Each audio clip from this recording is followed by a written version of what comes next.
struggling to hide his blush. He really needs to learn how to hide that better. The man couldn't help but mutter, a warm smile on his face. Soon, everyone made their way over to the restaurant Mark had reserved for the entire night, eating and drinking to their heart's content. As Kyle watched the revelry play out, laughing a bit as Bruce, Mark and Jeff waltzed together in the crowded restaurant, obviously drunk on whatever it was they had consumed as they sang pirate shanties, he soon returned his attention back to the notifications in his field of view. You have acted before everyone and impressed them. You have gained the acknowledgement of the director. Huge bonus will be applied. You have obtained a huge amount of EXP points. 2,500 EXP points have been awarded. Total EXP points available, 2810. Deep Dive has increased from Grade C to Grade B. The effects of Deep Dive have become stronger. You are close to breaking through to acting level 10. Keep acting to improve your skills. Kyle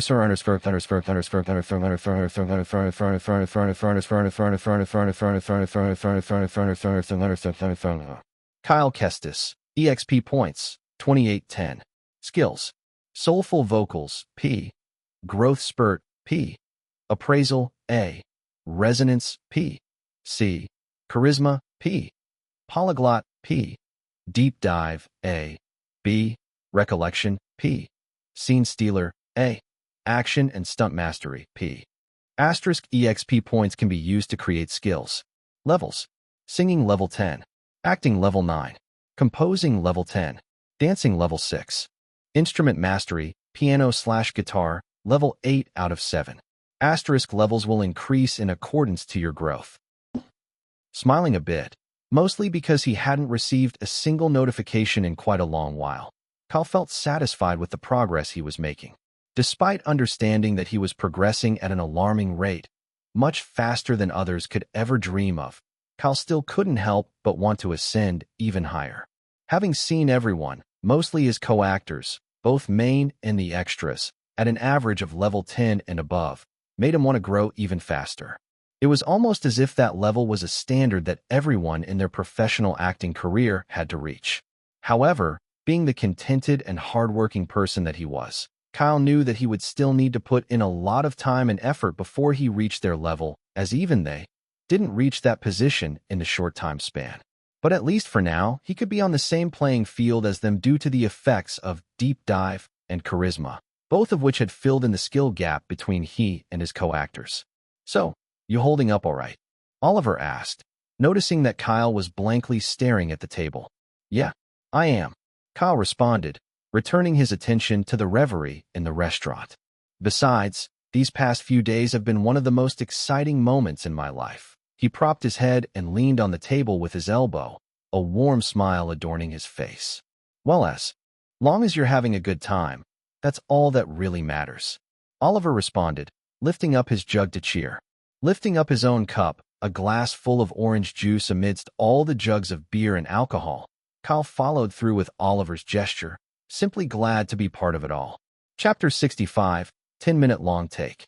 On Kyle's fan club, one that had seen a significant surge in over 1,000+ members after the viral popularity of No Clue, was a discussion over what their boy was up to. Kyle's girlfriend: "Where's my handsome cinnamon roll been at all this while? It's like he's almost gone radio silent this past month." Tricks or treat at Kyle's girlfriend: "Excuse me, but where the hell do you come from?" Waifu with a rocket launcher: "Glad I brought my rocket launcher today. A knife won't be getting the job done." And _MZ_27 grabs popcorn: "Mamma mia, hand me some of that too at," and _MZ_27. Princess Peach: "First off, Kyle's our handsome cinnamon roll. And secondly, give our boy some slack. He's probably either relaxing after that stressful last month or already cooking up another storm." The imposter: "Oh, I'm pretty sure it's the latter." Pro_noobs at the imposter: "What do you know? Spit it out." Peter_writes_fantasy: "Honestly, it's better if Kyle stays out of the limelight for a while. If he's everywhere all the time, people might just get tired of seeing him every now and then. Also, kids, remember not to take coffee to pull an all-nighter. A shitty morning is guaranteed. I tell you, we do a bit of trolling at." Peter_writes_fantasy: "That writer's block must be really kicking your ass, huh?" Just as a few more messages rolled in from other members of the club, most of them mundane yet equally engaging. The imposter casually posted a few pictures. Instantly, the chat was set ablaze. Annie, are you okay? Why is he dressed in all black? Is he shooting another series? A movie? Someone, please give me the deets. Hi Poppy, oh my god. Is that Bruce Gunn? I haven't seen him in the past 14 years. Now I'm totally invested in whatever this movie's going to be. You younguns better fasten those seatbelts tight. Get ready to see action greatness. Flat as justice. Hey, that's my street. I didn't know they were shooting a movie there. Medium is premium. Is that Jeffrey Dixon and director Mark Finn I spot in the corner? Now I'm even more curious about the movie. A pay is truth. The set doesn't give much to go on, but I wonder if it's from a big studio. As long as the wood rises. Kyle has a sexy butt. I want to touch M, grab M, and fondle M. Horny bonker at as long as the wood rises. Yes, officer. This man. Right here. Wendy the Witch. Why the sudden influx of messages? What's going on? The 78th curator, damn. Kyle rocks that outfit so well. Looks like a total badass too. Definitely seems like an action movie. Why chai tea? You might just be right at the 78th curator. Director Mark's mostly known for romantic comedies and drama, but honestly, I don't think that's the case this time. As the messages continued to pour in like a hailstorm due to a set of epic one being shared to the group, most of them began to question the imposter about it. However, the anonymous netizens simply explained that the exact same pics were doing their rounds all over the internet, and he had just shared it to the platform to inform all of them. Upon seeing that, everyone in the fan group flocked over to Tweet Talk like herds of sheep, and lo and behold, the picture had been shared by director Mark Finn himself, the post already garnering a total of 200+ comments, 13K retweets, 27K likes, and over 153K impressions. It was also trending at number 5 on the social media platform. The main cause for all these was especially because of 3 figures in the picture casually conversing in the corner of the set. Namely, they were Jeffrey Dixon, a well-known face in Hollywood despite his old age, Bruce Gunn, an action star who the millennials were freaking out over, and lastly, Kyle Kestis, a popular indie musician who, despite having gone radio silent for a month now, already seemed to be working on another project.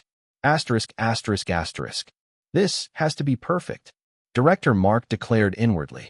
The next scene they were about to shoot was by no means going to be a small feat, both from the actors, the cinematographers, and the rest of the crew. It was a car chase sequence that would devolve into a shootout sequence first, and then a full-on fistfight action sequence between Sam and Alex.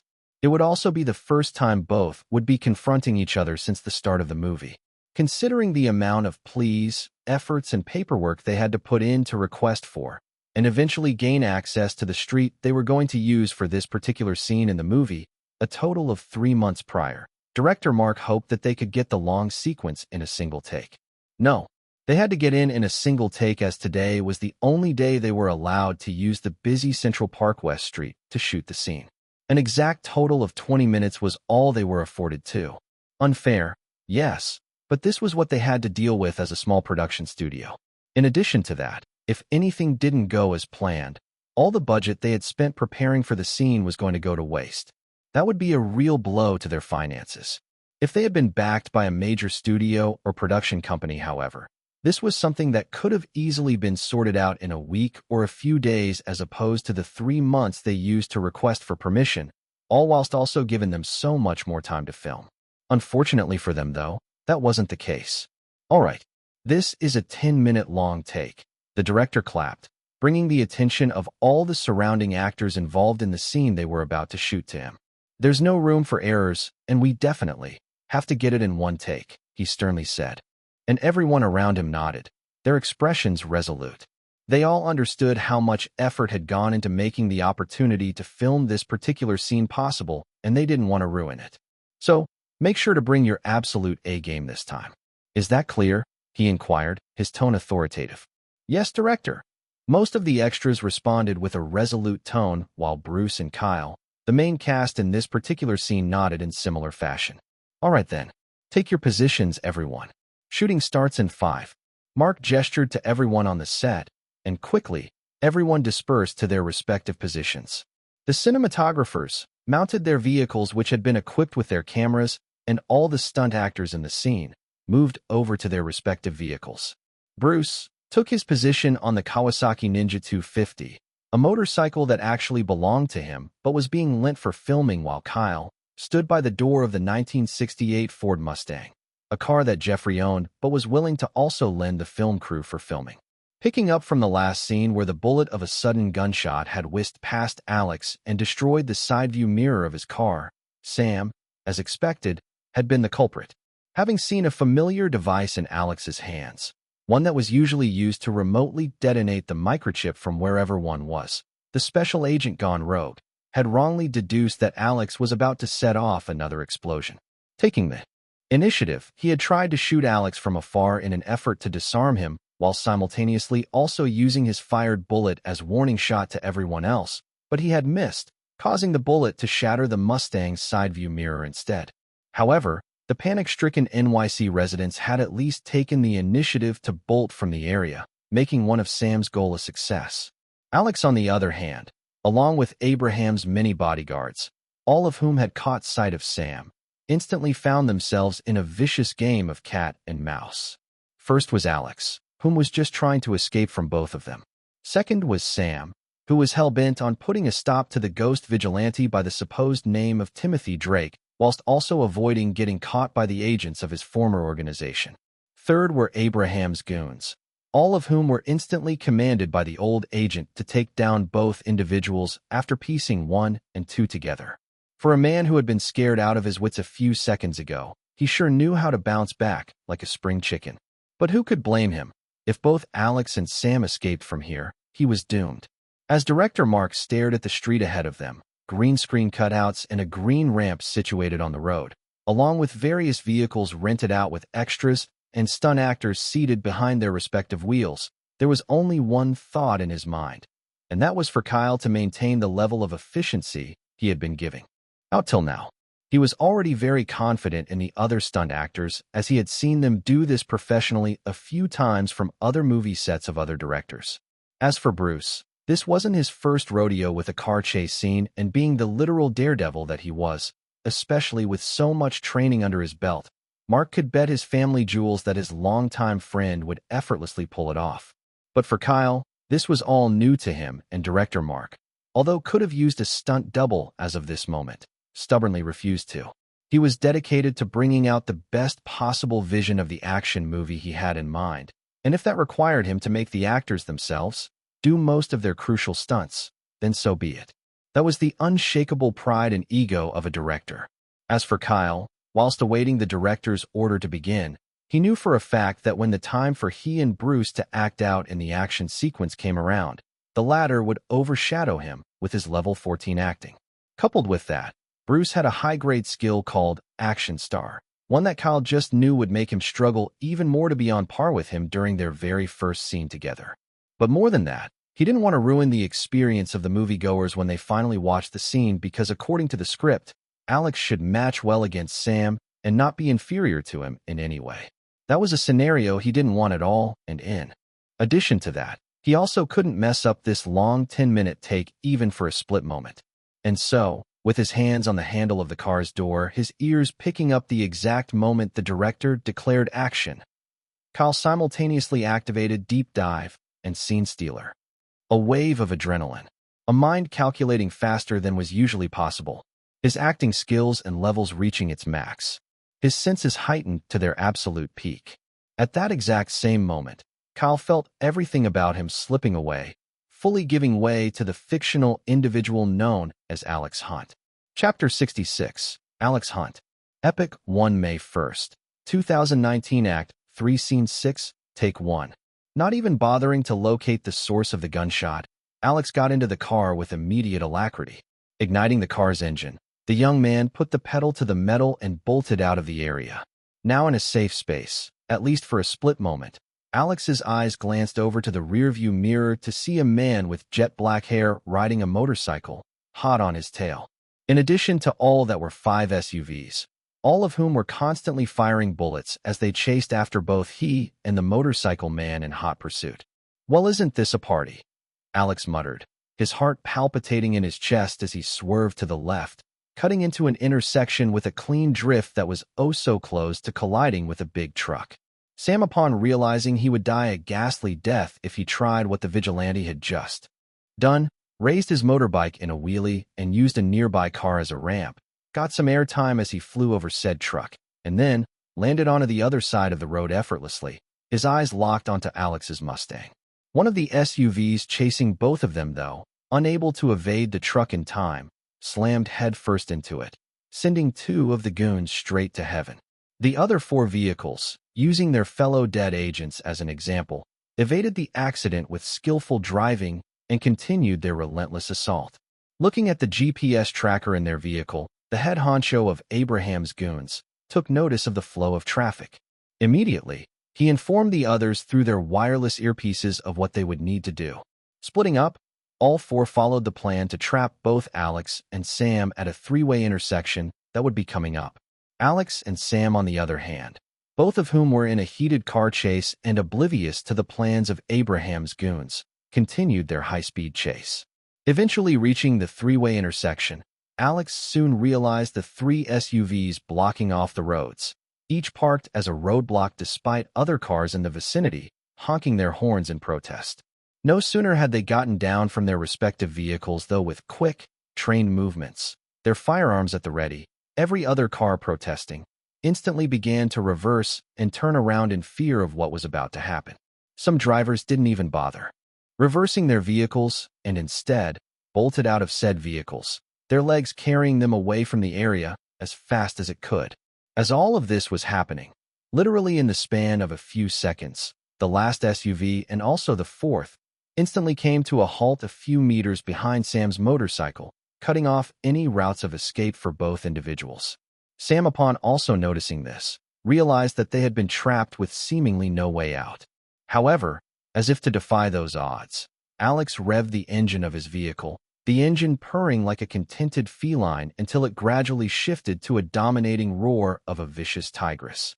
The goons, unwilling to let Alex pull off whatever the heck he was planning, instantly began emptying their magazine onto the car, but Alex, undeterred by it, initiated a continuous 360 burnout on the spot that left the entire area surrounding his car in a dense thicket of white smoke.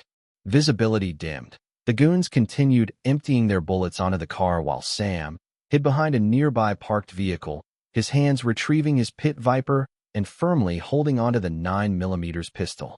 As the foggy smoke gradually cleared, leaving only the bullet-riddled vehicle in its wake, the goons were left in a state of confusion when they realized that Alex was nowhere to be found.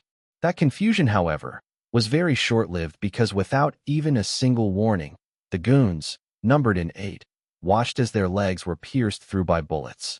Dropping to the ground while screaming in agonizing pain, the others, whom were yet to be shot, watched in disbelief as Alex rolled from underneath his bullet-riddled car like an expert mechanic, his hands trigger-happy, emptying his bullets into an available skull without even a single second wasted, all with effortless and lethally skilled movements.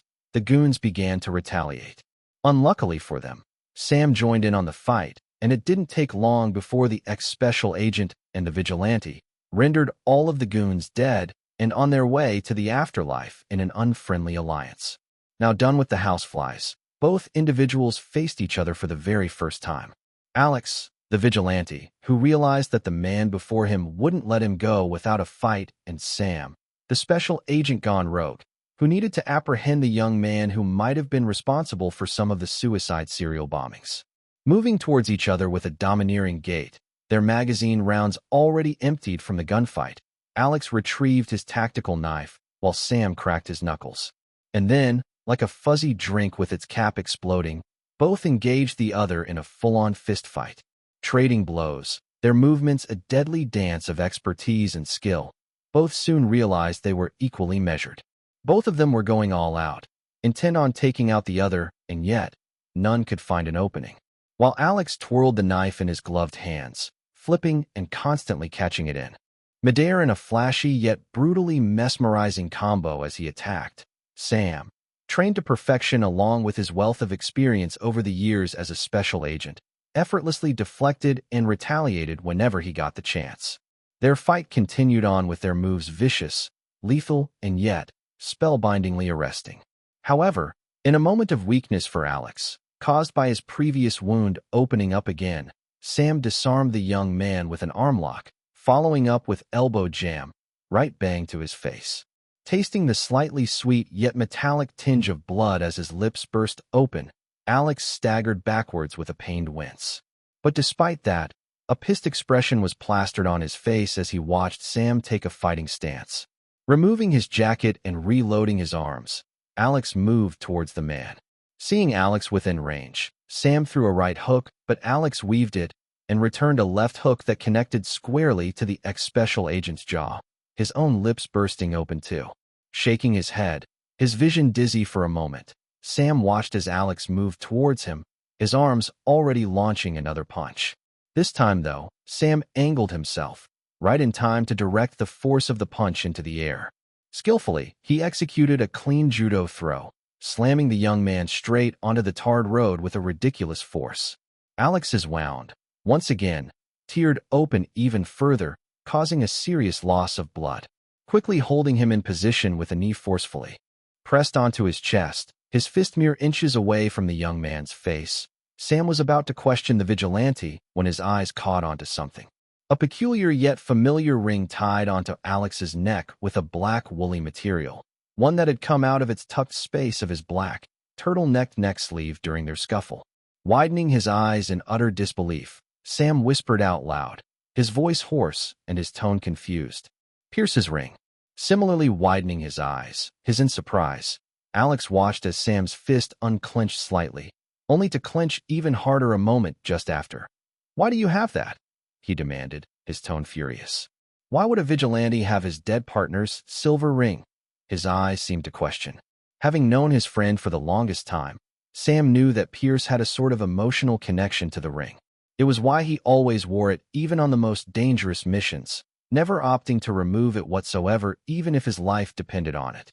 Gazing up at the man who was pinning him, his stoic yet furious expression masking a layer of hurt, Alex's eyes, seemingly going through a plethora of emotions on their own, one that rivaled even Sam's, contemplated deeply. Honestly, he was very tired, he was very hurt, and he was losing blood, a lot of blood. In fact, he had a feeling he was going to faint soon due to his head feeling very woozy. However, seeing the look in the eyes of the man who had assaulted him, the pain and the question hidden behind them, Alex finally spoke out in measured, tired breaths, "Because it was a gift from my father. Pierce Hunt. See cut. Asterisk, asterisk, asterisk." Pacing back and forth in the room, Director Mark stopped at intervals to glare at Bruce and Kyle, who had wry smiles on their faces.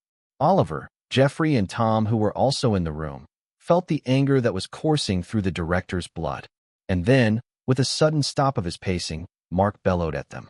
"Are you two insane? Actually hitting yourselves when it wasn't even part of the script? Do you guys know how scared I was?" he asked again, his glare fierce. "And Jeffrey, with all due respect, couldn't you have stopped them for goodness sake? When I saw the picture, I should have known you all were up to no good.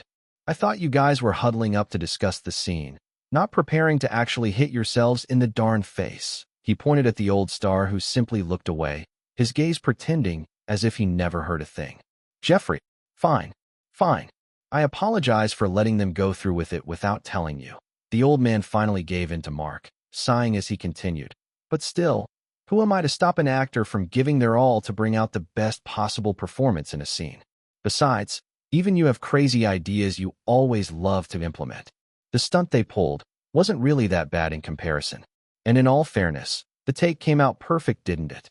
Hearing those words from the old sage, everyone in the room, Mark especially, contemplated over what he said. In all honesty, the take did come out perfect. Too perfect even. Especially when you add Kyle's sudden shift into a full-on clone of the fictional Alex Hunt that he as the director had always had in mind. It was almost as if the young man had embodied the complete personality of Alex in that 10-minute-long take, stealing every single frame and every single shot he was in. His expression, demeanor, fighting skills, everything seemed to have been perfected in that moment. Even the tactical knife scene where he was flipping the knife like an extension of his body in the coolest, most badass way possible as he attacked, was something the stunt team had never taught the young man. It wasn't even incorporated into the fight choreography, and yet, it completely fit the screenplay of the scene. Tom, who had been watching the entire scene with keen eyes, just knew. That scene alone, along with the little arm reload that Kyle did, was going to remain in the minds of so many people when the movie was finally released. Sighing, unable to refute the truth to the old man's words, Mark calmed down a bit and said, "Yeah, maybe I do have some crazy ideas every now and then, but, at the very least, I prepare exceptionally well in advance for them." This, too, clearly did not. He pointed at the two guilty individuals who still had a wry smile on their lips. Just make sure to inform and run. Your ideas through me next time." The director finally gestured with his hands, indicating that he had forgiven both of them for the stunt they pulled. Nodding their heads, apologizing for implementing something like that on their own without informing him, Bruce and Kyle, along with Jeffrey's help, were let off the hook. What all three didn't inform Mark of, though, was that the idea had originally been Kyle's, one that he had known that the director would not be in favor of. Considering he was still a fledgling actor, one that literally had no movie to his name, Kyle couldn't afford to give his opinions to Mark even though the man had acknowledged him. Everyone in Hollywood knew that directors were literally the epitome of unshakable and exceedingly stubborn most of the time with their decisions. But still, because he wanted to elevate the scene even further, Kyle had opted to inform Bruce and Jeffrey about it, hoping that they would be in support. And at first they had rejected the idea, calling it too dangerous. But after cajoling them a few more times, making them see that it would really elevate the scene, both finally gave in. Glancing over to Oliver, though, Kyle felt a shiver run down his spine as his agent directed a cold glare back at him. The suave man's gray eyes seemed to dig deep into his soul, and if Kyle was being honest, he felt like he was currently in the principal's office. Considering he had never witnessed a pissed Oliver before, honestly, now that he actually was, it was a genuinely scary feeling for the young man. However, knowing that he could never guarantee that he wouldn't try something even more insane in the future for a movie role, or a single scene for that matter, Kyle casually spoke. "I will do crazier shit in the future." "Kyle," Oliver finally exploded at him, causing everyone else in the room who had seen their interaction to burst into laughter, all the tension in the room dissipating in an instant. Chapter 67, Friendly Alliance. "You chilly." Bruce gestured to Kyle's chiseled abs and toned upper torso. "A bit, but it's nothing I can't handle," Kyle casually replied despite the cold air conditioning in the room. Currently shirtless, a few makeup artists were adding a few colored marks to both of their faces to give the impression of healing bruises. Their lips, on the other hand, both of which had burst open during their fight scene in the 10-minute-long take, was healing naturally, so there was no need to apply any makeup on it. On Kyle's lower torso, though, was a stitched wound, also thanks to the small team of talented artists, some of whom were still putting finishing touches onto the wound. "How long have you been working out, Kyle? You look very fit," Bruce inquired, curious about how long the young man had been maintaining his lean, muscular physique. His muscles were well-defined, sharp, and attractive, but it wasn't one that immediately stood out when he was fully clothed in. Alex's dress code, as it was more of a sleeper build. If he was wearing a well-tailored suit or outfit, however, his buff build would very much stand out. "I actually started late last year, so 5.5 months, I guess," Kyle responded, placing a hand on his chin. As he did, one of the makeup artists gestured to him to bring his hands down, and Kyle gave a small yet polite apology. That was on him, and he should have been more careful. Interesting," Bruce said, his tone of choice curious. "I guess you must have some really good genetics if you're already this buffed within such a short time frame," the man added, a slight hint of envy in his eyes. He was someone who needed to work his ass off to always stay in shape, so his envy was understandable. "I guess so," Kyle, on the other hand, replied with a slight tilt of his head, wondering why Bruce had that sort of expression on his feature. A few minutes later, though, both were let out of the makeup room and made their way over to Mark, who was currently discussing something with Hank, their producer. Usually, the man was busy with other things such as endorsements and sorting out a few legalities here and there, but today seemed to be an off day for him. Currently in a small yet well-furnished room that they were going to be using for the next scene, the cinematographers, along with the sound and lighting equipment staff, Went about doing checks here and there in preparation. We're slowly getting there, aren't we? Hank stroked his beard, a proud smile on his lips. Yeah, just a month and a few more weeks, and we'll be done. Mark responded, and then, upon noticing Bruce and Kyle from the corner of his eye, said to them, "Ah, there you are. Hi, Mark. It's been a while, Hank," Bruce casually said, offering the latter a handshake. Kyle too also gave his own greetings, and after a few seconds of mundane exchanges, the director went straight to business. "Well, this should be a very easy scene to pull off for both of you, so let's try to get it in one take." "Sure," Kyle and Bruce responded, their heads nodding in understanding. "Good. All right, everyone. Quiet on set." Mark then called out to the crew as he took his spot on the director's chair. Quickly, everyone moved over to their respective positions, and Hank retreated into a corner of the room. Bruce and Kyle also took their spots and soon began to act out the scene at the director's command, one that followed up about a few scenes later from the previous 10-minute long take scene. Epic 1 May 16th, 2019 Act 4 Scene 2 Take 1. Involuntarily twitching his eyes a few times, Alex shot up from the bed, his eyes wide open and his senses at an alert. Gazing about the unfamiliar room, the young man tried to get out of bed when he heard a familiar voice speak to him. "I'd advise you to take it easy. Your wounds aren't healed." Turning his head around and noticing the man who had assaulted him, sitting a few meters away from his bed, Alex frowned. "I must have blacked out," he muttered to himself, not really remembering the last few tidbits after he had informed the man before him about him being Pierce's son.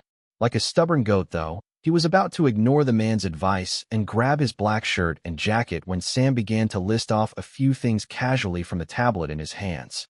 Alex Hunt, born to Pierce and Rebecca Hunt on August 7, 1995 in Santa Barbara, California. After high school, attended University of Pennsylvania and graduated with a double major in engineering and international relations at a surprising age of 17. Joined the Army and became an Army Ranger a few months after, serving later in the 5th Battalion of the 88th Regiment.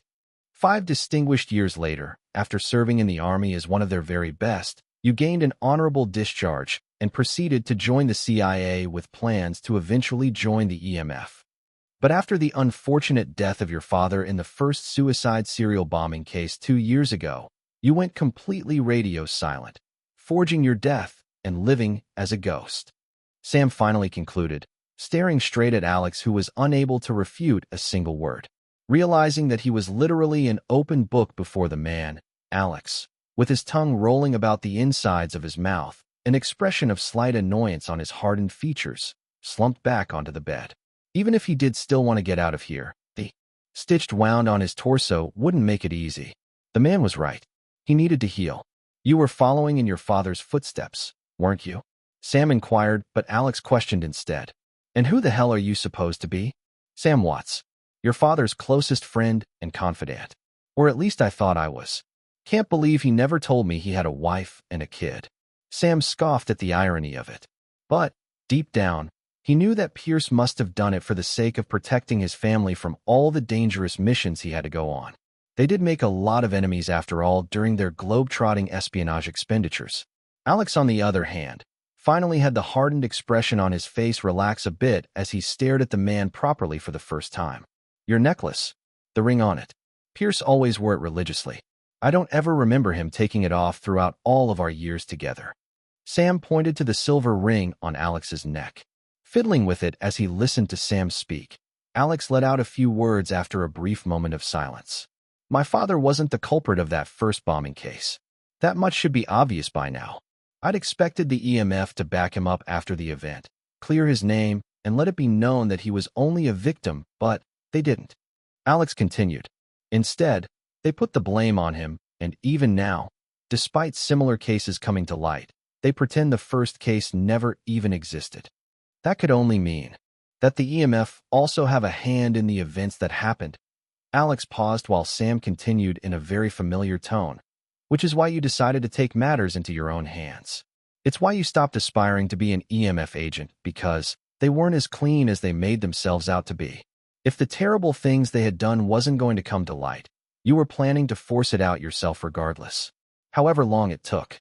Sam completed the young man's thought process. You really are as crazy as your old man, because that was something he would definitely do, the man said, his stoic demeanor never changing. But you're also right. Sam agreed with him, catching a slightly surprised Alex off guard. Which is why I should also inform you that I've gone rogue, Sam declared, and Alex had the surprised expression on his face change into one of mild intrigue. Listen, Alex, I'm also in this for the exact same reason as you are, the ex-special agent said and continued. And I know that if we put our resources together, we'll be able to uncover a lot. But first, I need you to tell me something, he asked, and Alex gave him a serious look. You weren't planning on exploding Abraham's car, were you? Especially with so many civilians around.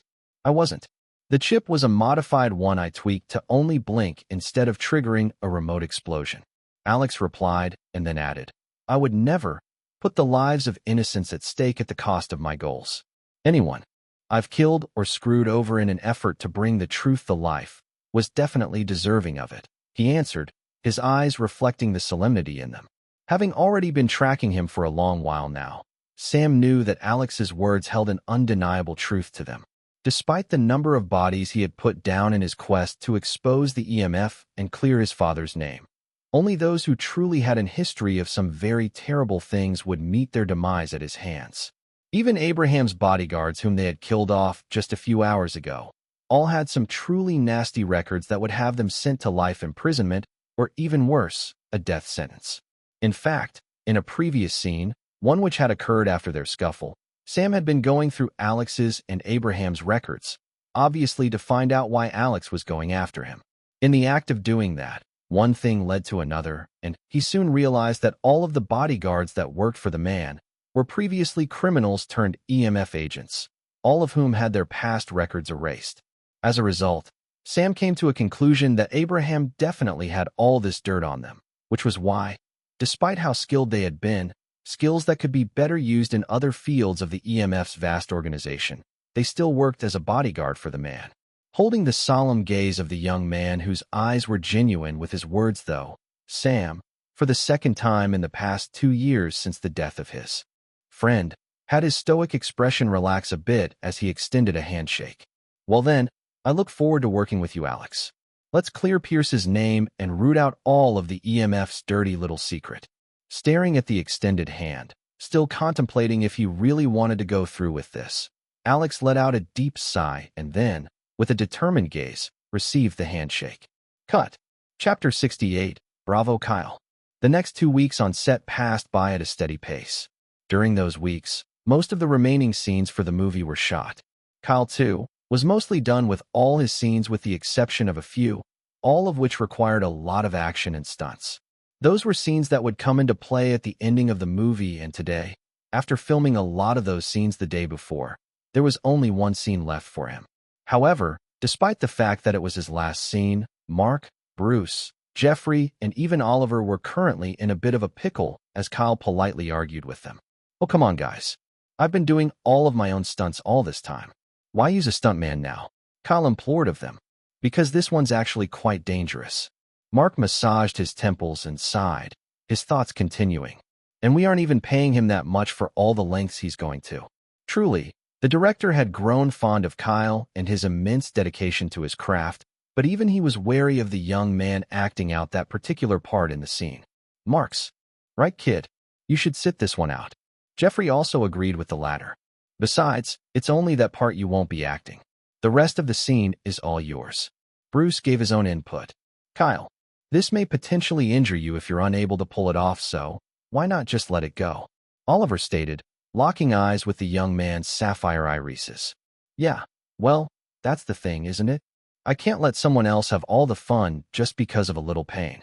Kyle shook his head gently in denial. His eyes and facial expression were also serious as he said that, a direct contrast to the words he had just uttered. All 4 men squinted at him questionably for saying that, but Kyle, seemingly ignoring them, just continued. If I do fail to pull it off, a stuntman can redo the scene. It's my last scene after all. But if I do get it right, it would add to the overall presentation of the scene, wouldn't it?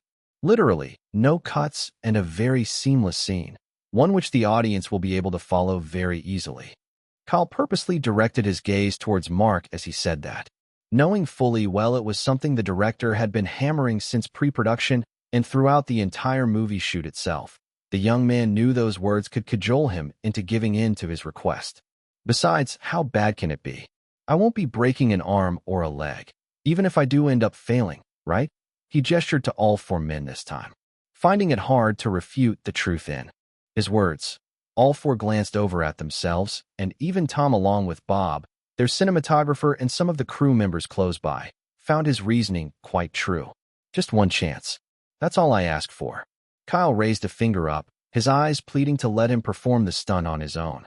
Waiting for a reply as silence descended amongst them all four then sighed in reluctance and finally agreed to let him do it.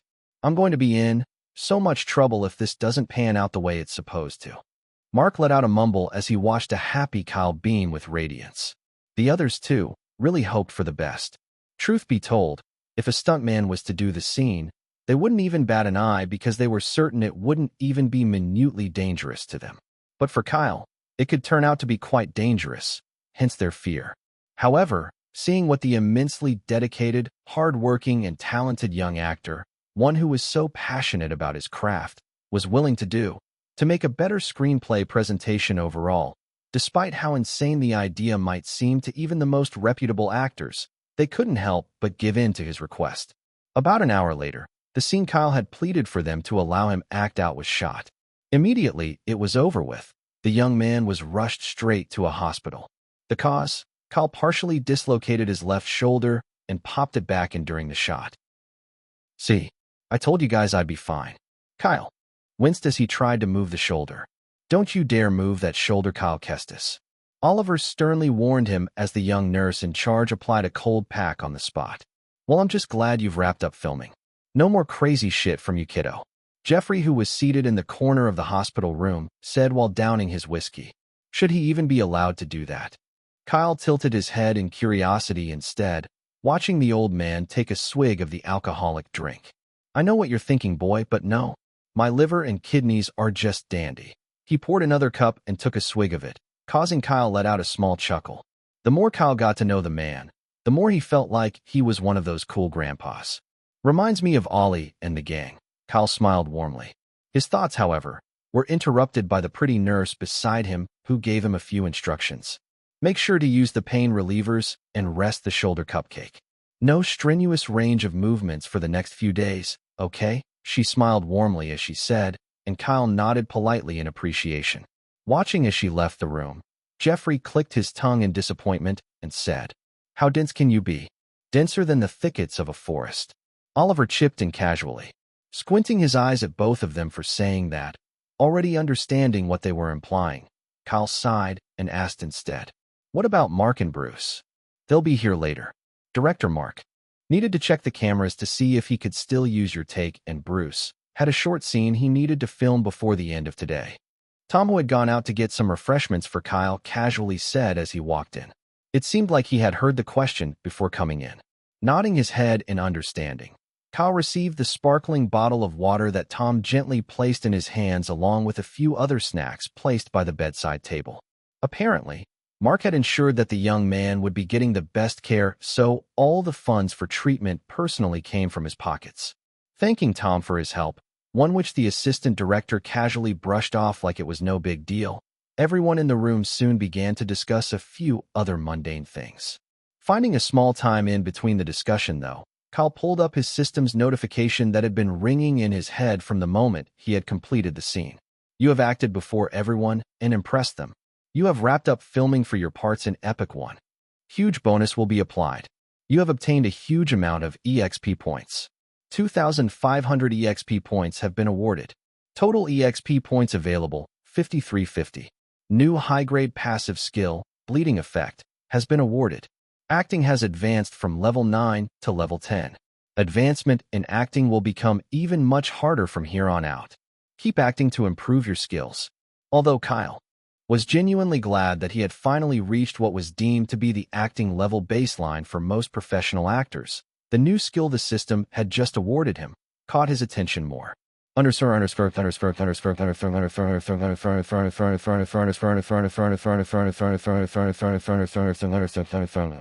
Passive skill, bleeding effect. Retain the skill sets of the characters you have portrayed.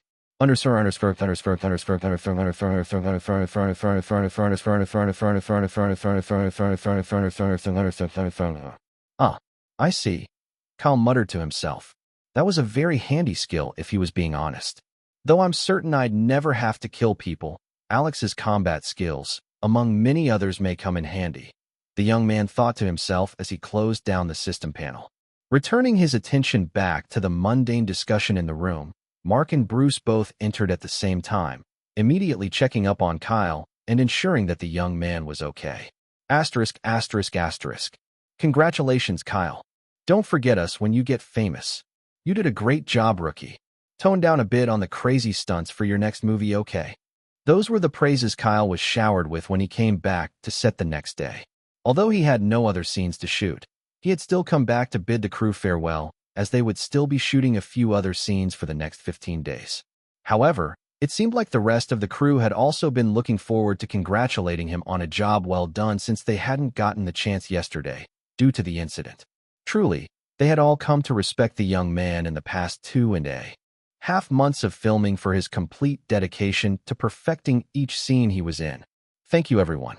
Really, I appreciate your kind words. The young man gave his heartfelt appreciation as he basked in the compliments and applause that was thrown his way with a bashful smile. As he was being showered with praises, Mark came over to give him a small hug while the rest of the actors, both main and extras, offered handshakes. From the corner of the room, the young man also watched as Jeffrey and the old actor playing Pierce, Alex's father, raised up their cups of wine to him in respect. Even the Russian guy who played the role of the spider, with his scary-looking face, had a light smile on his lips as he shook Kyle's hands, both of them conversing in Russian. "Take care of yourself, Mr. Kestis," he said. "And you too, Mr. Dmitriev." Kyle responded with a light smile of his own. This was also another unexpected bonus that the crew, along with Oliver himself, had found out over the past month. The fact that Kyle was a polyglot. Mark, upon finding out, had ended up milking it during Alex's scuffle with the spider towards the end of the movie. Considering Alex's character had a major in international relations, it fit perfectly into the movie's narrative for him to be able to speak more than one language. Patting him gently on the shoulder, though, the one that hadn't dislocated, was Bruce, who said with a big grin, "Hopefully, we get to work together again. In the future." "I'd be honored, Bruce. Truly I would." Kyle returned the gesture with a genuine smile.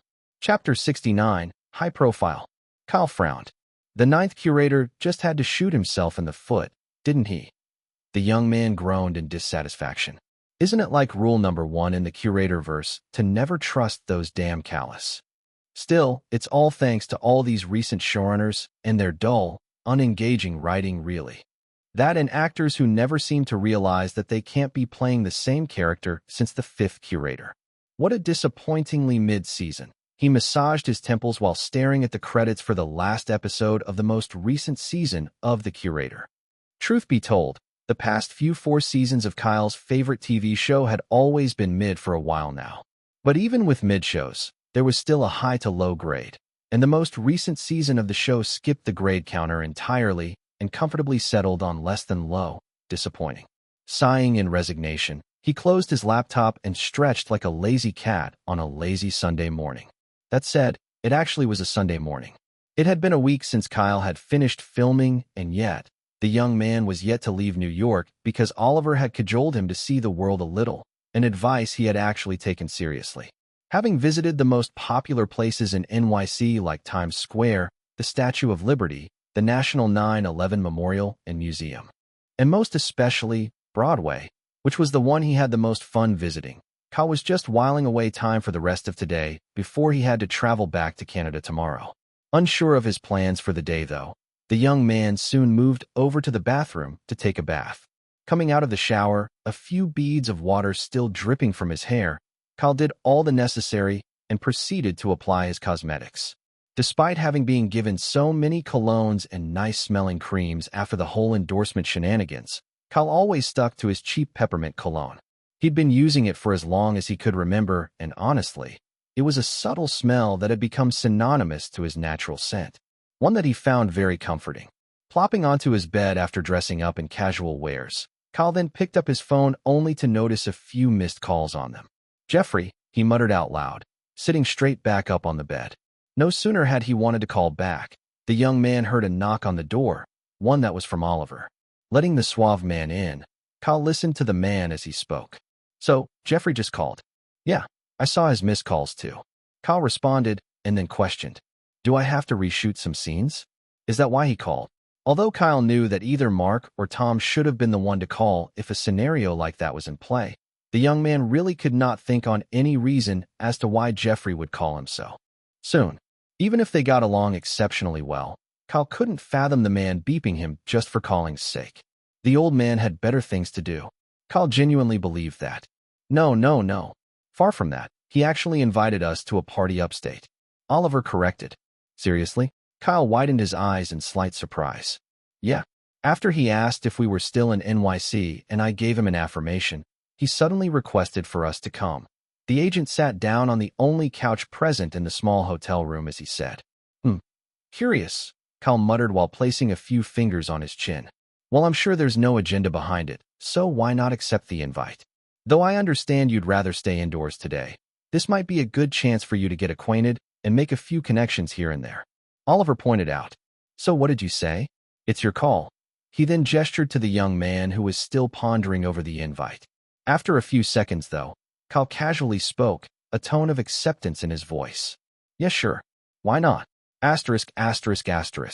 Getting out of the car, Kyle gazed at the large mansion before him, a distant, lively pop music gracing his ears.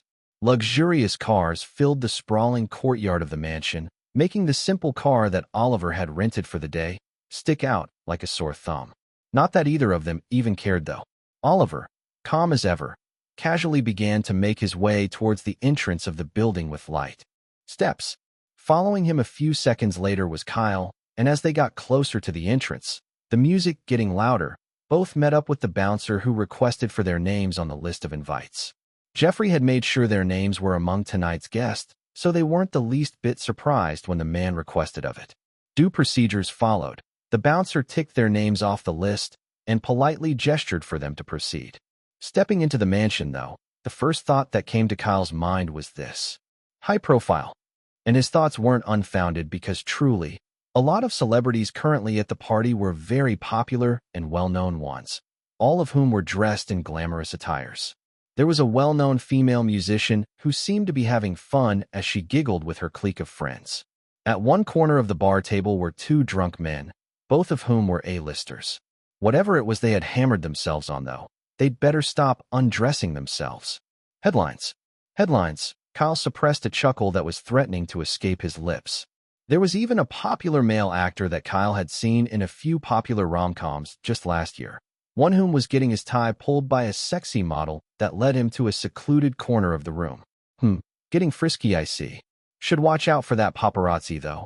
Kyle noticed a man discreetly capturing the sultry moment, taking his attention off those group of people.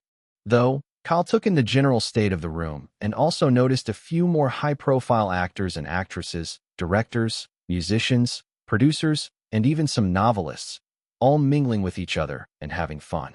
But if there was a percentage population of individuals that truly outnumbered the people in the mansion, it would be the models. Models who aspired to be actresses and would do whatever it took to achieve that goal.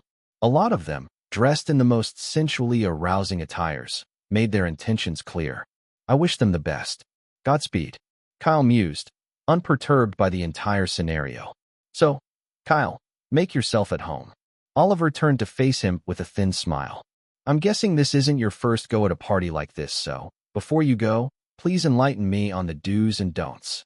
Kyle returned the smile with an arched eyebrow. You'll figure it out. Just try to relax. And remember, make connections if you can. See if you can also locate Jeffrey along the way. His agent gently patted him on the shoulder and said as he walked past, I'll do the same too, after I check out the lavish wine collection here. Don't get hammered. Kyle called out. I won't. Oliver waved him off, a rare hint of playfulness in his tone. Sighing, Kyle gazed around the large lounge area, the loud and lively pop tune setting an energetic feel to the atmosphere. Settling his eyes on the corner of the second floor, his eyes locking onto Jeffrey, who was exchanging Greetings with a group of individuals who were taking their leave. The young man made his way over to give his own greetings. Ah, Kyle. There you are. Jeffrey embraced the young man with a warm hug the moment he saw him. Hello, Jeff. Thanks for the invite. Kyle gave a similarly warm smile as he responded. Oh, it's nothing. Those ungrateful runts Mark and Bruce bailed on me at the last minute, so I figured I'd check if you were still in town and have you come instead, the old Hollywood star explained. So, how's the shoulder? He then asked, a bit of concern etched on his aged features. Good as new. Kyle pat the shoulder with a thin smile. That's great. And remember, no more crazy shit from you for a long while, kiddo. He warned, one to which Kyle simply responded. I make no promises. Sighing in resignation at his words whilst also shaking his head, the old man questioned again. Say, where's Oliver? Perusing through the wine collection. Kyle truthfully replied. That's more like it. Should also head over to check it out. Haven't had a break since I got here. It's just been greetings and greetings upon greetings, Jeffrey replied in a way that wasn't far off from his usual persona. Drink responsibly, Jeff. Kyle joked. Oh, shut it, kiddo. I've already lived long enough and completed life's main quest. All that's left is simply ticking off side quests and roaming about doing whatever the hell I want. Jeffrey played along. Kyle instead was evidently dumbfounded at the old man's use of video game lingo to reply, and his eyes suddenly turned inquisitive as they widened. Oh, don't look at me like that. I have grandkids and they play video games religiously. Those were their words, not mine. He shrugged, a smirk on his lips as he walked past a stunned Kyle who couldn't help but burst into laughter a few seconds later. That's a good one, Jeff, he called out to the man. And you better lighten up, kiddo. Talk to a lady, have some fun, complete a few side quests. Jeffrey waved him off as he left. Once again left to his elements, Kyle decided to do as the old Hollywood star said, though he had no plans to get wasted or either find a lady to talk to. Just observing the lively atmosphere at the party was enough, lightening up for him. Chapter 70, Strong Impressions. Looking around the first floor, a few celebrities playing a game of darts in the corner of the makeshift bar situated there.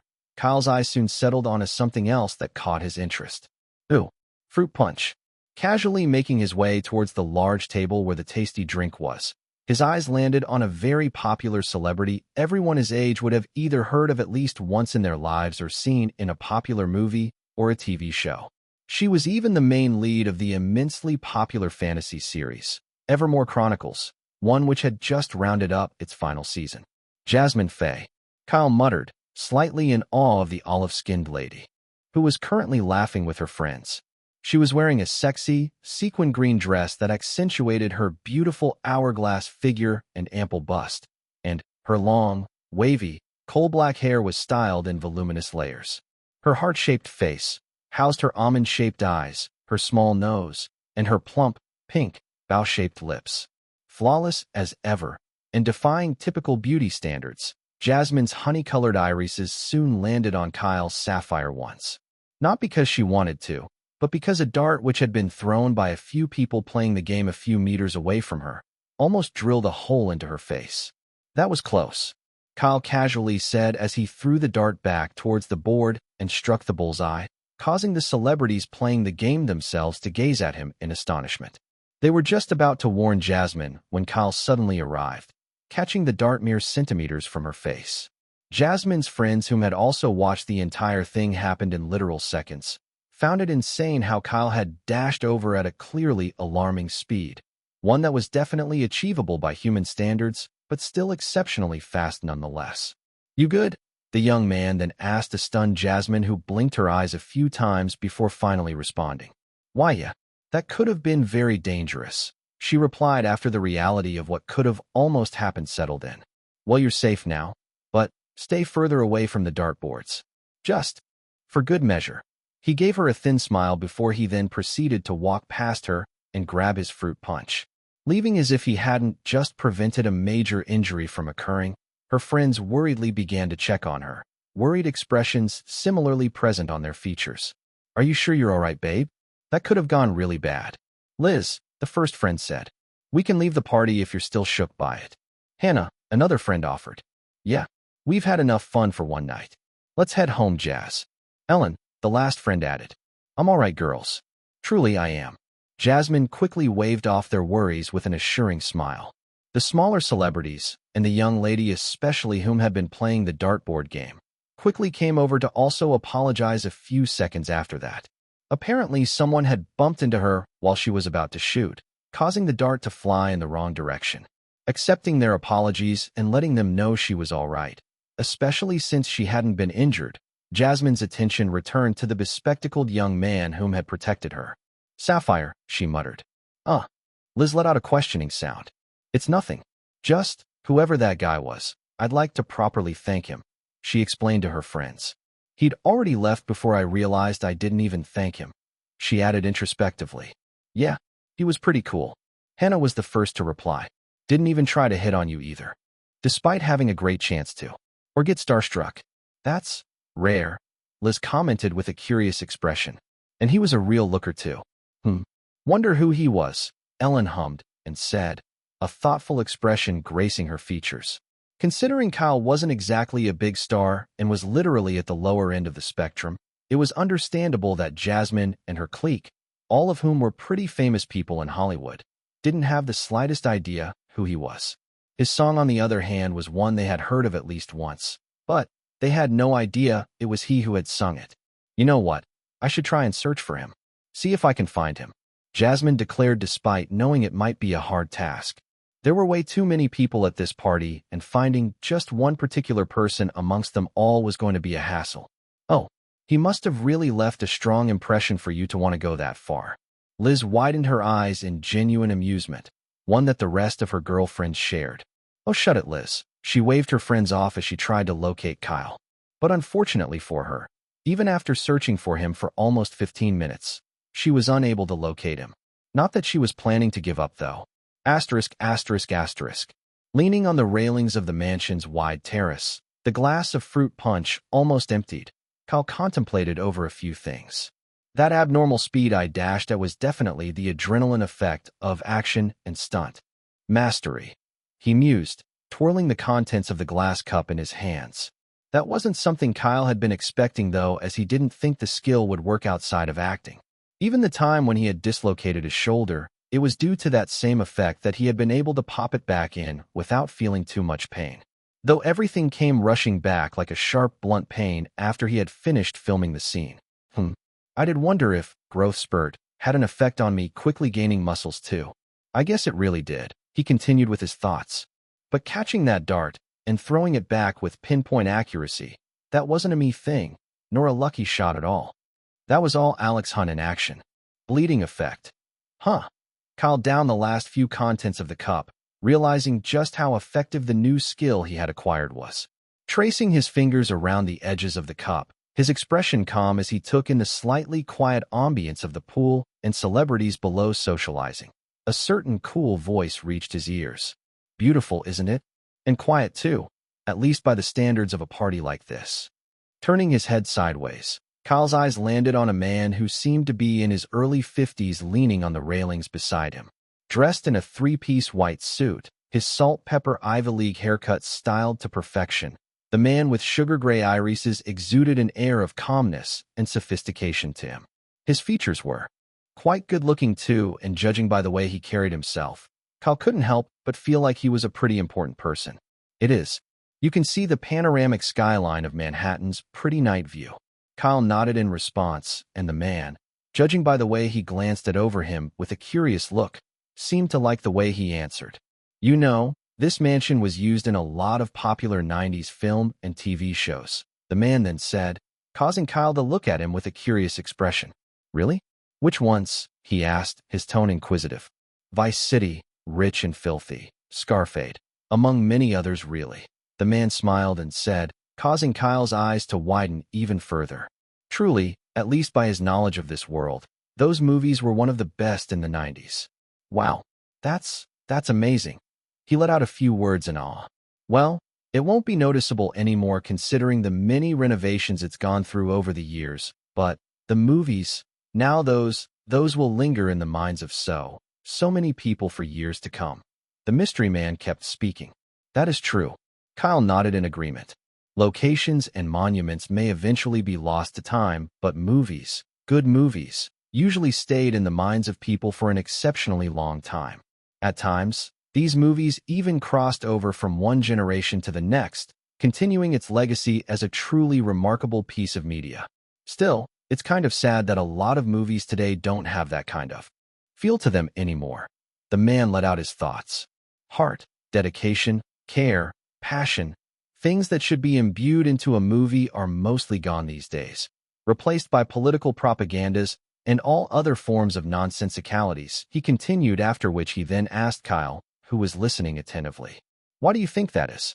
Contemplating over his words for a few seconds, intrigued by the way the man whose name he was yet to know freely shared his opinions, Kyle opened his mouth to respond. "Well, first off, I agree with you. I truly believe romanticism is what gives movies, and even all works of art in general, their appeal. Fiction, inherently, is able to delve into a form of satisfaction that could never pan out in the real world. That's why we're so enthralled by it." Kyle continued, really letting his thoughts on the subject matter flow. But these days, people tend to forget that movies and other forms of media entertainment are fundamentally different from the issues of the real world. Kyle finally answered the man's question, causing the latter's eyes to shine in genuine intrigue. Propagandas and whatnots shouldn't be brought into something that's simply meant to be fun and entertaining a lot of the time. He continued with his thoughts. And even if it has to be, it shouldn't take away from the appeal of said work of art. That's what I believe. Kyle concluded, a thoughtful expression present on his features, gazing at the well-spoken and intelligent young man beside him.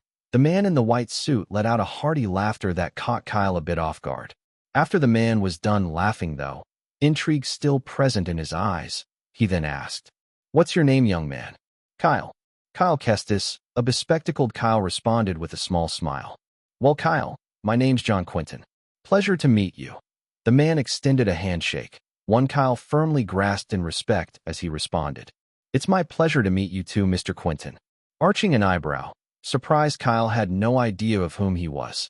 John simply nodded gently, his interest further piqued. Jeffrey was right. He truly is breath of fresh air, the man thought to himself. "Well, Kyle, unfortunately I have to go. Would have loved to have a longer conversation with you, but I'm sure we'll meet again in the future." John then said out loud, his expression warm, "It's all right. I'll genuinely look forward to that, Mr. Quinton. It was nice speaking with you." Kyle smiled in response. A few seconds after giving their goodbyes, John left the terrace, and once again, Kyle was left to enjoy the relaxing ambience. His phone, however, soon beeped, and he casually retrieved it.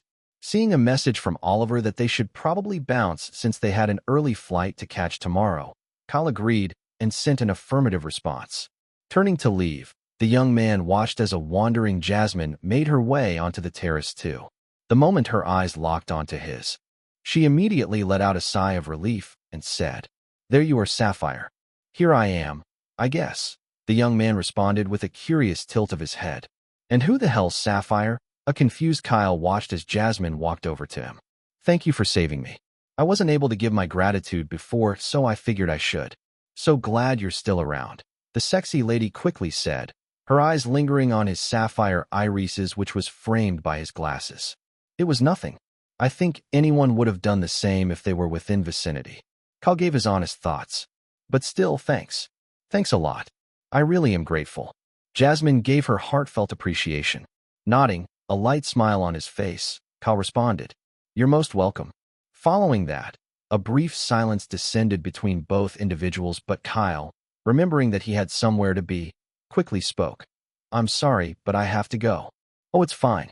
Please, take your leave." She gestured, and he promptly walked past her. However, not even a fraction of a second passed when Jasmine quickly questioned, "Forgive my presumption, but do you not know who I am?" Her expression was one of pure curiosity as she asked, and as Kyle turned around, a wide grin now plastered on his handsome features, he said, "Of course I do. You're Jasmine Faye. That Jasmine Faye. 3-time Prime Emmy Award winner, 1-time Platinum Globe winner, all at the young age of 24. I'm pretty sure almost everyone my generation knows who you are," he added knowledgeably, surprising Jasmine even more. "And truly, it was my pleasure to meet you, Mississippi Faye," Kyle genuinely said, and then proceeded to take his leave again. Realizing that he really did know who she was and still didn't seem the least bit starstruck or enamored by her beauty, a rare occurrence that rarely ever happened with guys her age, Jasmine's curiosity about Kyle skyrocketed even further. Not wanting to miss the last opportunity, she might have to know more about him. She quickly called out, "And what's your name? I can't keep calling you Sapphire. You know, because of your eyes." Halting his steps just at the entrance to the terrace and turning around for the second time to face the beautiful lady, the young man replied with a light smile, "The name's Kyle. Kyle Kestis. And for the record, I'm just your average guy. An average guy who truly admires the multi-talented young lady that is Jasmine Faye." Those were Kyle's last words as he left the quiet terrace, leaving a curious Jasmine even more intrigued by him. "Just your average guy, huh?" she muttered to herself whilst gently leaning backwards onto the railings of the terrace. "Definitely didn't seem average to me." A genuine smile bloomed on her gorgeous features as she turned her head upwards to face the starry night sky. Chapter 71. Home Sweet Home. Bullshit. Those were Jasmine's exact words the moment she searched up Kyle's name. There was also a light smile on her lips as she said that. Although she knew Kyle had probably been trying to prevent her from reading too much into him with his last few words, it definitely had the opposite effect on her. "Hey babe, why the sudden cuss?" Liz, a pretty lady with light brown hair, asked her close friend as they both sat in the limo taking them home. "Yeah, that's a rarity from you, so who? Or what's the culprit of this turn of events?" Ellen, the second friend with short, straightened out, platinum blonde hair, questioned curiously. Hannah, on the other hand, arched a questioning eyebrow too as she loosened her shoulder-length blonde hair and unbuckled her heels. "It's just, Kyle Kestis, he lied to me." Jasmine smiled a bit as she continued. "He said he was just your average guy," the olive-skinned lady employed an air quote. "But clearly, judging by the articles of him on the internet, he clearly isn't." Jasmine finally turned her phone screen to the others. "Oh, I thought he already looked mighty fine with his glasses on, but damn, is he one handsome specimen." Ellen's eyes lingered on a picture of Kyle's face in a photo shoot, causing the other ladies to do so too. Jasmine rolled her eyes at this and urged her friends to actually read the articles. Rising Voices contestant takes the buzzing 100 chart by storm with his hit single, "No Clue." Liz read out, her eyes widening in mild surprise. "So he's the one that sang that song. I really enjoyed listening to it." Liz nodded her head in acknowledgement. "A multi-talented young man. Kyle Kestis has even better acting chops than singing and composing." Hannah read the next article headline with a curious expression. Now that she thought about it, Kyle's face looked really familiar to her. "Ah yes, how could I forget? I do remember seeing memes of him on Tweet Talk." Hannah came to a realization of her own. Emma Harper and Kyle Kestis make for a fun duo as they exchange witty remarks on the popular talk show. Ellen finished reading another article headline. "Yeah, bullshit is the perfect word because he definitely isn't. Just an average guy." Ellen chuckled a bit as she said that. "I know, right?" Jasmine reclined into her seat, her smiling eyes staring at her phone as she browsed through more articles of him. "But why are you so interested in him, though? Do you perhaps like him?" Hannah was the one to question this time, and her other friends gave her a similar prodding gaze. "What? Girls? No. We've had this conversation before," Jasmine defended. If it came to suitors, her friends knew Jasmine had no shortage of them. Still, her interest in Kyle was a topic her friends were very curious about. "But it's the first time in a long, long time that you found a guy interesting. Interesting enough to want to find him at the party and also eagle search him." Liz shrugged her shoulders and continued. "You can't blame us for believing that maybe that's the case this time." Sighing as she watched her girlfriends nod in agreement to Liz's words, she quickly clarified. "Look, girls, most of the time when I head out to parties without you babes, it's usually forced laughter and faking smiles half the time. And pesky guys trying to hit on me all night long. That's my world. That's how Hollywood and Hollywood parties usually is for me in general," she continued. "But for the first time in forever, I stumbled upon someone asides you guys who had no walls of insincerity. No shifty eye movements or vacancy in them. Beautiful sapphire eyes too, by the way," she complimented Kyle, causing him to sneeze wherever he was. The comment, on the other hand, caused her girls to raise their eyebrows even more in genuine surprise and amusement, their thoughts on the subject matter getting even more accurate. But that's not the point. The point is, he was a breath of fresh air from what I was used to. Of course I'd be curious about that kind of person. Wouldn't you guys? She asked with gestured arms. Truth be told, now that they heard her explain, they began to reel in their previous thoughts. Despite the fact that they came in their clique today, each of them had still been hit on a couple few times. And by a couple few times, it was about 7 to 10 times each, with Jasmine single-handedly reaching a record high of 19.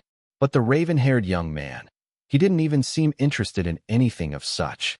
His fruit punch had been his priority. Truly, Kyle had been a rare case of a guy not being attracted to either of them, especially when you put into perspective that they were all quite gorgeous and popular individuals in their own right. Maybe due to the dart incident, the realization hadn't fully set in before. But now that it did, the ladies perfectly understood where Jasmine was coming from. She was right. Kyle truly was an intriguing guy. Asterisk, asterisk, asterisk. So what did you think of him?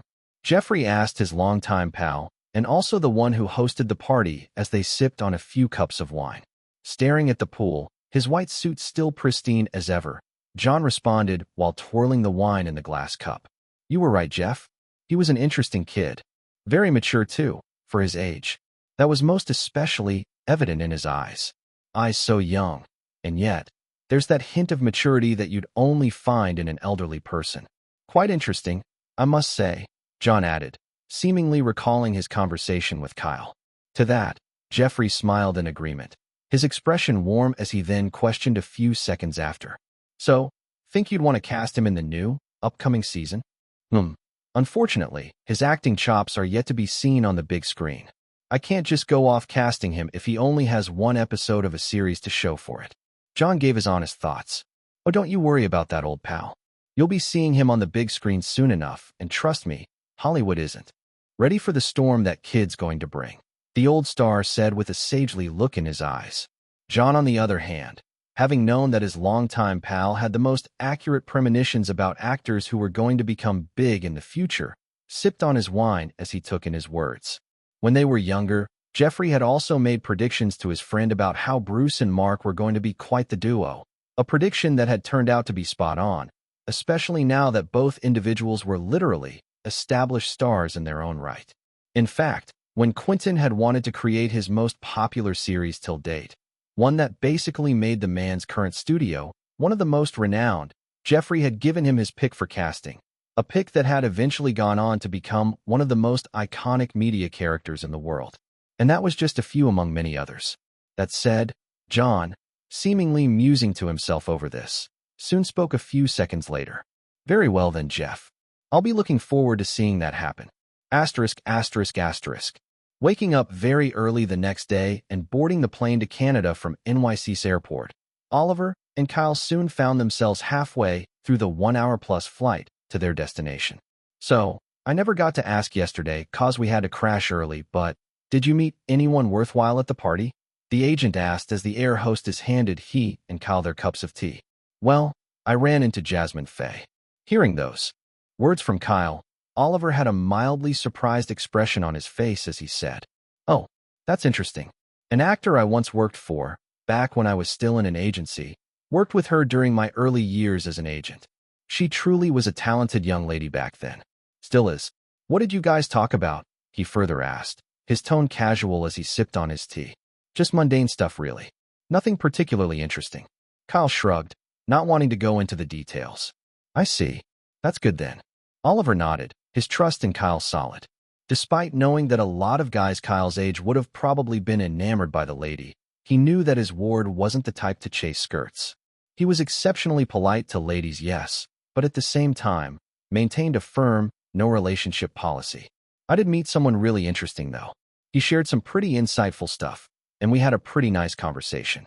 Kyle then said, a thin smile on his lips as he propped his chin with a gently curled fist. And who was that? Oliver inquired, slightly curious about said man. John Quentin. Hearing that name, the usually calm Oliver almost sputtered on his drink, catching a confused Kyle completely off guard. John Quentin. Seriously? Oliver had his eyes widen in shock as Kyle replied, still very confused. Why, yeah. Who is he? The young man inquired in genuine curiosity, wanting to know who exactly the sophisticated man was. Oliver just stared at his ward, in disbelief, and then, with a small sigh, just after cleaning his mouth with a napkin, explained whom John Quinton was to Kyle. And as Oliver did, Kyle's eyes gradually also widened in utter disbelief. "You can take a break, you know." A small sigh escaped Oliver's mouth as he said to Kyle, whom was about to exit the vehicle. They were parked in front of the story building where the young man's apartment was situated. "I've already had enough of a break. I have to keep moving forward," Kyle simply responded to Oliver, who couldn't help but shake his head in resignation. Waving him goodbye, the young man casually made his way up to his apartment. Opening the door to his room, greeted by the cozy and homely scent that he had missed these past few months, Kyle smiled and said, home sweet home." Chapter 72. Inspiration. A month and a few weeks had passed by since Kyle had returned back to his cozy apartment in Canada. During that entire period, the young man had been hard at work, mostly focusing on his singing. Gigs upon gigs upon gigs. Kyle simply kept jumping from one gig to the other like the workaholic that he was. Despite Oliver trying to cajole him to rest a little more, he had stubbornly refused, something his agent couldn't help but sigh in resignation at. Even if he loved Kyle's dedication to his craft and his habit of always wanting to move forward, at times, even he felt like the young man was overdoing it, but not wanting to hinder his growth, especially because he more than anyone knew that the young man progressed at an alarming rate. Oliver eventually gave in to him. And so, Kyle was now back to mostly singing at bars and clubs, whiling away his days as he also tried to write and compose a new song. As usual, there were many ideas in his head, but it was just a matter of finding the right inspiration and fully settling on that which he thought was the best. It also didn't help that he was usually quite tired a lot of the time, as most of his singing gigs took place either in the evenings or at night. He hadn't also leveled up or gotten any system notifications in a fairly long while, but if Kyle was being honest, he wasn't particularly disturbed by it. The system did inform him that leveling up, after reaching level 10, would be very hard after all, and he just couldn't help but feel that he'd need to do some serious work to reach the next one. Coming back home to his cozy apartment, though, Kyle would usually struggle to take a bath and then slump onto his bed until he got whisked away to dreamland. That had been his routine for the entire month now. Today, however, the exact opposite was the case. 1:53 a.m., and yet he was still awake, completely wide awake. It was almost as if the young man was far too tired to fall asleep. The stress, instead of making slumber a breeze, was quite, literally, counteracting his need for it. And so, with blank, tired eyes gazing at the ceiling, he just laid there on his bed like a log of wood. 101 sheep. 102 sheep. 100 dash. He stopped, blinking his tired eyes a few times. "This isn't working," he muttered as he slowly got off the bed with a tired sigh. Moving over to the kitchen to drink some water, Kyle's eyes lingered on his piano from across the small counter. "Might as well mess around with that if I can't sleep," he thought to himself, and a few seconds later, found himself sitting on the piano stool, mindlessly playing a few small tunes here and there. His thoughts still lingering on why he was finding it hard to sleep, Kyle played a certain tune that suddenly brought him back to earth. The tune, upon retracing his steps and playing it again, felt very dreamy. Finding the musical tune intriguing, Kyle played it again, but this time, he tried to add a bit of whimsicality to it. Not sure of where he was going with this, he continued messing around with the tune as he got more and more into it. His previously tired sapphire eyes soon brightened up like twinkling stars, and he sat up straight from his previously tired posture. This certain melodic tune was getting infectious to him, and he seemed to be having a lot of fun as he continued playing around with it. Kyle hadn't realized it yet, but he had spent roughly 2 hours simply dallying around with said tune. Smiling now, his senses fully awake and tingling, Kyle continued playing the tune, messing around with it until it became a mixture of dreamy, whimsical, and somewhat ethereal. And then, as if the stars truly aligned for him at that exact moment, Kyle thought about all the weird things he loved to ask himself when he tried to fall asleep, both as a kid and even as an adult. All those thoughts, coupled with a strong wave of nostalgia, caused a few verses to leave his mouth in synchronization with the dreamy tune. Musical keyboard, musical notes, musical score, musical notes. Why do the stars twinkle at night? Galaxies and exploding suns? Why is the Milky Way so complex? Musical keyboard, musical notes, musical score, musical notes. Pausing the lyrics in between whilst playing the tune, still just winging it as he went along, Kyle completed the other half of the first verse. Musical keyboard, musical notes, musical score, musical notes. Shouldn't I be counting sheep? Well, I'm too tired to fall asleep. Guess I'll stay awake in the quiet of the night. Musical keyboard, musical notes, musical score, musical notes. Stopping the tune for a split moment, realizing that he had composed a whole verse in under just a minute, Kyle continued with his shenanigans. Musical keyboard, musical notes, musical score, musical notes. What a strange canvas of thoughts. Why aren't the waves of slumber whisking me away? Please take me away to a corridor of dreams. Or I might just stay up all night. Musical keyboard, musical notes, musical score, musical notes. That was the chorus of the song, and at this point, Kyle was far too deep in to stop. So he continued. Musical keyboard, musical notes, musical score, musical notes. 2 a.m. thoughts are wild. Do bears know how to smile? Do fireflies have festivals? Musical keyboard, musical notes, musical score, musical notes. 'Cause I'd like to fall asleep. But my thoughts have turned sentient. And now it's 5 a.m. Musical keyboard, musical notes, musical score, musical notes. Having composed the second verse, now a bona fide song that was almost completed, Kyle sang the chorus again. Musical keyboard, musical notes, musical score, musical notes. What a strange canvas of thoughts. Why have the waves of slumber eluded me? Please take me away to a corridor of dreams. Or I might just stay up all night. Musical keyboard, musical notes, musical score, musical notes. Changing choruses to fit a narrative, a subconscious skill that had become synonymous to Kyle's style of lyrical composing, also dipped its thumb into the second chorus of the song, slowly playing the whimsically ethereal tune that had ensnared him from the very beginning. Kyle sang the outro with a gentle tone that mirrored the current lingering tune. Musical keyboard, musical notes, musical score, musical notes. Wish the quiet of the night enveloped me. Then maybe I wouldn't be having these strange canvas of thoughts. Musical keyboard, musical notes, musical score, musical notes. Ding! You have composed and sang an original song in one night. A truly remarkable feat has been achieved. Massive bonus will be applied. You have obtained a massive amount of EXP points. 5,000 EXP points have been awarded. Total EXP points available, 10,400.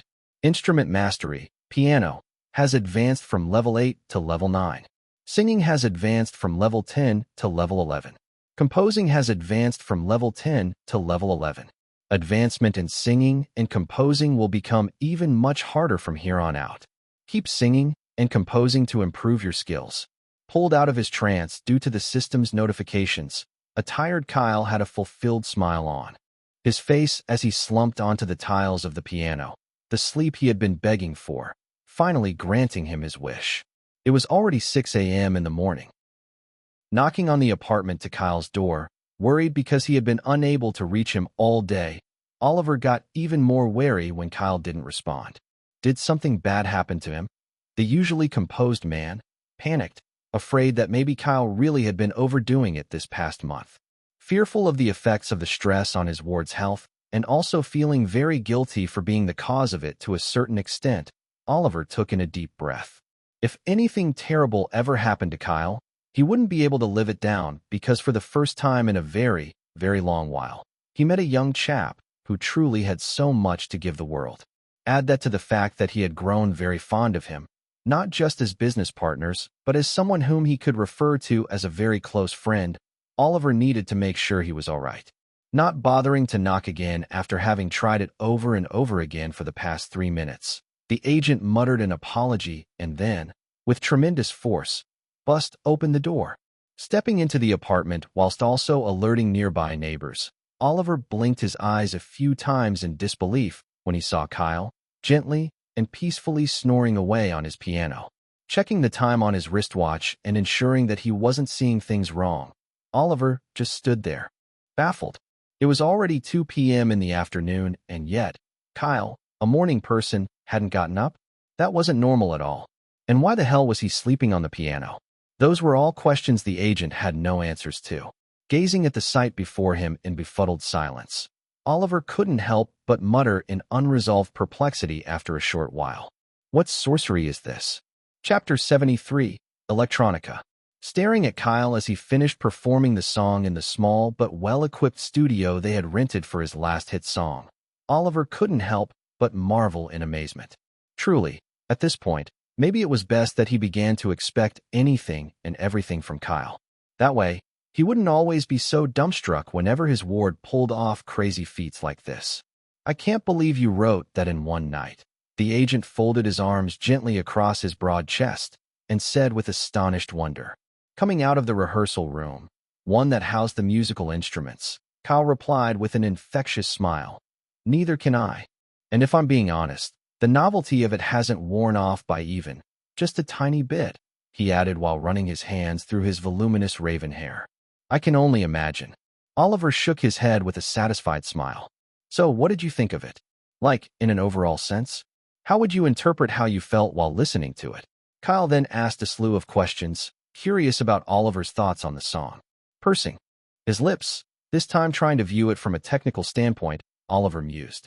Not that it was really his thing, but still, the agent tried to properly arrange his words to get across how the song had felt to him.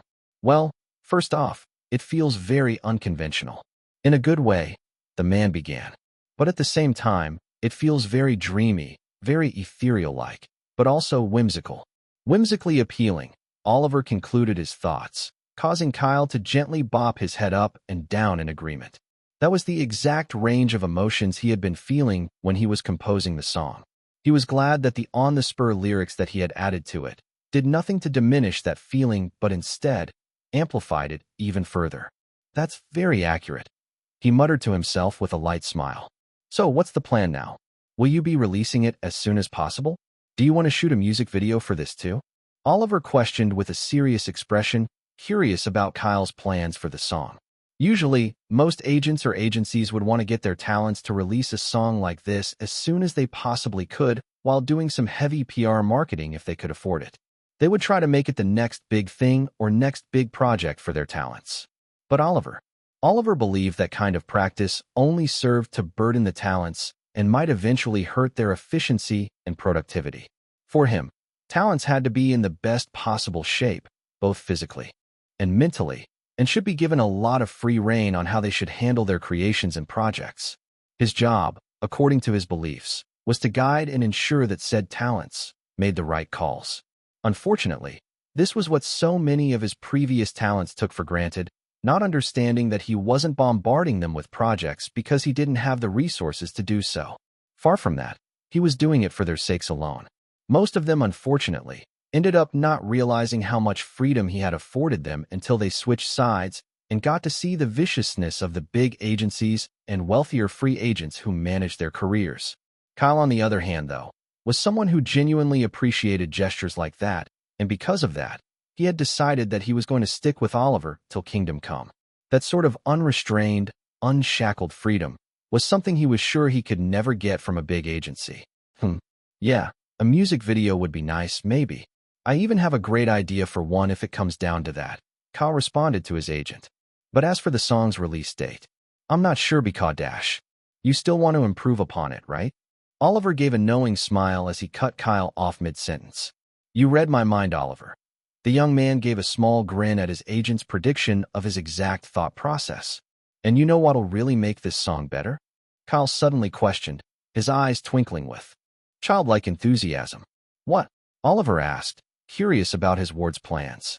And then, with a Cheshire grin, one that only served to pique Oliver's curiosity even more, Kyle snapped his fingers for added dramatic effect as he said, Electronica. Electronica? Oliver's raised his eyebrows in genuine surprise, his tone skeptical. Yeah, electronica. It should really elevate the song. Make it even more distinct. Kyle nodded, his head already swirling with ideas.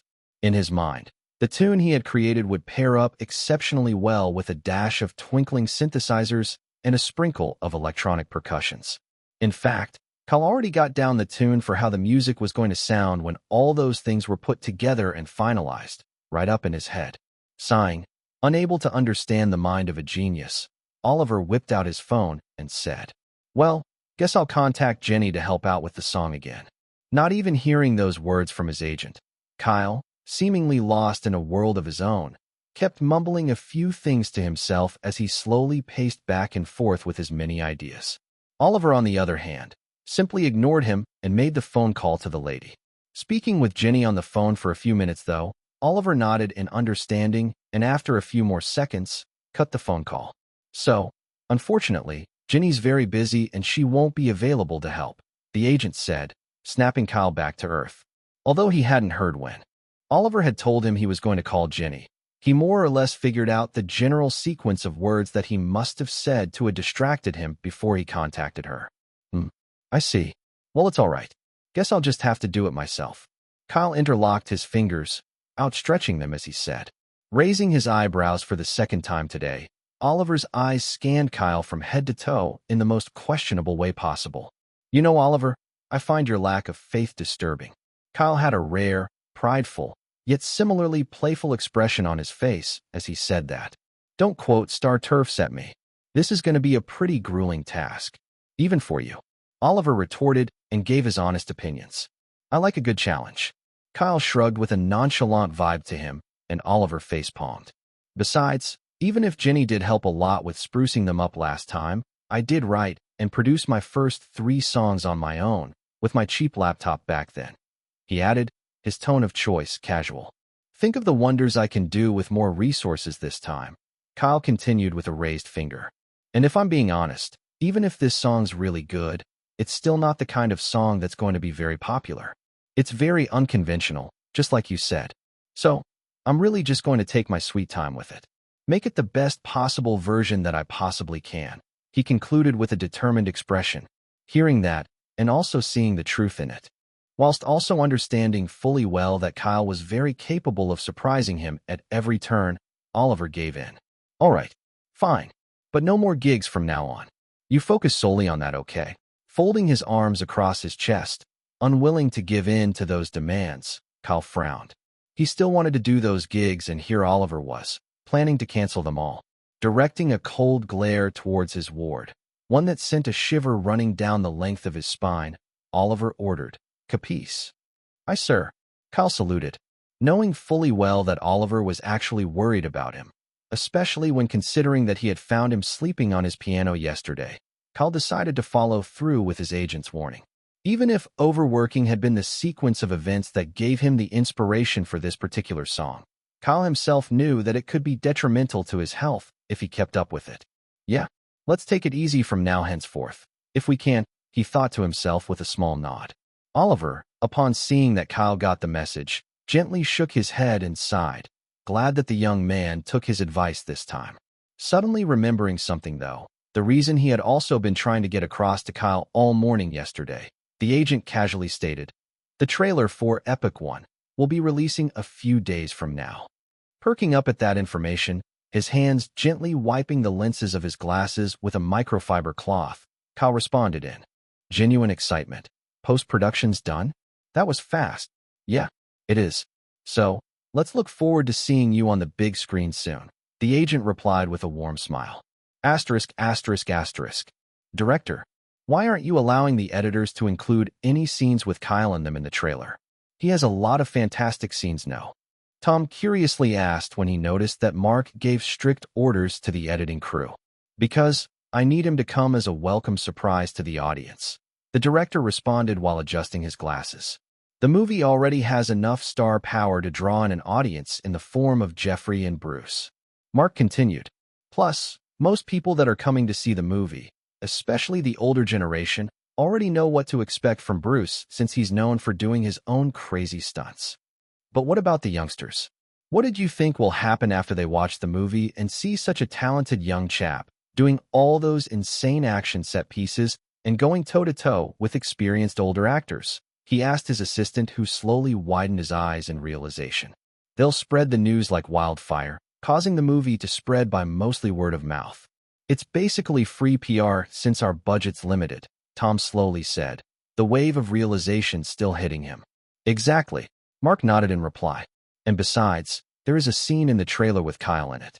One I'm sure will be bound to evoke a lot of people's curiosity about the movie, the director added with shrewd smile. Chapter 74, Those Eyes, Chico. Kevin was an action movie junkie.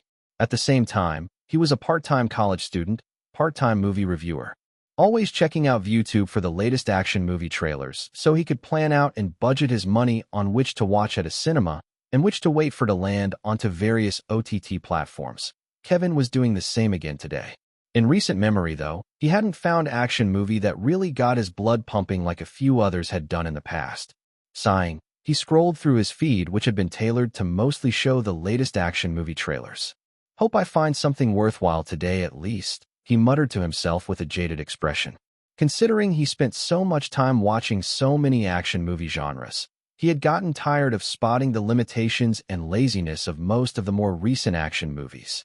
Too many obvious use of green screens, lesser practical effects, shaky cams during choreographed fight scenes, a particular disdain he had because it made the action scenes seem cheap and lazy.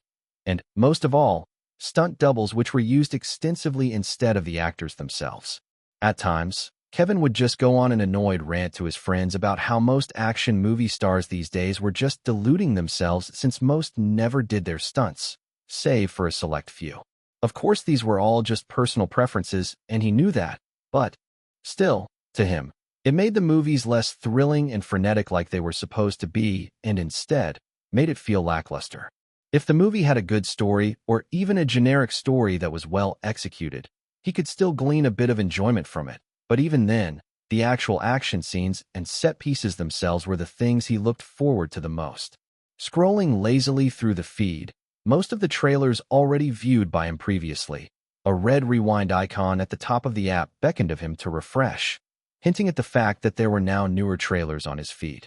Promptly, he did so, and the first trailer that greeted him the moment the new feed loaded was the trailer of Epic One, an R-18 action-rated movie. The young man hummed, a bit of interest present in his jaded gaze. Mild curiosity taking over, though. Kevin clicked on the video, and soon the trailer began. The first thing that instantly grabbed his attention was Bruce Gunn in a sleek black suit. "Oh, it's Bruce Gunn." The young man's attention was instantly piqued as he sat upright on the bed. This was one of his favorite action movie stars, one he had become a total fan of when he also found out that the man did most of his own stunts. Come to think of it, there was that tweet about him being in a movie 2 months ago. We just didn't know what the name of the movie itself was at the time. A string of thoughts entered Kevin's mind. Sitting up properly on the bed, his attention now grabbed. Kevin continued to watch the trailer as it opened up into a modernly designed office with a certain logo on the wall. "Agent Watts, do not defy our orders. You are to stand down. Other agents on the field will handle it. Do not investigate this case any further." A few people seated on a high table ordered Bruce. "I will," Sam coldly responded as he dropped the formalities and exited the office, causing one of his superiors, Jeffrey, who was playing Abraham, to bang his hands on the mahogany desk in fury. That was how the trailer had begun, and then it transitioned over to a few bombings here and there across the city, leading the viewer to understand why Sam had defied orders. Though it never went too much into the actual reason why he was so hell-bent on doing so, it actually served to make the viewers have their own speculations while keeping a major plot point from them. Glad that the trailer wasn't revealing any major plot points in the story, though, a typical trait most action movies tended to employ these days. Kevin watched on with growing interest. As the trailer went on, with Bruce's cold voice and demeanor narrating that he was on the run and also needed to put a stop to whomever was the culprit of said bombings, a few frenetic action set pieces were sprinkled in, showing the dangerous events that Sam had to overcome. Some included a few fight scenes with some of his fellow ex-agents, while some showed off some of his fights with a few Russian mobs. There was even a scene where Sam was on the run and needed to swing from one building to another using a cable attached to a crane to escape his pursuers. Seeing that scene alone, knowing fully well that the mad lad that was Bruce Gunn would actually do all of those stunts by himself, Kevin had a childlike grin of excitement grace his face for the first time in a fairly long while. And then, as the trailer came to a close, Bruce dressed in another sleek black suit as he walked up the stairs that led to what seemed to be a gala. The title of the movie was shown in bold with a release date of 19th of August. Already pretty invested in the movie, thinking that the trailer was over, a small short scene then played out, catching Kevin by surprise. In the scene, there was a single, thin ray of golden light from the sun that pierced through a dimly lit corridor, one where a certain figure was battling with a few people, his silencer dropping them down like ants. The scuffle went on for what seemed to be a few seconds before everything finally went quiet. Standing victorious over all of their dead bodies, his breathing heavy, the figure then moved towards the camera, his footsteps echoing, almost as if in rhythm to the heartbeat of whomever was watching the trailer. From a long shot, his figure was undiscernible, but gradually, it soon switched over to a close-up shot of his face, standing directly in front of that thin, golden ray of light piercing through the dimly lit corridor, his entire face still very much obscured by the general dimness of the shot. All that the viewers, all of whom were watching the trailers across the world, were left with were his cold sapphire eyes. Whoever this mystery character was to the story, they had no idea. But that icy gaze present in his purposeful and determined sapphire eyes sent a shiver running down their spines, almost as if he was gazing directly into the depths of their souls. And then, just like that, the trailer ended. Kevin, who had been stun-locked by those eyes, raised his arm up to see goosebumps rising all over. Who the hell was that? He ended up muttering after a short while. Rewinding that particular scene and watching it again, another shiver running down his spine, Kevin immediately budgeted his money. This movie was one he was definitely going to be watching at cinemas on day one. Kyle's fan group was going absolutely bonkers. The cause? Epic One's trailer, of course. And most especially, that last scene in it. Princess Peach. Those eyes, Chico, those sapphire eyes. Those were definitely Kyle's. Kyle's girlfriend at Princess Peach. The shivers that ran down my spine. I'm definitely going to see this movie solely for him. Peter_writes_fantasy. Haven't watched a movie in a long while, but for this, I'll make an exception. Seems like a generic action movie though, save for the last scene with Kyle in it. Tricks or treat. I'm so hyped. Grabbing my friends along to the cinema, for sure. We do a bit of trolling. I really hope our boy doesn't get overshadowed by Bruce and Jeffrey. Those two are literal acting powerhouses. And _MZ_27. Aw shucks. I'm gonna be very busy and very broke through most of July. Hopefully I can squeeze in some time and funds to watch it. If not, I'll wait for it to hit streaming platforms. Lonely Alpha Wolf. Yo guys, check out the trailer views. It just crossed 75K views in less than an hour. Shrek loves Fiona at Lonely Alpha Wolf. Man, at this rate, 1M views within a day isn't too far off. Mamma Mia, well, been very busy recently, but what's with this massive influx of messages? What's going on? Did Kyle release another song? Heard rumors that he was working on something new. The imposter at Mamma Mia also heard that too, but that's not the case this time. The trailer of Epic One, the movie Kyle's starring in, just dropped, and there's this captivating scene in it that's really cool. You should check it out. Annie, are you okay? Finally. A glimpse of Kyle acting again. Damn, those eyes were killer. Waifu with a rocket launcher at Annie, are you okay? I completely agree. Winnie the Witch. I was hoping for a new song, but this is great too. Now I need to go break my piggy bank in preparation for August. Piggy bank at Winnie the Witch. You betrayer. You said you'd keep me safe. Bob the Hammer at piggy bank. First I break a wall. Then I bust open ceramics like you like a Piata. Pro_noobs. I just hope Kyle's got a lot of screen time. Would really suck if he didn't. N0C at Pro_noobs. I'm pretty certain he will have a lot. Considering he had been in New York for close to 3.5 months, as a few internet reports stated, I'm certain he'll have a lot of screen time. Chapter 75. Strange Canvas. So, do you think the movie would perform well at the box office? An interviewer asked Bruce and Jeffrey, both of whom were doing a few promotions here and there for Epic One. Glancing over at Jeffrey, seemingly asking him with his eyes if he wanted to answer that question, the old Hollywood star simply shrugged, causing Bruce to answer however he wanted. I'm not sure how well it'll perform at the box office. Not because we're not confident about the movie, but because many factors come into play for a movie to be a hit. Bruce explained. Although, if it's pure fun, a good story and thrilling action scenes you want, I think it'd best for anyone to see the movie and make what they think of it. He then concluded his statement with a confident smile. Nodding his head at that answer, the interviewer still had one more question to ask. The end of the movie's trailer, which is the most talked about part of it. That character in it, one that's played by the indie actor Kyle Kestis. Can you tell us more about him or his role in the movie? No comment. Bruce and Jeffrey simultaneously answered, their tones casual. Having a wry smile form on his face, the interviewer couldn't help but inwardly sigh. He was from a big publication company, and yet, even he knew better than to prod these two for more information.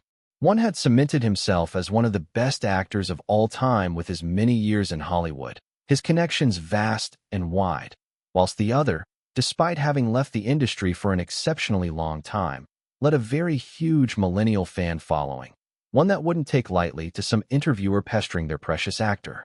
Even if 2 days later, after racking up a view count of 3.5 M views and counting, the last scene of the trailer had been the most talked about part of it, Bruce and Jeffrey, through all the other interviews and talk shows they had been at, had been very tight-lipped about Kyle's character. A good marketing strategy it was, because, even if a fairly respectable number of people were mostly coming to the cinemas to see Bruce pull off some crazy stunts despite his older age, and also see their beloved old Jeffrey in a movie, there was now another element of intrigue to the movie besides just both of them, one that would end up pulling a few other people to the cinemas. And so, with a respectful smile, the interviewer ended the interview with a few words whilst offering a handshake to both individuals. Well, guess we'll have to find out more about him when the movie hits theaters late August. Thank you so much for your time, you two. Receiving the handshake with amiable smiles, Bruce and Jeffrey responded in kind, and that was that. Asterisk, asterisk, asterisk. Mike Woods was on top of the world. His single, Sensual, a song about sexcapades, was topping the buzzing 100 charts, beating out all of his previous Rising Voices contestants by over quite a fair gap of a few 100,000 streams. Lily, having released another single again, this time with more resources on ground, released a song titled Lily that came in at second place on the charts. The song, which was basically about her fears as a young lady trying to find her way through life's ups and downs, all while staying true to herself, was a song which seemed to have resonated strongly with a lot of similar young ladies her age, hence the numbers. Steven came in third with a single titled Unconditional, a song about the type of love that was, simply put, unconditional. Katie, with her song Resilient, which was about being resilient in an unfair world, a world all too familiar to all of us, took fourth place on the charts.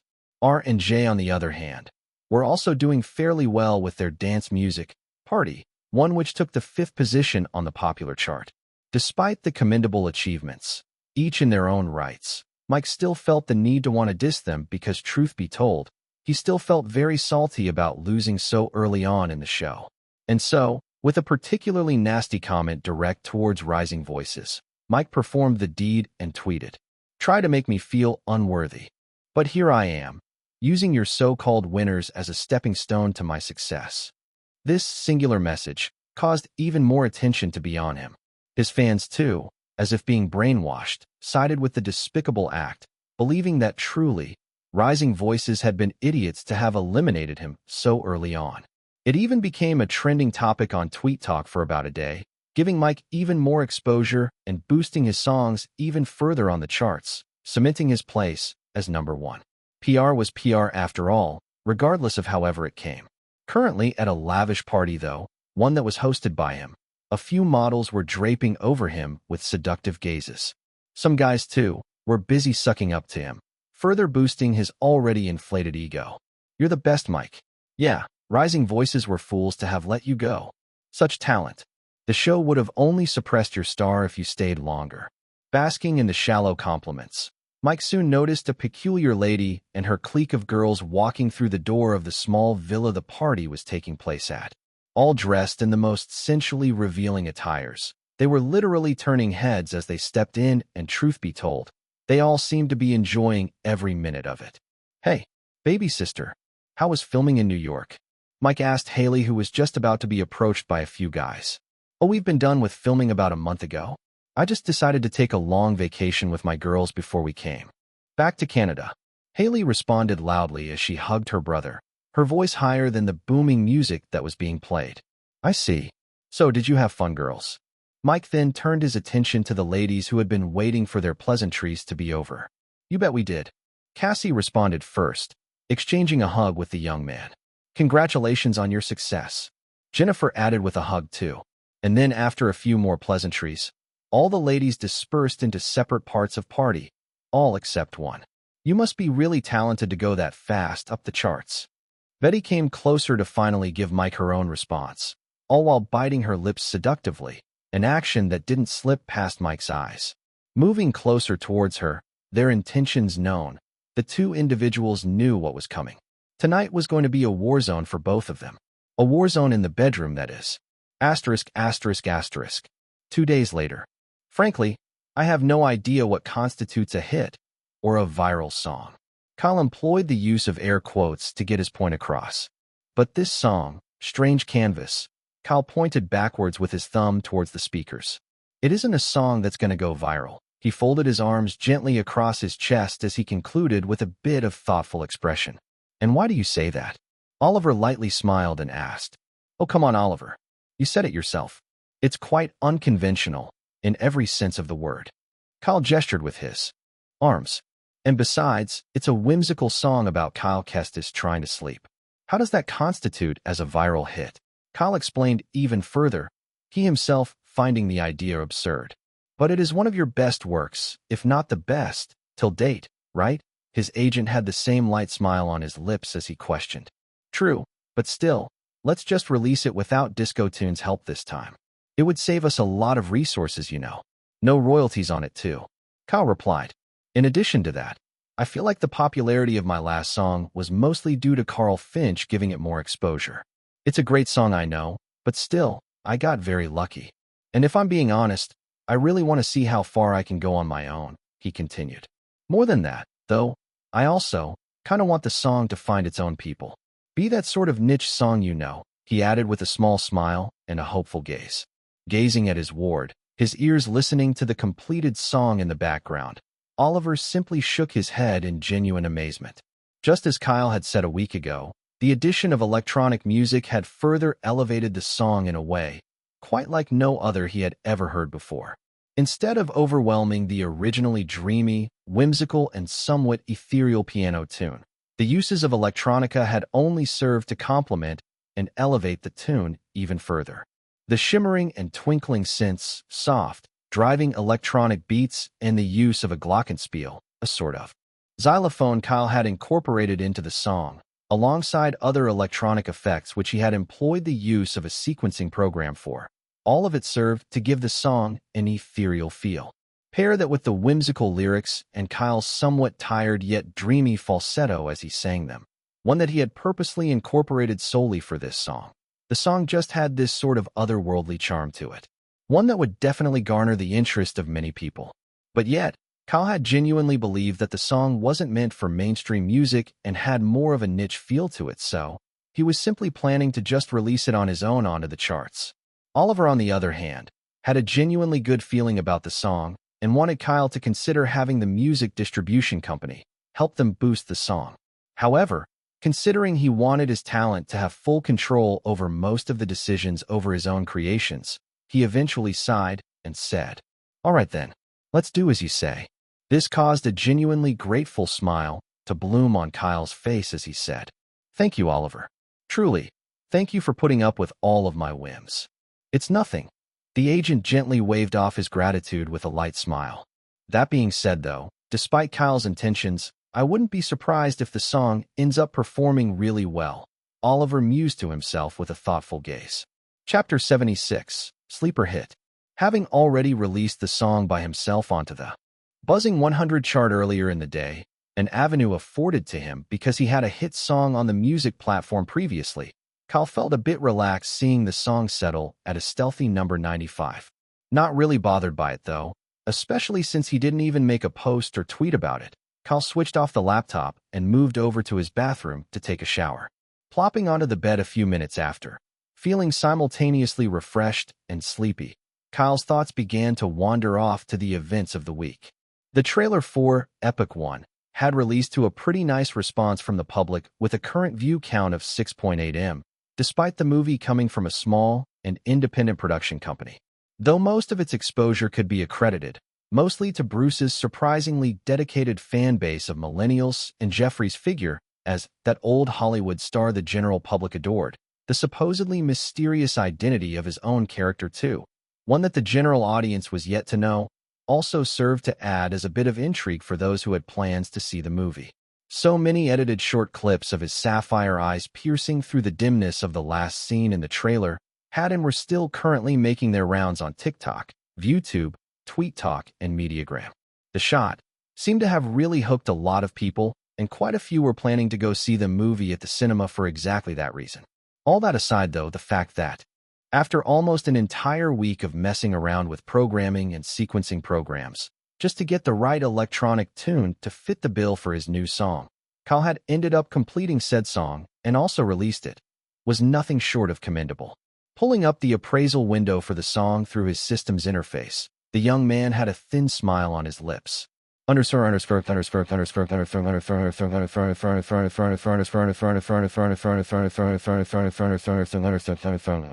Strange Canvas, 97%. Written and sung by Kyle Kestis.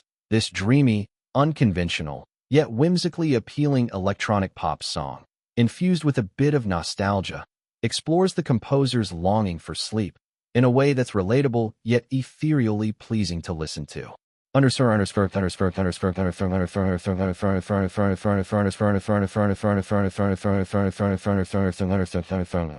It'll find its audience, I'm sure, he muttered to himself as he dismissed the interface. Should rest for a month at the very least now. I think I've earned it. Those were the young man's last few words as he slept off. Meanwhile, on the buzzing 100 chart, Strange Canvas slowly moved up the charts. Strange Canvas, 2,753 streams. Wild, 2,752 streams. ****. Walking into a convenience store for her night shift was Jody, a teenage girl in her second year of high school. Changing into her work clothes, the young lady soon moved over to the counter, ready to respond to the late-night customers. The convenience store also had armed guards who were always on standby for their own shifts too, so Jody always felt safe here. Being an introvert, Jody also struggled with frequent bouts of insomnia. In the past, it had been quite severe, but after seeing the right medical practitioner, one who gave her the right medications to help alleviate them, things had mellowed out considerably over time. But every once in a while, it would prove to be very stubborn to get over. Today was one of those days. Bored out of her mind since no customer had arrived since the last 1 hour, the lady whipped out her phone and plugged in her earbuds. Navigating over to Groovebox, Jody scowled a bit when her eyes landed on the #1 song on the charts. What a vulgar song. She clicked her tongue in distaste, clicking on the next song, Lily, just after. She had listened to it yesterday at a party that her only close friend, one whom was also an extrovert but had ended up adopting her a long time ago, dragged her over to yesterday. Considering the lady wasn't particularly a music lover like so many other people, Jody's major preferences when listening to music were songs with good and relatable lyrics. Lily, sung by Lily Lockhart, a song that uses the many different varieties of lily flowers to showcase the beauties and fears of a young lady staying true to herself despite the many odds, was a song she really loved. Unconditional and Resilient, by Steven Anderson and Katie Chopra respectively, was also her kind of music. Heck, even Party, a dance pop music which usually wasn't her everyday taste, was fun to listen to because the lyrics were simply focused on having the time of one's lives, a state of mind she wished she could have. But sensual, now that was a song she had a sort of deep disdain for. The lyrics were just so crude, profanely indecent, and very lewd that she wondered why the heck people even loved to listen to it, much less taking the top 1 spot on the chart. However, Jody understood clearly well that her taste in music just didn't gel well with that kind of music, and everyone had preferences. And so, keeping her mind off those thoughts, she proceeded to compile all her few favorite songs into a short playlist to listen to, solely for the night. Just as she was about to, though, a group of ladies came in, causing her to quickly put the phone and earbuds aside to attend to them. After having responded to them a few minutes later, politely thanking them for their patronage, Jody stuffed her earpiece back into her ears, only to be met with an unfamiliar song playing. It seemed like she had mistakenly clicked on the shuffle feature whilst putting the phone away. A bit confused, though, especially since she had never heard any song of such, the lady was about to change over to her previous jams when the tune of the song finally picked up with the dreamy falsetto of a young man's beautiful vocals entering the song. A bit enthralled by the electronic tune of the song, Jody gradually gave in until she was completely mesmerized by said song along with its whimsical lyrics. In about 2 minutes and 30 seconds later, though, the song ended, only for Jody to immediately replay the song. And then it happened again, and again, and again, and again. Before she knew it, she had already replayed the song 15 times, having the most beautiful smile surface on her lips, a rarity from her. Jody stared at the title of the song and the artist who sang it. Strange Canvas, by Kyle Kestis, she muttered. This song, a song about a guy simply trying to sleep, at least in the way she interpreted it, resonated with her so much. This, obviously, was due to the many times she had struggled with insomnia in the past, and still struggled with it occasionally. The tunes were literally so blissfully put together, and yet, despite electronic pop not being her thing, Jody found herself falling in love with it. But the lyrics, now those were her most favorite parts of the song. It's so whimsically innocent, almost childlike too, but in a very relatable way, her thoughts went on. Feeling like she had heard the name of the artist somewhere before, though, Jody simply dismissed those thoughts and instead replayed the song again. This song, she muttered again. I'm fucking gatekeeping this song, Jody silently declared. Strange Canvas, 45,003 streams. Twerk It, 44,986 streams. Asterisk, asterisk, asterisk. 2 days later. See, that's what I've been saying. There's no originality to most songs these days. It's just recycling and reuse. Yeah, that is true. And not that it's a particularly bad thing, but at times, it can get very bland when you begin to spot all these musicians employing the exact same elements to their so-called viral hit songs. On a fairly unpopular, late-night segment of a certain radio station, one that a lot of night crawlers like to tune into, a fairly well-known disc jockey that went by his stage name DJ Trippy, and another individual, one who was a previously popular and retired music producer that went by the stage name Producer Bones, conversed over the general state of the music industry. Usually, as they did this, they would collect music requests from the listeners and play it on the show, analyzing and breaking down what makes the song tick after the song had finished playing. Today was no different as they kept talking while analyzing the currently most popular song on the charts, Sensual, that had just finished playing a few minutes back. That basic 4-chord progression, M, G, C, D. It's such a catchy tune, but it's also become so very overused that it's kinda lost its charm for a lot of people. Producer Bones explained while Trippy read out a few comments. So someone said, I get what you mean, Bones. Sometimes I just steer clear of the charts and listen to my old school CDs. Those are much more innovative. Another person said, so literally a formula. Got it. If I want to make a hit song, use those chords. Thanks, Bones. Trippy chuckled a bit as he read that particular message, realizing that some people just didn't give a shit as long as it made their song popular. And the cycle goes on. Bones, on the other hand, massaged his temples with a small sigh of resignation. Shaking his head whilst reading a few more comments, Trippy soon received a new music request for them to play and analyze after. So, Strange Canvas, by Kyle Kestis, yeah? Alright then. Give me a minute. The DJ quickly tried to locate the song and play it. Already having expected another typical, easily analyzable song to grace his ears, Bones stared on with a bland expression. However, the moment Trippy finally found the song and played it, Bones' expression gradually shifted into that of genuine interest as the first few seconds of the song's tune opened up. There was an almost ethereal piano tune which was complemented by a gentle electronic melody, one that was gradually building up in layers to create a sort of dreamy and lush feel. Trippy also seemed to be so invested in the song, and even the chat went silent. But the moment the song actually picked up with Kyle's enchanting vocals entering the fray, that was when both producer, DJ, and listeners became truly mesmerized by the song. With such a whimsical feel to it, one that quite a lot of listeners could resonate with being the night crawlers that they were, the song played on, ensnaring every single person listening to it. And then, when the song finally ended, there was pin-drop silence in the room, Bones and Trippy unable to muster the words to say. The song was so unconventional from what they were very much used to, and yet, it had the makings of a song that was so appealing. The listeners, on the other hand, soon began to bombard Trippy with messages, snapping him out of his trance. Trippy, play it again. Repeat. Repeat. Repeat. Oh my God. What the hell was that song? Bones is utterly speechless. Haha. The man was too stunned to speak. And so was I a few seconds ago. Leave it on loop, Trippy. That etherealness. That dreamy feeling. Inject me with it again. As the comments rolled in, Bones also reading them through the large tab in front of him, he couldn't help but agree with said comments. Truly, he had been too stunned, too mesmerized, and too captivated by the song to speak. Trippy, play the song again, he smiled and said. You got that right, P-Bones. The DJ grinned as he replayed the song, glad that there was an influx of people interacting on the show. This was definitely going to be good publicity for a small show like theirs. Strange Canvas, 999,003 streams.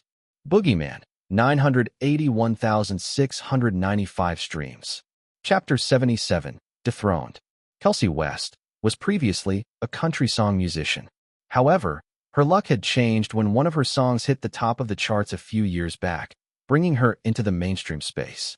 So as not to stay irrelevant, Kelsey, now commonly known by her stage name Ginger Cat, flipped her entire style of music to fit the trends, one that her core fans weren't too happy about. Sure, they were happy for her success, but, at the same time, they began to lose interest as she kept on releasing more and more songs that only fit the trends, completely ignoring her country songs which made her different from other mainstream musicians. But since the new formula worked for Kelsey and made her relevant in the music industry, she ignored the growing concerns about her music not being distinct anymore and instead embraced the new change. Unfortunately, the fame too also got to her head, and soon she ended up embroiling herself in a few nasty controversies here and there that were mostly her fault. Before she even knew what was happening, though, slowly, she had started to become irrelevant, with most of her fans leaving her, either because they became very disappointed in her, or to find greener pastures in form of fresh new music that wasn't hers. Her agency, too, had also stopped treating her like their golden goose and had instead given her an ultimatum, one that detailed that unless she had a song that was in the top 10 for an entire month, they would drop her without fail. This sent Kelsey into a state of panic, but, as if the universe was giving her one last chance, one of her recent singles currently sat at number 10 on the charts, overtaking the 11th song by a few million streams. Believing that she was now back in business, Ginger Cat was once again found at the center of a major controversy, one where she had been caught sleeping with a well-known music producer who was a married man with kids. Tweet Talk, as usual, flamed the topic to no end, with people mostly canceling the music producer himself for cheating on his wife, whilst Ginger Cat stayed relatively unharmed, feeling as if she was untouchable. But then again, karma was a bit of a bitch. Receiving a call from her agent a few seconds ago, Kelsey was currently biting her glittered fingernails in fear while sweating buckets. The cause: one particularly crazy song was shaking up the music charts like crazy, its ascent to the top of the charts unprecedented and phenomenal. Wet, 6,891,417 streams. Strange Canvas, 6,885,973 streams. Please don't rise. Please don't rise. Please don't fucking rise. That was the mantra Kelsey had been chanting for over an hour now, and yet, nothing seemed to be changing. Wet, 6,893,014 streams. Strange Canvas, 6,890,107 streams. Fucking stay in your lane, please, she screamed and cursed, tears already falling down her face. And yet, as if despite her every word, the rankings on the charts changed. Strange Canvas, 6,895,002 streams. Wet, 6,894,241 streams. Ginger Cat collapsed onto her knees, her head slumped downwards in defeat. Asterisk, asterisk, asterisk. Mike and Betty, along with Haley and her friends, were currently throwing another small, low-key party, with only the wealthiest of the wealthiest invited. Considering Haley had broken up with Austin midway into the shooting of their movie because she found him cheating on her, she had decided to do the next best thing in her dictionary. Jet setting. Her friends were also in support of it, telling her she had every right to enjoy as many men as she wanted. And so, finding a few wealthy young men, her and her friends, along with Mike and Betty, were practically having the time of their lives. Smooching each other, tongue and all. A few people were cheering them on, as the group practically almost ripped each other's clothes off right there in the small club. However, disrupting that moment was Mike's phone, which beeped with a familiar ringing tone in his pocket, causing him to break off his smooching session with Betty. "Sorry, babe. Gotta pick this," he explained to a Betty who was almost out of breath. Picking up his agent's call, he heard the man say in a somewhat nervous tone, "Mike, you remember that kid who eliminated you?" In rising voices. Tilting his head in confusion, a deep frown forming on his face, Mike responded, "Kyle Kestis." No sooner had he said those words, Haley, along with their other clique of girls, stopped what they had been doing almost immediately, their attention on Mike. That name was one they hadn't particularly heard in quite a while since his last hit song, No Clue. "And so, what about him?" Mike asked again, his frown getting deeper by the second. Hearing a small, nervous laughter ring from the other end of the phone, Mike listened as his agent said, "Just, go check the charts." Not liking where this was going at all, Mike quickly did as he was told. Haley and her girlfriends, too, started to become very curious as they watched Mike's actions. The guy Haley was locking lips with previously tried to pull her back into the kiss, but she dismissed him with a push. Kyle again, she couldn't help but think, wondering why she always felt so interested whenever his name was brought up. Mike, on the other, having pulled up the charts, gazed at it with a confused expression. Sensual. 11,682,956 streams. Lily, 11,203,180 streams. Unconditional, 10,998,959 streams. Resilient, 10,543,298 streams. Party, 9,999,069 streams. Strange Canvas, 8,105,628 streams. So what? He has a song on the charts. Am I supposed to be concerned? Is this supposed to be some sort of prank? Mike's tone was laced with a strong hint of annoyance as he responded to his agent, one which the man replied to by saying, check the analytics of the song." Frowning again, Mike reluctantly did as he was told, only to have his eyes widen in shock as he read out loud. 3,632.06% increase in the last 6 days? The girls around, who had no idea what those numbers meant, still understood that it must have been an exceptionally crazy incident for Mike to have such a mixed expression of shock and fear on his face. Yeah, and it's not stopping anytime soon. Those were Mike's agent's last few words before he cut off the phone call, causing Mike to slowly lower himself back onto the couch, a genuine expression of mixed disbelief and fear settling on his features. "I'm gonna lose to him again," he subconsciously muttered out loud, causing everyone around him to get an idea what was going on. Asterisk, asterisk, asterisk.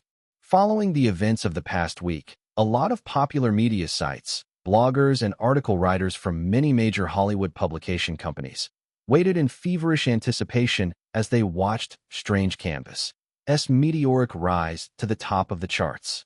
Although a few sites and smaller bloggers had started raising awareness about the song's crazy ascent, the more popular ones bided their time, knowing fully well that people would still read their own articles once the song finally dethroned the current #1 song.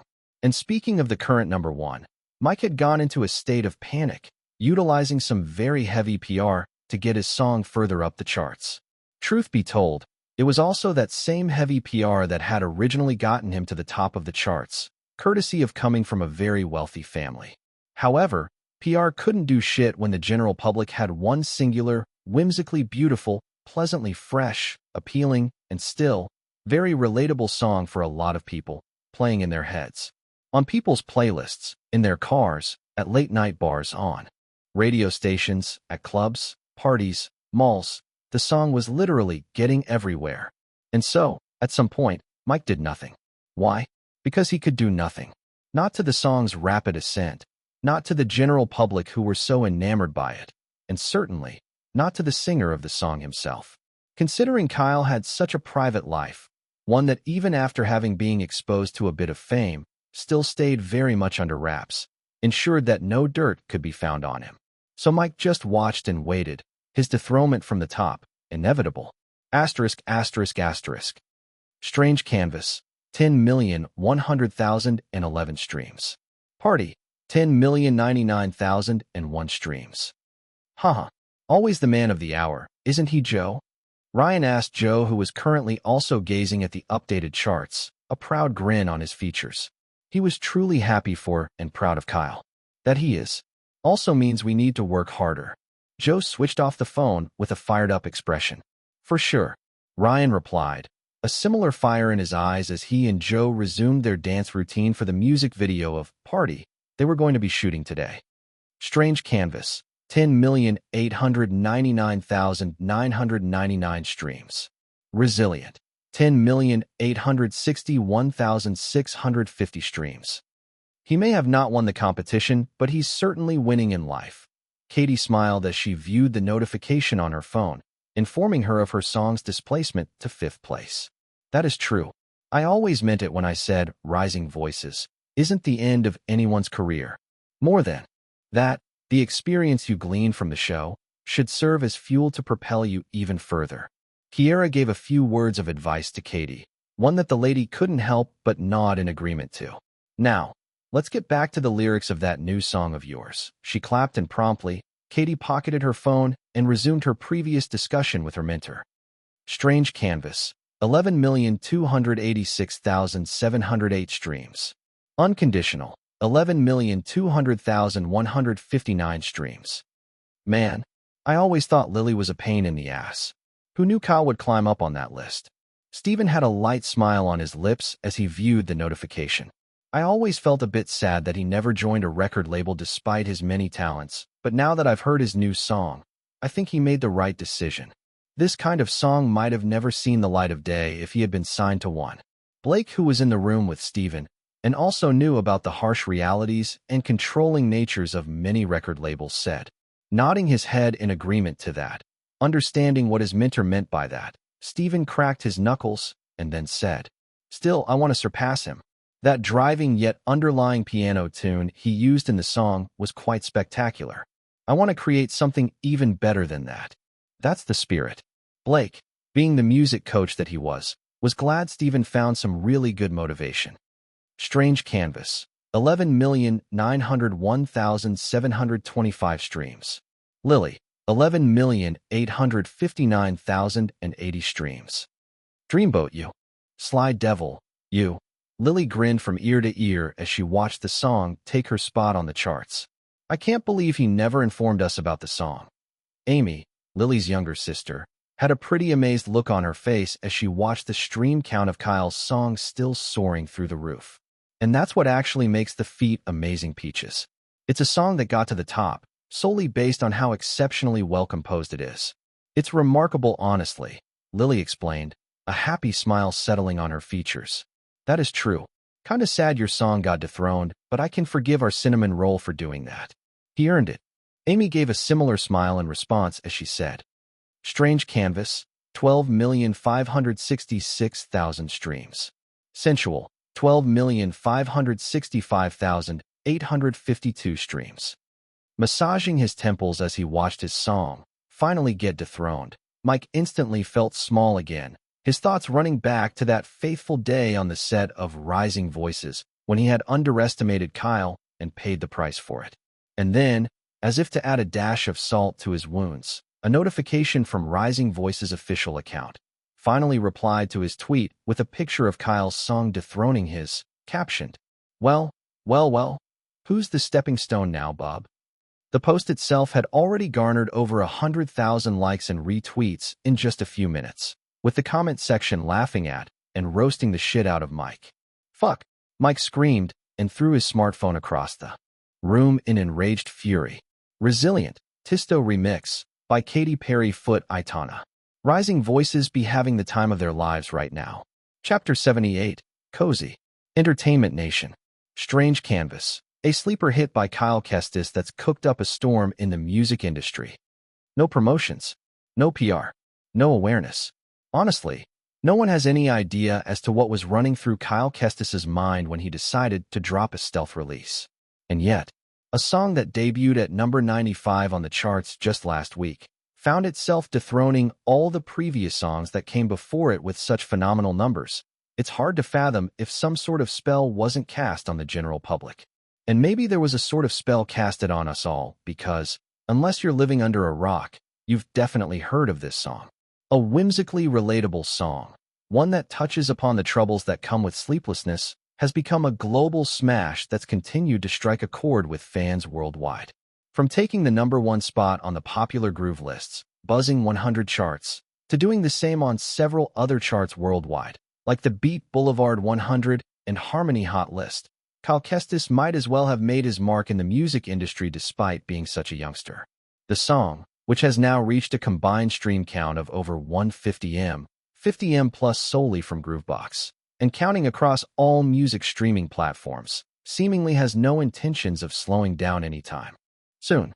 But even through all these, with his fame as a musician now reaching new heights every second of the day, we are yet to see any major statement from the man himself.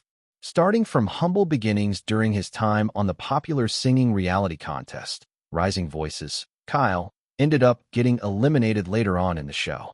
And yet, when you factor all of his achievements till now, he's pretty much surpassed all of his fellow winning contestants. Having topped the charts just a few months back with his hit single, No Clue, Kyle went radio silent. The only other information about him popping up during that time period was him being in a movie whose trailer was released just a few days back to very positive reception. Known to be a pretty private person, evidenced by his scanty social media presence, the young man has become a talking point for so many record labels and agencies looking to recruit him. However, when taken into consideration that these same string of events happened after his elimination on the show, with him rejecting every single offer that came his way, it's easy to understand that maybe, just maybe, Kyle Kestis does this for the passion and not for the fame. And in spades did it pay off, because what Strange Canvas has achieved within such a short period of time is nothing short of phenomenally sensational. Many record labels may have thought he wouldn't get far without any major backing or resources, but now, those words have been proven wrong. Kyle Kestis, whether he intentionally or unintentionally planned it, has made a resounding statement with his diaristic style of music. One that's akin to a declaration that goes, "I'm not just a one-time wonder guy. No, far, far from that. I'm here to stay." This article, written by Entertainment Nation, a very popular Hollywood entertainment blog, had racked up a view count of over 1.5M reads. Considering so many people had now taken interest to the man named Kyle Kestis, hoping to glean any more information about him that they possibly could, this article came right in clutch. As for Kyle's fan group, most of them were currently rejoicing.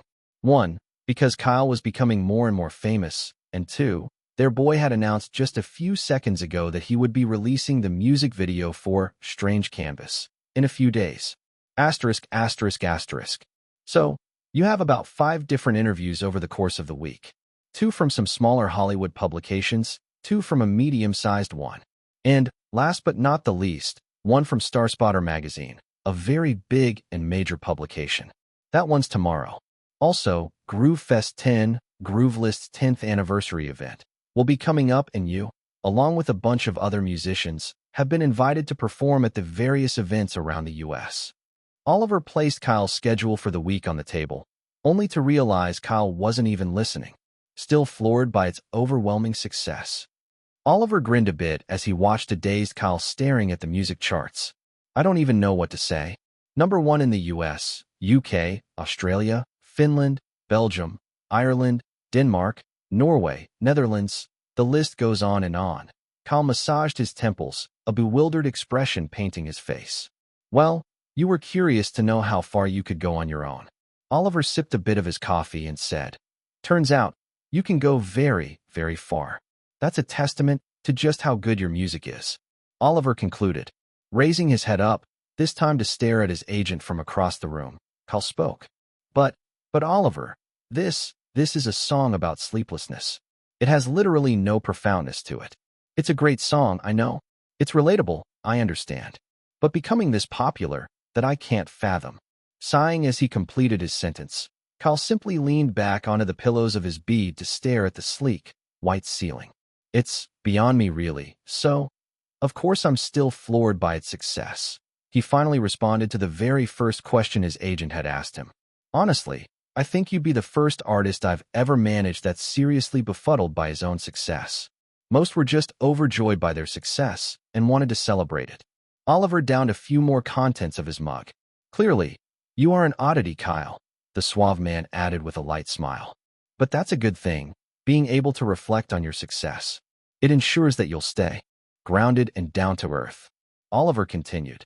Still, you should just accept that there's more to that song than just its lyrics or what it means. What I personally think is that it's a great song that's fundamentally different from what people are used to.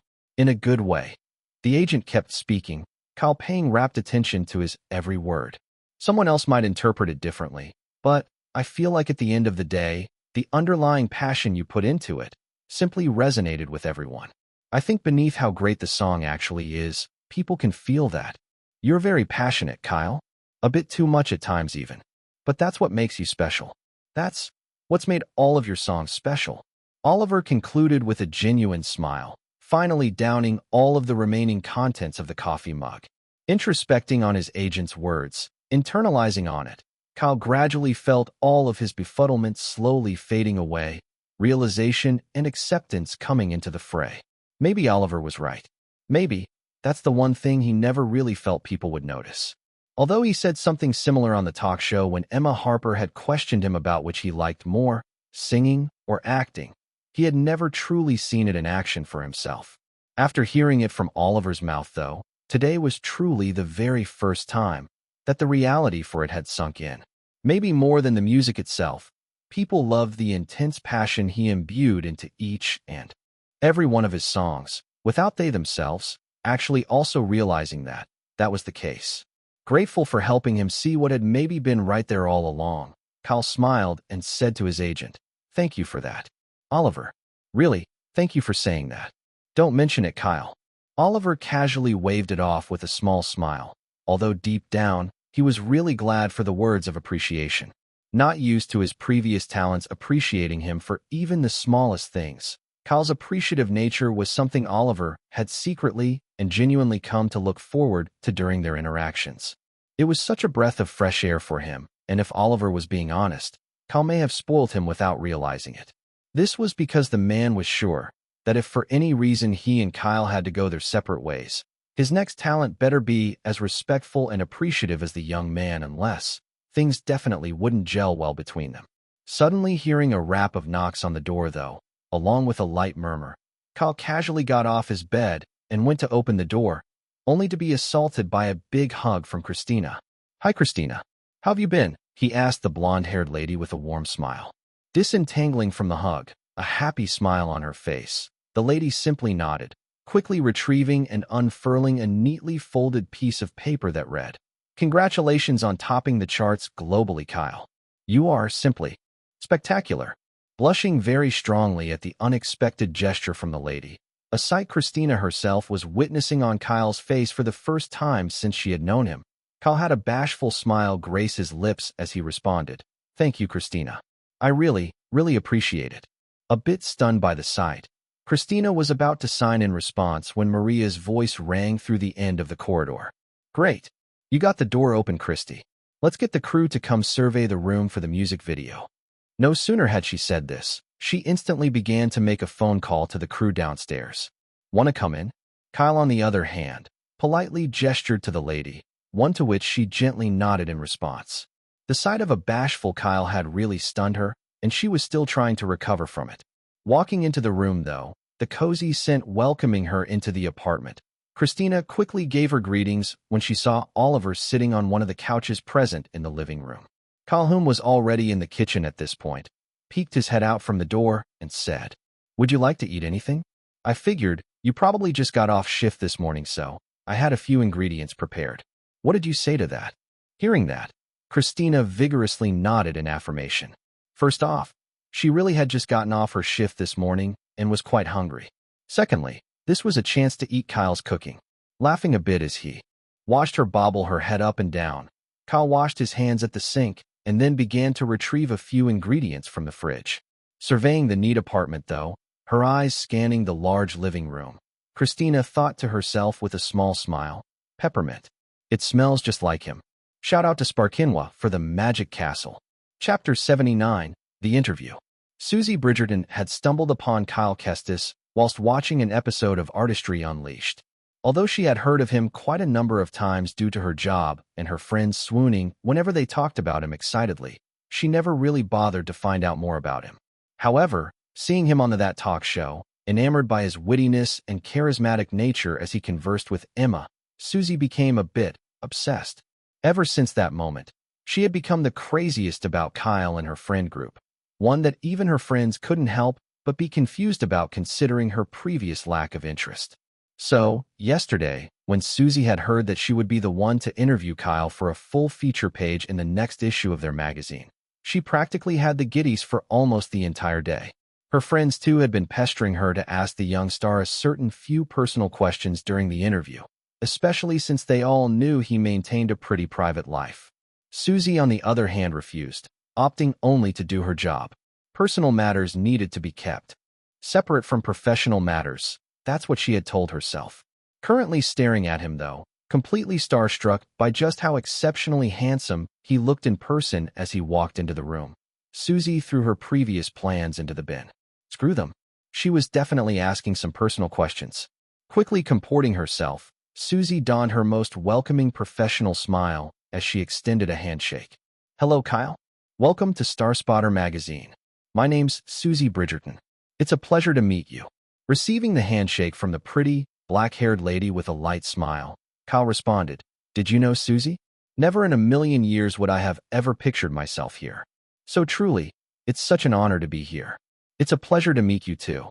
Already loving the enthusiasm from him, Susie grinned as they both settled into the plush and comfortable couches present in the interview area. "He's just as charismatic as the first day I saw him," she thought to herself before finally starting the interview. A few cameramen were also present, filming the session, one which would also be uploaded onto their official YouTube channel of over 50M plus subscribers. To start things off, Kyle, take us through a bit of your backstory. "You're from Minnesota?" Susie curiously questioned. "Yeah, Gem Lake, Minnesota. Very lovely, rustic, quiet place. About 500 plus people live there as at the time I was growing up. Not sure how much more the population's increased by now, though," Kyle explained with a small smile. "So, how do you find yourself all the way here in Canada?" Susie followed up with another question. "Scholarships, actually. After I graduated from high school, I applied for a bunch of them because, well, I figured, might as well give it a shot and see what comes out of it." Kyle responded, "What was high school like for you? Considering the way you carry yourself, at least from what we've seen, you must have been quite the lovable and fairly popular kid back then." Chuckling a bit at the question from Susie, a nostalgic expression on his face, Kyle responded, "No, not at all. I was the quiet kid with messy, unruly hair and googly-eyed glasses. I was quite the bookworm too. Still am." Smiling a bit at his words, loving the confidence that naturally oozed out of him as he spoke and joked about the fact that he was, and still is, a nerd, Susie listened as he continued. "If I'm being honest, high school, despite its ups and downs, and my apparent lack of interest in extracurricular activities, was quite fun, at least from my point of view. I didn't really have any friends growing up, and maybe a lot of my peers considered me a loner, but for me it was a peaceful existence, like air." Kyle joked again, soliciting a chuckle from Susie. "I think the same happened for me through most of my college years, but down the line, I met some really lovely people, so it's all good," he concluded with a small grin. "Your parents must be really proud of you then. You know, using literally next to nothing of their money to school," Susie said, and this time, with the same casualness, Kyle replied, "Oh, I don't have any parents anymore. Never really got to know them too. I've been an orphan for as long as I can remember, so I do hope they're proud of me, wherever they might be." He gave an honest smile as he said. That really was the truth, at least according to the events of his time in this world. That response, however, definitely caught Susie off guard because she had never expected it. Considering she had dug the internet and the other side of the internet thoroughly for anything she could glean about the young man a day before the interview, this news came as a real shocker. One that would also come as an unexpected revelation to the media and a lot of people who were interested in his story. But for now, Susie needed to continue the interview. "I'm sure they are." The lady quickly recovered and said, a light smile on her face. This time, Kyle simply nodded. "So what got you into making music?" Susie inquired by switching topics. Pursing his lips, thinking of how to go about this, Kyle opened his mouth to respond after a short while. "I'd say, I kinda got enamored with it as I grew up. It was such an amazing experience to listen to songs that could evoke strong and varied emotions. One that could also transport you to another world entirely, if only for just a few seconds, minutes, or hours.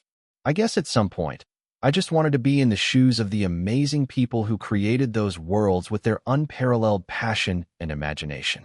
So, I decided to give it a shot too. And it worked out," Susie said with a thin smile. "That it did," Kyle replied with a light grin. Nodding her head at his response, jotting a few notes down, Susie asked another question. "How'd you end up making your most recent hit, Strange Canvas?" "Well, the story behind that is actually as whimsical as the song itself," Kyle truthfully said. "How so?" Susie inquired further, curious. Kyle pursed his lips for a moment before continuing. "Well, the thing was, I'd been overdoing it a bit for a while," Kyle began, and Susie listened, her curious black irises focused. "Working, I mean. I should have taken a much longer break after filming Epic One. But, because I felt that I hadn't given my music the love it deserved for over 3 months, I felt the need to try and balance out the gap between the two," he continued. "So, on one of those nights when I came back home from a gig, absolutely spent, I tried to sleep, but I couldn't. I guess I got way too tired to fall asleep, and it made me feel like a bit of an insomniac. So, instead of twisting and turning on the bed, I figured I'd rather mess around with my piano. And before I knew it, I'd stumbled upon a peculiar tune, sang a bunch of lyrics mirroring my exact thoughts at the moment, and before I knew it, it was 6 a.m. in the morning." Kyle chuckled a bit, while Susie slowly widened her eyes. "You worked on the song all night?" she asked, her tone laced with a bit of awe. "Yeah, time flies by really fast when you're so engrossed in what you're doing. It's kinda what also inspired a peculiar verse in the song," Kyle simply replied. Staring at him, her respect increasing by the minute, Kyle then added a few more words. "As for the electronic tunes I incorporated into the song, that was something I worked on for over 4 days.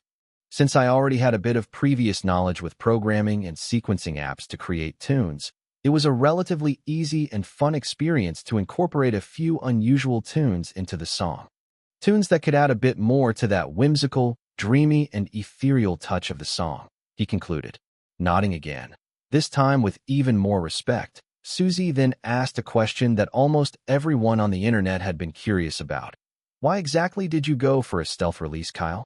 Were you that confident in the song, or was it something else?" "Well, the thing is, I wrote the song mostly because I was battling with some insomnia.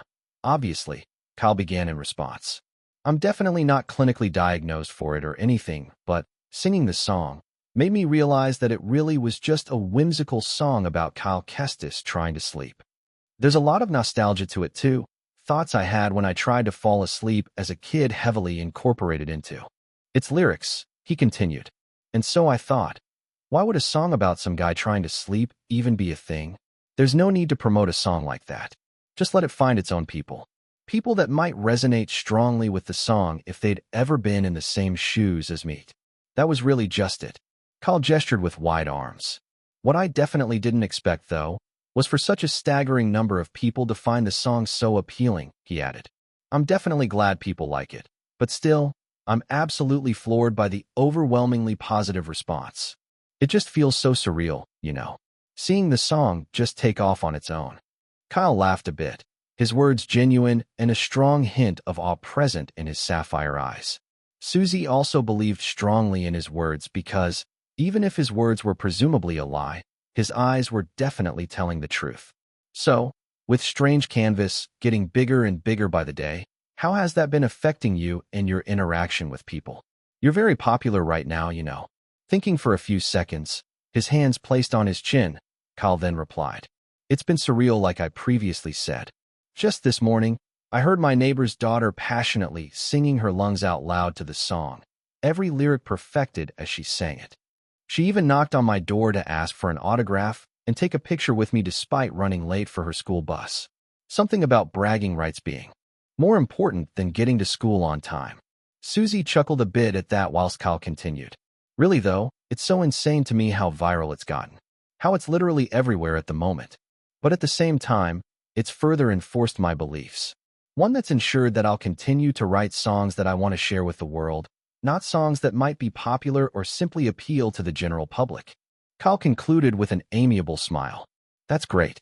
Your previous songs were also very well received, so I'm sure you're on the right track. Susie gave her input, and Kyle appreciated her. Thank you. Thank you for saying that, Susie. So, currently, do you have any other songs you're working on? The lady then asked. Not at all. At the moment, I'm simply planning to take a breather. Laze around for a while, I guess. Kyle had a thoughtful expression on his face. But, considering the growing popularity of Strange Canvas, I doubt I'd be getting some free time anytime soon, he added with a gaze of acceptance. That's to be expected. Susie smiled in response. Now, there was only one question left for her to ask, and the interview would end. But the voices inside Susie's head were unwilling to listen. Thinking to herself for a split moment, the lady weighed the cons and pros of the question she herself had been curious about. It was also the question her friends had wanted her to ask, and Susie was sure that that same question extended to a lot of ladies around the world. Believing that the worst that could happen was Kyle simply deciding to keep quiet about it, the lady fired away. So, with your growing popularity, Kyle, your girlfriend must be really panicking, no? Susie stealthily questioned in a joking tone. Kyle, who was pretty shrewd in his own right, understood what was happening here, and with a mischievous glint in his eyes, gave his interviewer an answer. Sadly, there's no panicking from any girlfriend of any sorts, he nonchalantly said. But why? Susie had already blurted out her inner thoughts before she could comport herself. Because I'm married, he confidently replied, his expression serious and his arms folded across his chest. Hearing those words, Susie was shocked. Even the cameraman in the room coughed at Kyle's words. That was definitely unexpected. Married at 21 years of age in this day, and time was simply unbelievable to all of them. I'm married to my fans. Kyle casually added a few seconds after. Processing his words for a few seconds, Susie's eyes immediately brightened up in amusement when she realized he was messing with her. Kyle, she exclaimed. The young man, in response, simply burst into a hearty wave of laughter, one that was contagious enough to make Susie and the cameraman in the room do the same. After that bout of laughter was over, though, Susie wiped the tears from her eyes and then proceeded to ask the final question. This was definitely the best celebrity interview she had done in a very, very long time. So can we? Scratch that. Can your fans look forward to seeing you at Groovelist's 10th anniversary event? Yes, sure. I look forward to meeting them too. Kyle gave a genuine smile as he replied, signaling the end of the interview. No sooner had that happened, the young man exchanged another handshake with the lady. But before he could leave, though, Susie ensured the cameras weren't rolling and then requested for an autograph, a request Kyle was more than willing to oblige to. Chapter 80. Beautiful.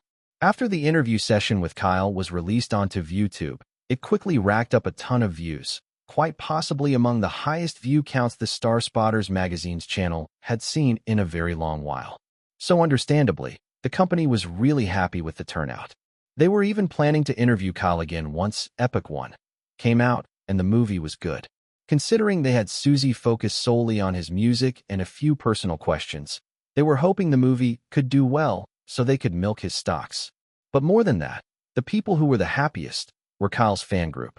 They had gotten to know more about their favorite rising star, so their current state of excitement was understandable. Waifu with a rocket launcher. You hear that, world? Hear that, bitches? Kyle's married. Married to us. His fans. Steal him away from us, and I'll nuke you. I'll nuke your family. I'll nuke your ancestors. And just for added measure, I'll nuke all of your graves. We do a bit of trolling. Waifu upstairs, cool it down, will ya? Waifu with a rocket launcher. I'll nuke you too at we do a bit of trolling. And _MZ_27. Someone, please get that rocket launcher away from her. Tricks or treat. Just when I think Kyle can't get any more charming than he already is, he immediately proves me wrong. The interview was so fun to watch. Peter_writes_fantasy. It was really nice to learn more about Kyle. Still, my respect for him just reached new heights because damn, it's amazing just how good-natured he's turned out despite the lack of parental care he must have dealt with whilst growing up. Kuro_Zamaki. Yeah, Peter_writes_fantasy. Dude's a big W. The 78th curator. I heard some very big record labels and talent agencies are looking for any means to get him on their side again. Princess Peach at the 78th curator. Yeah, as if Kyle's ever going to pay them any mind. This shit happens every time he goes viral, and yet, these greedy bastards never seem to learn that our boy isn't in this for the money and fame. Our cinnamon roll is simply all about the art. Sparkinwa. The fact that he's so confident in his own skin and his hobbies speaks volumes about just how down-to-earth he is. Feels like someone anyone could easily get along with. Winnie the Witch. I think we can all come to an agreement that Kyle is a national treasure. He must be protected at all costs. Also, how is it that I haven't gotten tired of listening to Strange Canvas after over 247 times and still counting? So addicted to the song. Alice in Wonderland 88 at Winnie the Witch. Literally in the same shoes as you. Pro_noobs. It's kinda insane when you realize through the interview that Kyle actually wrote the entire song in one night. If that isn't the mark of a genius, I don't know what is. Mamma Mia at Pro_noobs. I totally agree. What truly stands out to me, though, is the use of a glockenspiel in the song. Those subtle orchestral bell chimes really added to the ethereal touch of the song. Annie, are you okay? What's a glockenspiel? And by the way, anyone know where I can get a fake ID card? Need one so I can use it to buy a ticket to see Epic One when it lands in theaters. Shrek loves Fiona. I'm definitely going to the Groove Fest 10 just to see Kyle perform. Anyone else planning to go? Kyle's girlfriend at Shrek loves Fiona. Me? Definitely. Though I'll have to wait till he comes around to New York's venue. I hope he does. N0C. How many places will the events even be taking place at? I also heard all the current top 10 artists on the buzzing 100 charts will be invited this time. How true is that? The imposter at N0C. To your second question, yes, that is very true. And to your first, it's a lot of locations. Vancouver, Los Angeles, Memphis, Atlanta, Chicago, Seattle, Nashville, Cleveland, and New York. As the messages continued to pour out, the fan group now having reached a total member count 5,000 plus, one of said members quickly rushed into the group to inform everyone that the music video for Strange Canvas had dropped. Instantly, the group went radio silent as everyone flocked over to Kyle's YouTube channel like moths to flame. Asterisk. Jody was a bit salty. She was happy for Kyle, the musician that wrote Strange Canvas. She really was. But at the same time, now that every Tom, Dick, and Harry knew the song, it felt less intimate, to her at least. For her, there was a certain joy in finding an underrated song and gatekeeping it, especially since she wasn't particularly a music enthusiast. Added to that was the fact that Strange Canvas was one of those rare songs she strongly resonated with, mostly due to her experience as a previous victim of frequent insomnia bouts. Can't believe you wanted to gatekeep the song from me too, Jody. Not cool. Her closest friend, Paulina, pouted as she came into the living room with a tray of drinks and a few snacks. What can I say? I'm a gatekeeper and a hater. Jody gently flicked her hair with sass. And besides, if I had told you, the world would have found out about it even earlier considering your extroverted ass. The lady stuck out her tongue, a gesture Paulina couldn't help but find cute. You know, you could easily get a boyfriend if you were just as open with guys as you are with me. Paulina arched a playful eyebrow and said, not interested. Jody simply waved her off and switched on the smart TV. She was very curious about the music video of Strange Canvas, considering it was currently trending as #1 on Tweet Talk, just mere hours after it had been released, with people terming it one of the most beautiful music videos they had ever watched. Her curiosity wasn't unfounded. Paulina, on the other hand, casually sat beside her friend whilst waiting for her to navigate over to Kyle's YouTube channel. Whoa, he's already got 1 million subscribers now. That's insane. Paulina couldn't help but be amazed. The last time she saw the channel was during the entire No Clue video craze. As at that time, it had been at 300K plus. More exposure basically. It's to be expected considering the popularity of the song itself. Jody simply replied, her eyes noticing the 3.7M view count in just under 2 hours. It'll probably reach 100 million views in a few months at this rate, she thought to herself. Finally clicking on the video, her back relaxing onto the sofa as she picked up a cookie, the music video started off with Kyle's closed eyelids, suddenly opening to reveal his sapphire irises. Slowly, the camera panned out to reveal he was actually lying down on his bed, a tired expression on his face. Twisting and turning on the bed, a frustrated expression gracing his handsome features, Jody leaned forward a bit. The way the video had started, it was so relatable to her. Getting out of the bed, sighing with a tired gaze, the camera then panned over to see things from Kyle's visual perspective. Slowly, his eyes landed on the piano in the corner of the room. Moving over to it and plopping onto the stool, Kyle was shown to be messing around on the piano, a translucent edited clock ticking by as he continued to mess around with the piano.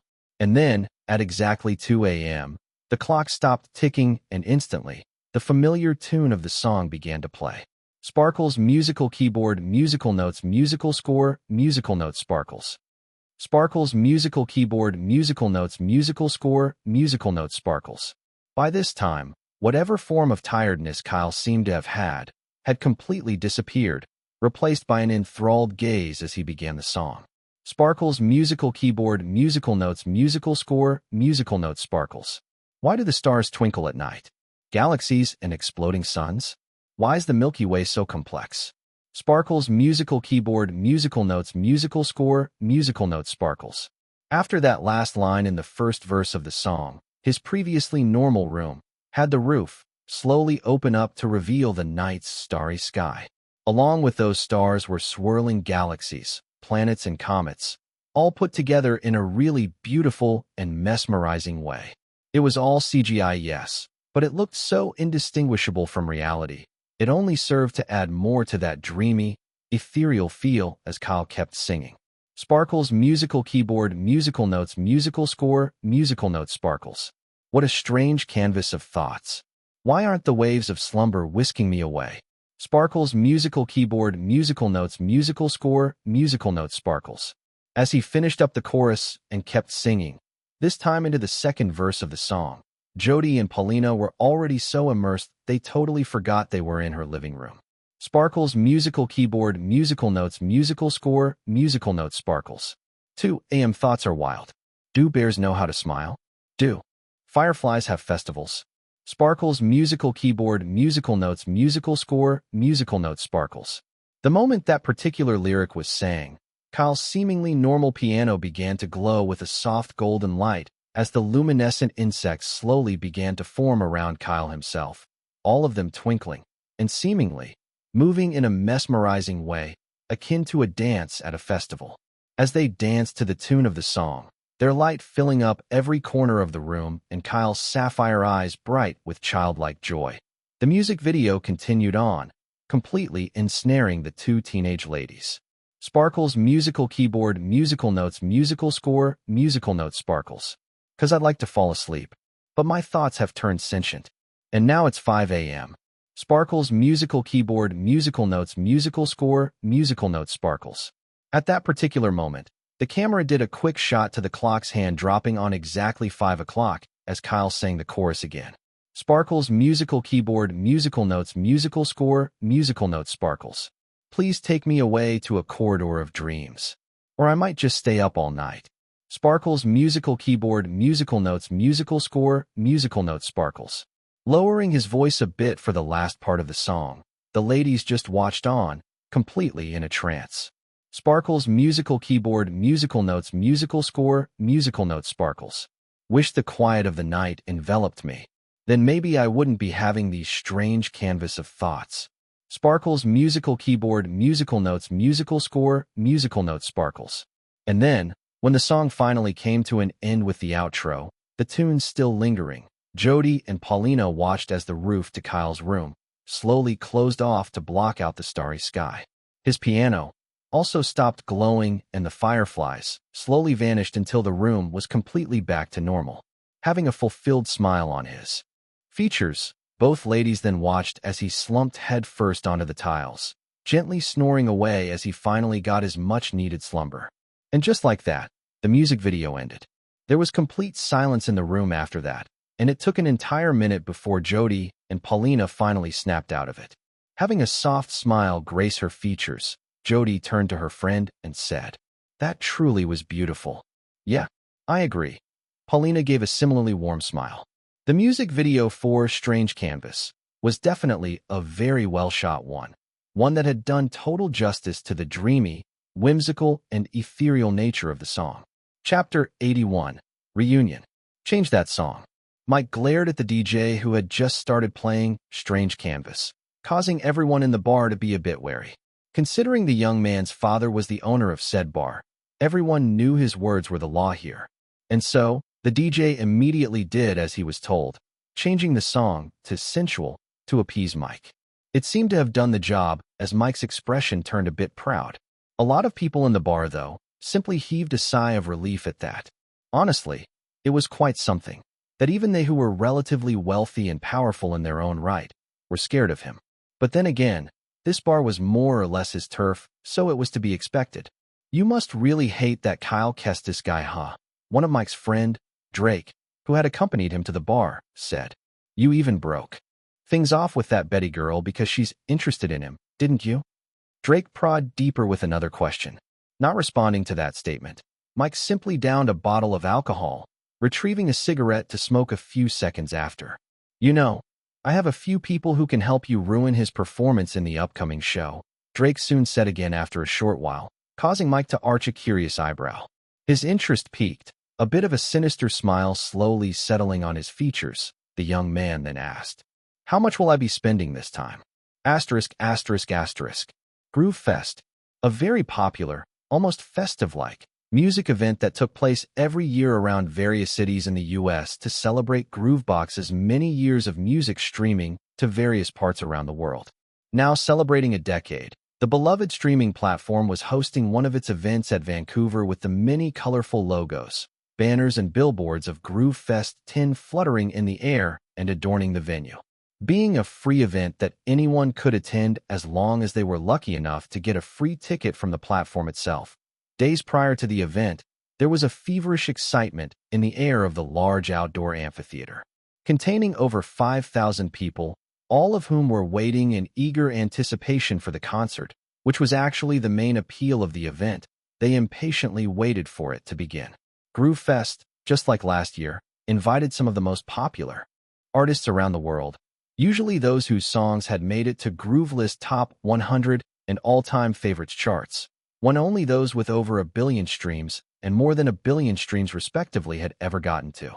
This year, however, Groove Fest had decided to increase the scope of artists and had decided to include the buzzing 100 top 10 artists this time around because they looked to be a very promising generation of musicians. Currently still quite early in the evening, a peculiar limo glided into the parking lot of the venue, a few people loitering about the place. Getting out of the limo, though, was Haley and her girlfriends, all of whom had come to watch the artists performing at the concert, Mike's especially. "Might be moved forward? But why?" Haley asked her agent over the phone, who casually replied, "I have no idea either. I guess we'll be finding out soon." "All right then." She simply nodded, cutting the phone call off. No sooner had she done that, had her friends, Betty, Cassie, and Jennifer, asked what the phone call was all about.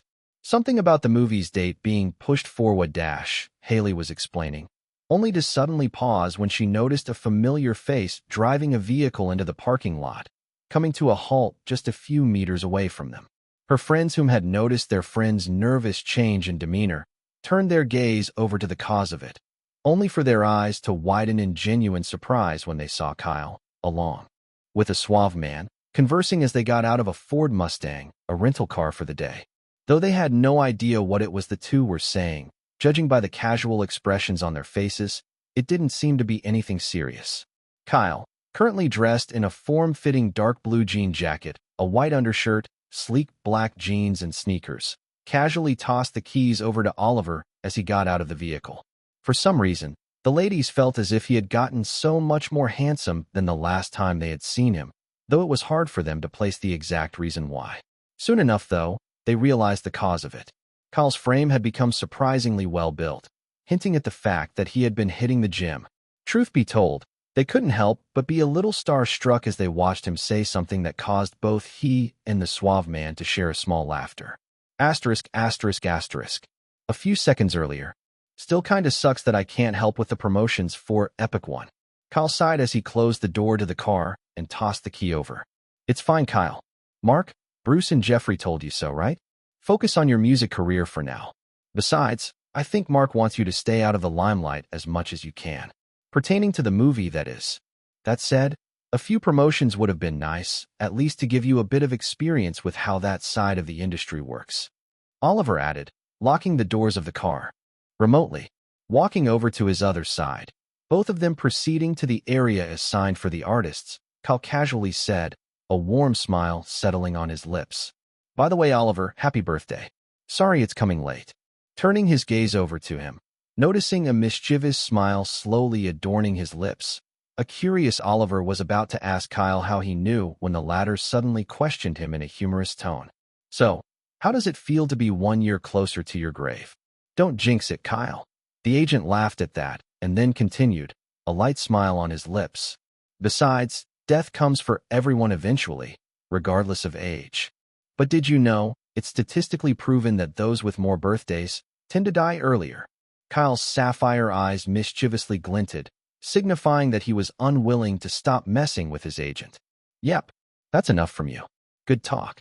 The agent walked faster, wanting to get away from the young man and his surprisingly dark sense of humor.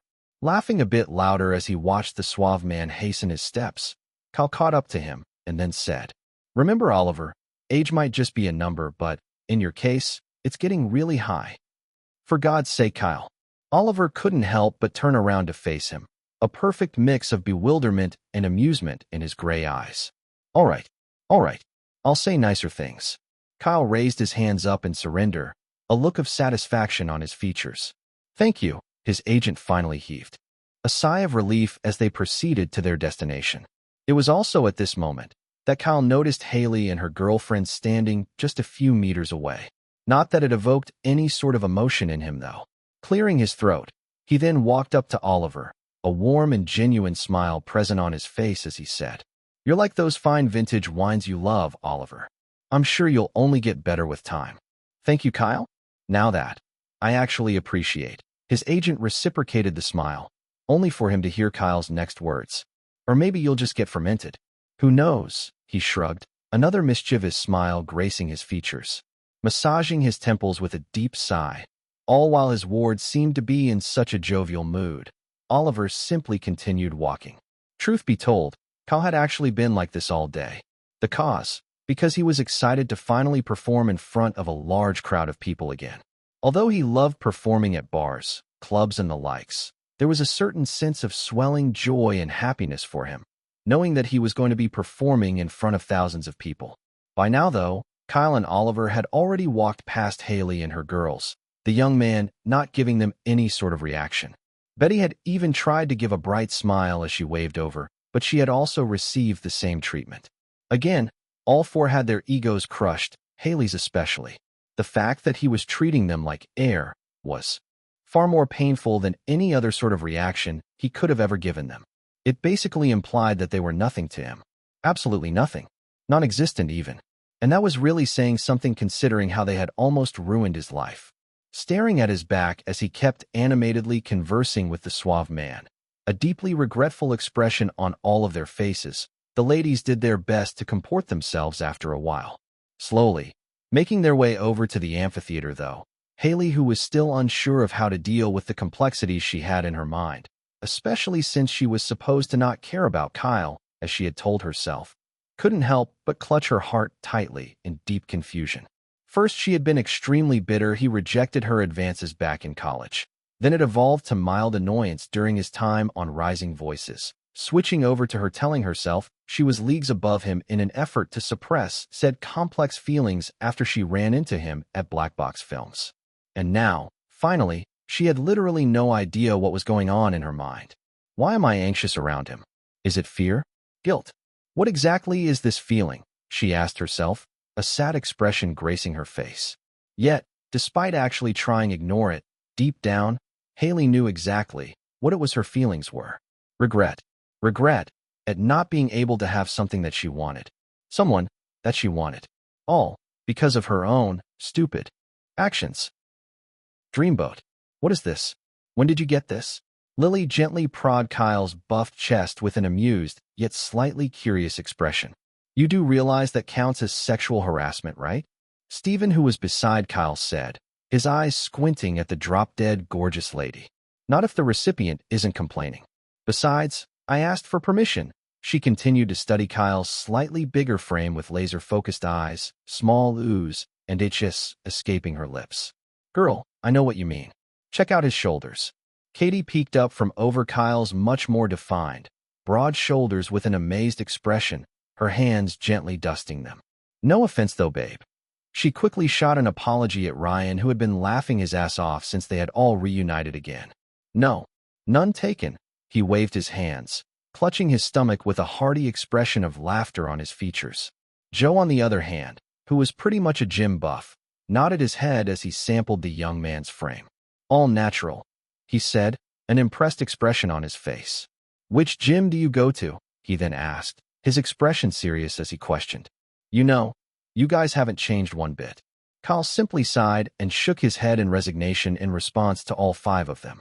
Having gone into the well-furnished and modernly designed waiting room that had been assigned to the artists, at least for those in the buzzing 100 charts, the young man was pleasantly surprised to see all his friends currently in the room. Apparently, all five of them, along with Mike, who was currently performing on stage, were the only ones that could make it to the venue in Vancouver.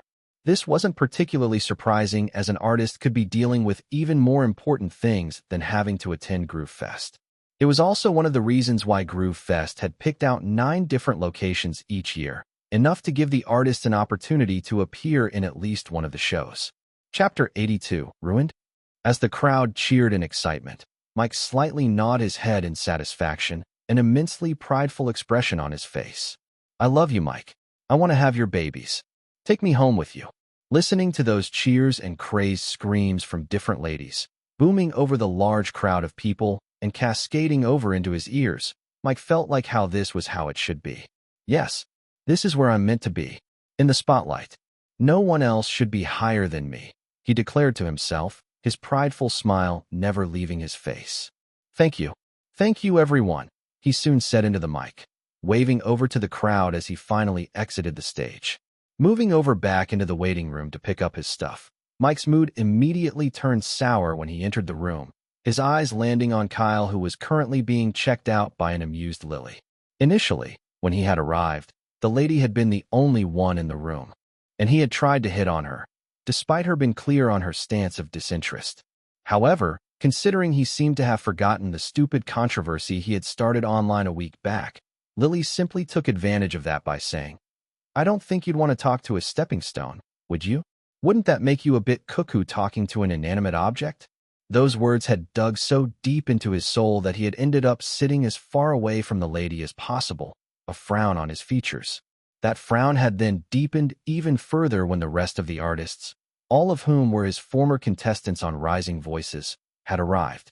Considering they had all been recipients of the controversy he had caused, they stayed as far away from him as possible, completely isolating him in the room.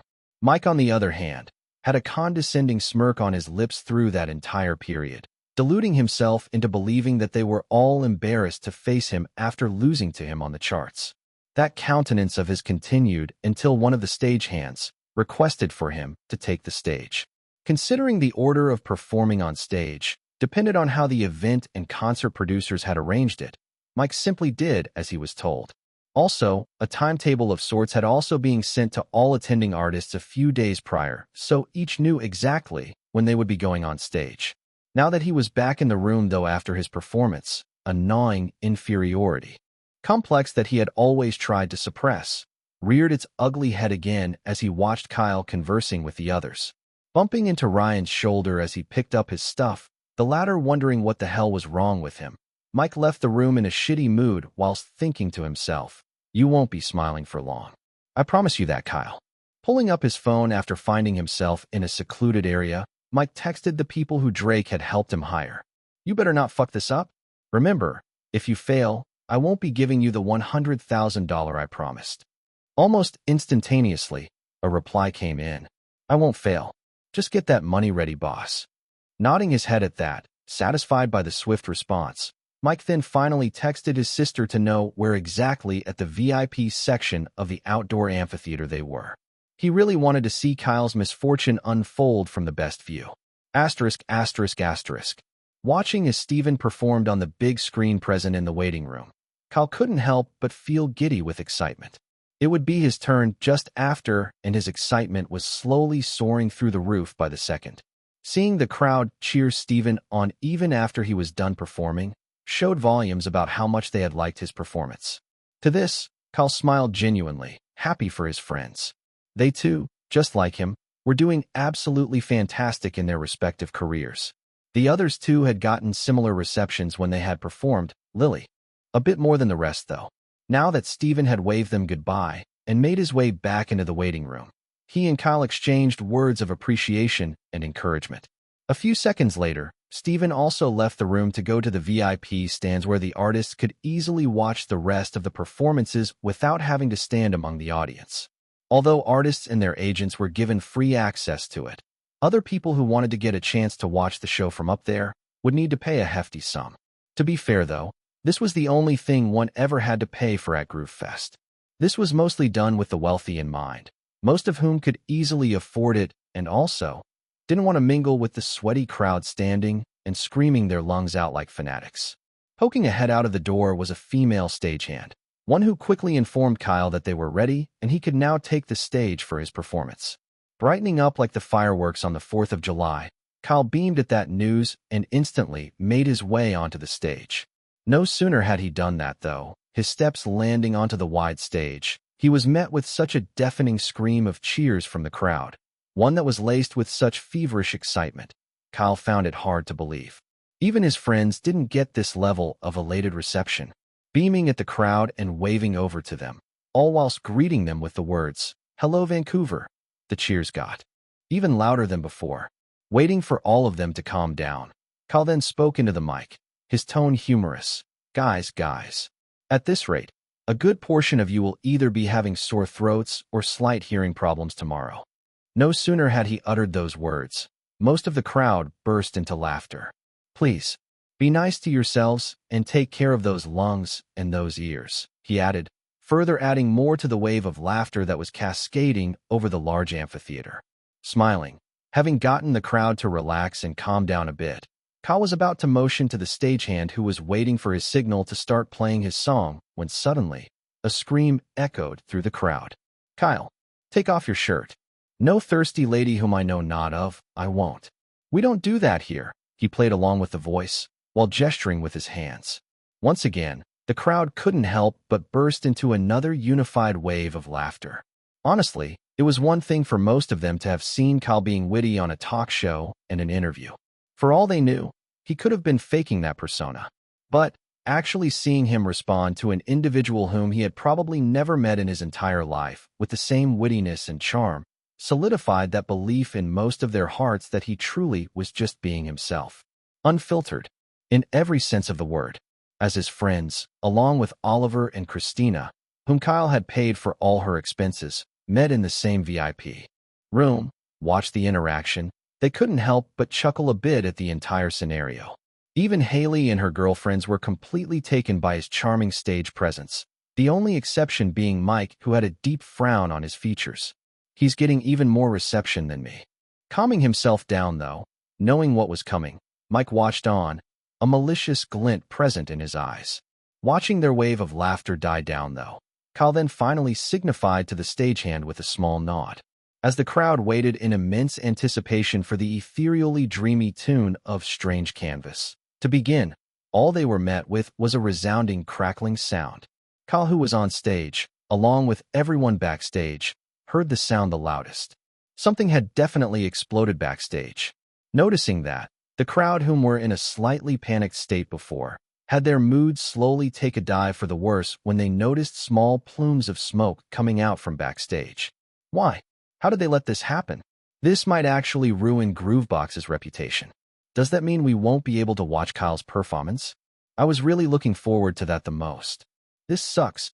Those were the string of murmurs that were emanating from the crowd after the sudden scenario had unfolded. Oliver, whom had known that Kyle had been really looking forward to this, had a deep frown form on his face, a rare case of him being a bit pissed. Even his friends were in similar moods, wondering why that had suddenly happened. Mike, on the other, pretty much having been the orchestrator of the entire thing, did his best to suppress and hold back a wicked grin. With this, his performance is ruined, he inwardly gloated. Mike knew that by the time they had sorted the entire issue out, Kyle's time for his performance would have expired, and so another artist from the other charts would have to take the stage, leaving him with no performances for the day. Now let's see the expression on his face. Mike hummed inwardly, only to have his smile drop when he landed his eyes on the young man. Kyle was smiling. Chapter 83. Congregate. Harmonize. Sing. Honestly, when the small explosion had happened, Kyle had panicked a bit. However, knowing fully well that this must have been an unexpected occurrence, even for the staffs backstage, he calmly waited for them to offer an explanation, the smile never leaving his face. Determined, Kyle was never going to let a situation like this ruin his mood.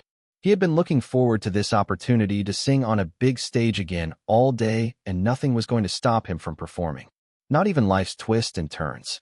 And so, as the crowd watched a scrawny-looking man with a tired yet panicked expression, his black hair with strands of gray in them, rushing onto the stage to meet Kyle, they watched him patiently as he discussed a few things with the young star. "We're so sorry for this. This was totally unexpected, but one of the stagehands mistakenly tripped over a wire that powered some of the audio equipment, and the backup generator seems to have been tampered with. Truly, we're so very sorry for this, and we're working to fix it as soon as possible," the concert and event producer said. "That's fine, but how much time do I have left before my segment is over?" Kyle asked instead, his expression calm. A bit surprised by his demeanor, the concert producer quickly responded. About 15 minutes, he said while checking his wristwatch. "And how much time will it take you to fix the equipment?" he asked again. "About 15 minutes, too." The man, still a bit confused by Kyle's calm demeanor, responded again. "All right then, guess I'll have to wing it." Kyle nodded, and at this point, both the man and crowd watched on in confusion, both for completely different reasons. "Do you mind if I use one of those pianos and acoustic guitars backstage?" Kyle asked another question, and the man, still unsure of where the young man was going with this, quickly nodded his head in affirmation and said, "Yeah, I'll have the stagehands bring them onto the stage, but what are you planning to do with them? Won't the instrumentals sound basic without all the necessary tunes?" "That's fine, because it won't matter." Kyle simply smiled and then moved over to the mic stand. The concert producer, on the other hand, quickly rushed backstage to do as he was told. Standing in front of the mic, Kyle didn't say anything and instead placed the mic back into the stand, removed his jacket, and then tied it across his waist, the light smile never leaving his lips. All those sequence of actions, along with that surprising calmness as he did all that, despite what had happened, definitely drew the crowd to him, their murmurs filling the air. What's he doing? Shouldn't he be annoyed that they ruined his performance? Have they fixed the issues backstage? Why is he so calm? Realizing that he had gotten their attention, which was exactly what he had been after with his string of actions, Kyle then spoke into the mic. "Well, that happened," he began, causing the crowd to be taken aback by the genuine calmness in his voice. "But then again, mishaps like these happen all the time in life. Something's always waiting to screw you over," he continued, the audience drawn in by his words. "I'm not going to let that stop us, though," he continued, the crowd getting even more curious about what he was planning to do. "We all came here to have fun, to listen to good music, to have the time of our lives," he said, and a lot of people in the crowd nodded in agreement to those words, some even shouting yes. "So, will we let one single mishap stop us from doing that?" he asked, and the crowd, most of whom stared at him in mild surprise as he spoke, let out a few small "no." "I said, will we let that stop us?" Kyle asked again, his voice louder. "No," the audience responded in kind, their voice a roar this time. "That's more like it." Kyle raised a victory fist in the air and then continued, the crowd feeling reinvigorated by his actions. Now, although most of the audio equipment has gone bust, save for the mic, we can still make this work. Because guess what? Right here, right now, we have hundreds and thousands of beautiful voices. Kyle grinned as he continued. And do you know what we can do with those voices? He asked the audience, and they screamed back their response. What? We can congregate. We can harmonize. And best of all, we can sing. Kyle replied to the crowd whose excitement he had ramped back up to its initial high. At this exact moment, some stagehands brought in the piano and the guitar, and Kyle, upon noticing that, turned to the audience and said, "And now we have a piano and a guitar. So what did you say, guys? Want to sing along with me?" "Yeah," the crowd replied with such feverish excitement. It was hard to believe most of them were down just a few seconds ago. Nodding his head at that response, Kyle then sat by the piano as the crowd waited in elated excitement. Kyle engaging with them like they were actually people with feelings, something a lot of musicians tended to forget, had really brought their vigor for the concert back to them. Finally, the moment the dreamy piano tune of Strange Canvas started playing, they all waited as if in synchrony. Musical keyboard, musical notes, musical score, musical notes. And then, picking the exact time, they all harmonized and began the song with Kyle. Musical keyboard, musical notes, musical score, musical notes. Why do the stars twinkle at night? Galaxies and exploding suns? Why is the Milky Way so complex? Musical keyboard, musical notes, musical score, musical notes. As this amazing moment unfolded, Oliver, along with Kyle's friends, just watched on in mesmerizing awe. This was definitely no easy feat for anyone to pull off, and it was something even the most popular, mainstream musicians struggled with. He was born for this. Oliver couldn't help but think to himself, a really proud expression gracing his features. Truly, he had struck diamond by being Kyle's agent. Even the staffs backstage, along with the concert producer, couldn't believe their eyes as they saw this. If not for the fact that they needed to sort out this sudden problematic situation that had popped up, maybe they would have joined in to sing along with the crowd. Betty, who was amongst her friends, didn't even realize when she had started singing along, her voice barely above a mutter though. And although none of them besides Kyle could see it, the individual silk-like strings of resonance, now a shade of slight gold mixed with silver due to its increased grade, spread from him and over to everyone in the venue as they sang along. Mike, however, had his face redden in genuine fury and with an angry stomp, left the area. Not that anyone even had the time to go after him. They were all so mesmerized by the sight before them and were unwilling to tear their gaze away from such an amazing crowd moment. And that infuriated him even more, causing him to smash his phone onto the ground in retaliation. "All right, Spark it is," Kyle said into the mic after taking a vote count in the form of higher cheers from the crowd. He was now using the guitar because some of his songs obviously was written with the tune of a guitar in mind. He had already sung No Clue, Embers, and Needs to Be Loved a few minutes back, purely with his vocals, which were nearly indistinguishable, yet just as beautiful as the studio-recorded version. Before he could get to singing Spark, though he instantly dodged a purse with such fast reflexes, some people in the crowd couldn't help but clap and whistle in respect. "Ladies, please, stop throwing your purses," he said in a fake, exasperated tone, one that caused the audience to go wild with laughter. "No," a lady in the audience shouted in response, and Kyle couldn't help but squint and cup his hands over his head, almost as if he was looking for that very culprit. Once again, the crowd laughed at his actions. Sighing at that, Kyle proceeded to sing again, only for a lipstick to bounce off his head and onto the stage. "Ow," he blankly stated, and at this point, some people in the crowd needed to hold onto their stomachs because they were dying of laughter. Folding his arms across his chest and shaking his head in resignation, one of the stagehands soon came to inform the young man that his time was almost up. Nodding at that, Kyle then spoke into the mic. "Well, guess that's all I have time for this evening, guys." A cascading groan of dissatisfaction could be heard across the crowd as Kyle said that. Most of them wished the concert could go on forever, as it had been one of their best concerts ever solely because of the young man. Smiling at the crowd, Kyle gently placed the guitar by the side of the piano, only to watch as a bouquet of flowers flew his way. Catching it effortlessly, the crowd expected him to make another humorous comment, but what he had said instead warmed their hearts. This is actually the first bouquet of flowers I've ever received in my life. Whoever it was that threw it, thank you so much for this. I'll treasure it." This time, a simultaneous wave of awe could be heard in the venue. However, as if to push aside that beautiful moment, the same lady who had initially made a request after the first few moments Kyle had taken the stage, shouted again, "Kyle, please, pretty please take off your shirt." Standing on the stage, watching as the crowd erupted into simultaneous laughter again, Kyle shook his head, his response negative. He was definitely not taking his shirt off. However, a sudden thought wiggled its way into his mind, and he moved to the mic and then said, "Thirsty lady, whomever you are, unfortunately, I won't be granting you that wish. But if you're that obsessed over a shirtless Kyle, you may need to head to the theaters too. Watch Epic One," he concluded, his tone mysterious. Majority of the crowd oohed. At that, their interest peaked, but quickly Kyle added as he waved over to everyone, "Good night, Vancouver. Thank you for having me."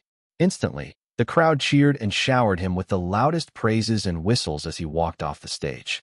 Truly, they had been charmed to no end by the young man, and most of them, the ladies especially, were definitely going to the cinemas in a few weeks solely for one reason: to see a shirtless Kyle. Chapter 84, Unexpected Traction. That was some really nice PR, kid. Those were Jeffrey's exact words the moment Kyle picked up the phone call, followed by the old man's hearty laughter. No sooner had Kyle gotten off stage did the series of event that took place at Groove Fest 10's Vancouver concert make its rounds around the internet. So many clips of the beautiful crowd moment littered the internet, drawing a lot of people's attention. Along with that were the various clips of Kyle handling the misfortune he encountered like a champ, turning it into an opportunity for something great. Add that along with a few more clips of him engaging with the crowd, in addition with his last few statements, and once again, the young man was in the spotlight. Currently trending from 1 to 5 on Tweet Talk were hashtag Kyle Kestis Rules, hashtag GrooveFest Vancouver, hashtag Shirtless Kyle, hashtag Epic One, and hashtag Strange Canvas. Needless to say, that simple statement from Kyle had also garnered a lot of people's interest in the upcoming movie again. Though most still felt like Kyle's scenes were probably not that much in the movie, they were still planning to verify the authenticity of his words. It was really just a spur-of-the-moment thing, though. Kyle replied while scratching the back of his head, a wry smile on his lips. He'd never expected the movie to start trending again solely because of his words. He'd expected it to garner a few more interests, yes, but not suddenly begin to trend on Tweet Talk again. Regardless of your intents, it's being a major help to the movie's production and PR team. Apparently, they've been struggling to keep people's interest in the movie ever since the trailer for Bohemian Days dropped. So I'm definitely sure Hank and the rest of the crew are practically dancing off their pants right now. I'm glad I could be of help to them then, I guess. Kyle finally smiled and said, chuckling a bit at Jeffrey's words, "You should, kid. You've been quite the find, haven't you? Anyway, enjoy the rest of your concerts. Oh, and you'd better show up in Seattle. My grandkids want to see you perform." "I'll make sure to do that, Jeff." Kyle laughed a bit, exchanging a few more pleasantries with the old Hollywood star before finally cutting off the phone call. It didn't even take a few seconds after he had done that before Hank, Bruce, and Mark respectively called to also give their appreciation. A few minutes later, after all that was done, Kyle was finally left to enjoy the night's breeze as he leaned on the bonnet of their rented car. He had actually excused himself from Oliver and the rest of his friends whom had gone to a nearby outdoor restaurant, one that Groove Fest themselves had made available in between concerts, to receive the phone calls. Usually there was a concert in the late evening, one in the early hours of the night, and one in the late nights. So, basically, all 7 of them from the buzzing 100 charts had been the opening show, with the more mainstream artists performing later at night. Staring at the lively venue of the event, beautifully designed lanterns littering the area, glowing as they brightened up the night, Kyle soon noticed a familiar figure walking over to him, 2 smoothies in hand. And, if you miss or lose an opportunity, you make your own opportunity. Those were your words, man. And you're living by it, Ryan said as he kept walking over. Kyle simply smiled in response and shrugged. "You're amazing. You know that, right?" He offered one of the drinks upon reaching him. "I honestly just try my best." Amazing feels so far off from that. Kyle obliged to the drink, both of them now leaning on the car's hood. "Doesn't make you any less amazing, though." Ryan simply shrugged, sipping on the straw of his smoothie. To that, Kyle humbly accepted the compliment, a warm smile nestling on his lips. So, how's it feel being everywhere? Ryan questioned, a strong hint of curiosity in his tone. Overwhelming, mostly. Still very surreal too, but I'm managing. Kyle replied honestly. Well, for the record, you seem to be handling it like a champ. Ryan gave his honest thoughts. Nodding at that, both men simply enjoyed the quiet ambience of the night, the tranquil, cold night's breeze washing over them. Will you and Joe be attending all of Groove Fest's concert? Kyle broke the silence with a curious question. No. We'll attend most, but not all. We still need to squeeze in time to prepare for the release of our first album. Ryan replied, earning raised brows of surprise from Kyle. That's fantastic, he said, and Ryan simply laughed at his enthusiasm. I'll be buying your album on day one, both physical and digital. Kyle added, his expression determined. We'd appreciate it. Ryan laughed again, after which he then said, and we'll also squeeze in time to see your movie on the first day it releases in theaters. I do want to see a shirtless Kyle Kestis after all. Ryan added playfully, and Kyle jabbed at him for that. Well, shut it you. Asterisk, asterisk, asterisk. In the marketing room, one that Black Box Films had allocated to the marketing team of Bohemian Days, John Woods was currently in a restless state. The general public's interest has been reignited in Epic One, and judging by the looks of it, it seems like a lot of them will be going to the cinemas on day one. One of the employees read out from the tablet in his hands, giving a status report to John and the rest of the employees in the room. We can't allow them to gather enough momentum. The producer gestured to the rest of the people in the room, pacing back and forth as he said. At first, John had been confident in the script of Bohemian Days. Truly, it was a good script, one with very relatable storylines that was sure to resonate with a lot of people. However, when it finally got down to shooting the movie itself, the cast of actors and Ava herself, the director, had made filming a nightmare. Considering they had used a lot of big names and A-listers in the movie, a lot of egos had clashed and a lot of unnecessary drama unfolded on set. Actors disagreeing with other actors and the director being biased towards Austin, her nephew, despite him not even putting in half the effort to portray the nuances in his character, yet still expecting more than 100% from other actors who were truly giving their all. This, among many other issues, had thrown a serious wrench into the entire filming process and had made the movie a hassle to finish up. Add that to the fact that some higher-ups wanted to push some political agendas here and there, investors bombarding him with calls day and night, along with him having to also manage a number of other duties. John had suddenly grown 3 years older in the span of just 3 months. But even then, he hadn't been too worried because despite all that, the movie was still okay-ish to watch, and with some heavy PR, they could even make back their investment, and then some. All that went to shit though the moment a smaller company, who had literally no movie to its name, announced a project in the works, starring Bruce Gunn and Jeffrey Dixon. At first, John had planned to brush it aside, believing that they wouldn't particularly get a lot of people in the theaters even with that level of star power. However, when the trailer of the movie, Epic One, dropped, John realized that he had grossly underestimated Bruce's millennial fans and Jeffrey's star power, along with the kind of traction a certain young man was bringing along with him. Damn it, if only Ava had casted that kid. John massaged his temples in frustration while muttering to himself. John was saying this because just a few minutes ago, Epic One started trending at number 4 on Tweet Talk, along with other things Groove Fest and Kyle related, completely pushing Bohemian Days down to number 6 from its previous 4th position. The cause was, of course, Kyle's announcement at Groove Fest, one that had garnered a lot of attention from the general public. This had been a real blow to them because despite people's interest in Epic One already fading a bit, mostly due to their marketing team's heavy PR on Bohemian Days, they had been on the path to suppressing the movie in people's minds, only for Kyle to disrupt that entire plan. John had also heard from one of his contacts in a distribution firm whom had partnered with Dot Productions for the movie's release, that the movie was truly an action-packed roller coaster that was going to keep people on the edge of their seats from start to finish.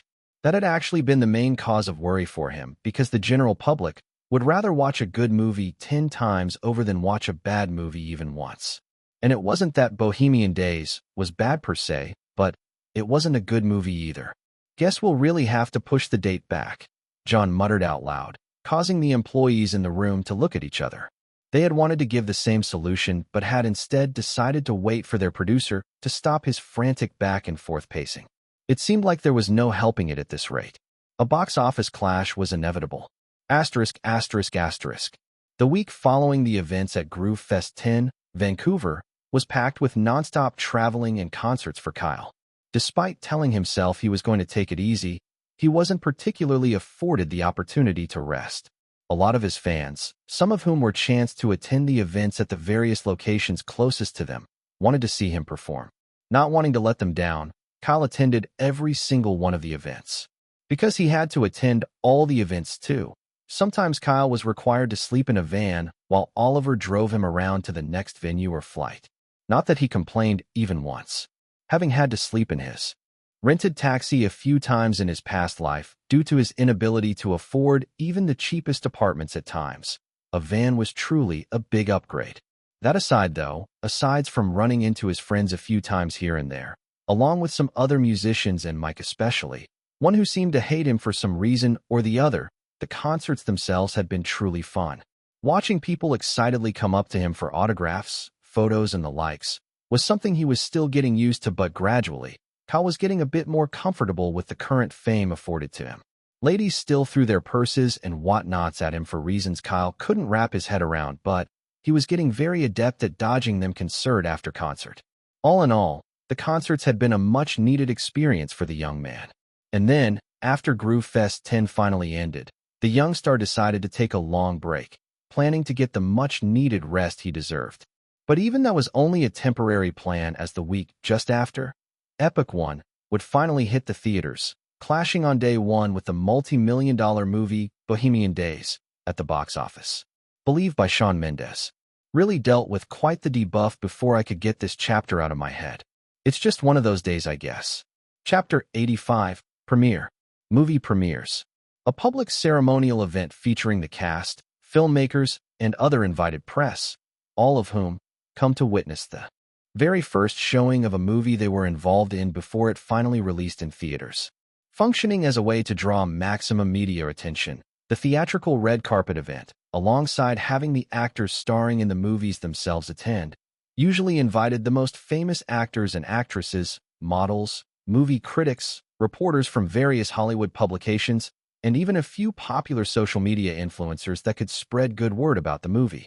A lot of the times, too, most of these people they had invited were people that they were either currently working with or had worked with before at some point or the other. Sometimes, when the budget for a movie was really high and it could be afforded, some movie studios could even host more than one movie premiere. And that, exactly, was what Black Box Films had done. This particular premiere was just the first of two. Drama-themed movies were usually a hit or miss affair in cinemas, and it seemed like this was going to be a bit of a miss for them. Considering most of their executives had seen the movie and realized that they might not make back their investments, they had decided to go for heavy PR. At least that way, they could make back their initial investments. And so, as people crowded the Chinese Theater in Los Angeles on the 19th of August, 2019, fever-like excitement in the air, reporters energetically clicked photos of all the cast of Bohemian Days as they posed for pictures at the movie premiere. Truly, the premiere was loaded with some of the most well-known faces in Hollywood, making it a treasure trove of sorts for the reporters on ground. Sir, do you think the movie will be a success? There's been rumors that it might not live up to the hype. I'll make what I think of it once I watch it. That was the exchange between a reporter from a small publication and a very famous critic. Ava, is it true that you had some creative differences with some of the actors on set? Another reporter from a respectable publication asked. You know the internet likes to embellish things like these, but I can assure you, people were just making a mountain out of a molehill. Ava gave a polite smile, her response similar. What do you think about your role in the movie, Taylor? Considering the movie's centered around the lives of quite a number of individuals, do you think you were given enough time to flesh out yours as the male lead? A well-known female reporter asked, her expression curious. There's only one way to find out, isn't there? Be seeing you in the theater. Taylor Boone, one of the most popular A-listers whom had starred in a lot of hit movies, smiled as he replied. Oh, who's that? Haven't seen him or her in a movie before, a rookie reporter asked his boss, his eyes glued to the image of two individuals whom had come with their different dates to the movie's premiere. The boss, an older reporter with gray hair and beards who was clicking a photo of Skylar Young, a popular A-lister who was also the female lead of the movie, spared a glance in the direction of their rookie and then said, I remember seeing them in a few indie movies a few years back. Austin Wilde and Haley Woods, I think. Both are actually related to the director and producer respectively. You don't think the rookie was about to say when the older reporter casually cut him off. Yes, nepotism reaches everywhere and everything in Hollywood, especially in the movie industry. Let's just hope their acting skills are up to par. Like that, more and more discussions could be heard around the venue, which was packed to the brim with all the necessary people. However, as this was happening, a certain rented van was driving to the premiere of another movie at the AMC Theater, NYC. So, how bad? Kyle asked Oliver. Enough that you'll be blinded for a few seconds at best. Oliver replied with a thin smile. Shouldn't that be illegal? Kyle joked, his tone still a bit apprehensive. Reporters do not care. It also doesn't help that your song is still topping the charts. So of course they'll bombard you with the flashing lights of their camera. Oliver chuckled whilst replying. Just be prepared for it, and try your absolute best not to make a weird face, his agent added. All right, Kyle nodded, already spotting the red carpet and the multitude of reporters from afar. When compared to the glitz and glam of Bohemian Days, the premiere of Epic One was quite modest. Productions could only invite a few fairly well-known critics, most of whom weren't even from a publication and were mostly independent individuals.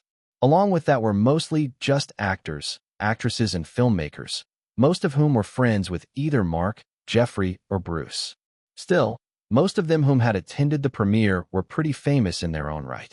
As the van was brought to a halt before the venue, a lot of reporters paid little to no attention because, truth be told, even invitees who weren't particularly the wealthiest drove to the venue in pretty nice and luxurious cars.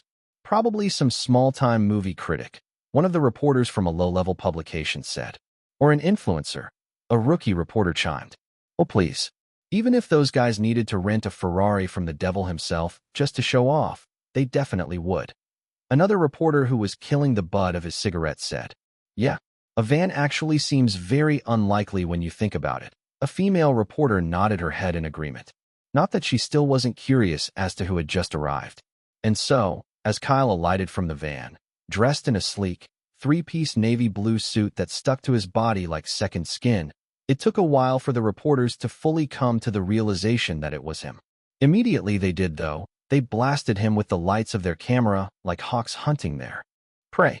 Truth be told, since most of the reporters had gotten their fill of Bruce, Jeffrey, and Mark a few minutes back, along with a truly unexpected guest, there was only one person left in the movie's cast that they had been yet to click pictures of. The amount of money they would make alone from the pictures they had taken this night was already pretty nice, but getting those last few pictures right now was truly the icing on top. Although they still had it in the back of their minds that Kyle's role in the movie wouldn't be anything major, the young star was still currently one of the hottest topics in the Hollywood space. Add that to the fact that the pictures of Kyle on the internet were actually few and far in between. Most reporters on site knew they could make some good buck if they sold his pictures to some lower-level Hollywood publications and maybe even a few agencies still looking to recruit him. Kyle, look this way, the female reporter called out, taking a perfect shot of the young man as he turned over to face her. Quickly, the reporters from that angle took the opportunity to get some truly nice shots of him. Oliver, whom had already walked up to his side during all that, whispered into his ear. Just move slowly till you're out of sight. Ensure to maintain your smile as you do so. Giving him an okay sign with his fingers, one that was expertly hidden from the sight of the reporters, Kyle proceeded to do as he was told, doing his best to maintain his charming smile. The young man slowly moved forward, intent on escaping the area as quickly as he could. This was somewhat strenuous for some reason, but Kyle pushed through and soon, finally walked out of sight and straight into the theater. Heaving a sigh of relief, Kyle then took in the well-designed reception lounge of the theater, one which had been redesigned for the meantime to fit the occasion. Bathed in soft, ambient lighting, A lot of famous actors and actresses could be seen mingling in the stylish lounge areas, enjoying a healthy amount of pre-screening cocktails and hors d'oeuvres. Red carpets lined the pathways, and the velvet red curtains framed the windows and entrance, whilst the large posters for Epic One framed the walls. There were a few reporters on ground inside too, but these seemed to be from more renowned publications. Currently, they were engaged in a few short interview discussions with some actors and actresses here and there. As Kyle took this all in, he soon noticed a very familiar face speaking with Jeffrey, Mark, and Bruce. I still can't believe it was him. So glad I left a good impression the last time we spoke. Kyle whispered to Oliver, his starstruck eyes staring at the man from afar. Yeah, you should get to greeting them though. I'll be around if you need me. Oliver gently pat Kyle on the back and left to greet Hank, who was currently laughing with a friend of his. Walking over to all for whom were conversing, seemingly invested in whatever it was they had been discussing, Kyle quickly exchanged pleasantries with them. Kiddo, you're here. Jeffrey gave him a warm hug and then immediately added with a serious gaze. Stay away from my granddaughters, though. Whatever spell you cast on them, I don't like it. They will eventually get married at some point, so maybe be a little less overprotective. Kyle gestured with open palms, and Jeffrey's eyes twitched a bit. This caused the rest of the men around them to share a warm and hearty laughter. A few minutes later, though, Bruce, Mark, and Jeffrey dispersed to greet a few other people, leaving John and Kyle together as they exchanged words. You seem to have updated your knowledge about me, Kyle. John smiled with a slightly arched eyebrow. That I definitely have, Mr. Quinton. Kyle responded, a genuinely polite smile and a strong hint of respect in his tone. Truly, he couldn't help but feel lucky to have met the man way back then and also leave a really good impression too. At least he felt he had. Judging by the way Jeffrey has been talking about you these past few months, though, I'm really looking forward to seeing your acting chops, John said, after which he then added, hopefully you're as good as he says. Hopefully I am. Kyle simply replied with a confident gaze, one that caused John to stroke his chin a bit. I like this kid, he inwardly stated, loving that subtle balance between humble, smart, and confident that Kyle exuded. A few minutes later after all that, though, everyone, including the reporters, were ushered into the cinema itself to watch the movie. And so, as the movie started, hooking the audience with the first few minutes with the sudden explosion that killed Pierce, their attention became undivided. Chapter 86, Roller Coaster. Curious about the plot of the movie, now that Pierce had died unexpectedly, the audience watched as the movie cut to a 2-year time skip, the explosions becoming rampant again. Then came the scene with Sam disobeying orders from his superiors to not investigate the bombings and Abraham banging his hands on the desk as he left, introducing him as the villain of the movie without outrightly declaring it. This was all predictable stuff, but it was executed so well with stellar performances from the actors in question, the audience couldn't help but be carried along. As the movie continued, the protagonist and the antagonist now made clear. The beautifully choreographed action scenes in the movie that followed kept the audience on the edge of their seats. Truly, the directing and the cinematography of those scenes really stood out, as there were literally no shaky camera movements, sudden camera cuts, or use of stunt doubles. This gave the action scenes a very clean yet visceral experience, one that the audience could be excited about and easily follow. A lot of filmmakers in the room were also really impressed by it. All of these action scenes, so far though, had involved a rogue Sam going up against his former work colleagues in the EMF, as he also tried to investigate the bombing cases on his own with little to no proper leads. At times, the leads he got would just suddenly cease to exist, which was a very weird case. It was almost as if someone was beating him to all of it. The fact that he kept encountering dead ends made the audience wonder if he would truly be able to solve the mystery behind the case, as even they, as the audience, were stumped. And then, after a few more dead ends, Sam finally got a hold of a very good lead that would lead him to a certain mob boss who would shed light on the matter. At this point, the score of the movie slowly changed as the camera transitioned from the back of a determined Sam leaning on the sink of a basin in his safe house, to the back of a certain individual with perfect broad shoulders walking down a secluded street. The individual was dressed in all black as he made his way into an abandoned factory, speaking a certain code to one of the workers renovating the place. Following that, he was given access to the building underground, as only people who worked for the spider should know that code.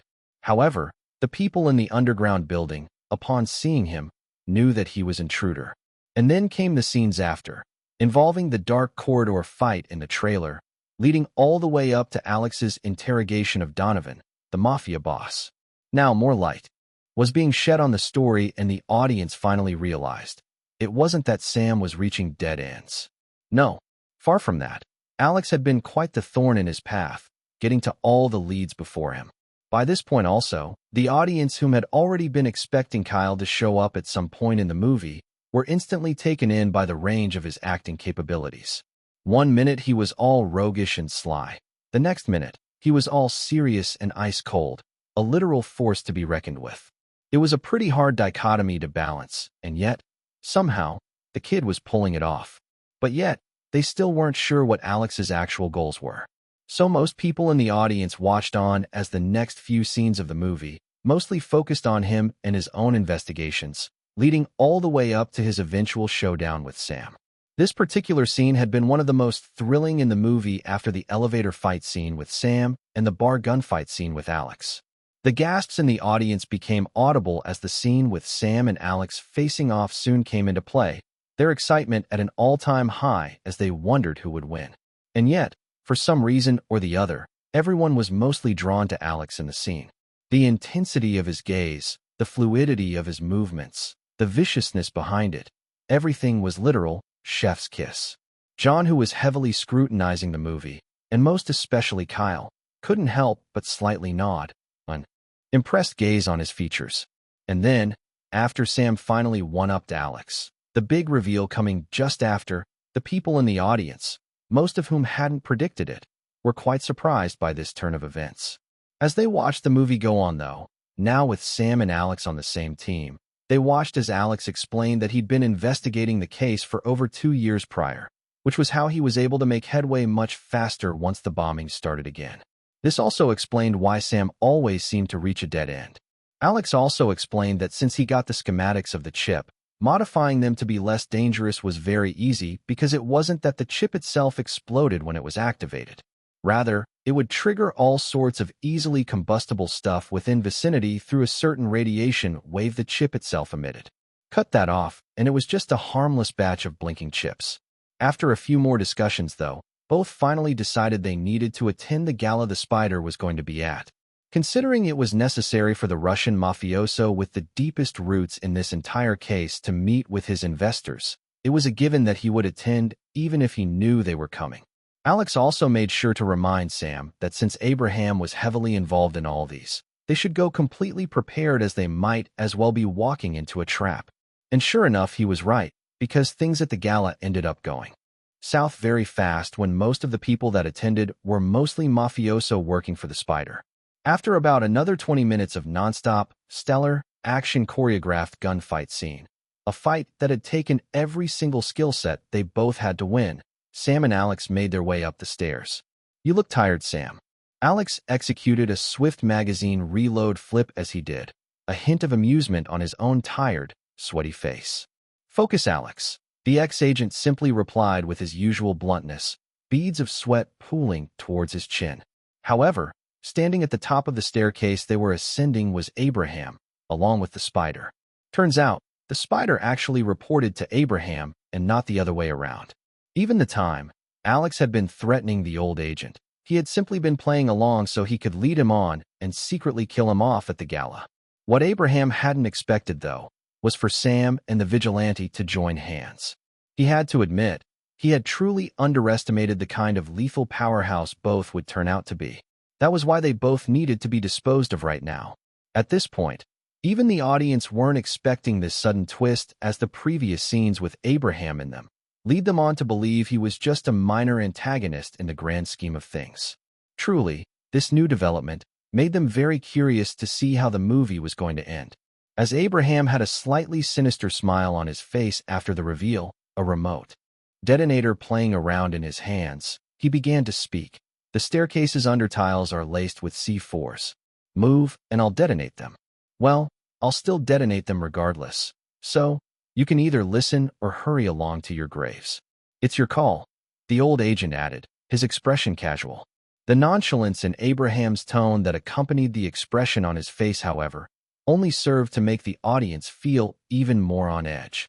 The subtlety of it made it quite clear that the old agent truly was black at heart. Halting their steps immediately upon hearing that, though, Sam and Alex realized they were screwed.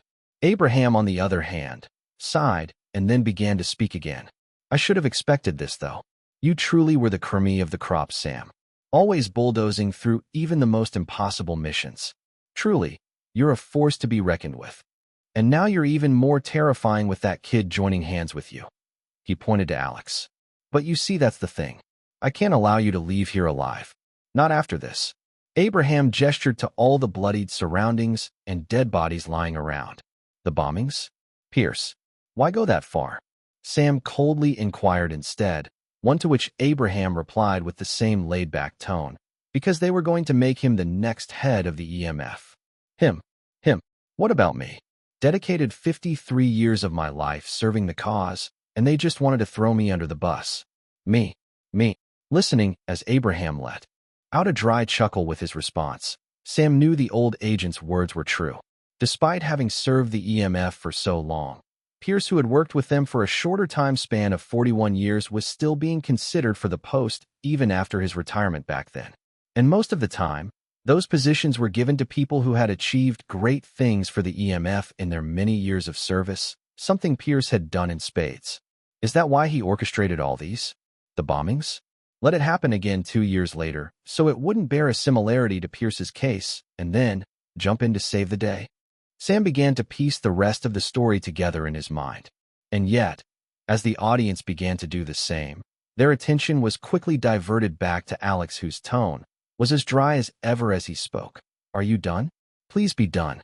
No sooner had he said that, he immediately shot the chandelier above Abraham and the spiders' heads, causing both to worry about their safety first before even detonating the bomb.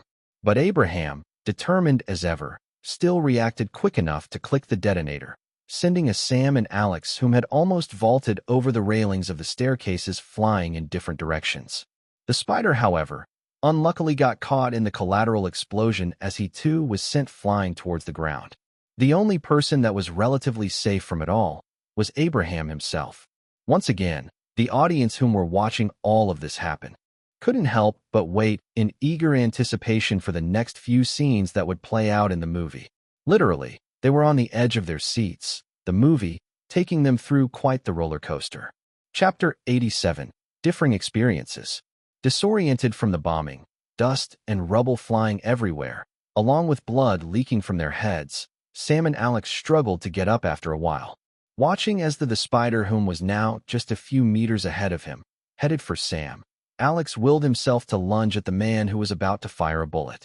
The spider was dead meat, and he was definitely going to make sure of it. At the same time, Alex gestured to Sam to stop Abraham from escaping. Don't let him get away, Sam. Leave the spider to me. Soon enough, another chase scene ensued, this time between Abraham, who wanted to escape before the cops got there, and Sam, who was hell-bent on making him pay.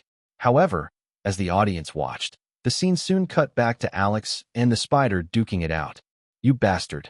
I'll kill you, the spider declared with a furious expression. And you're going down for planting that chip in my father's suitcase, you fucker. Alex replied back in fluent Russian, catching the everyone in the cinema off guard. However, without giving them any chance to recover, they watched as a tired Alex struggled to keep up with the more energetic Russian mafioso. Eventually, the fight seemingly ended with the latter slamming one of the rocks from the destroyed debris onto Alex's head, knocking him out in an instant.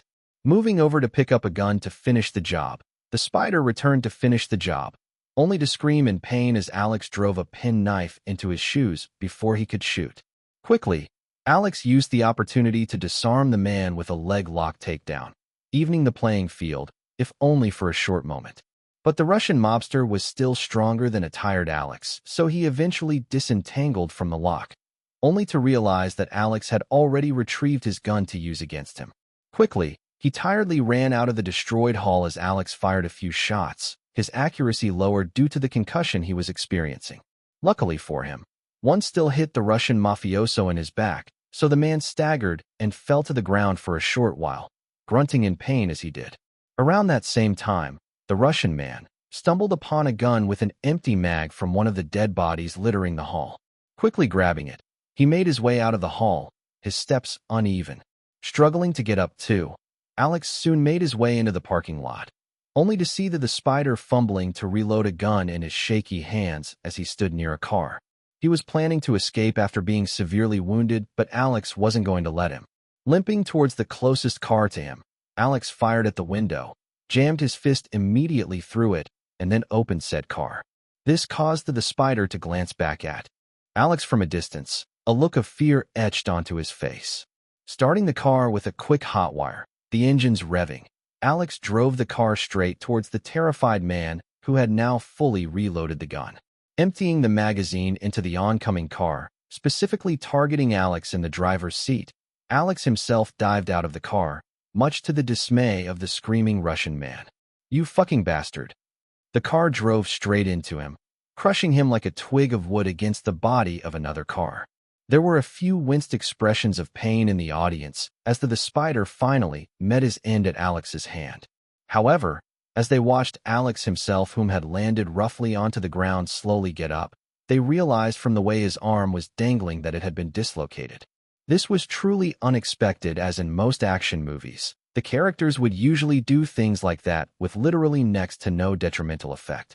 Seeing it in now this movie, though, added a layer of grounded realism to the movie, and as they watched Alex limp over, a pained expression on his features as he popped the arm back in with a muffled groan. Finally reaching the crushed body of the spider, a few words escaped his mouth once he verified that the spider was truly dead. "I told you I'd put you down, you fucker," he spat in Russian, a victorious expression on his tired face. Some people in the audience felt a sense of relief as they watched him say that. His triumph over the spider had been hard-earned, yet so satisfying to them, especially because he had been at a severe disadvantage when their entire scuffle had started. No sooner had that happened, though, the camera then cut back to Sam and Abraham. By this time, the old agent had gotten into a car and was about to run a tired Sam over in an effort to kill him. Sam, on the other hand, unwilling to die till he made sure Abraham got his due punishment, shot through the windshield of the oncoming car and then employed a crazy move where he jumped straight through the weakened windshield, effectively taking Abraham down in the process. That scene alone caused some people in the audience to seriously wonder just how crazy Sam was to still try to employ a move like that despite his fatigue. After that, though, the aftermath and the last few minutes of the movie was shown. The cops, as usual, arrived far later than they should have and sorted out all the necessary things. Abraham was detained and sentenced to life imprisonment by the court, while Sam was reinstated as an EMF agent, this time as a higher executive. Pierce's name was finally cleared, and the entire microchip market was shut down, so no more serial bombings. As for Alex, he was currently in a CAF with Sam, who was speaking to him. The color palette in this scene was, ever so slightly, brighter than the other scenes, adding more to that feel of a movie, gradually reaching its end. "So, what's the plan now?" Sam asked the young man, a slightly curious expression on his usually stoic visage. Stirring his cup of coffee, a casual expression on his features, Alex replied, "I don't know. Dad's name's cleared now, so I don't really have anything better to do. Might just dip my hand in a few things here and there till something sticks." Visibly thinking about something, a look of contemplation in his eyes, Sam then asked, How about working with me? Your father may not have approved of you following in his footsteps, but I have to admit, you'd make for a truly valuable asset to the EMF," he continued. "So what do you say, kid?" Sam asked again, hoping for a positive answer. Raising his gaze to stare at Sam, Alex tilted his head a bit, seemingly mulling over the offer. However, watching as a thin smile spread on his lips a few seconds later, Sam waited for Alex to speak. And just as he opened his mouth to do so, the movie ended, leaving the audience to guess what Alex's answer must have been. Watching as the credits rolled, most of the audience in the room felt like they had truly watched a very fun movie. How long had it been since they had watched a movie that was just pure, unadulterated fun? The movie had done exactly what it said it was going to do. Be a fun action movie. Bruce and Jeffrey, as expected, had killed their roles in the movie, making the audience get invested in the storyline with their stellar acting. But more than that, almost everyone in the cinema were now Also sure of one thing, Kyle Kestis wasn't just a good singer. In fact, from what they had seen in the movie, his acting chops were quite possibly way stronger than his singing skills.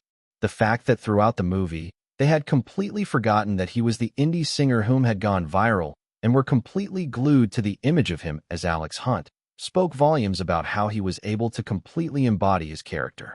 Even despite being among acting powerhouses like Bruce and Jeffrey, Kyle's acting was able to stand out and go toe-to-toe with them on the big screen. Add that to the fact that he was still in his earlier 20s, made him a marketable commodity a lot of filmmakers wanted to get their hands on. John Quinton, too, was no different.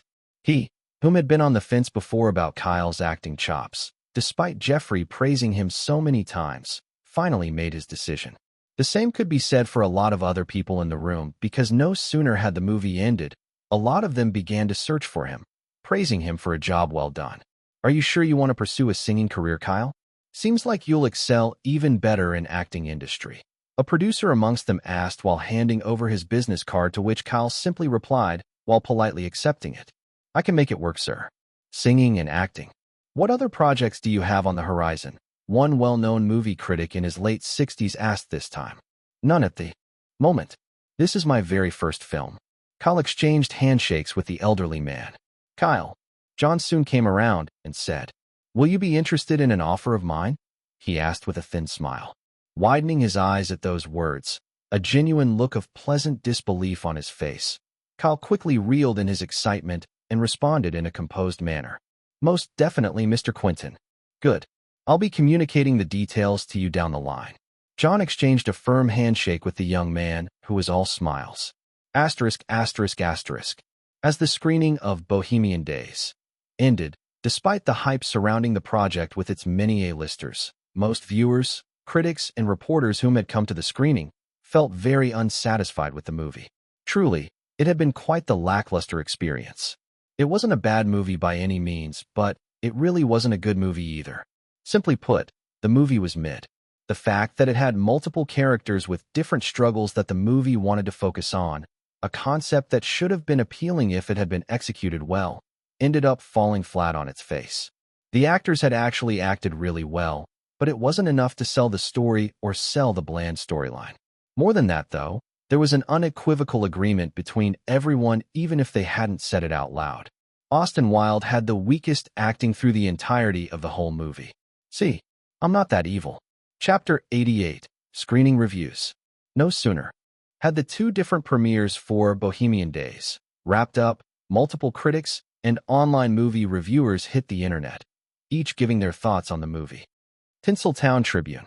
Bohemian Days, a movie that intricately weaves together the lives of its diverse characters, thereby offering a poignant portrayal of urban struggle.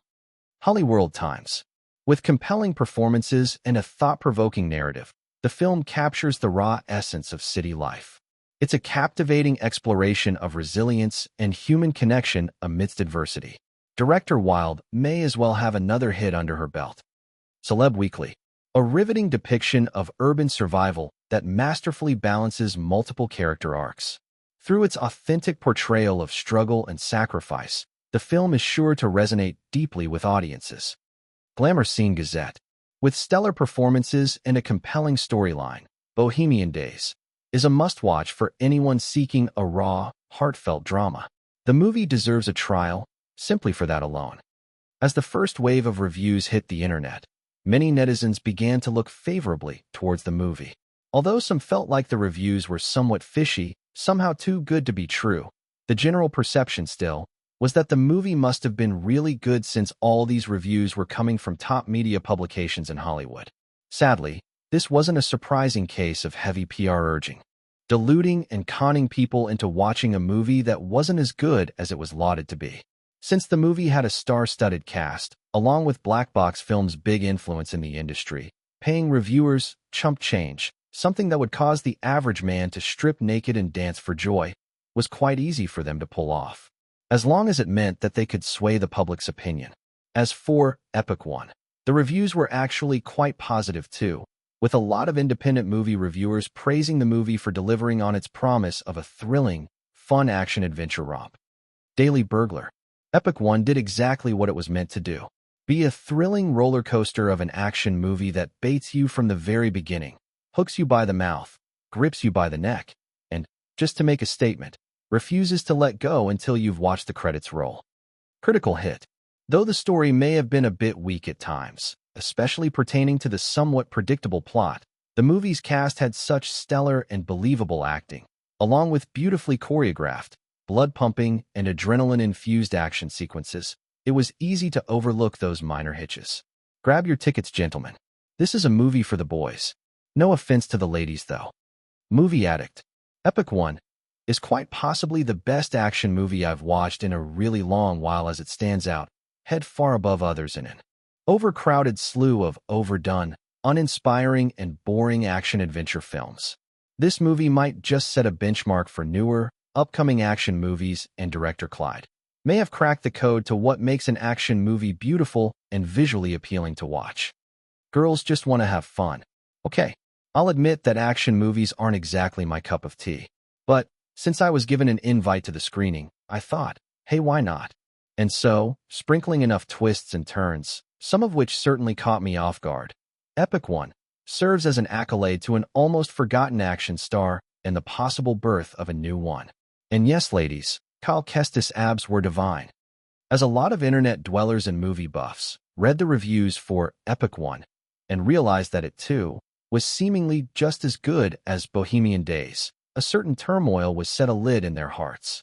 Now faced with two movies that were going to be releasing on the same day, they wondered over which to pick. This was going to be quite the box office clash. Willy my Wonka, yep. I'm a go for Bohemian Days. Seems like the better-rated movie amongst the two. And with that cast of A-listers, I'm pretty sure I'll be in for a good time. Slap my cheeks at Willy my Wonka. I honestly think I might too. Action movies these days are all the same anyway. Can't even follow the action sequences due to all the multiple cuts they employ. Bust on my face. I'll give Epic One a shot. Just going with my instinct here.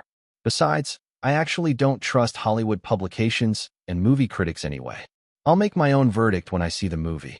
Susibaka, I will be watching both. Got enough funds for it. Might opt for Bohemian Days first, though. Would rather go with a movie from a reputable studio first than that from a new one. Also, those string of usernames are sus as hell. Irene Yeager, I don't know honestly. I have anxiety choosing stuff, and I'm torn between the two. Should I just continue my conquest and reason this later? I have a rumbling to sort out after all. A rumbling stomach and toilet to conquer, that is. Help. Whisper in your ear. Epic One definitely. Dramas just aren't my thing, so Bohemian Days is out the window for me. If there was something else like a superhero movie coming out soon, I might have bailed out on Epic One too. But hey, I guess beggars can't be choosers. Voices in my head at whisper in your ear. Wish I could just listen to the voices in my head and bail on my girlfriend to watch Epic One. The trailer really hooked me, and I've been closely following it since back then. But this lady just won't shut up about wanting to see her favorite actor, Taylor Boone, and some other guy called Austin Wilde in Bohemian Days. Alright, that's enough. Well, whatever. Good luck to you guys. As for me, I'd rather wait for public audience reviews from Mashed Potatoes, and was it worth a watch? As more and more comments poured into the thread, the general public favoring Bohemian Days more and more over Epic One. Black Box's films executives, marketing team, and PR department, along with producer John Woods and Ava Wilde, started to feel a bit more confident about the movie's returns. And so were the movie's cast of actors. Maybe their movie would turn out to be a commercial success after all. Asterisk, asterisk, asterisk. How's it looking? Hank asked the employees in their marketing room with a serious gaze. Currently looking through the internet and pulling up statistics here and there, Dot Productions' marketing team and their small PR department were keeping tabs on the internet's reception to the reviews of their movie. Well, judging by the reactions on the net, it seems like most people would be opting for Bohemian Days on the opening week. A female employer gave a short breakdown as she read the statistics from her tablet. Bohemian Days will probably open on the first day with an estimate of $17 million. That's quite a lot. Another employee, whom was a male, muttered out loud as he scanned through a recently printed copy of the statistics the female employee was reading from. Well, what can we do? Heavy PR is definitely our worst enemy. Hank sighed worriedly and said, all whilst massaging his temples. Having two movies releasing on the same day, usually came with the detriment of having one movie getting less screenings in various cinemas than others. It was also quite unfair towards productions because the cinemas they had previously rented out suddenly had to reduce the number of tickets that were afforded to their movie, all because they didn't have enough funds or credibility in the movie industry to push back. This was their very first movie after all. But more than that, this was Hollywood. Power, wealth, and connections mostly reigned over everything else. Compared to black box films, the productions were basically shrimps, if not planktons in the sea. I don't even understand why those bastards suddenly decided to shift their release date to match up with ours, but whatever. Hank tried to wave off his worry, after which he then asked, "How about our own estimates? It should at least be looking good though, right?" "Yes, we should be seeing at least $5 to $6 million on the opening day." "I think that's quite commendable," another employee answered this time, her hands adjusting her glasses with a light smile. "All right, at the very least, we can look forward to easily making back our investments." Hank nodded his head a bit while stroking his chin. "Yes, producer." Another male employee agreed with his words. One thing that had made Hank a bit relaxed despite all the sudden competition they were faced with was the fact that Epic One's initial budget of $16 million came from Mark and Bruce's pockets, all of whom ran Productions together as a joint venture. There were literally next to no external investors in the movie, with the exception of Jeffrey, who had ended up adding an additional $4 million, rounding up the total budget to $20 million. Considering they were looking at estimates of $5 to $6 million on the first day alone, Hank was definitely sure that within a month and a half, they would have made back their budget and then some. Chapter 89, Audience Reception. Thursday, 21st of August, 2019. There was a bit of anticipation and excitement that hung in the air as many people flocked to their various popular cinemas to watch their preferred movie. Standing around, walking into, and chatting were all various things people were doing as they were situated around the premises of a particular cinema in Vancouver. There was also a fairly long line that led to the booth for those who wanted to buy a ticket to watch Bohemian Days, whilst that of Epic One was quite short in comparison. As these happened, some people whom had just arrived at the cinema were having various discussions. "Babe, if this movie ain't worth it, I'ma be furious with your ass," Sasha said to her boyfriend, Kevin, the action movie junkie. He had been the one whom had decided to watch Epic One from the very first time he saw the movie's trailer. "Your tomboy energy is through the roof today. Didn't think you were even gonna wear the dress, but hey, I stand to be corrected." Kevin merely smiled and then replied, "You look gorgeous, honey," he added with a genuine smile, soliciting a small blush from the lady. "Thanks, babe," she muttered while twirling her hair, her gaze locked to the floor. She really had put a lot of effort into dolling herself up for their date night, and she was glad her efforts hadn't gone to waste. I didn't hear what you said," Kevin teased her, only to receive a blow to the tummy. "So feisty," he winced, a mixture of amusement and pain on his features. "I still won't forgive you if your hunch is wrong, though. These heels are killing me," she mumbled as she cuffed arms with him, both of them making their way into the cinema to get their tickets. Being a bit of a rebel and quite the adrenaline junkie, a trait she and her boyfriend surprisingly shared, Sasha was quite the tomboy. Originally, she had wanted to go bowling tonight, but Kevin had urged her to let them go see the new movie. Eventually, after persuading her the day before, she had agreed. Really, she had hoped the movie would be worth her time, and she would really enjoy it because she too, just like her boyfriend, found most action movies incapable of evoking any sort of fun or thrilling sensation in her. As the two lovebirds made their way into the theater, though, another set of people, two girlfriends, were discussing their choices. "Seriously, you don't even like action movies. You only want to see the movie because of a shirtless Kyle scene," Valerie exasperatedly said to her friend. "Duh, doesn't everyone?" Lucy shamelessly replied. She had been the lady constantly asking for Kyle to take off his shirt at the Groove Fest concert. "And don't pretend as if you're any better, Val. Aren't also planning to go see that Austin Wilde guy? At least I'm honest about my plans," she added with a smug expression. "We'll see each other once the movies are over." Valerie gave up on her friend's case and began to head over to Bohemian Days' ticket booth, feeling like Lucy had hit the bullseye with her words. "Toodles." Lucy simply gestured with her fingers, and made her way to her own ticket booth. Another friend group of 4 high school bros, too, were arguing over which movie to watch. Come on, guys. Bohemian Days. Skylar Young. If anything at all, I want to see that sexy woman on the big screen again. Todd gestured to his buddies with spread arms. Someone get a load of this simp. One of the friends, Reggie, scoffed and motioned to their friend with a pointed thumb. I say we go see Epic One. Casey, the third friend, agreed with Reggie, his arms folded across his chest. I mean, do we really want to see another action movie? We watched one just last month, and it was bland. I feel like we should have some very dash. Will, the last friend, abruptly stopped talking when he noticed a peculiar lady walking with a hunk of a guy into the line that sold the tickets to Bohemian Days. That bitch, he suddenly muttered, causing his friends to look in the direction he was glaring at.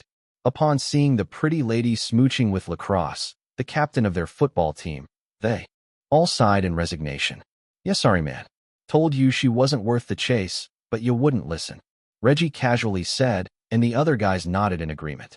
Apparently, Will had asked the lady out for a date to the cinema earlier today, with her telling him she was too busy to go. Turns out, she was right. She was too busy to go after all. Too busy to go with him because she had plans with someone else. Why then was she playing games with him and leading him on? Why didn't she just tell him that instead of beating about the bush? Fuck it, guys. Let's go see Epic One. Will suddenly declared, his mind made up. He knew he was actually being very petty right now, but he sure as hell couldn't stand being in the same room as those two. Yeah, that's more like it. Reggie cuffed his arms around his buddy's neck while Casey chipped in. Attaboy, Will. But guys, Skylar Young, Todd pleaded as all 3 moved towards the line for Epic One. 3 in favor of the action movie. Todd, you can't win this, so just come along. Casey loudly spoke as their backs receded. Suppressing an annoyed groan, Todd rolled his eyes and reluctantly joined in. Soon, all 4, along with others who wanted to watch Epic One, soon found themselves comfortably seated in the cinema, popcorns and soda in hands as they waited for the movie to begin. And boy was it a roller coaster for them, because from the first few minutes of the movie, the sudden explosion that killed Pierce caught them all off guard. What a way to start a movie. Reggie couldn't help but mutter as he grabbed a handful of popcorn, his interest piqued. Already invested in the movie, they all watched on. And good lord did they find the action scenes thrilling as heck. Damn. Now that's superb directing and cinematography. Kevin grinned from ear to ear the moment he saw the first fight scene of the movie. It was one of Sam fighting with a few agents in a stuck elevator after he had gone rogue. So crisp and clear. No shaky cameras or cuts too. He couldn't help but feel excited that he could accurately follow all of the fight scenes so easily. And although so many other people in the cinema couldn't grasp the technicality of it like he did, they also felt the exact same way. That's insane. Swinging from a crane to escape pursuers is so risky. I like it. Sasha's eyes were alit with excitement as she watched the next few scenes. Gradually, as the movie went on, already 45 minutes in, still with Sam unable to find a solid lead he could employ to stop the bombings, the audience was kept on the edge of their seats. Man, I hope he finds a lead soon. Todd munched on another handful of popcorn, completely forgetting that he was so interested in Bohemian Days about an hour back. The movie's been great, but Kyle's no dash, Lucy, halted her thoughts the moment the score of the movie changed and a new character, probably the one that had been given Sam a hard time, was introduced to the audience. Speak of the devil, she muttered a few minutes later after Alex had been introduced. The moment he was, though, she, along with everyone else in the cinema, had to say that Alex was quite the interesting character from the onset. Roguish, overconfident, humorous, and yet, surprisingly, just as terrifying. Damn, he's just as brutal as Sam. Will they end up having a confrontation? Will couldn't help but feel his blood pumping as the bar fight scene played out. And sure enough, a few minutes later into the movie, they did end up fighting, and truly, everyone was on the edge of their seats as they wondered who would come out on top. As they watched Alex pull out his tactical knife, his movements, mesmerizingly stylish yet viciously brutal, some people in the audience couldn't help but let out a few gasps of awe and disbelief as the fight scene continued on. Watching as Alex removed his jacket and flexed his well-defined, muscular arms, in an effort to prep himself to beat the shit out of Sam after he had disarmed him, A small whistle subconsciously escaped Lucy's mouth. No one in the cinema seemed to complain, though, as the intensity of the scene and Alex's gaze himself had them completely hooked and invested in who would come out on top in the fight. Soon came the reveal after, which was then followed by the shirtless scene where Alex and Sam were having their conversation. Lucy, instead of focusing on the convo in the scene, had her eyes glued to Kyle's ripped body, her gaze scrutinizing and relishing every inch of his torso with immense joy. A lady sitting a few seats from her also gulped as the scene went on, and Lucy couldn't help but understand where the lady was coming from. Truly, those abs are divine. Exquisite even, she couldn't help but think to herself.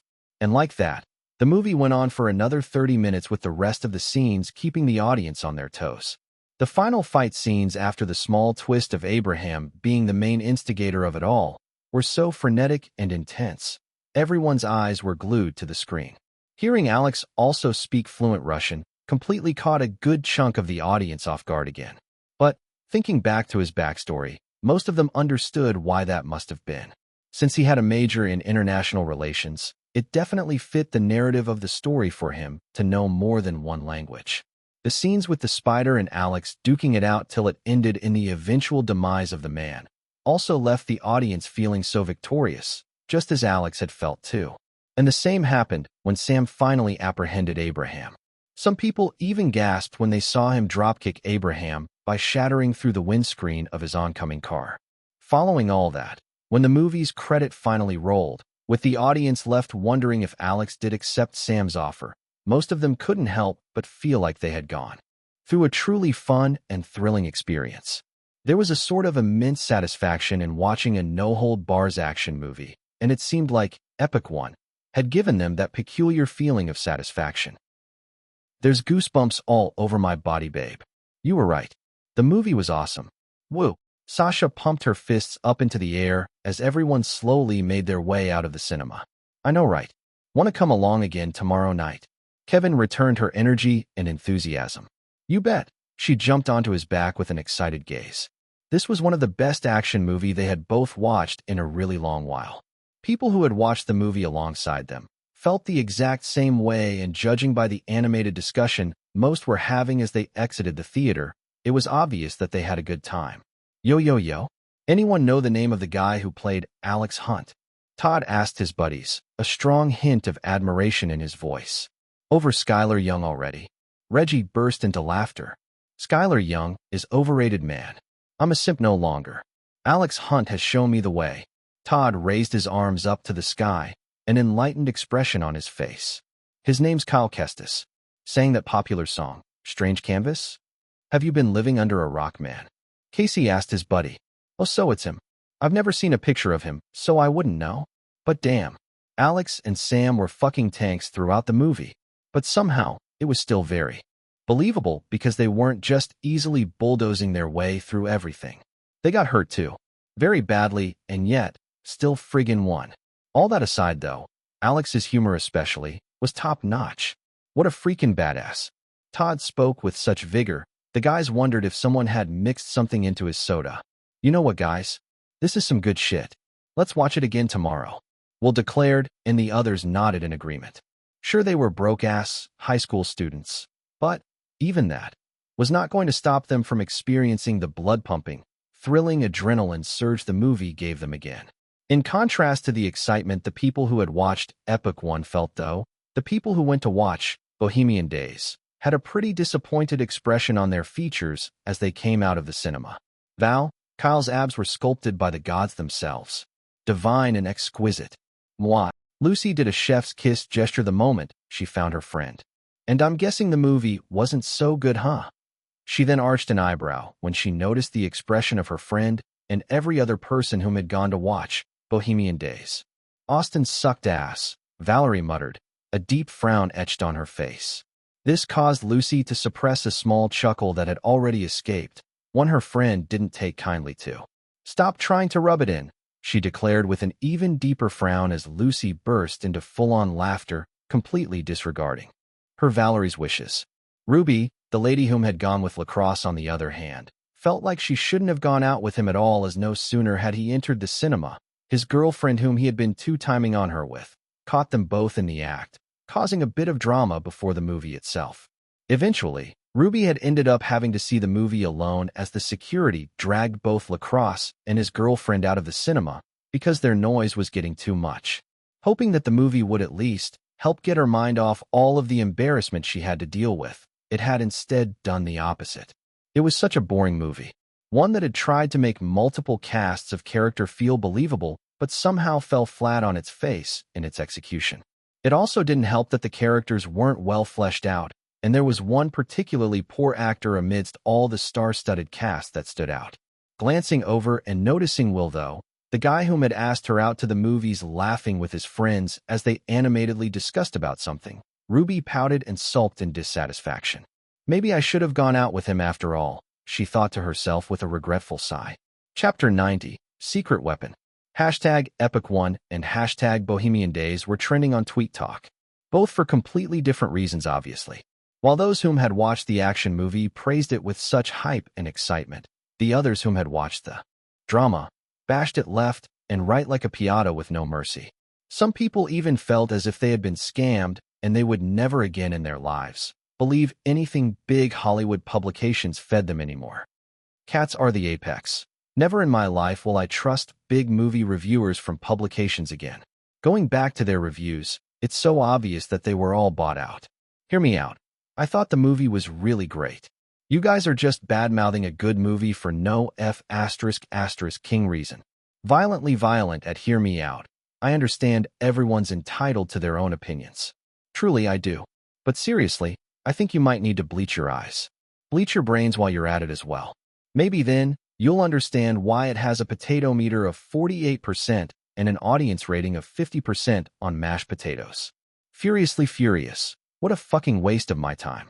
The movie was so boring I slept off midway. If you're planning to go to theaters, just steer clear of this darn movie. It might seem like it would make for a compelling narrative in the first few minutes, but trust me, it devolves very quickly. Wrathful Sith. I agree with the furiously furious. The movie had so much potential, and it squandered it. Also, that Austin guy who plays James couldn't pull off a complex character's inner turmoil to save his life. Even the lady who played Audrey, despite giving a fairly nice performance, didn't seem to have any sort of on-screen chemistry with him.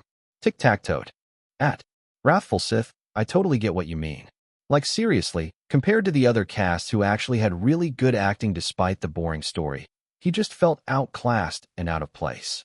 Sleuthing Sherlock. And don't even get me started on that unnecessary sex scene between the two main leads, cause in my opinion, it added nothing to the story.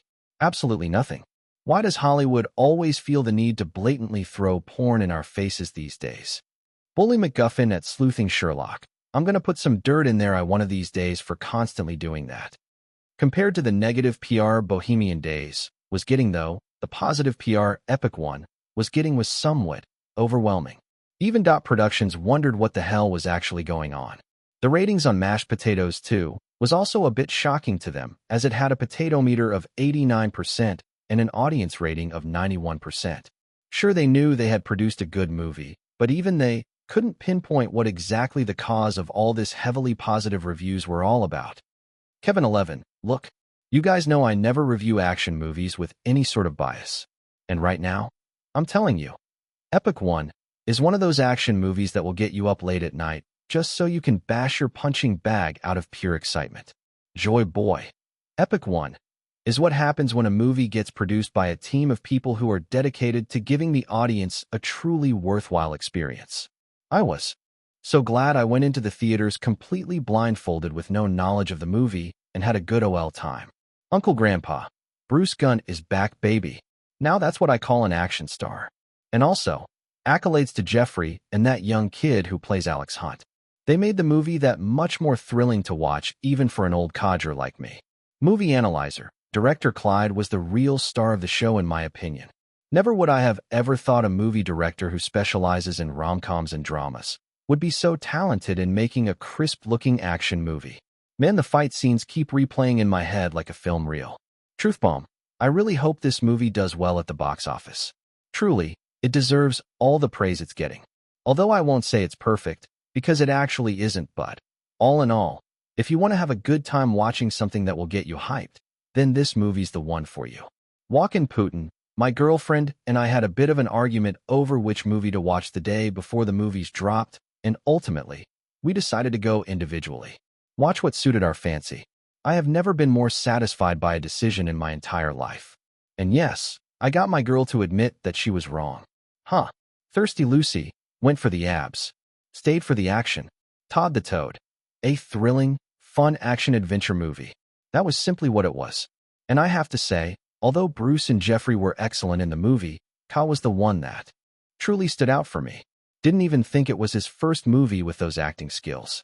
Dude killed his role as Alex Hunt. Movie lover, after feeling like I wasted $10 at the theaters when I watched Bohemian Days, the joy I felt after watching Epic One that same day and getting my money's worth completely washed away the sour mood Bohemian Days put me in. I'll definitely be going to the cinemas again for another viewing. As more and more people gave their varying reviews about both movies, the two production teams of both movies were more concerned about something else. The box office returns. Opening on the first day and second day with a total of $21 million and $19 million respectively, the folks at Black Box Films were currently feeling a sense of relief. It seems their tactics of heavy PR had eventually paid off. Producer John himself seemed to be in a bit of a victorious mood. "We have another success on our hands, John," one of the executives said to the man over a phone call. "Yes, that's very likely," John replied confidently. The employees in the marketing team also seemed to believe the same, as they had prideful smiles plastered on their faces. Despite the negative PR their movie was getting, it seemed like it was only fueling people's interest in the movie instead of dissuading them from watching it. It was a rare case of negative PR having the opposite effect, but still, it would ensure they could make their budget back, and then some. Even Epic One, whom they had been fearful of, wasn't anywhere near the returns they had gotten in the first 2 days alone. "We might, possibly, double the production budget if we're lucky," producer John thought to himself, a greedy expression painting his features. As a result, the man relaxed a bit more, feeling like his decision to switch tactics and prevent Epic One from gathering momentum had turned out perfectly. Considering the immensely positive reception the movie was getting, he was sure that if they had allowed it to roam freely in the box office just a week before their original release date, it would have ultimately crushed theirs. Well, in the end, they are just a small production company after all. They'll never compare to the amount of reach, connections, and prestige that Black Box Films has, he proudly declared to himself. What was unknown to John, though, was that Dot Productions employees and Hank were practically dancing about in their own office. Epic One had earned $8 million on the first day, exceeding their initial $6 to $7 million projections. And on the second day, it had earned $10 million, bringing the total returns at the moment to a total of $18 million. Just $2 million short of their $20 million budget in just a matter of 2 days. "At this rate, we might even break way past even, sir," one of the interning employees said to Hank, who was grinning from ear to ear. Yes, kid. I know." Hank rubbed his hands together as he watched the analytics on their large projector. Truly, by the end of the week, there was a high possibility they were even going to triple their original $20 million budget. Thinking to himself, though, Hank, being quite the greedy one, just like every other producer, had a sudden thought come up in his mind. Contemplating over it for a few seconds, Hank then grinned to himself. Time to bust out the secret weapon. Turning around, he then said to the rest of the employees in the room, "Start leaking a few clips of the behind-the-scenes of the movie. Throw in a few interesting details about the filming I asked you all to prepare into the mix too. And remember, there's going to be bonuses for sure. That's a given considering the returns we're already having. But, for those who truly do a great job, there's going to be extra in store for you." Listening to their producer speak, noticing the slightly shrewd gaze of the man as he gently also stroked his beard, they all immediately understood what he was going for and got to work. Like a hive mind, they all efficiently and seamlessly did as they were told, a similar look of excitement mixed with glints of greed in their eyes. It seemed like the box office earnings would be ramping up exponentially very soon. Chapter 91, Center of Attention. Usually, in Hollywood, there was a certain mutually beneficial relationship between the media and talent agencies. Whenever a movie was successful, the talent agencies would try to embellish things and sell their talents to the media as either the sole reason for the movie's success or one of the major reasons for it. This was usually done in an effort to make the public perceive their stars as the next big thing or make the public feel as if their stars drew a big audience to the theaters. It would also ensure that whatever project their talent worked on next, he or she would have a higher pay or have enough star power to have a say in how some things in the production of the movie played out. Due to this practice, aspiring actors without any talent agencies usually didn't have a lot of articles or star power to their name. However, in the case of Epic One, things were vastly different. The success of the movie was already quite dependent on many other factors. Bruce, who wasn't in an agency anymore, still literally owned an even share of their production company and was still very popular among the millennial demographic. Jeffrey, whom had already etched his name into Hollywood as one of the best, thereby bringing people to the cinema with his name alone. And Mark, who just like Bruce, had an even share of the company and also had a nice standing as a good director that had expanded his repertoire with this action movie. Simply put, the public already knew quite enough about these three, so what more was there to sell about them? This was why, when the marketing and PR employees of the Dot Productions were looking for someone else they could sell the movie off of and used to draw more crowd to the theaters, they settled on one peculiar young man amidst them who was slowly getting pretty famous. Considering how presently a good chunk of the internet, despite Kyle having shared a bit more about his personal life via StarSpotter magazine's viral interview, still wanted to know more about him. The young man was basically fresh meat to Hank and the employees of Dot Productions. He was currently also very young and the most sought after by the media, even amidst his co-actors. As a result, Kyle became the one they decided to sell as one of the biggest contributors to the movie's success. That was how the young man, without the backing of any agency, became the headlines of many articles in the coming days. This was Hank's and Dot Productions' plan. This was their supposed secret weapon. Kyle Kestis trained intensively for his role in Epic One. That definitely explains his recent buff figure. Rumors are also circulating that the movie may be going for a franchise. A short clip of Epic One's behind the scenes shows actor Bruce Gunn and Kyle Kestis actually trading real blows. Reports from a few outlets also show that a lot of the best scenes in the movie was improvised. Did you know that Kyle Kestis was only paid $30,000 for his role in Epic One? That barely even qualifies as enough pay for all the stunts in the movie he had to pull off by himself. Reports from insiders shows that indie singer and actor Kyle Kestis actually dislocated an arm whilst filming. Links to the videos attached below. The crane scene and bar fight scene in Epic One were only shot once, in long, singular takes. And so was the car chase scene. An insider just revealed that no stunt doubles were used in the making of Epic One, save for Hollywood legend Jeffrey Dixon, which frankly is very understandable considering his age. From learning jiu-jitsu and a few other martial arts, to hitting the shooting range, to learning how to drift a car expertly, all in the span of a month while still hitting the gym.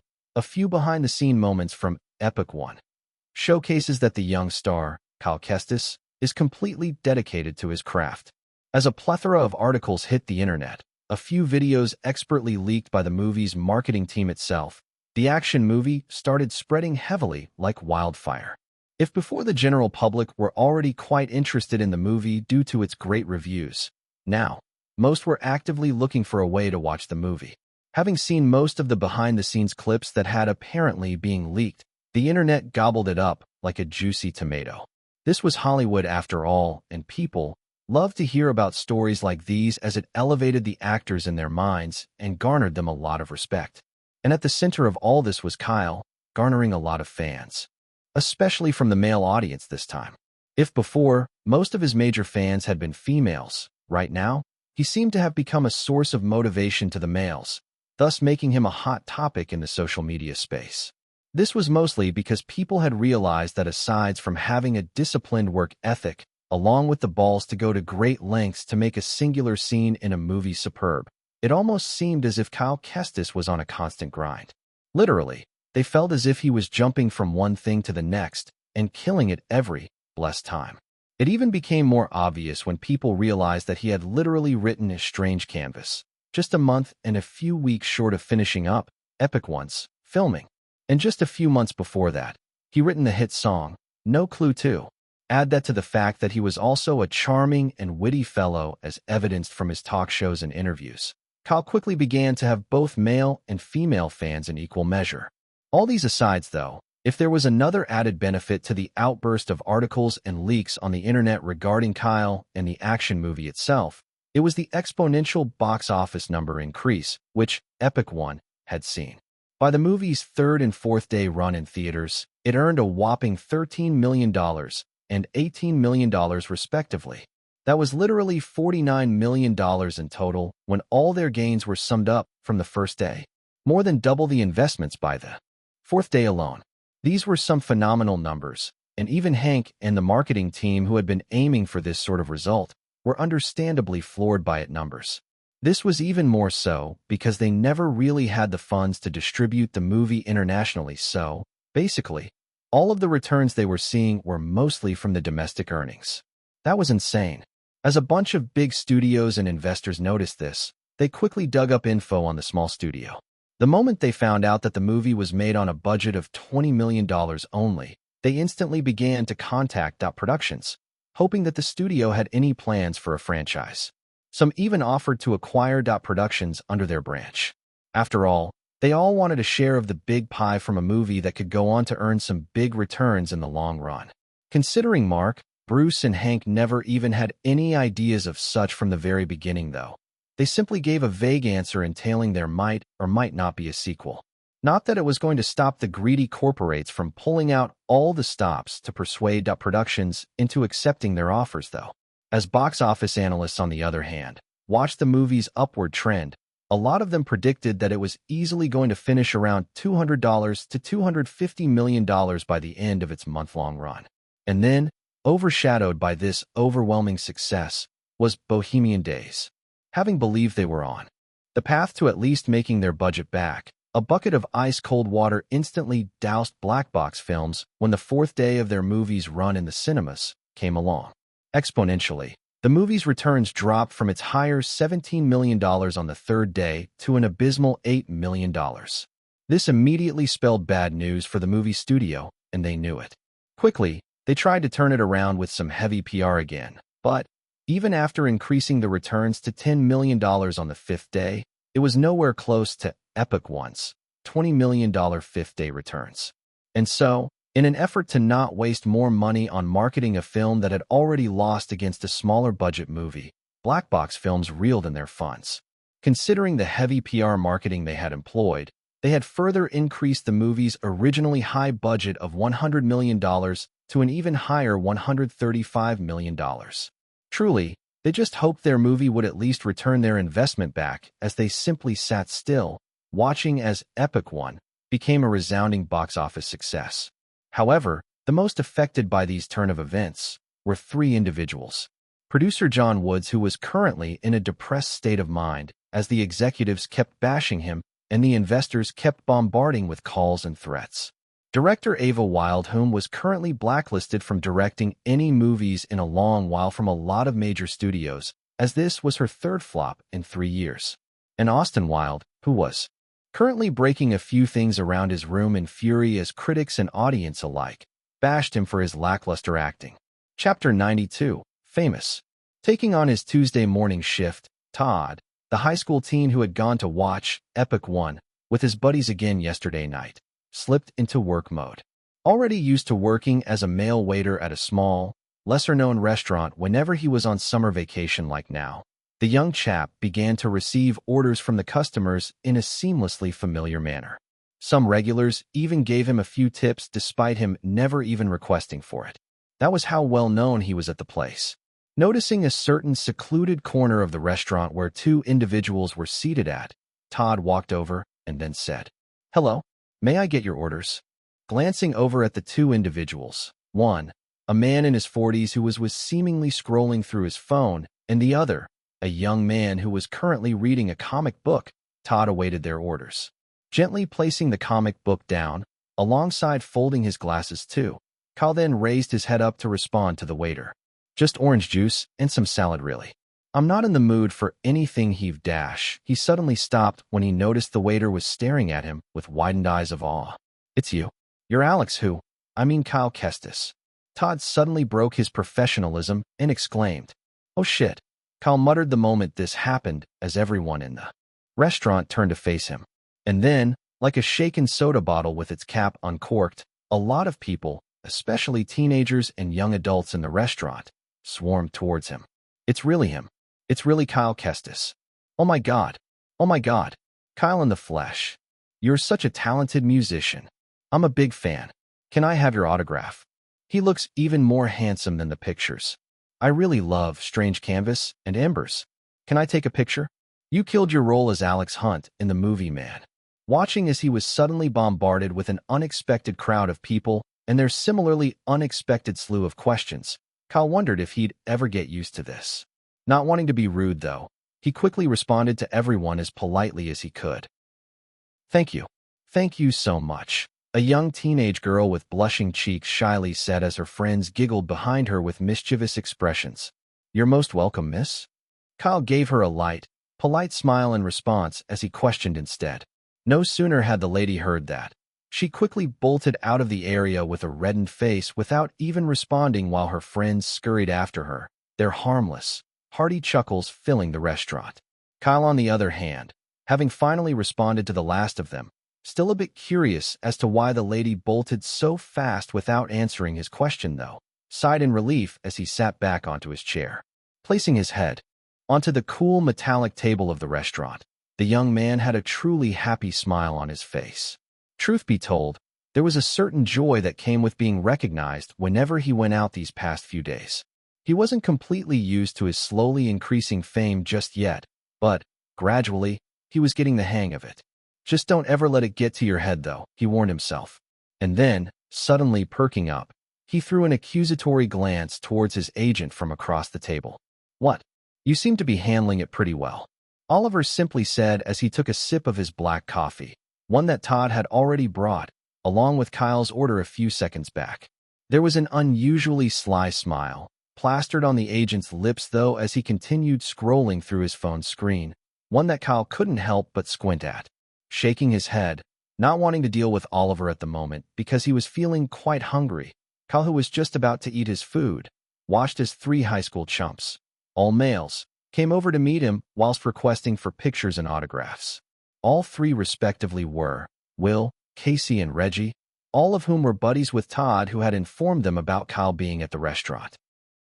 Long coats are cool, Kyle argued with his agent. Yeah, no one's arguing, Kyle. Oliver watched as Kyle laid out his new outfits for the week on the bed of their hotel. Honestly, the agent still never understood why his ward had such preferences for long coats, or maybe even coats and jackets in general.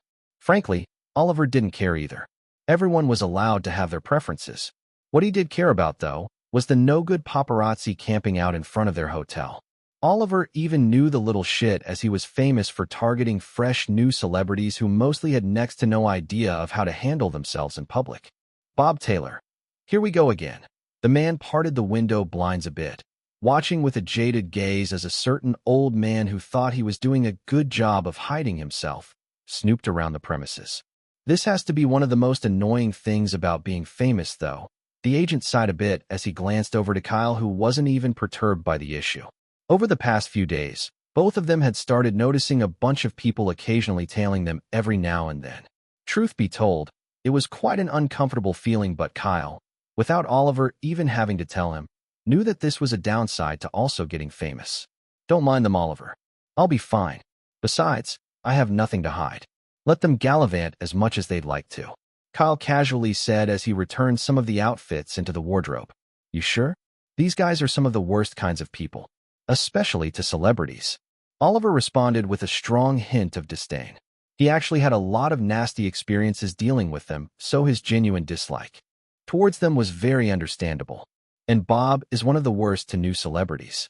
You wake up one morning and boom, he's written some baseless rumor about you that could be a real pain in the ass, the agent added, his expression serious. Well, that's the thing, isn't it? He might think I'm a celebrity, but I don't see myself as such. Kyle shrugged and said, If he's looking for some dirt or weird pictures, then I guess he's in for a very boring month in the life of a currently unemployed 21-year-old, the young man declared with a proud grin, staring at his ward with a look of resignation, wondering how he managed to give the most unexpected responses. Another sigh escaped Oliver's lips as he said, "All right then, Kyle. Still, keep your guard up. You can never know what to expect from him, or these guys in general," Oliver advised. Duly noted. Kyle nodded in response. That being said, though, asides the private screening, you do realize there's no reason for you to tag along with Bruce and Jeffrey for the talk show, or the other interviews, or live shows. The agent switched topics. Yeah, Kyle casually responded. And neither is there any need for you to show up at the celebration party next week. You still haven't had a proper downtime for resting, you know. Oliver gestured with his hands, a hint of worry in his tone. I know, but I'll go regardless. It'd be a bit rude if I didn't. I am part of the main cast after all, Kyle replied with a soft, assuring smile. Nodding his head at that, a small sigh of resignation escaping his lips, the agent then asked, Who are you going to give your extra invite to then? Lily, Kyle casually answered. That was fast, Oliver replied, mildly surprised by Kyle's quick response as he moved away from the window. A date, he curiously added. Nope, nothing of sorts, Kyle casually responded, and then continued. I just figured she'd be in need of more connections like me. It's an opportunity one thinks she'd love since she's been struggling with landing a proper movie role. That is true. Oliver lowered onto the couch in the room as he said, Guess I'll hand over mine to her agent, Selena. Kyle simply nodded at that, watching as Oliver mused to himself before he then posed a few curious questions. Have you contacted her about it, though? See if she's free? And doesn't she reside in Canada? Kyle was just about to respond when the bell to his door was rung by the room attendant, signifying that their evening meals were ready. Nah, Lily's a New Yorker through and through. Kyle answered the last question first with a chuckle. And yeah, I have contacted her. She said she's going to be on Broadway a few days from now. Kyle finally replied to the first few questions. Give me Selena's too. I'll hand over both invites to Lily after her show. He added whilst moving over to open the door. Asterisk, asterisk, asterisk. Kyle's fan group was buzzing with excitement as their numbers once again increased. Previously at 1,000 plus before, they had now reached a total of 2,500 plus members. As a result, a lot of the core fans in the group had now become moderators, courtesy of Princess Peach, the creator of said group, handing out the roles to those who were willing. Right now, though, they were still finding the leaked clips of Kyle practicing at the shooting range, learning how to drift a car, learning martial arts, among many others, very exciting. But the one that garnered the most attention, though, was the clip of him dislocating his arm. Some were really worried when they saw the clip, some shocked while some just couldn't help but respect him even more for going to such lengths. That being said, though, currently, on the moderators' chat group, were a few of them who were still awake at midnight, having a few discussions here and there. We do a bit of trolling. Kyle is a dedicated mad lad. You can't tell me otherwise. Peter_writes_fantasy at we do a bit of trolling.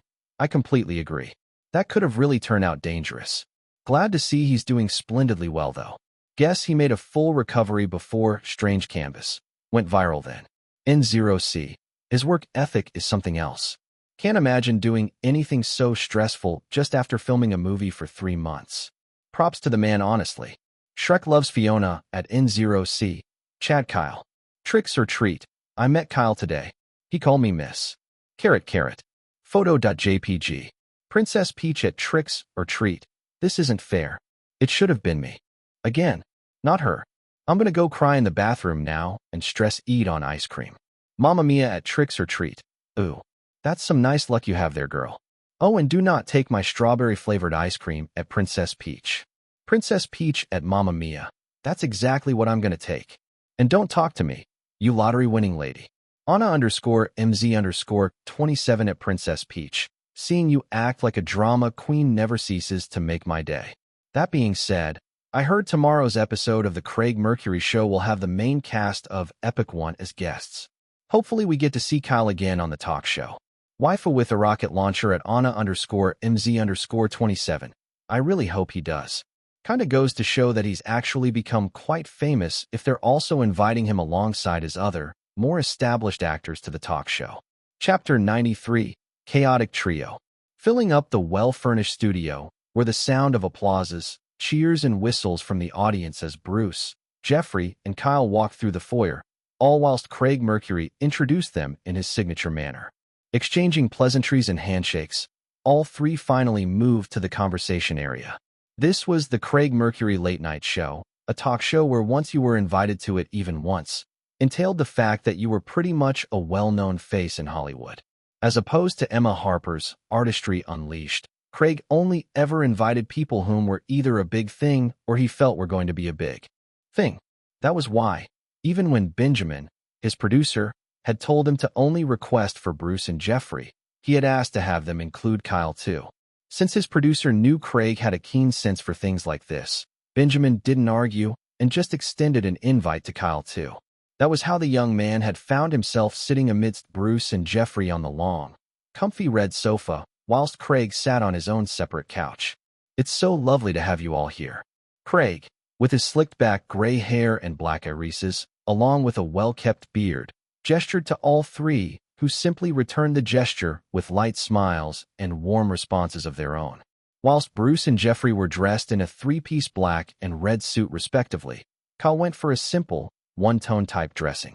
Wearing a snug black shirt, pants, and sleek shoes, along with a stylish black and white pattern long coat to balance it out, he had a sort of exclusive yet modest look that still blended perfectly with his co-actor's formal dress code.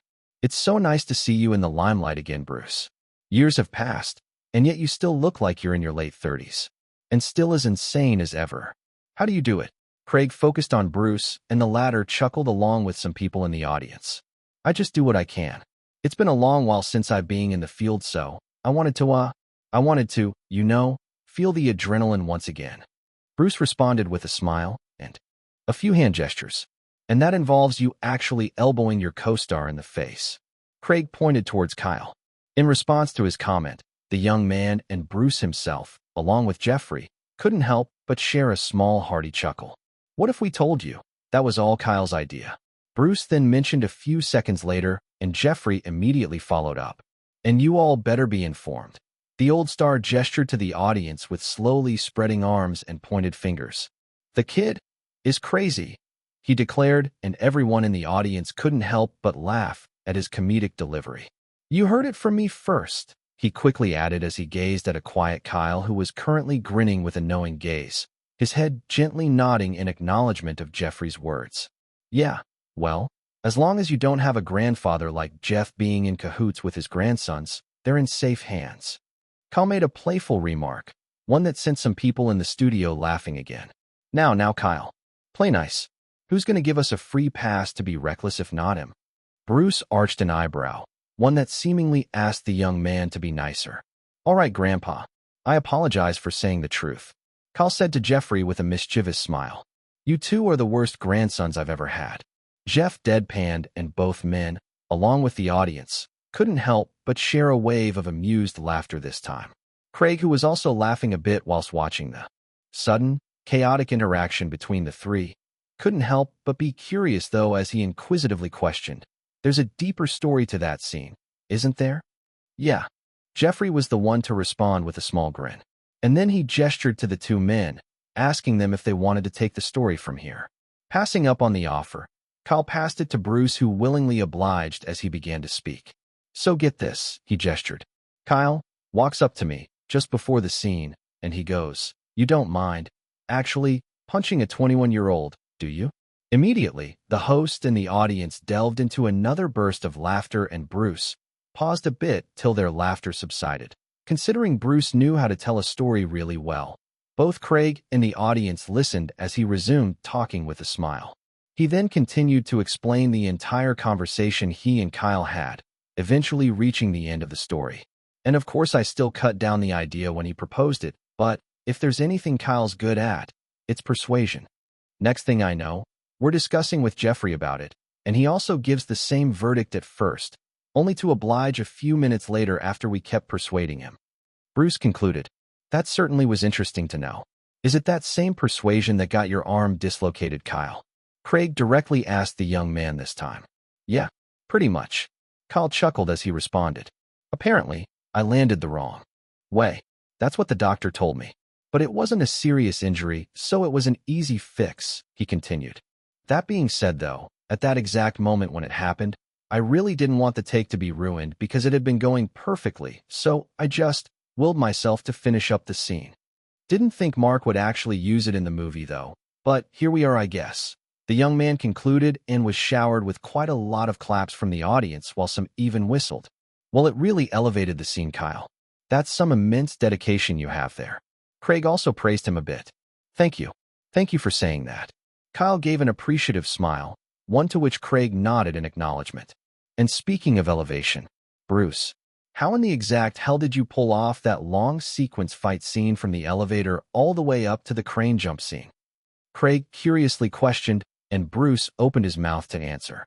Like that, a few more conversations were had, and some other interesting things were shared about the things that happened on the set of the movie and during its filming process. From how the gunfight scenes were shot with Mark's superb vision of using long singular shots, to the use of plug guns to simulate real guns instead of loaded guns with blanks, to how Kyle had learned all the necessary skills he needed to portray Alex in the film. So many areas were touched, and at some point, they also began to share a few more. Things that was less on the artistry side of things, and more on the fun side of things. Orange juice. Craig had an amused smile on his face as he questioned. By this time, the trio were completely relaxed, and Kyle was even partaking more and more in the discussions. This was why Craig, just like Emma, was one of the best talk show hosts. They ensured that their guests were very comfortable while they were on the show. Right now, there was even a few cups of fine, non-alcoholic wine in the glass cups, and Jeffrey happily indulged while Kyle took a sip as he watched Bruce respond. Yeah, whenever we went out to eat after a day on set, everyone would line up their dishes along with their beers in big chug cups. The action star explained casually. And then you'd see the kid, drinking his orange juice amidst all that. A truly weird sight, Jeff added with a genuinely amused expression while placing his empty cup on the glass table. And I think my choices were very valid because, hey, I don't suddenly want to start waltzing and singing pirate shanties out of the blue. Kyle immediately countered, and the audience laughed as he went into a short section where he started doing an impression of a drunk Jeffrey and Bruce. As Craig watched the three indulge in another chaotic discourse, the chemistry between them solid, the man now understood one of the major reasons Epic One had been really successful. The actors themselves. Considering good chemistry was necessary to any movie that was being created, actors who tended to have strong chemistry with their co-actors were able to easily pull off some really great acting. And in the case of Epic One, despite the genre being action, the performances from all three were really solid, further selling the very simple plotline and getting the audience invested in the outcome of it. This same chemistry was also one his current audience were really enjoying, as people love to see actors in Hollywood being very normal and having a good time. Getting back into the discourse, though, Craig posed a few more interesting questions, and soon, the show's 1-hour run was almost up. So, is it true that there are plans for an Epic 2? Craig then asked before they rounded up. Honestly, we aren't too sure of that just yet. It's really just up there for now. Bruce honestly replied, and Craig nodded in understanding. Well, all right then. Hopefully we get to see Kyle returning for the next movie, if there is a next one. Craig then stated as he watched all three share a similar, reserved smile. Maybe. We'll see how it goes. Bruce replied again, and instantly, Craig grinned as he turned to face the camera and said, "And that's all we have time for, folks. Thank you so much for tuning in. Do remember to check out Epic One in theaters. Good night. Till next time." Immediately after that, the crowd began to applaud heavily as the host got up to exchange pleasantries and formalities with the surprisingly chaotic trio, hoping that maybe at some point or the other, he could have them on the show again. Chapter 94, Private Screening. That truly was a blast. Yeah, this is probably my fourth seating, and yet, I just can't get tired of that frenetic and visceral intensity every action scene in the movie had. So glad I won the lottery contest for this private screening. I don't know if a lot of you guys noticed, but in that bar fight scene, Alex used a standard Glock 26 that had exactly 10 bullets each in 2 magazine rounds. Yeah, I noticed too. The reload happened only after 10 bullets were used up. That's some nice attention to detail. And what the hell is with that super fast magazine reload flip he employed? It was so cool. And let's not even add the arm reload thingy during he and Sam's confrontation. Dude's a freaking badass. I wonder if Sam was able to recruit Alex into the EMF at the end of the movie. Hopefully, Production realizes how profitable this movie can become and capitalize on it for a franchise. As the audience excitedly clamored and discussed about Epic 1, the reporters in the room impatiently waited for director Clyde and the main cast to take the stage. Productions, having already broken way past even since last week, organized a private screening session with an online lottery contest where over 1,000 people could apply for, with only 500 being picked. As the room brightened up, applauds, cheers, and whistles filling up every corner, the host introduced Mark, Bruce, and Kyle, whom were walking onto the stage for the cue into session. Jeffrey was quite busy with his granddaughters today, so he couldn't make it to the show, unfortunately. The old man truly prioritized his downtime with his family more than anything else. Now, let's be civilized people. One question at a time, please, the host said, and no sooner had he done that, the first question was taken from a reporter. My question goes to Mark. How did you come up with the inspiration to shoot the movie in long, clean, singular takes? Clearing his throat, Mark casually spoke. Yeah, that's a good question, he began. He mused a bit and crossed his legs before he then spoke again. So, just 2 years back, I shot a movie called Crazy Night Out. It's a slapstick comedy movie that wasn't that well received critically or commercially, but there was one scene in particular that really stood out to me. And that was a fight scene between the hipster and the man with an afro haircut. He gestured with his hands as he said. Some people in the audience chuckled at that, at least those whom had watched it. It truly was a hilarious scene, though the movie itself had still tanked at the box office. Yes, I know it was probably the only worthwhile scene in the movie, he added with a fake sigh, and this time, a few more people in the audience chuckled along. But still, the scene itself really stood out to me. Because despite how ridiculous the fight itself was, it was very clean and easy to follow. I truly felt like it really elevated and added more to the overall comedic feel of the scene. Mark continued on after the chuckles had subsided a bit. So then, I simply wondered if I could learn from it. Pivot and improvise. Try to replicate that with an action movie and possibly have a much better reception with it. And well, the rest is history as you all know it. Mark pointed backwards to the poster of Epic 1 behind him, and some people in the audience clapped while the reporters quickly jotted down a few notes. It was a nice sight to see a director being so chill about his failure, but the fact that he learned from it really stood out to them and elevated his standing in their eyes. We've all seen the behind-the-scene clips, but really, how were the gunfight scenes shot? They just looked very realistic in the finished product that I can't help but be curious. A nerdy-looking guy from the audience asked, his eyes expectant. This time, Mark proposed that Kyle should answer, an offer which the young man willingly took. All right. See, the thing is, in most action movies, there's usually an A to B cutting. We, the actors, fire a blank and the camera instantly cuts to the place or person it's fired at. But when Mark was discussing the filming technique he was planning to use to film, we knew using blanks was out of the picture.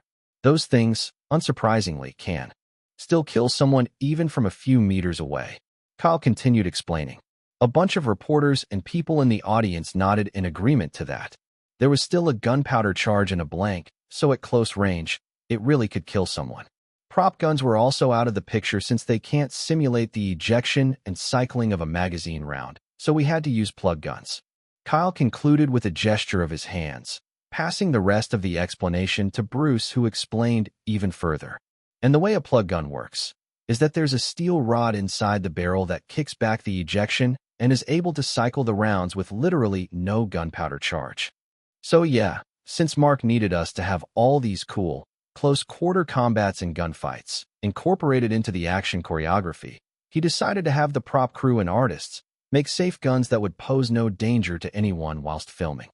That said, the flash of the gunshots and the blood were all done with the help of CGI, and that was that. Mark picked it up from Bruce and concluded, resulting in the audience giving them a big round of applause. That had been very insightful stuff, especially when it was more on the technical side of a movie's production, something that's rarely discussed in private screenings like this. My question goes to Bruce and Kyle. Did you really punch each other in the face? A guy in the audience couldn't help but ask again, an underlying excitement in his tone. Even though he had watched the talk show a few nights back and clips of it were literally shared around the internet of that exact part, he, just like many others, still wanted to hear it straight from the mouth of the men themselves. This was the first time a lot of them were seeing celebrities in the flesh, so their excitement was understandable. Yes, I most definitely did. And mind you, Kyle himself instigated it. Bruce quickly replied while Kyle chuckled a bit before answering. It was just something I felt was necessary for the scene. Sam and Alex are literal tanks in their own right, and I guess I just wanted the audience to really feel the intensity of their confrontation the way we, the actors, must have felt it when we were shooting the scene. That's why I proposed the idea. A few reporters quickly jot down a few notes again as he said that, and for the next few minutes, more and more questions were asked. Director Clyde, what kind of constraints did you have whilst filming? Are you going to be taking more movie roles soon, Bruce, or is this just a one-time thing? How many auditions did it take before Kyle was selected to play the role of Alex Hunt? Kyle, what was your daily routine whilst training for the movie? Unsurprisingly, Kyle got just as much questions as Mark and Bruce, a scenario that had really surprised him. But nothing could have prepared him for a certain question one peculiar lady in the audience directly asked him. I'm not sure if you're aware of this, but do you know there's now a Reddit page of you titled J/Shirtless Kyle? Hearing that, Kyle just blinked his eyes in stunned silence, his mouth parting in disbelief as words failed him. Mark and Bruce, on the other hand, shared a genuinely hearty laughter along with the rest of the audience as they watched the young man struggle to understand if he had just heard things right. Asterisk, asterisk, asterisk. John Quinton was the youngest to ever become a major executive of Dreamland Inc. Just a few years back, the broadcasting company hadn't been all that sought after as people. Both the audience, directors, and artists would rather spend their time on far more convenient OTT platforms like Chillflix, Star Prime, and the likes. However, after a few massive flops here and there, the other executives had finally decided to listen to the man's ideas. Due to these, the man, aged 36 at the time, pointed out that if they wanted to beat Chillflix, or other OTT platforms in general for that matter, they would need to have their own brand, create something unusual, and then target a specific demographic. That would be their core audience. Once that had been done, they would need to grow that core audience, and eventually, that core audience would spread to a wider audience, far more than they could ever anticipate. There was no point in trying to imitate Chillflix and other successful OTT platforms by catering to every single type of audience. That would only spell an eventual demise for them if they went down that path. Sure, they could create their own OTT platform to keep up with the times, but that was only a weak placeholder if they focused on it and didn't innovate with their actual content. Those were the core message of his words. And so, taking those words deeply into consideration, Dreamland Inc. revamped their entire shows and contents on their OTT platform, focusing mainly on family-friendly animations, sitcoms, fantasy adventure, and most especially, sci-fi-themed series. They had also decided to focus mainly on the YA, young adult, demographic. All of these decisions they had made had been 15 years back. Currently, though, as a result of those past decisions, Dreamland had seen an exponential increase in the number of people whom had rapidly become a frequent user of their OTT platform and broadcasting channel over the years, some of which even deemed the platform as their favorite. Their TV shows, series, and movies didn't become particularly innovative by any stretch of the imagination, with the exception of a few, but they were fun and fresh. Exactly what most people wanted. As a result, they were always in business as lots of scriptwriters, screenwriters, directors, and producers pitched their many ideas for various TV shows, series, and movies to them. The Curator, especially, was the poster child for the platform. The series was a perfect blend of sci-fi, sprinkles of history, and the occasional mystery, all of which explored the life of a titular time traveler that went by the moniker of the Curator. Now, after running for 9 seasons, each with 10 episodes, the show was one of the most popular series in this world, period. This peculiar show, one that other OTT platforms had now tried to replicate, but had failed miserably at, was all as a result of the brainchild of the same John Quinton. He was the one who had created the show and had spearheaded a lot of the show's popular and most beloved episodes by hiring top-notch writers and treating them exceptionally well. However, due to him going on an exceptionally long hiatus due to health concerns after finishing up the production for the 5th season, which was also the best season till date, the show had started to perform far worse than when he was helming things. Newer writers, now under greedy showrunners who couldn't really replicate his success, seemingly just kept copying the same template from his past 5 seasons with literally next to no innovation, all of which stunted the show's growth and plummeted its viewership ratings. After having had enough of people ruining his legacy, though, John was now back to head the 10th season of the show, to which he was, mostly and presumably, given full creative control of how the season would go. Also, aside from the need to prevent his best work from being ruined, no other showrunner in their studio was willing to helm the project due to its repeated failures, so there was that. Currently in a well-furnished office, though, a bunch of Dreamland employees were actively engaged in a pretty interesting discussion. "Why not Miranda Lane?" a male employee asked. "Don't even bring her into this discussion. Everyone knows her agency can be real assholes to deal with. And she's also a narcissistic little witch, so no," a female employee countered. Her words, right on the money. "How about Justin Baker?" a male employee dropped a name. "I don't know about that guy. He might be famous, but his fees are also too darn expensive," another employee responded with a groan. "But he's a really great actor. I'm sure we can negotiate a good offer," a female employee pointed out. "Would rather we invited Theo Roberts. With his acting chops, he'd be a natural in the shoes of the curator." Another lady gave her own opinions. "That womanizer. No can do. He might further ruin the show's currently bad rep with his scandals," a male employee argued. Lois Allen maybe, another employee name-dropped another actress. "I think you all keep forgetting one important thing, and that's the fact that no one wants to play the role of the curator anymore. Neither are they interested in being on the show itself when there are other, far more successful ones," a female staff pitched in this time, and everyone went silent for a few seconds. Considering how terribly rated the past few seasons had been, almost every actor, especially the more accomplished ones, were evading the role of the titular time traveler and the series itself like the plague. Yet, it didn't even take a few seconds more before the employees began pitching less renowned actors this time after that reality set in. Regardless of how true the employees' words were, they still needed to find an actor for the role. As all the discussions were happening and bunch of names were dropped, one particular employee moved over to the front of the room to ask their showrunner, who had his head buried in his laptop, "Sir, which potential actors are we going to be screening for the new season?" John's assistant, a sharp-looking young man with a serious demeanor, asked the man. John, who was jotting down a few notes on the laptop while scratching his head at intervals, paused for a brief moment. Gently closing the laptop, the man removed his reading glasses and then propped his chin up with a half-curled fist. Staring at the other employees sitting around the rectangular-shaped table, all of them having gone silent in anticipation for his words, John casually stated, "First off, we won't be using older actors this season." Hearing those words from the man, a genuine wave of surprise cascaded over everyone in the room. "I'm certain you've all seen the analytics. We have an increased number of teenagers than young adults watching the show for the past 3 years now, and it's being an upward trend." The man kept speaking. "Times change, and so must we," he added with a shrewd gaze. "That said, I already have a few good candidates in mind for the various roles. I'll contact them in due time for a private screening," John added nonchalantly, causing everyone in the room to widen their eyes in further surprise. "So, let's get back to pitching ideas for the scripts. I want to see what some of you have come up with," he ordered, and swiftly, all the employees in the room returned to their professional demeanor. Chapter 95, Invites. A few days later, Bob Taylor, the paparazzi who had been tailing Kyle for almost a week now, slowly brought his van to a halt. Watching as the young man stepped out of the rented car, Bob watched him make his way into the theater.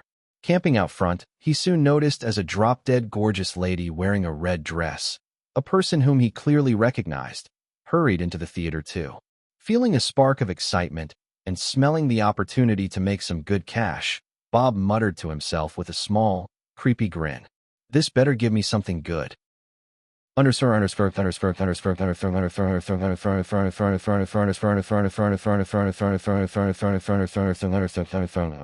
Kyle Kestis, EXP points, 10,469. Skills: Soulful vocals, P. Growth spurt, P. Appraisal, A. Resonance, P. C. Charisma, P. Polyglot, P. Deep dive, A. B. Recollection, P. Scene stealer, A. Action and stunt mastery, P. Bleeding effect, P. Asterisk EXP points can be used to create skills. Levels: Singing level 11. Acting level 10. Composing level 11. Dancing level 6. Instrument mastery, piano/guitar, level 9 out of 7. Asterisk levels will increase in accordance to your growth. I still have quite a long way to go, Kyle mused to himself as he studied his status screen. It had been somewhat of a long while since he had checked it out, and staring at the interface, it drove a point home to Kyle. Even if he was now a bit famous, personally, he still had a lot he felt he needed to improve upon. Of course, he had also come quite far from his original starting point, but still, Kyle, always striving to be better, never wanted to feel as if he had stagnated at any point in his budding career. At that moment, the lights in the auditorium turned dim as curtains rose, the spotlight focusing on a group of government officials sitting around a round table. Closing the system, the young man then angled his gaze towards the stage where the show had already begun. Watching as the officials spoke, the spotlight then diverted from them a bit to focus on someone else. Spotting the peculiar, gorgeous lady who was dressed in a Victorian-era dress code, effortlessly making her way onto the stage, her every step imbued with authority and a regal air. Kyle smiled as he watched her begin to speak to the members of her parliament in a similar Victorian-era accent. A few seconds following that, the members of the parliament broke into a song to oppose her ideas, their dance number in sync to the music and the message they were trying to convey to the audience. The theater enthusiasts and eager individuals soon leaned forward in their seats, their responses animated and excited, while the locals and casuals watched on in amusement as the stage came to life and the show went on. This was the magic of live theater. This was Broadway. As the final curtains fell, thunderous applause and standing ovations filled up the theater. The show had started at 8 p.m. prompt, and it had ended at 10 p.m. Soon, everyone was out the door and making their way back to their various destinations. As for Kyle, he simply sat still till he was the only one left in the theater. A few minutes later, after receiving a text, he casually got up and made his way out the door too. "Why, thank you, Mr. Kestis. How chivalrous of you." Lily employed her Victorian-era accent as Kyle opened the door for her. "You are most welcome, governess." He played along with her, giving a curt, polite bow as he said. Chuckling a bit at that, always glad that Kyle seemingly never skipped a beat when it came to playing along with her whims, Lily stepped outside the theater. The cold night's breeze washed over her as she did, causing her to curse at herself a bit for wearing a knee-length summer dress with her high boots. Even if her and Selena's hotel was just a 10-minute walk from here, she should have been a bit more prepared. Autumn was already knocking on the door. Even the fairly bustling night street comprised of people who were dressed in fairly thick clothing. Just as she rubbed her hands on her arms in an effort to generate warmth, though, Lily felt the warmth of a fabric covering her back. Watching as Kyle gently draped his field jacket over her, a thin smile on his lips, Lily gazed at him as the gentle breeze kept blowing his white Henley shirt until he was done. "I've always noticed it since our very first meeting, but moments like these remind me. Dreamboat really is a gentleman," she thought to herself with a warm smile.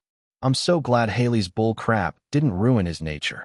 Kyle, on the other hand, having ensured the lady was cozy, casually tucked his hands into the pockets of his navy blue jean. "Thanks, Kyle. That was sweet of you," Lily said with an appreciative gaze. "Don't mention it," he replied as he began to walk down the street, the cold air gently ruffling his hair. "The invites are in the pocket of the jacket," he causally said as she walked over to his side. "Ooh, how smooth." She gave him a small jab, a coquettish expression on her features. Kyle simply chuckled at that, and then watched as she retrieved the invites, her hazel eyes scrutinizing it. "Thank you once again, Kyle. I know I already said it on the phone, but truly, I appreciate this." Lily gave her heartfelt thanks, pocketing the invites immediately after. Selena and I have had it rough for a long while now. Hopefully this presents us a good opportunity to find someone who's willing to take a good chance with us, she added with a thankful gaze. It's nothing really, Kyle honestly responded. A bit curious though, he then asked. So literally, not a single role these past few months? Not even an offer to play an extra? I was given some, Lily sighed as she said. But most of those roles involved me being heavily sexualized, she continued. And if I'm being honest, a teensy bit of sexualization isn't really bad, but when it kind of becomes the main appeal, the core of the character, it's a bit of a cop-out for me. She turned to face Kyle, halting both of them in their steps. And some directors and producers just flat out want to have sex with me for a chance at a big movie role, she deadpanned. That sucks. A deep frown was etched onto Kyle's face as he said in between brief pauses. Yeah, it does. Lily responded with a similar expression.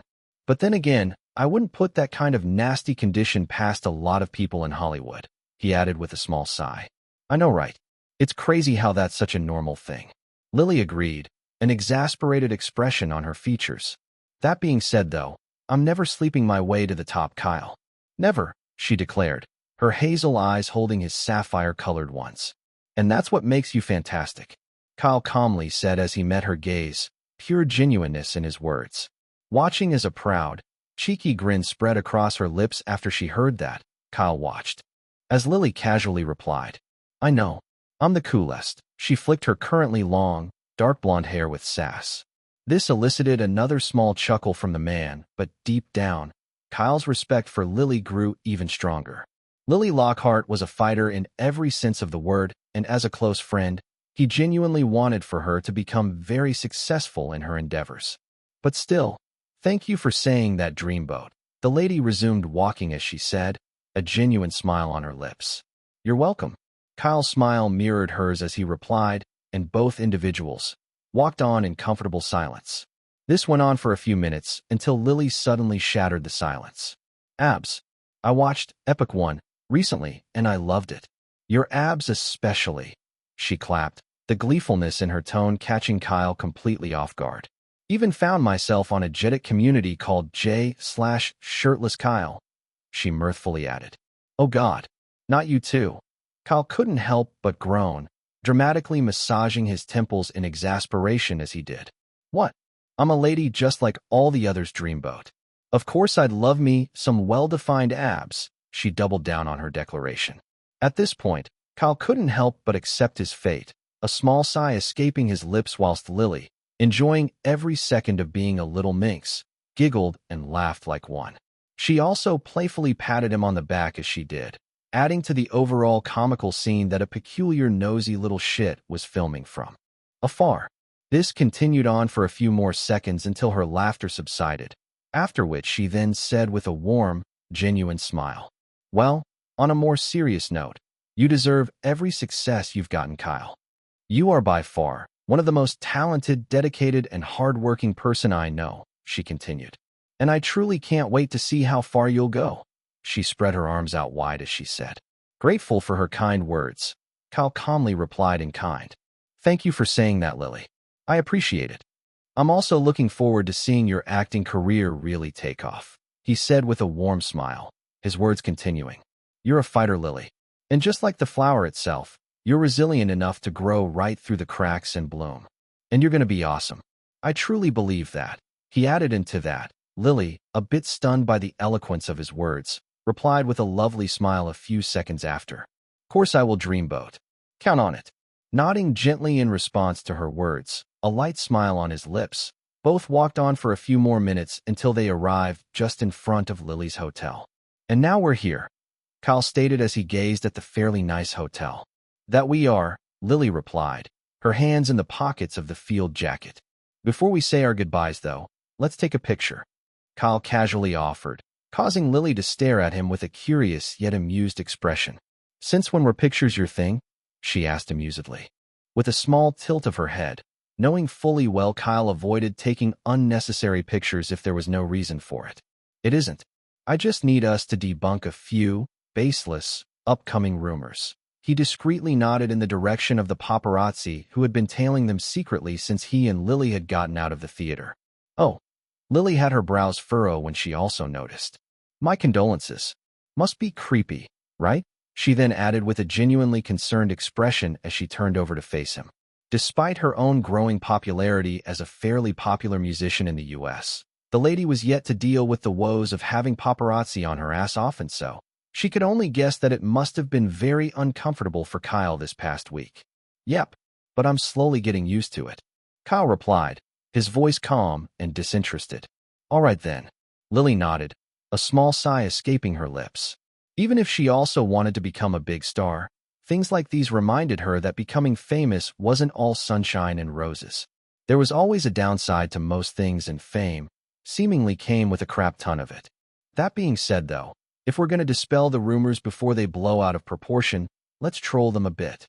Lily suddenly offered, her hazel eyes twinkling mischievously. I'm listening. Kyle sported a curious yet amused gaze as he obliged to the foxy lady. The next day, when Bob woke up to check if the post he had made had garnered a lot of views, he was pleasantly surprised to see that it had racked up over 1.5 million views. Excited at the prospect of now being able to sell the other pictures and videos he had taken of Kyle and Lily on a date the night before at a high price, he was almost about to contact a few media publications when the first few comments caught his eye. God may forgive you, Bob. Fucking paparazzi. Can't even let two friends walk around in peace. Their clapback was epic though. But I won to you, little shit. Huh? Creepy-ass bastard. You deserve to be cancelled. Instantly, the man was doused in a bucket of cold water when he began to scroll through all the other comments and realized that everyone was bashing him for spreading rumors. I'm getting flamed? He couldn't help but mutter in genuine shock. Unable to understand what was going on, Bob began to bite his nail, trying to pinpoint what the source of all this flaming was. And soon he found it, on both Lily and Kyle's official account. In their post, they addressed a picture they both took to him. In it, they were both standing side by side in the frame of the picture, light mischievous grins on their lips, along with a paper, one on which a long message on it read. God may forgive you, Bob, but we won't. Stop tailing youngsters that are old enough to be your grandchildren. It's a creepy habit. Cease and desist. Oh, and this is just a meeting between friends. Needed to hand over an invite for a party to Lily. We thought we should clarify, Bob. Sincerely yours. Reading the entire note, Bob simply slumped onto his bed, feeling like he had finally messed around with the wrong celebrity in his past 30 years of being a paparazzi.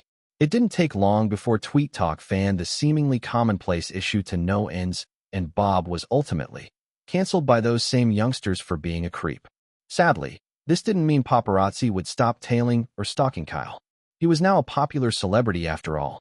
But at least, for a while, they would lay off his ass for the fear of not wanting to also get flamed to oblivion like Bob. Chapter 96, Celebration Party. Chivalry is still alive, ladies. On a Tweet Talk post, one that included the rest of the videos Bob had still ended up selling to a popular media agency, people were actively engaging on the post due to a particular reason, just as the title suggested.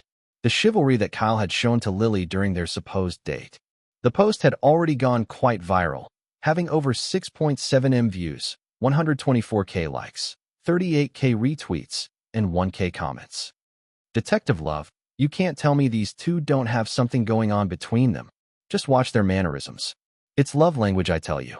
It just wouldn't make any sense for them to just be friends, judging from the way they kept interacting throughout their walk. Princess Peach at Detective Love, nope. It's called a platonic relationship, Sherlock.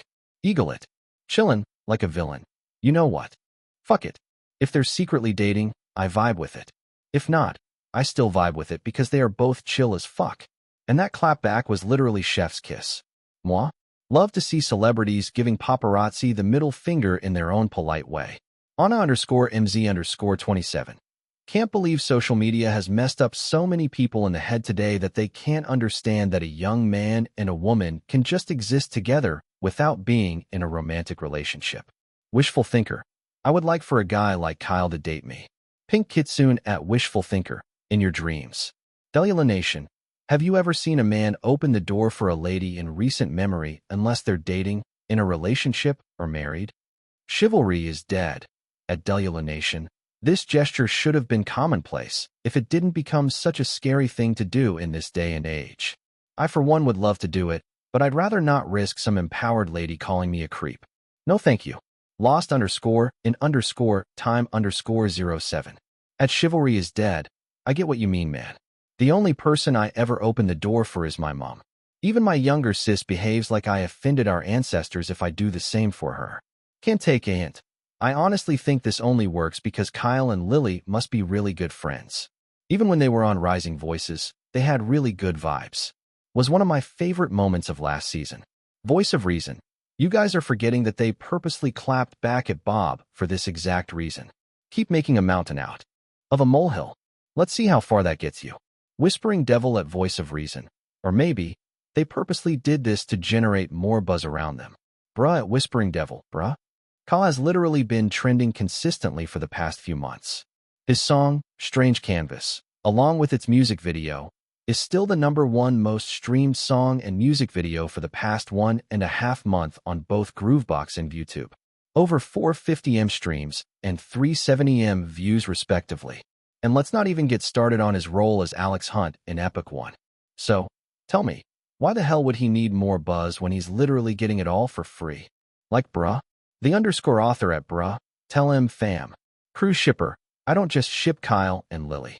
I luxury cruise them hashtag Kylie. Cruise sinkers are.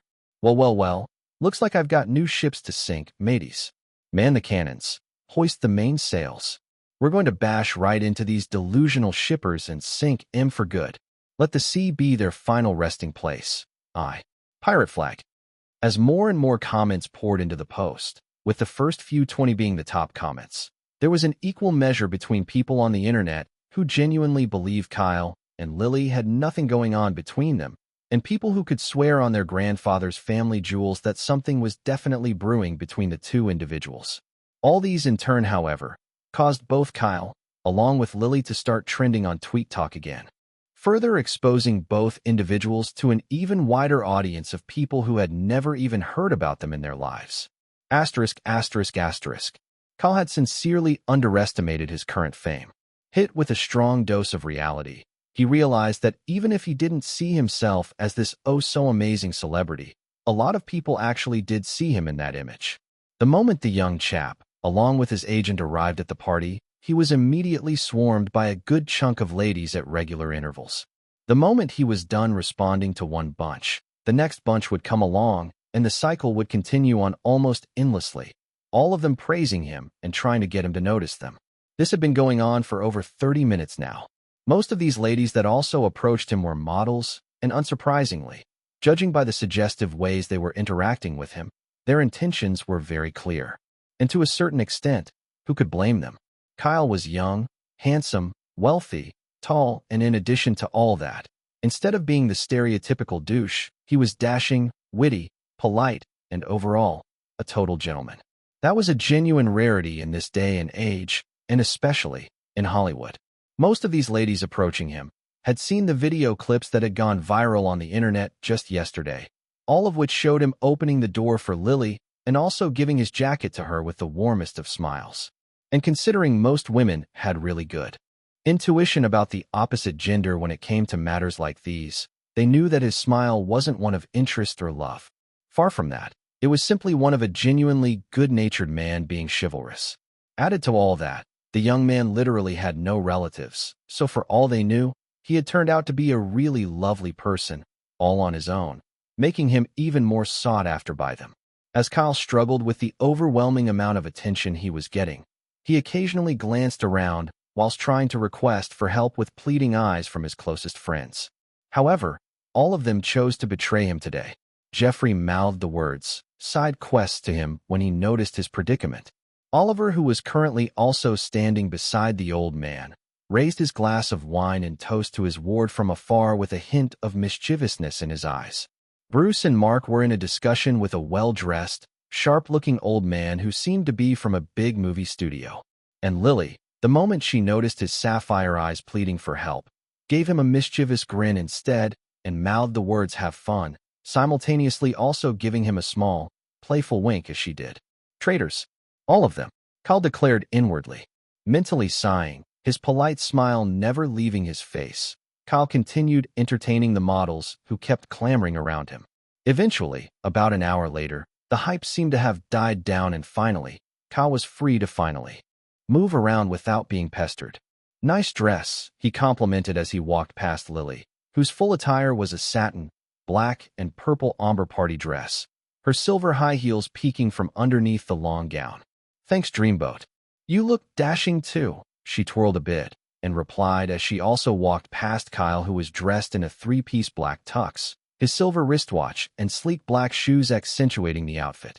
And just like that, both individuals went their way, each with a different destination to be at. Lily and Selena had met up with Mark and Hank a few minutes ago, courtesy of Oliver introducing all four to each other. The gorgeous lady had even gotten to meet one of her all-time favorite celebrities who was also at the party just a few minutes ago.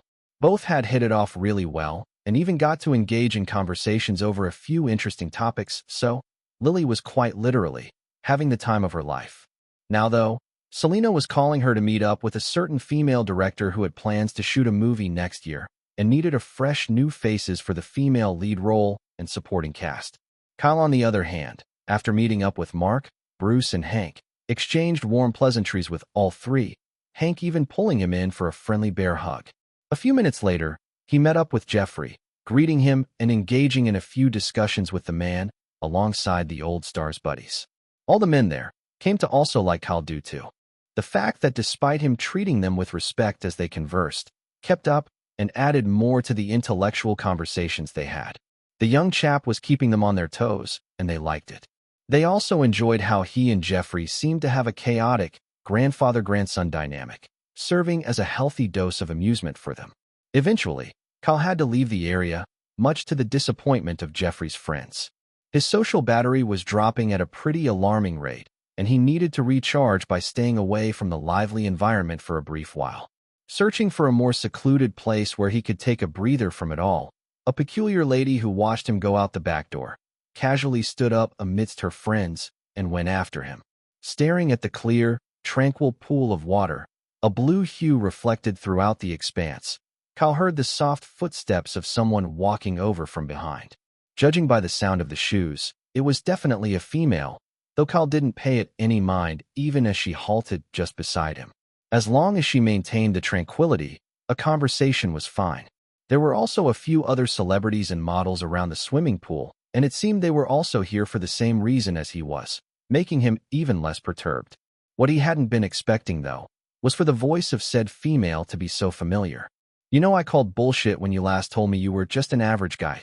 Having a light smile tug on the corner of his lips the moment he heard that, Kyle turned his head around a bit as he responded. Well, it was done with the intent of me, hoping you wouldn't read too much into who I was. Hello, Mississippi Faye. Hello, Kyle. The sexy lady, whom was dressed in a burgundy, off-shoulder dress with a side split, returned the greeting with a similar smile. Your plan backfired miserably, though, she quickly added with arched eyebrows, and Kyle chuckled. Well, I only recently just realized that I may be a bit more popular than I thought. Just a little bit, Kyle playfully replied, whilst making a pinching gesture with his hands. This caused Jasmine to chuckle too. A few tranquil seconds later, she then spoke curiously. I met Mississippi Lockhart just a few seconds ago, and we conversed over a few topics for a while, some of which included you, of course. Quite the gentleman you are. I also saw the videos, just for the record. Noticing the small, pleasing grin that was spreading across his lips, Jasmine waited for the young man to speak. I wouldn't know, honestly. Kyle gave an honest response after a short while. I just try my best to be respectful towards ladies in general. Feels a bit weird to be complimented for something so basic, though, he casually added. I see. Interesting. You're quite the interesting one, aren't you? Jasmine gazed at the young man with curious interest. If you say so. Kyle shrugged, not really bothered by her lingering gaze. Considering it was one of pure curiosity, he wasn't perturbed by it. Well, now that I think I should head back to the party. I've taken enough of a breather, the young man stated, turning around to face Jasmine after a few minutes of tranquil silence had passed between them again. Sure, she replied with a light smile, similarly turning to face him. I should inform you, though. Jasmine held his gaze as she suddenly said. We'll be seeing more of each other soon enough, she added ambiguously, tilting his head in mild curiosity, especially because he had no idea what she meant by those words. Kyle was almost about to ask for clarification when Jasmine gently placed a finger on her lips and said, "It's a secret." And with that, the lady, seemingly beaming in amusement, made her way back into the party, leaving a curious Kyle to ponder over the meaning of her words. Not wanting to expend brain power on something he had no answers to, Kyle simply discarded his thoughts. "Guess I'll be finding out in due time," he said to himself as he also made his way back into the lively atmosphere of the party. Chapter 97. Fan Mail. 2 days had passed by since the celebration party. At the same time, that meant that Epic One had now completed its second-week run in theaters and was now in its third. Having already earned a sum total of $101 million in its opening week, 5 times the original budget, the second week stayed strong too, earning a total of $85 million and bringing the current total earnings to $186 million. That was, indisputably, a huge amount of money considering the third, fourth, and fifth week returns were projected to add an additional $80 to $100 million extra. Due to these, Hank had already started handing out bonuses to his employees, and even Mark, Bruce, and Jeffrey, all of whom had invested heavily into the movie, couldn't wait to get their cuts of the box office returns once the movie's theatrical run was over. Added to that was the fact that Dot Productions would now have enough funds to further bolster their production company and take on even more projects. That being said, unwilling to lose his secret weapon, Hank had called for a meeting between the major shareholders of the company. Case in point, Mark and Bruce. After coming to a decision between themselves, all three had then called up Oliver and negotiated a deal with him. This deal, of course, involved Kyle. During their discussion, Dot Productions had offered to offer Kyle a percentage cut of Epic One's box office earnings and every other movie of theirs he was involved in. Usually, this was an offer that was unimaginable for a newbie, much less a very young, independent artist with no sort of agency backing him. However, Hank, Mark, and Bruce saw the massive potential that Kyle, despite lacking an agency, had and could easily offer. As a result, they wanted to capitalize on it, big time. Oliver, too, the moment he had heard the offer, immediately understood what Dot Productions was after. Basically, Dot Productions was trying to tie Kyle down with a very juicy offer that they knew would make him want to come back for more, especially if the offer sounded very lucrative. It was akin to the way popular movie studios had deals with top talent agencies to have their most successful A-listers or upcoming stars in a lot of their popular projects for a percentage cut in the box office earnings. No, it was more akin to some sort of slave contract, one that threw away the interests of the actors and turned them into a tool for the studios since they would now need to act in certain movie roles regardless of whether the actors themselves liked it or not. On the other end of the spectrum, though, if things do work out really well between both parties and said actors are offered a good variety of movie roles in a lot of the studio's upcoming projects, it was a way to easily bolster an actor or actress's portfolio and get them more recognition, regardless of whether the movies flopped or not. A double-edged blade it was really, one that could either turn out fantastic or go south really fast. That being said, though, after weighing the pros and cons, Oliver decided that it would be much more beneficial to Kyle in the long run because that way, at the very least, he would stay employed. Added to that, he had previously informed the young man about something like this potentially happening, one that Kyle had given him the go-ahead to make the decision he felt was the best for him if it did happen. Besides, Oliver had also once informed Kyle that, for a movie that flops, the goal was to not be the cause of the movie's flop.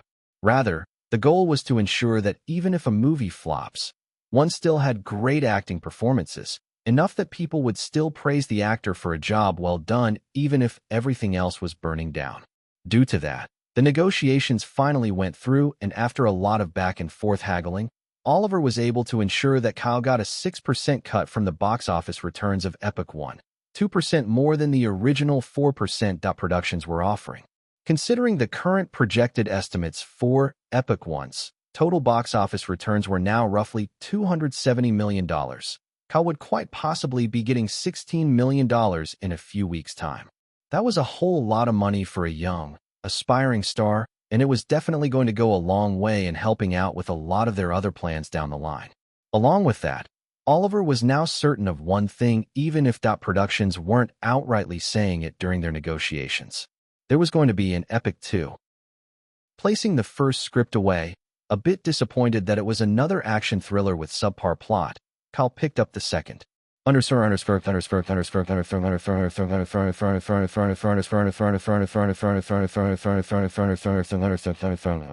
Level Up, 60%. Created by director Danny Rock, this dance movie follows a mismatched group of misfits trying to save their neighborhood from getting renovated by the government.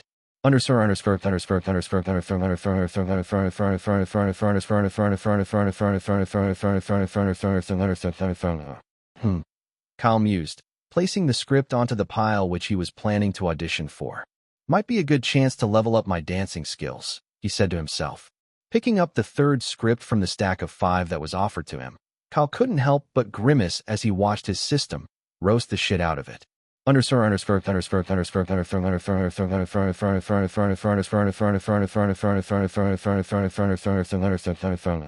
Teenage Vampires, Part 7, 11%. Written by some bastard out there. Act in this movie only if you're interested in seeing your career crash and burn to oblivion.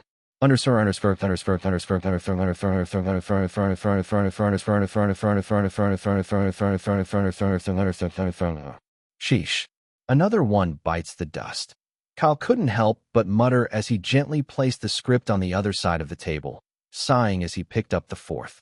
The system had definitely gone too far with its wickedly blunt appraisal.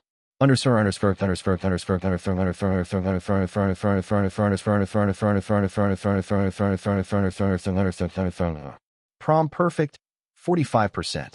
A brainchild of director Clarissa Shane, this movie script details a surprisingly heartfelt, coming-of-age story which, unfortunately, is riddled with too many plot holes and other obvious inconsistencies that points to the director being a total amateur at this.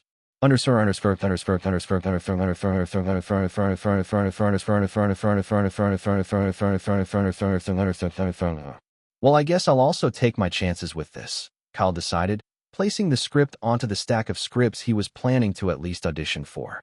Ever since he had gotten a good exposure due to his role as Alex Hunt, there had been no shortage of scripts that had been offered to the young man. If before Oliver had been actively searching for work for him, now it was more like work was finding him. There was a bit of downside to it, though, and that was the fact that most scripts that had been sent his way were usually that of action thrillers. Sure, it was nice to know he was being sought after, but Kyle, unwilling to get stereotyped into a certain role, had tried to focus more on those that weren't action movies. Even if he could easily become rich by taking on the same roles over and over again, it would not sit well with his acting portfolio in the long run. Variety is what makes an actor bankable and dependable after all, and Kyle understood that. Added to that, most of the characters he was being asked to play in all these action thriller movies were usually so one-dimensional and lackluster, or straight-up third-rate clones of Alex Hunt. That being said, the young man wasn't in any hurry to jump right into acting again. He really hadn't taken a proper break since Strange Canvas blew up, coupled with also having to be present for everything Epic One. These past 2 weeks, it really was necessary that he took things slow for a while. Just as he was about to pick up the last script, which was titled Gun Him Down, presumably another action thriller movie, Oliver walked through the door with a big white box in his hands. 2 days had passed since the entire negotiation between they and Productions, and now, they were both in a new 3-bedroom apartment Kyle had rented for $7,500 per month in New York. It was located in a secluded area of Greenwich Village. Considering he was going to be traveling back and forth more and more as he began to work on more projects, it was necessary that he had a place to call his own instead of lodging at hotels every now and then. There were still a bunch of unopened boxes lying around the apartment, though, indicating that he had taken a break from unpacking to read the scripts. Decided which movies to audition for? The agent asked as he closed the door with one leg. A few, yes. Can't say I'm really feeling any of them, but I'm not complaining. I appreciate whatever I can get. Kyle casually responded, his curiosity piqued by the mid-sized box in Oliver's arms. Just as I expected, Oliver walked over, placing the white box on the table as Kyle cleared up space for it. That being said, I can give you a few deets about all the directors involved in the movies you're interested in auditioning for." Oliver sat onto the chair as he did. "That would be nice, but what is this?" Kyle pointed at the box. "Why not check it out? See for yourself." The agent gestured with a thin, mysterious smile. $2,185,355 has been deposited into your bank account, ending with XXXXXXXX9762 from Groovebox Swift. $5,882,510 has been deposited into your bank account, ending with XXXXXXXX9762 from ViewTube Blitz. Glancing over the notifications on his phone, Kyle simply dismissed it, his interest solely on the medium-sized white box currently before him. Staring at the box, his curiosity soaring through the roof, the young man gingerly opened it. Widening his eyes in genuine surprise and excitement, Kyle's joy reached a new height as he stared at the multiple stacks of different colored envelopes present in the box. "Fan mail," he exclaimed like a little kid in a candy store. Asterisk, asterisk, asterisk. Usually, a lot of celebrities made it a thing to always keep their social media accounts active even if they had to hand it over to someone who would be managing it all. This was usually done with the intent of wanting to keep their fans and general public engaged and interested in their lives.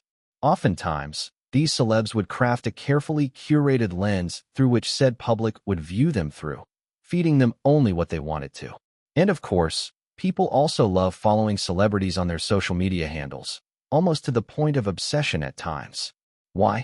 Escapism maybe? The sense of witnessing a more positive, glamorous side of life. One they wish they could identify with. Or maybe, it's just a parasocial relationship. One could never tell. Regardless, a lot of people really love keeping close tabs on a celebrity's life, curious about what next their favorite star was up to. And yet, among those celebrities, there were some who literally stayed off of the media as much as they could. This usually went two ways for said celebrity. Either people do steer off their case, much to the relief of said star, or it backfires instead, causing people to become even more interested in their business. Kyle Kestis, unfortunately, was slowly becoming a case of the latter, mostly due to how he would just go radio silent on all his accounts if there was nothing he needed to announce. It was a bit weird yet intriguing to a lot of people, especially for a youngster like him in this day, an age who should have been hardwired to want to share literally everything about his life on social media. This same interest and curiosity in his business was also one of the major reasons why he and Lily's supposed date, along with their epic clapback at the paparazzi, had gone viral. All as a result of the fact that his fans and the general public who were interested in what he was up to when he went radio silent finally got to see a Kyle that wasn't just being an artist on the big screen, but simply just being a normal person like everyone else. Maybe that was also why Kyle had suddenly started trending again on Tweet Talk, and his fans were going a bit crazy with joy. Because, just a few minutes ago, he had posted a genuinely surprising video on his Mediagram and Tweet Talk page that got literally all of them eagerly excited for his plans. Chapter 98, Traffic.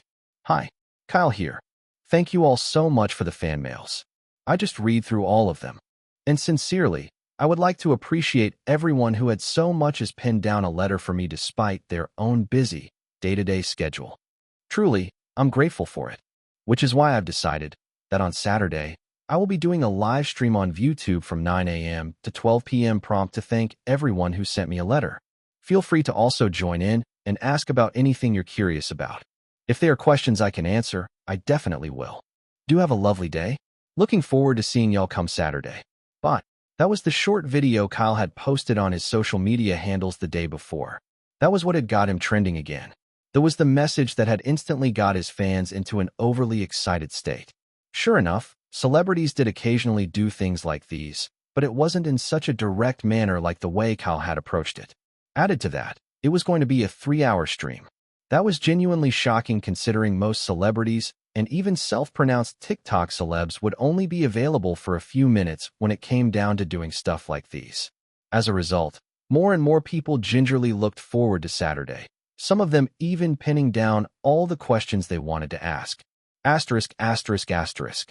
Tyler King was a popular YouTube streamer who had started from humble beginnings, but had now gone on to be one of the pettiest, obnoxious streamers who seemed to thrive solely on his toxic behavior and causing controversies once he became famous. Having scheduled a stream session at 9 a.m. for a famous co-op game, his surprisingly, still quite large audience following impatiently waited for him to begin. Yet, Tyler was nowhere to be found even after 50-something minutes had passed, causing his chat to become furious. Chad Putin, oh come on. It's almost an hour.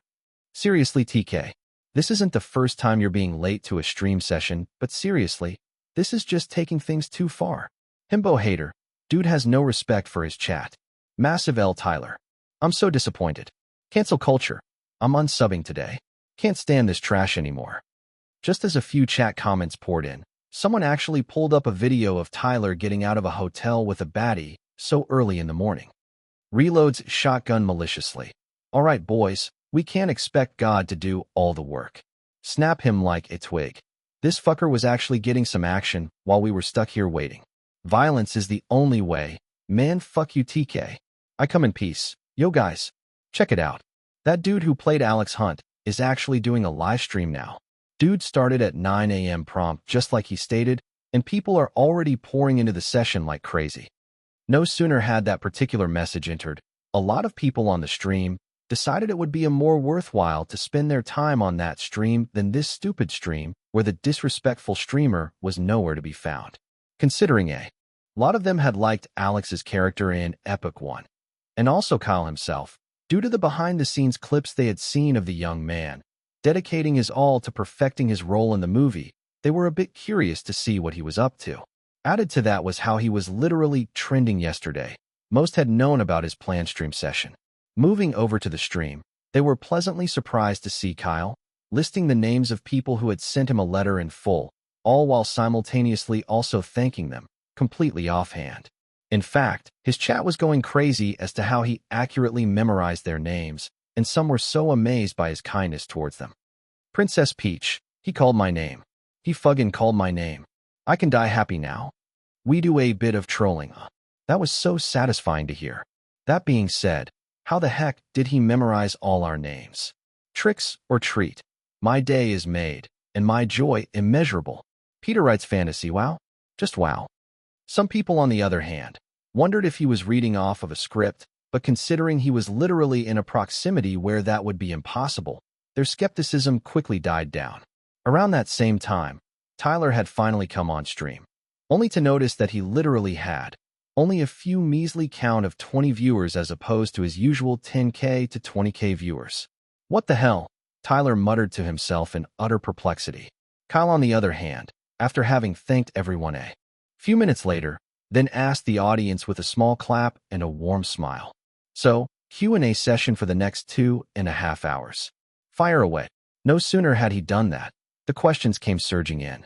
Thankfully, due to a certain feature on YouTube's streaming platform, Kyle was able to create a section apart from the chat, which was solely meant for Q&A. He was also able to regulate the questions to one per person, thereby ensuring he could respond to a lot of people. Are you and Lily Lockhart in a relationship? No, we are not. As much as the media might want to fan those flames, the answer is still, unsurprisingly, no. That being said, Lily and I are really good friends. Kyle casually responded to the question. This once again instantly dispelled the surfacing rumors on the internet, and judging by the casualness in his tone, people could tell he was saying the truth. Kyle's girlfriend. Hear that, people? Kyle isn't two-timing with me. Waifu with a rocket launcher. I'm gonna nuke this lady, I swear. Anna_MZ_27. Haha.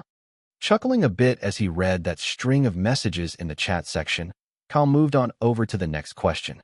Why do you hate social media so much? First off, and just to be clear, I don't hate social media. Kyle clarified. I, however, don't feel the need to constantly be online. That's simply just it. He shrugged a bit and then added. Also, I wouldn't want to get into petty fights.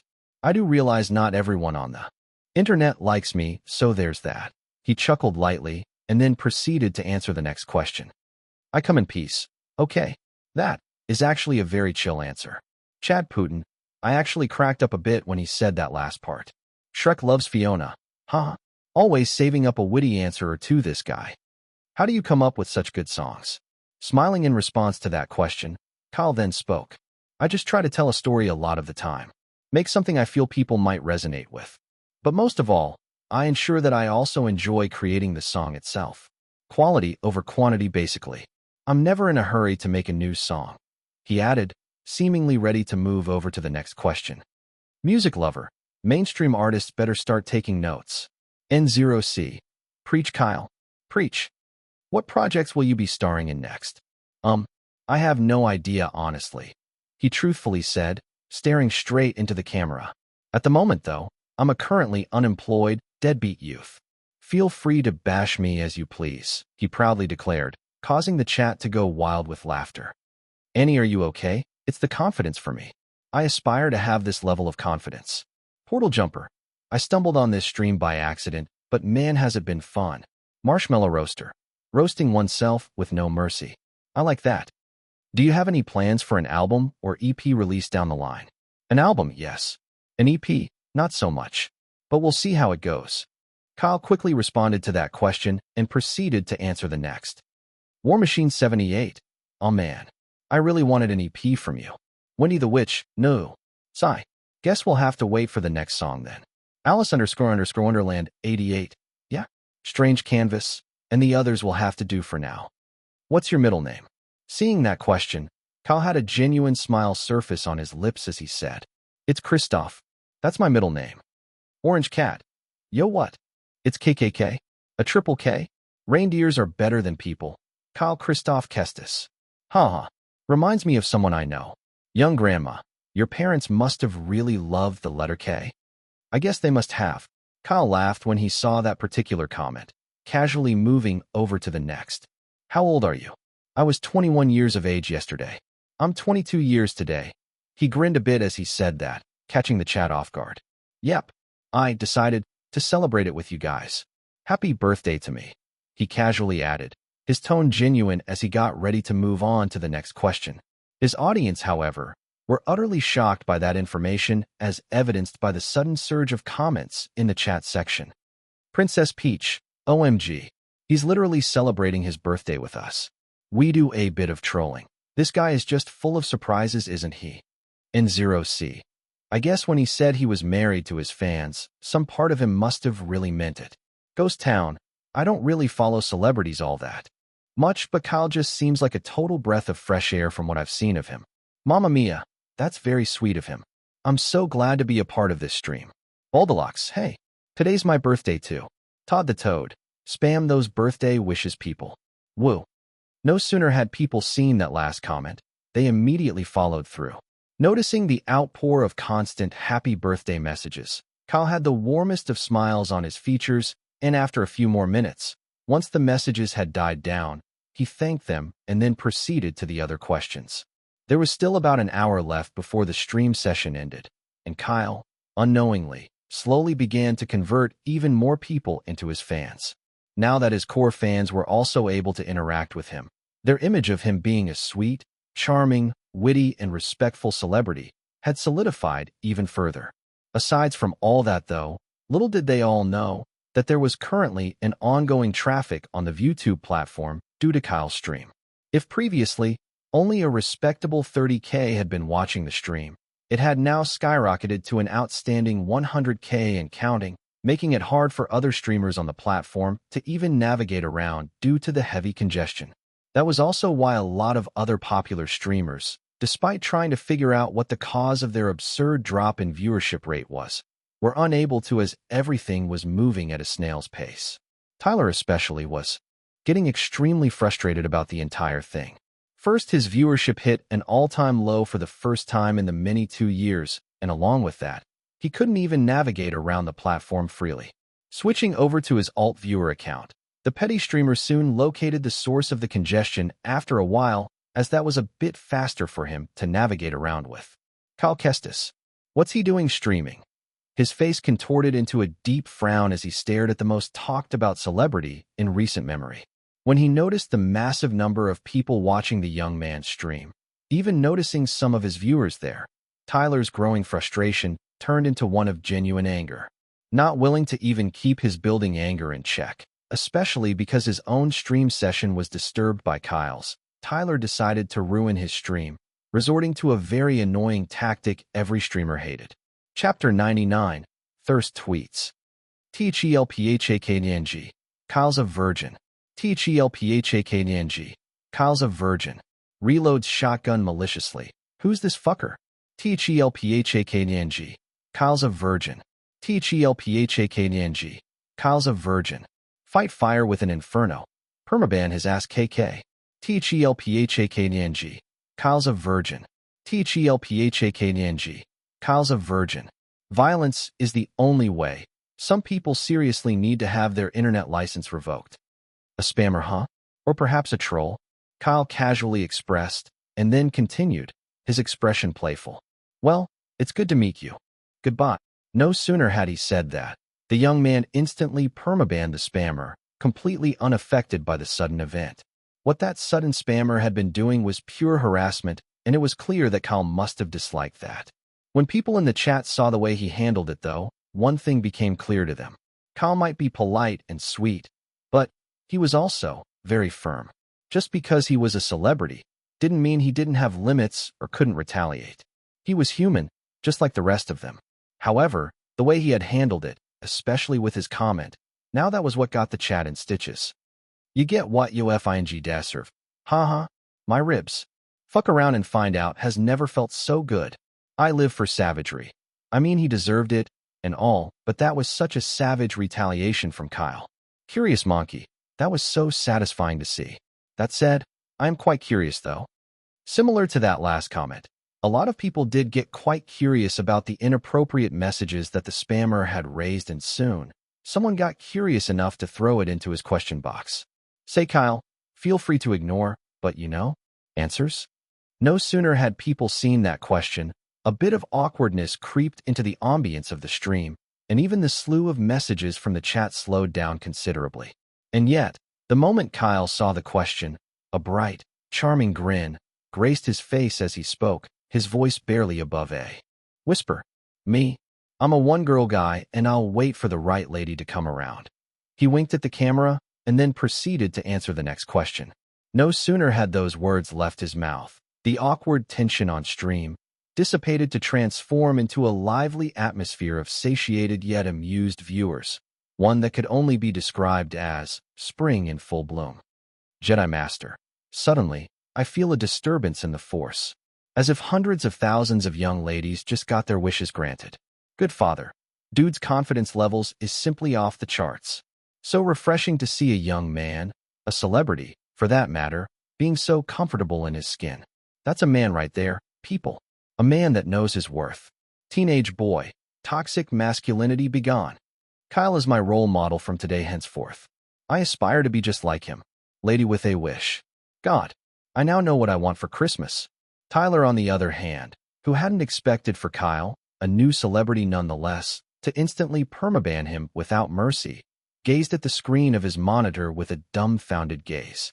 Considering most upcoming stars tried to keep up this image of being very tolerant, he had believed he could ruin Kyle's stream by spamming him and shitposting to no ends. Little did he know, Kyle had a good track record of effortlessly putting people in their place. So here's the next question. Kyle muttered to himself. Will you take me to prom? Maybe if I was 4 years younger. Now, though, I unfortunately can't. Kyle replied to the question with a warm smile. His chat once again seemed to have been dumbstruck. Princess Peach. Guys. He just spoke Italian, didn't he? Jumping Jack. He did. He abso-freaking-lutely did. This guy's an onion for real. Husband hunter. So you're telling me that he's 6 foot tall, intelligent, down to earth, handsome, respectful, well-spoken, can sing, can act, can dance, and also, added to that, speaks more than one language. Good Lord. Marry me, Kyle. I'm only 35 years, I swear. Have you seen the thirst tweets about you? Thirst tweets? There are thirst tweets about me. Kyle seemed a bit amused by that question. The chat, however, immediately responded. Hi, Poppy. Oh yeah, some truly crazy stuff, man. The 78th curator. Why not check it out, KK? Let's get your reaction to it. The imposter. Man, some of those tweets were so insane.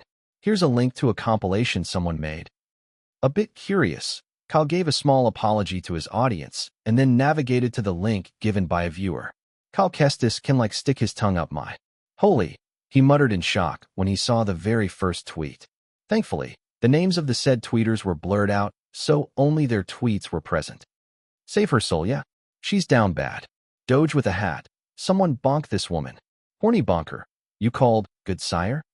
I'd die on the hill that is Kyle Kestis's abs. Lord have mercy on your sweet, tender soul. Kyle laughed a bit as he read that, his eyes showing off a strong hint of amusement. Thirsty Lucy, haha. I love how he's just finding it amusing instead of being creeped out by it. And yes, I can proudly say, that was my tweet. Random viewer, this is actually fun. Hopefully he reads more. And you, lady upstairs, be civilized. Why chai tea? Bro is just so chill about the entire thing, it's actually cool. And remember lads, it's not gay if it's Kyle Kestis. Bro is the chosen one. I got wet while watching Kyle on the recent Craig Mercury episode. Alright people, HBI it is because some of you need to be locked up pronto. Horny Bureau of Investigation for those of you who are curious. Kyle pointed at the camera as he said that, his sapphire eyes showing how serious he was being. Although, it was also very obvious that he was faking it as his expression broke just a few seconds later and he chuckled heartily. Rainbows and butterflies. What's this beautiful energy that emanates from him? His voice is so calming and his laughter is so infectious. Someone help. I'm falling for his charms. Crazy-ass humans. Haha. Good lord, I just died of laughter. Dude created an entire investigation team for horny people in 5 seconds. Rap God 160, yo? That is one wild tweet. I'm just a whole Kyle. Feel free to see. And we're back to the normal questions, people. Phew. It was getting way too hot in here. Kyle exaggeratedly let out a deep breath, instantly closing the tab. Kyle's girlfriend 2.0. No. I wanted to see more of your reactions, Kyle. Sleep is for the weak. Wish this stream could go on for so much longer. It's been really entertaining. Kyle's girlfriend 3.0. I wonder what Kyle smells like. Hold up. Wait a minute. Something ain't right. Lady above, please stop. Have some holy water while you're at it too. And just like that, the stream session continued on with Kyle getting back on track and answering fan questions. When it was only about 10 minutes to the end of the stream though, the young man then got up from his chair and went to pick up his guitar. Anna_MZ_27. Is he planning to play a song? Tricks or treat? A birthday song maybe? Music Lover 72. Play Sparks Kyle. Kyle on the other hand, seemed to be reminiscing about something as there was a nostalgia-filled gaze in his eyes. After a short while, the young man then spoke. You see, at some point in my life, I met some really lovely, elderly people. I used to play this really warm song for them on the weekends, but they're long gone now. Truly, may their beautiful souls rest in peace. Kyle stared at the camera as he said, a bittersweet expression on his features. Old grandma. How can eyes so young hold so much warmth and sadness? Peter_writes_fantasy. They must have been really close to him if he gets that emotional just thinking about them. Feeling blue, huh? Now I'm sad too. That being said, this was their favorite song. It's also one of mine, and I'd like to share it with you all. Saturday Morning is the name of the song. I hope you'll enjoy it. Kyle's smile turned very warm as his hands strummed the simple chord progression.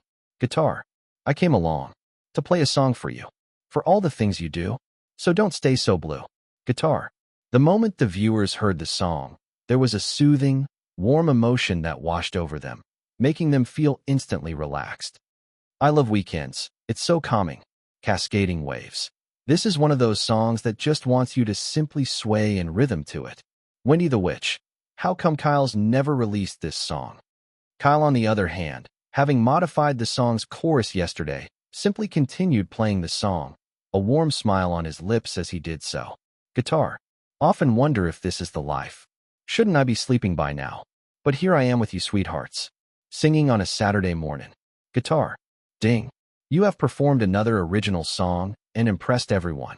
2,500 EXP points have been awarded. Total EXP points available, 12,969. Instrument Mastery, Guitar, has advanced from level 7 to level 8. You are close to breaking through from Instrument Mastery, Guitar, level 8 to level 9. Keep singing to improve your skills. Not even minding the system notifications, Kyle simply kept playing on. Sure, he was glad he leveled up, but that was never his goal when he decided to play this song to his viewers. Eventually, when the song finally came to an end, people in the chat kept asking him why he never released the song officially. To that, Kyle simply shrugged, unwilling to give a reason behind why he never did, causing his fans to become even more curious. Some of them, however, especially his core fans, along with a few others, seemed to have understood the reasoning behind why. They, more than anyone, felt like the song was only meant to be shared with people Kyle considered very important in his life. So basically, in his own way, he was telling them just how much he treasured them. Even after this whole stream session was over, Kyle was never planning to officially release the song. But that was something they would all be realizing much later. Unknown to Kyle, though, the previous view count of 100K had now escalated to a staggering 470K plus, and still counting, causing even more traffic on the platform, to the point where things were at a standstill at times. As a bunch of streamers decided to go to Tweet Talk to make a complaint, the first news they were met with was an apology post from YouTube themselves. In the post, it was detailed how, due to a certain celebrity currently streaming, they were trying to activate more servers to accommodate the others. That was how Kyle, unknowingly, broke the record for the highest live stream count of 2019 on YouTube. Chapter 100. Cages or Wings? Yes. No problem. Thank you. Cutting the phone call from YouTube's PR department, Oliver stared at Kyle, who was humming his Saturday Morning song while prepping ingredients in the kitchen without a single care in the world. Considering YouTube, at least by the standards of this world, weren't really used as a streaming platform due to the plethora of others which were focused purely on streaming-based content, they hadn't expected that much traffic on their streaming servers. They had to activate a lot of previously offline servers, all because of you.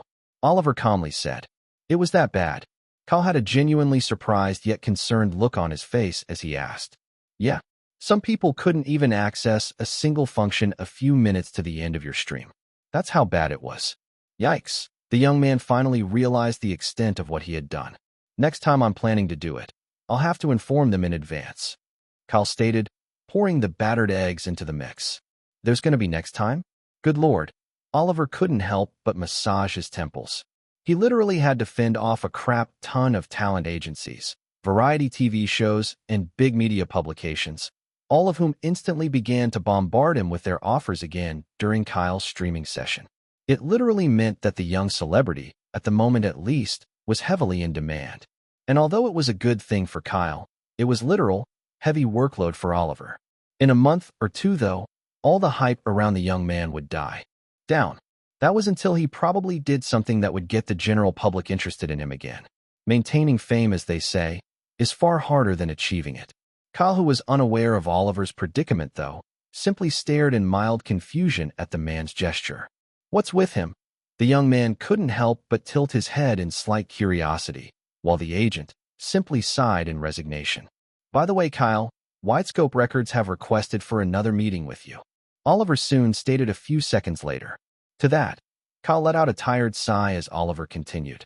At this rate, I think it's best if you give them an audience. They just don't seem to believe me when I say it. All right, I'll handle it. Kyle nodded in understanding. Asterisk, asterisk, asterisk. The next day, currently seating in a fancy restaurant in the early hours of the morning was Kyle, his attire casual.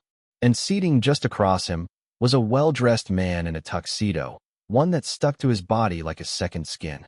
His black hair was slicked and parted sideways, giving him an exotic look, while his similarly black irises reflected the assertiveness in his demeanor.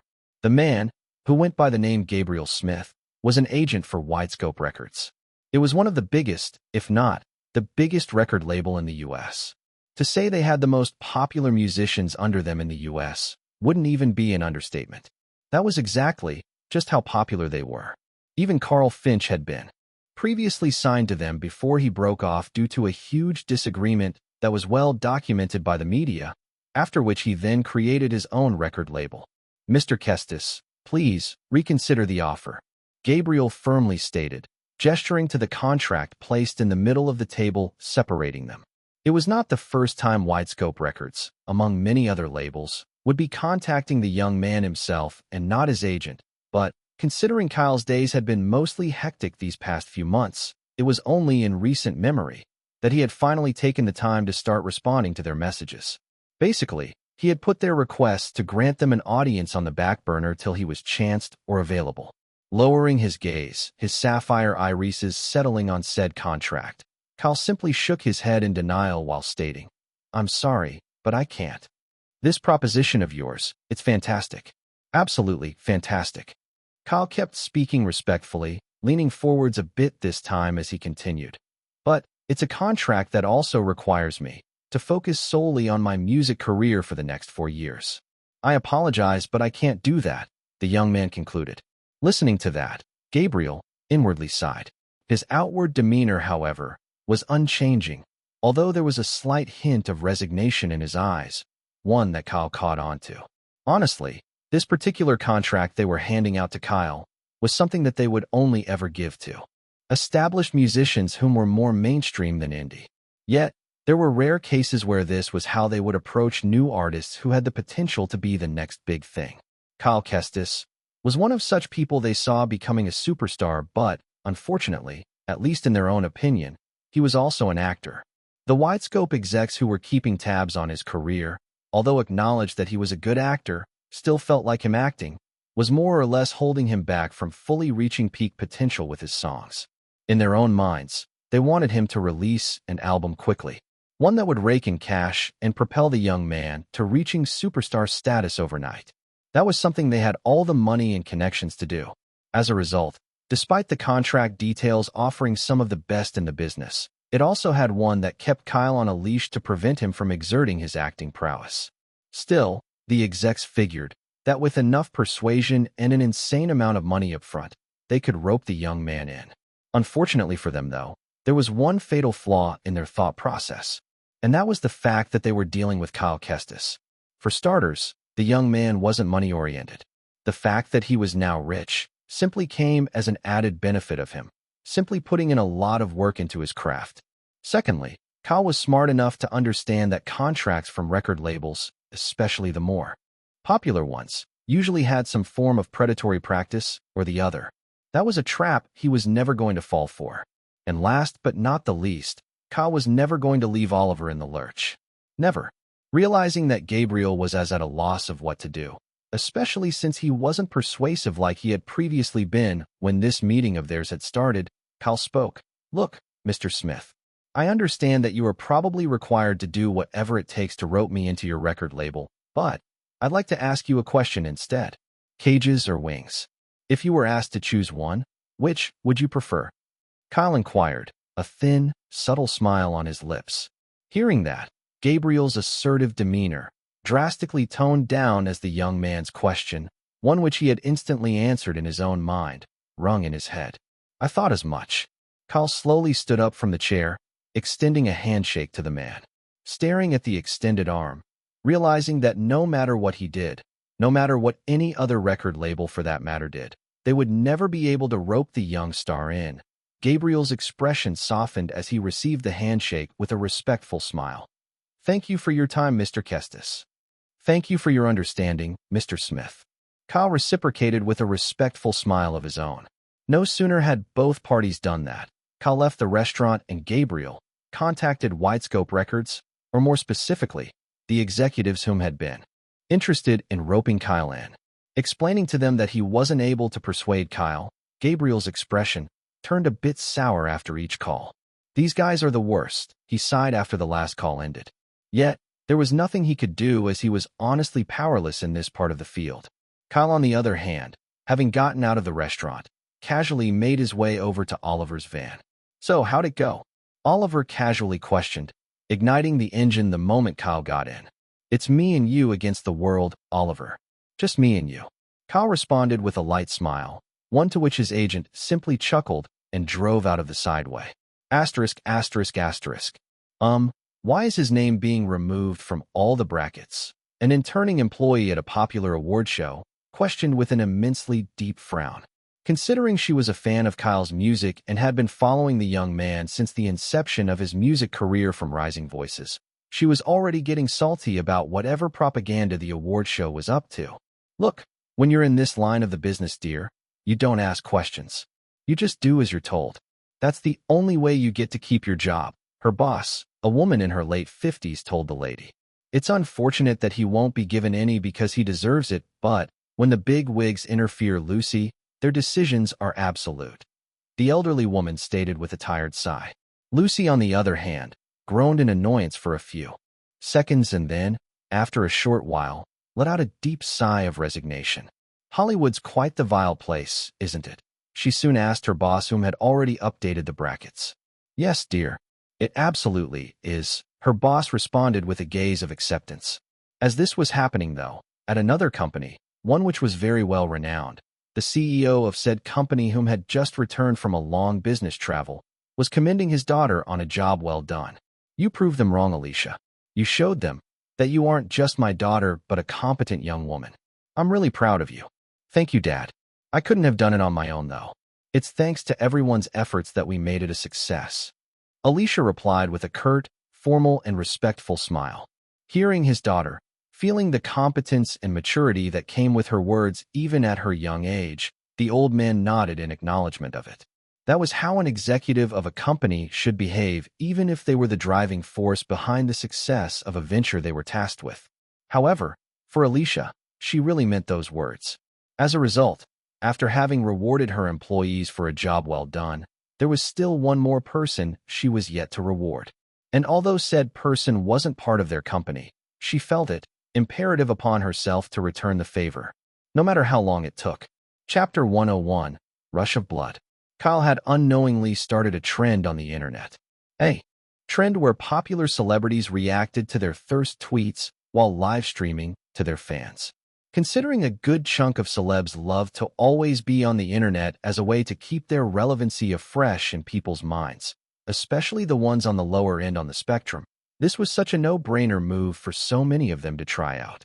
What they hadn't realized, though, was that asides just reacting to the thirst tweets, it wasn't a particularly easy thing to keep an audience engaged even if you were a celebrity.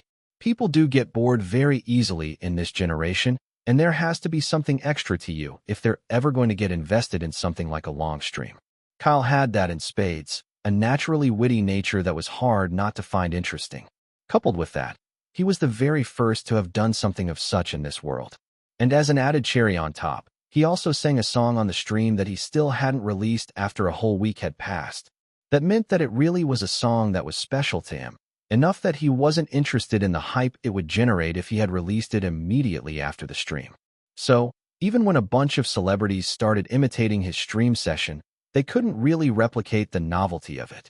And as a result, people couldn't help but go back to watch Kyle's original stream where it all started.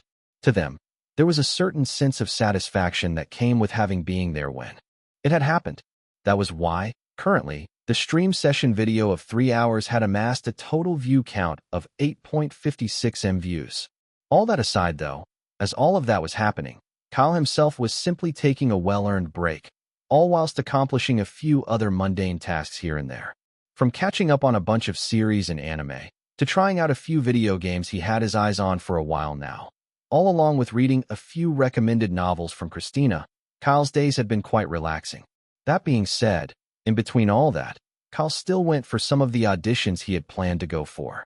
Since all of them were situated in New York, it was one of the reasons he still hadn't headed back home to his cozy apartment in Canada. Unfortunately for him, though, he had lost out on all of those roles to either more accomplished actors who were looking for a change of pace or upcoming actors who were backed by an agency. Considering Kyle was still just an independent artist who had been lucky to strike it big with Epic One, this wasn't a particularly unexpected scenario. More than that, though, Kyle wasn't all that perturbed by it. His next project was one he needed to choose carefully after all, and all those roles he had auditioned for didn't really sound all that appealing to him anyway. Coupled with that, the young man was already thinking of working on a new song, one that he still hadn't cemented a concrete idea for. He had wished to have stumbled across some sort of inspiration as the days went by, but, sadly, none had graced his mind. But then again, quality over quantity. He would take his sweet time figuring that out. Dressed in a simple white shirt and a woolly V-neck sweater, along with slim-fitted black jeans and a black topcoat, a black beanie also covering his head, Kyle casually sat in the subway's train. Although a bunch of people recognized him, The way he simply blended in with the crowd without even hinting at any form of extravagance made people respect him even more. Maybe because of that exact same reason, it was almost as if there was a general consensus by those same set of people to not bother him. Kyle, on the other hand, was quite excited as he waited for his own stop. This was as a result of two things. One, just yesterday, Ryan and Joe's very first album had dropped to rave reviews from music lovers around the US and UK, both from critics, enthusiasts, and casual listeners. Although there were still a few negative reviews as expected, the general consensus was that they were all good songs, and the album was set to be a success. Kyle himself was no different, as he had bought the digital copy yesterday morning and had been bobbing his head all day to the songs, something Oliver had found very amusing when he came over. 2. A new issue of Tech Whiz was going to be released today. Although the comic book wasn't particularly popular by any means, Tech Whiz was still Kyle's favorite superhero, and he always felt like the comic itself was so underrated due to it not coming from a big publishing company. Currently, though, having reached his stop, the young man filed out of the train with the others, stepping out into the cool morning breeze after exiting the subway. Quickly, he made his way over to a well-known music store, only to find out that he wasn't the only one who was here so early to get a physical copy of the album, too. One thing that did surprise Kyle, though, was how the main consumers of Ryan and Joe's album seemed to be of the male demographic. Of course, there were also a good chunk of females there, too. It was clear as day that the guys had more male fans than they did females. Not really pondering over it, though, Kyle lined up on cue just like everyone, slipping on a nose mask to prevent anyone from easily spotting him. Eventually, after about 20 minutes, Kyle got his hands on a copy, a satisfied expression on his face. Swiftly, he moved to his next destination, the comic book store.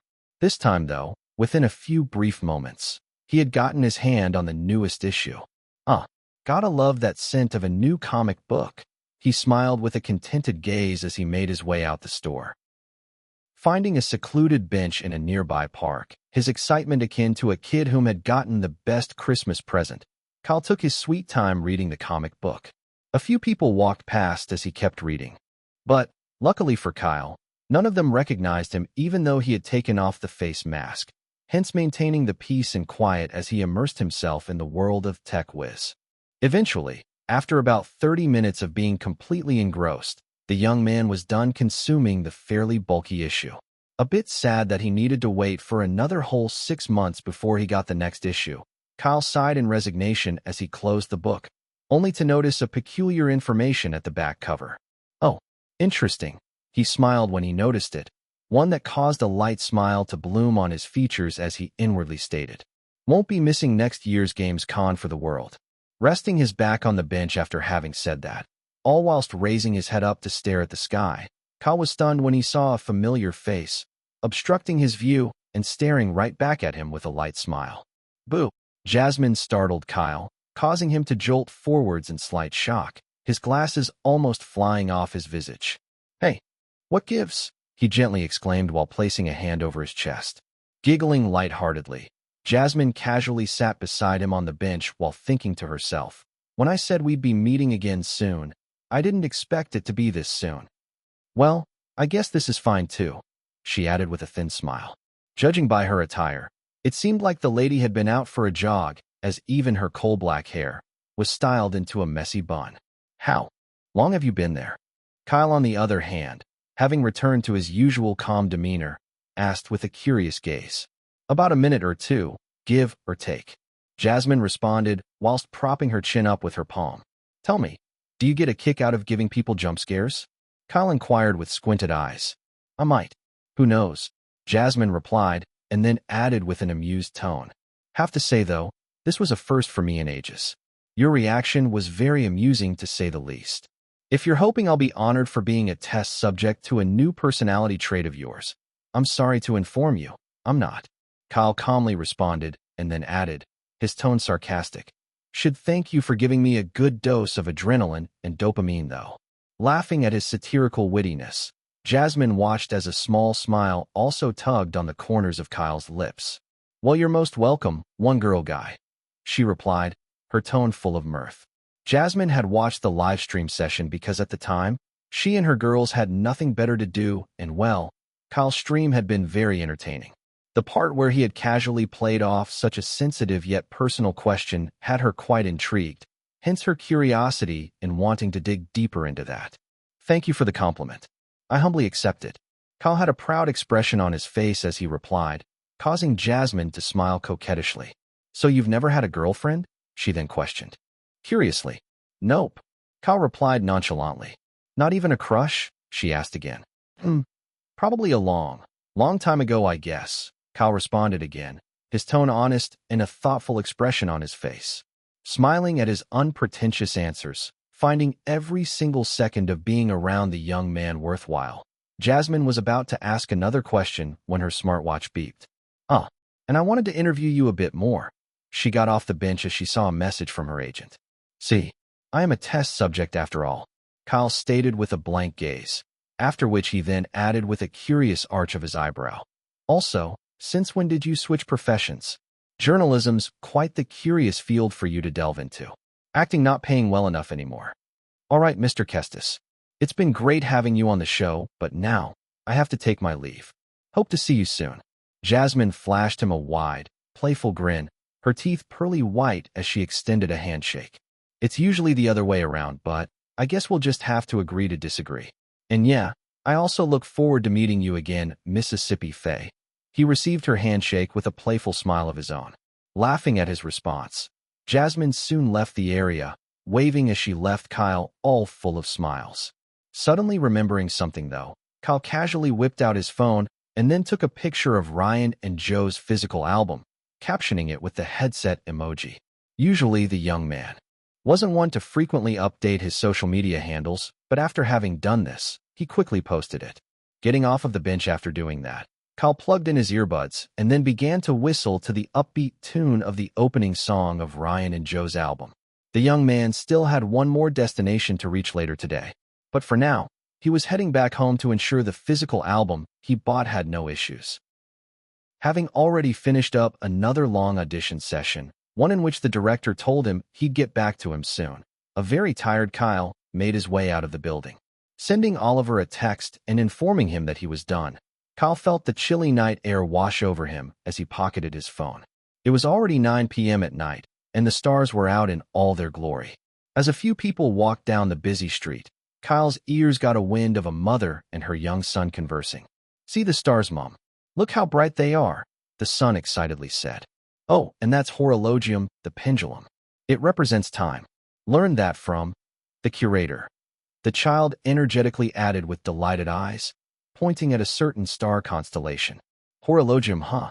As a fan, I definitely get that reference. Kyle had a thin smile on his face the moment he heard that.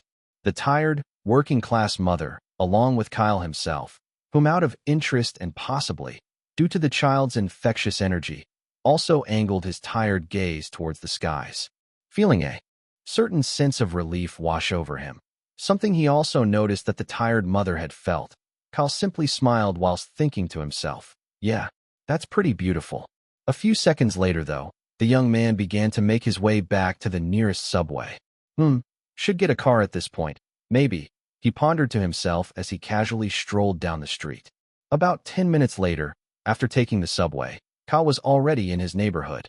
The atmosphere was quieter here, and Kyle was literally seconds from reaching home. Subconsciously noticing the solar lamps that lined up the beautiful street as people walked past, each of them illuminating the path home, a sudden idea immediately struck Kyle, causing him to halt in his footsteps. The need to attain something higher. Freedom and lofty ideals. The reason we tire ourselves. Horologium, the pendulum. No. Clocks. Time. But something else too. A missing piece, missing pieces. Uncertainty. Fulfillment. No. Existential longing and acceptance. Yes, acceptance. Those were the sudden string of thoughts that phased through the young man's mind. In that same exact moment, akin to an unexpected rush of blood to the head, Kyle felt a surge of chills and excitement travel up his spine. He finally knew what he wanted his next song to be about. Make It Shine, Victorious Theme, by Victoria Justice and Victorious Cast. Chapter 102, Payday. Oliver sighed. Having walked into the apartment, The agent heard a certain, almost hypnotic yet haunting piano riff that he had become familiar with, playing on loop. At the same time, he couldn't help but stare at the bin, watching as a crumpled piece of paper effortlessly landed into it from right across a corner of the room. And it swishes in, the man inwardly commented, impressed by the throw.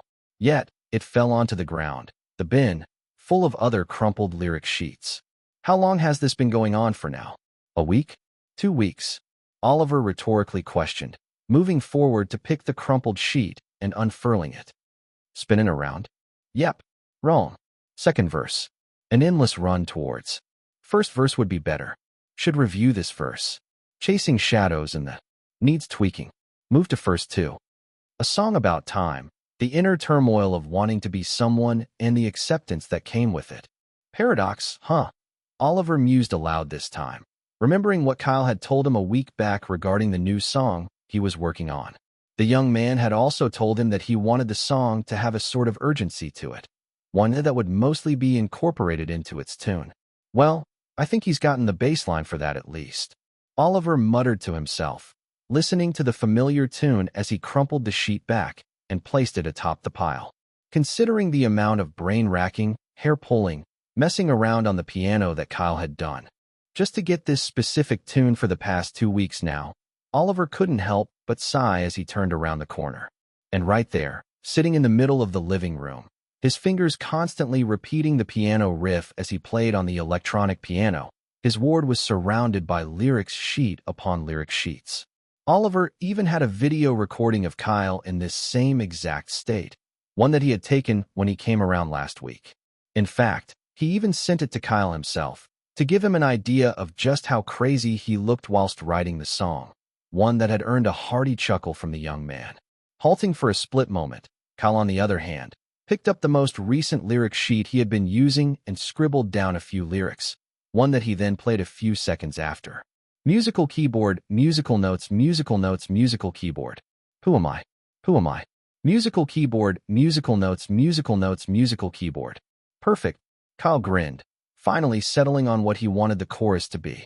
It didn't need to be a standard chorus as he had previously been trying to do. Just a simple, introspective question in the form of the chorus was enough. Hello, Oliver. What's up?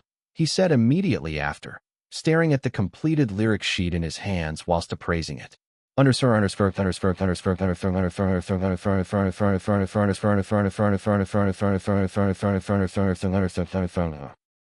song lyric sheet, 91%. Penned and written by Kyle Kestis. The lyrics to the unnamed song explores themes of time, uncertainty, existential longing, and acceptance, one that strikes a perfect balance between easily relatable yet thought-provoking.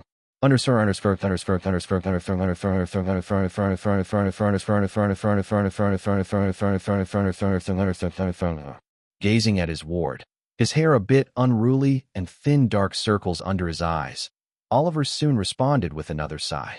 Hello, Kyle. Figured you'd still be at it. To that, Kyle simply smiled, glancing up to stare at Oliver, whom then asked with a gesture of his hand. So, have you settled on that? Placing the completed lyric sheet aside, separate from all the others, Kyle then removed his glasses from his visage whilst carefully placing it in its case, as he replied. Yes, I have. Asterisk, asterisk, asterisk. 1st of October, 2019. Payday had come. Finally, Epic One's theatrical run was over. Having accumulated a sum total of $276 million, the actors, all of whom invested heavily into the movie, were getting their well-earned cuts. As for Kyle, despite having only being paid $30,000 originally for the movie, now, with the 6% cut from the box office earnings, he was getting a whopping $16.5 million. This was money most people could only dream of earning in a lifetime. Yet, for Kyle, it was something he felt he had too much of. He was exceedingly happy, yes, grateful for such a whopping amount even, but still, the gargantuan sum. It felt burdensome that he had so much. And so, with that in mind, there were 3 things he had decided to do. Walking into the living room with his contract in hand, Oliver had a slight wave of fear cascade over him as he watched a serious expression grace Kyle's face. Sure, he trusted his ward. And he knew that Kyle wouldn't just terminate their contract, but still, he had experienced this way too many times to not be concerned or wary. Yet, the next words from Kyle was beyond anything he could have ever expected. 10% is rubbish. 20%. I want you to start getting a 20% cut from my earnings from now on. Shell-shocked, Oliver's cup of coffee hung in the air. 10% cut from an artist's pay was already quite a lot, especially if said artist earns very little or a whole lot. That said, for an artist to bump that percentage cut by another 10% was quite frankly something that's usually unheard of. It was either said agent had requested for it, or the artist had willingly decided to bump it up out of a necessity. Yet, in Kyle's case, neither of it was the case. Unable to gather the words to say, Oliver just stared at his ward, the noticeable expression of shock on his usually composed features, never leaving his face. Seeing this, Kyle warmly smiled and then gently placed the contract on the table while speaking. How will I ever repay Oliver's kindness? I've been asking myself, thinking about that question for a long time now, the young man added, a genuine expression of admiration in his eyes as he stared at the man. You, literally, took me, a nobody, under your wing and decided to invest in said nobody, Kyle continued. That's not something just anyone does, Oliver. A Hollywood agent no less. Truly, I am always appreciative of that. Still, I don't feel I've repaid an inkling of your kindness with this decision of mine, and neither are you allowed to refuse it, he stated, not even allowing Oliver to get a word in as he continued. But at least, I'm glad I'm doing something, anything at all in my power to repay that kindness. Kyle smiled genuinely, after which he then added casually, I'll wire you the extra 10% from Epic One's pay. No sooner had he said that, he walked out of the room, leaving a still dazed Oliver hanging with his cup of coffee. A few seconds later, after having processed his words fully, the agent simply placed the mug down and slowly leaned back into the couch, staring at the ceiling with an introspective expression, one that slowly morphed into an appreciative one. Oliver covered his face with his palms. I really struck diamond, didn't I? The agent said to himself, his eyes a bit misty as he felt a wave of emotions overwhelm him. At a certain orphanage in Gem Lake, Minnesota, a certain director kept staring at his phone, gazing at the orphanage's bank account with a dumbfounded gaze. Considering he had been struggling with getting funds here and there all year round for the past few years now, even going into a $250,000 debt to maintain said orphanage and also pay all his workers, seeing a whopping credit alert of $2,500,000 shocked him to his absolute core. At first he had thought that it had been a mistake of sorts, promptly trying to get any info of the sender and returning the hefty sum back to them. However, upon seeing the memo attached to the credit alert that wrote, "From someone who cares, to Goodwill's Orphanage Home, Minnesota," the director understood clearly that the funds had been a donation from an anonymous individual. Staring at the hefty sum, realizing just how much it would keep the orphanage well above stable for a very long time, the director offered a heartfelt prayer, one that he hoped would reach whomever the anonymous philanthropist was. *****. The filming crew of Dot Productions, along with the extras and stunt actors, couldn't believe their eyes when they suddenly started receiving extra alerts in the form of $25,000. Quickly, most of them had started sending words of appreciation and thanks to Hank, Mark, and Bruce, only to later find out that it was Kyle whom had sent it. Just yesterday, the young man had contacted Hank, asking for everyone's bank account details, one that Hank had been curious yet pleasantly surprised by once he heard what Kyle was up to. For the recipients of the gesture, though, they were all quite shocked, most of them unable to wrap their head around that sort of kindness. Yet, seeing the memo attached to the payment, one that simply read, "A small token of appreciation," warmed their hearts to no end. Though they had all interacted with Kyle a few times on set here and there, the fact that he remembered them, even after filming had been long completed, was a thing of amazement to them. It was something Hollywood actors rarely ever did. Some of them even, despite having also earned quite a lot from the movie, were still struggling in various aspects of their lives, so the amount, despite how small it might have seemed to Kyle himself, was a godsend for them. As a result, for the entirety of that day, Kyle just kept on receiving messages and calls of appreciations here and there, all of which he was more than happy to respond to.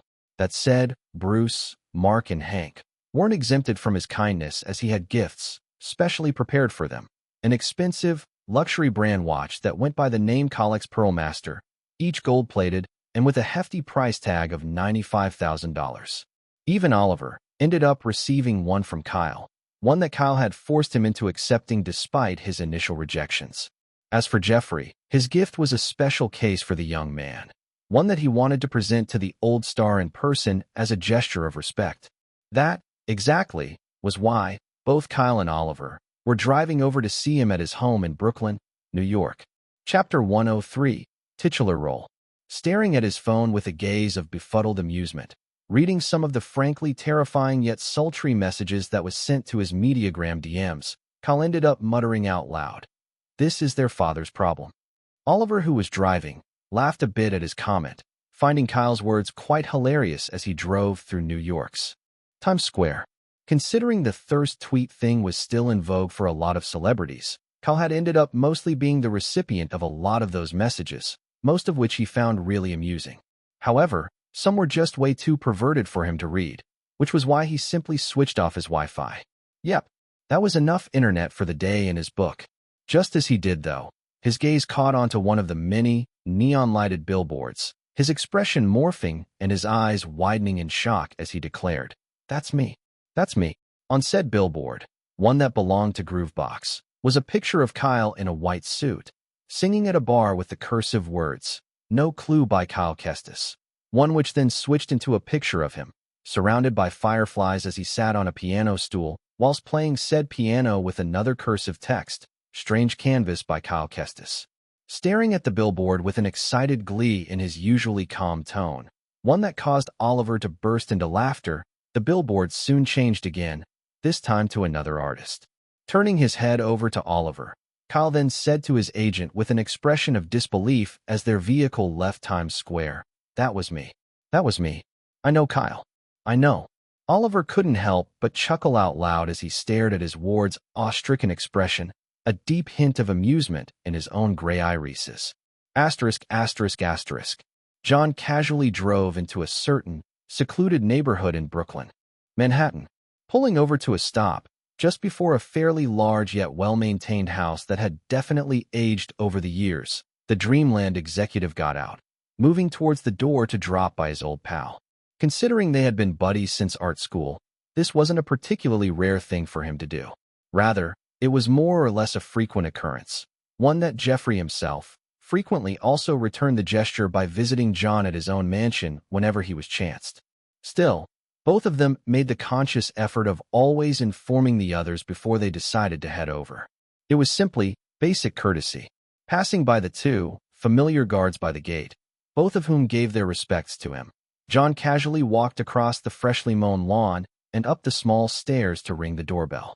Not even a second later, the door slowly opened to reveal an aged woman with smooth black hair in her late 50s, her beauty timeless, despite the years gone by. She also seemed to be practically glowing, her dark irises gleaming happily and a beaming smile settling on her beautiful face. This contagious smile of hers widened even more when she saw that John was the one at their doorstep. "John, it's always a pleasure to have you." She quickly gave him a warm hug, gesturing for him to come in almost immediately after. "Barbara, you look extra happy today. Jeff buy you that mini yacht he promised." John, who noticed her glow, couldn't help but ask in curiosity. "No, I'd shish kebab him if he wasted money on that." Barbara, Jeffrey's wife, chuckled heartily and then added, "Besides, I think it's best if you witness the cause of my joy for yourself." Gesturing to their living room, a route familiar to John, the man couldn't help but raise his brows in genuine surprise when he saw Kyle, wrapping a thick, white scarf around Jeffrey's neck, one which had the custom inscription, "Coolest grandpa ever." Here's to more side quests. Along with that was Oliver, Kyle's agent, who was placing a big box containing customized ceramic mugs, all of which also had the exact same inscriptions. Staring at the scene before him, watching as Jeffrey grinned from ear to ear in pride, John simply let out a small chuckle, finding the entire scene before him amusing. That said, this was absolutely perfect timing. He had wanted to discuss something important with Kyle and his agent after all of Epic One's promotions and PR had died down. There's going to be a private screening for all the actors whom we might potentially cast for the next season of the series early next year. Presumably, early or late January. John casually stated as he sipped on his tea, one that Barbara had prepared for all three. As for Jeffrey, he was currently outside with his new scarf, making a call to his son and daughters and telling them he wanted more grandkids. Kyle's gifts seemed to have really put the man in an exceptionally great mood. Now, most of the other roles have been finalized, but the role of the curator especially. John's voice trailed off, taking another sip out of his tea as he continued. His is, of course, the one we're yet to find an actor for. As the Dreamland executive kept speaking, his demeanor calm and composed, Kyle and Oliver paid rapt attention, waiting for the man's next words. That's the role I want you to audition for, Kyle. John gently placed his cup back onto the saucer as he concluded, a thin smile now nestling on his lips, one that he maintained as he gazed back at Kyle and Oliver, who maintained eye contact. John asked, "So, what do you say?" Chewing on those words, realizing just how big this offer was, especially from a Dreamland executive himself, Kyle and Oliver still maintained their individual calm demeanors. Sure, both of them, Kyle especially, were excited at the thought of being offered a private screening, but still, there were also a lot of cons to it. At the moment even, there were more pros than cons in filling up the shoes of the titular time traveler, especially due to the past few seasons which pretty much had fans losing interest in the show. Added to that, if one ended up acting in show that ended up not being well received, that was another issue on its own, as finding one's next acting gig could end up becoming a hassle. Directors and producers were less keen on working with an actor whose previous project was already attributed to a failure after all. And for Kyle, considering he had only just recently gotten his first big acting break in the form of Epic One's exposure, he really needed to tread carefully in selecting his next project. So, with all that in mind, both individuals kept thinking to themselves for a few more minutes before, finally, Kyle broke the silence with a curious question. Why a younger actor, though? Or is it just me? Smiling at that question, loving the fact that Kyle was smart enough to not immediately jump on the offer, yet still single out that seemingly inconsequential point, John soon responded. Call it a business tactic, the Dreamland exec vaguely answered, one that caused Oliver to lightly stroke his chin, while Kyle simply tilted his head in even more curiosity. I can only share so much with you right now. John kept speaking, after which he then added, if, however, you do decide to come for the auditions and hopefully get casted for the role, then I'd be willing to give you all the details. Gazing at the Dreamland executive, his interest piqued. Kyle listened as the man spoke again. So, once again, I'd like to request of you to audition for the role, John said, casually gesturing to the young man with an open palm while asking, think you're up for it? Driving in comfortable silence, save for the sounds of the hustle and bustle of the lively city around them, Oliver soon broke the silence, his voice calm. Today was unexpected. That it was Kyle? Simply replied, gazing outside the window as their vehicle zoomed past some cars on the Brooklyn Bridge. Despite John having told him he had an offer for him at the premiere a month and a few weeks back, Kyle had never expected for it to be such a big one. It was truly unexpected, to say the least. The curator, huh?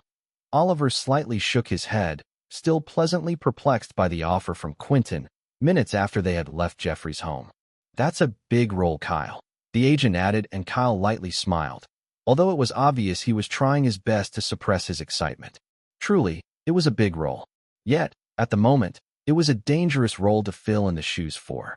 That said, Kyle didn't want to linger his thoughts too much on it at the moment, since nothing was set in stone. Even if he did go for the auditions, there was no guarantee that he'd be the actor they'd choose.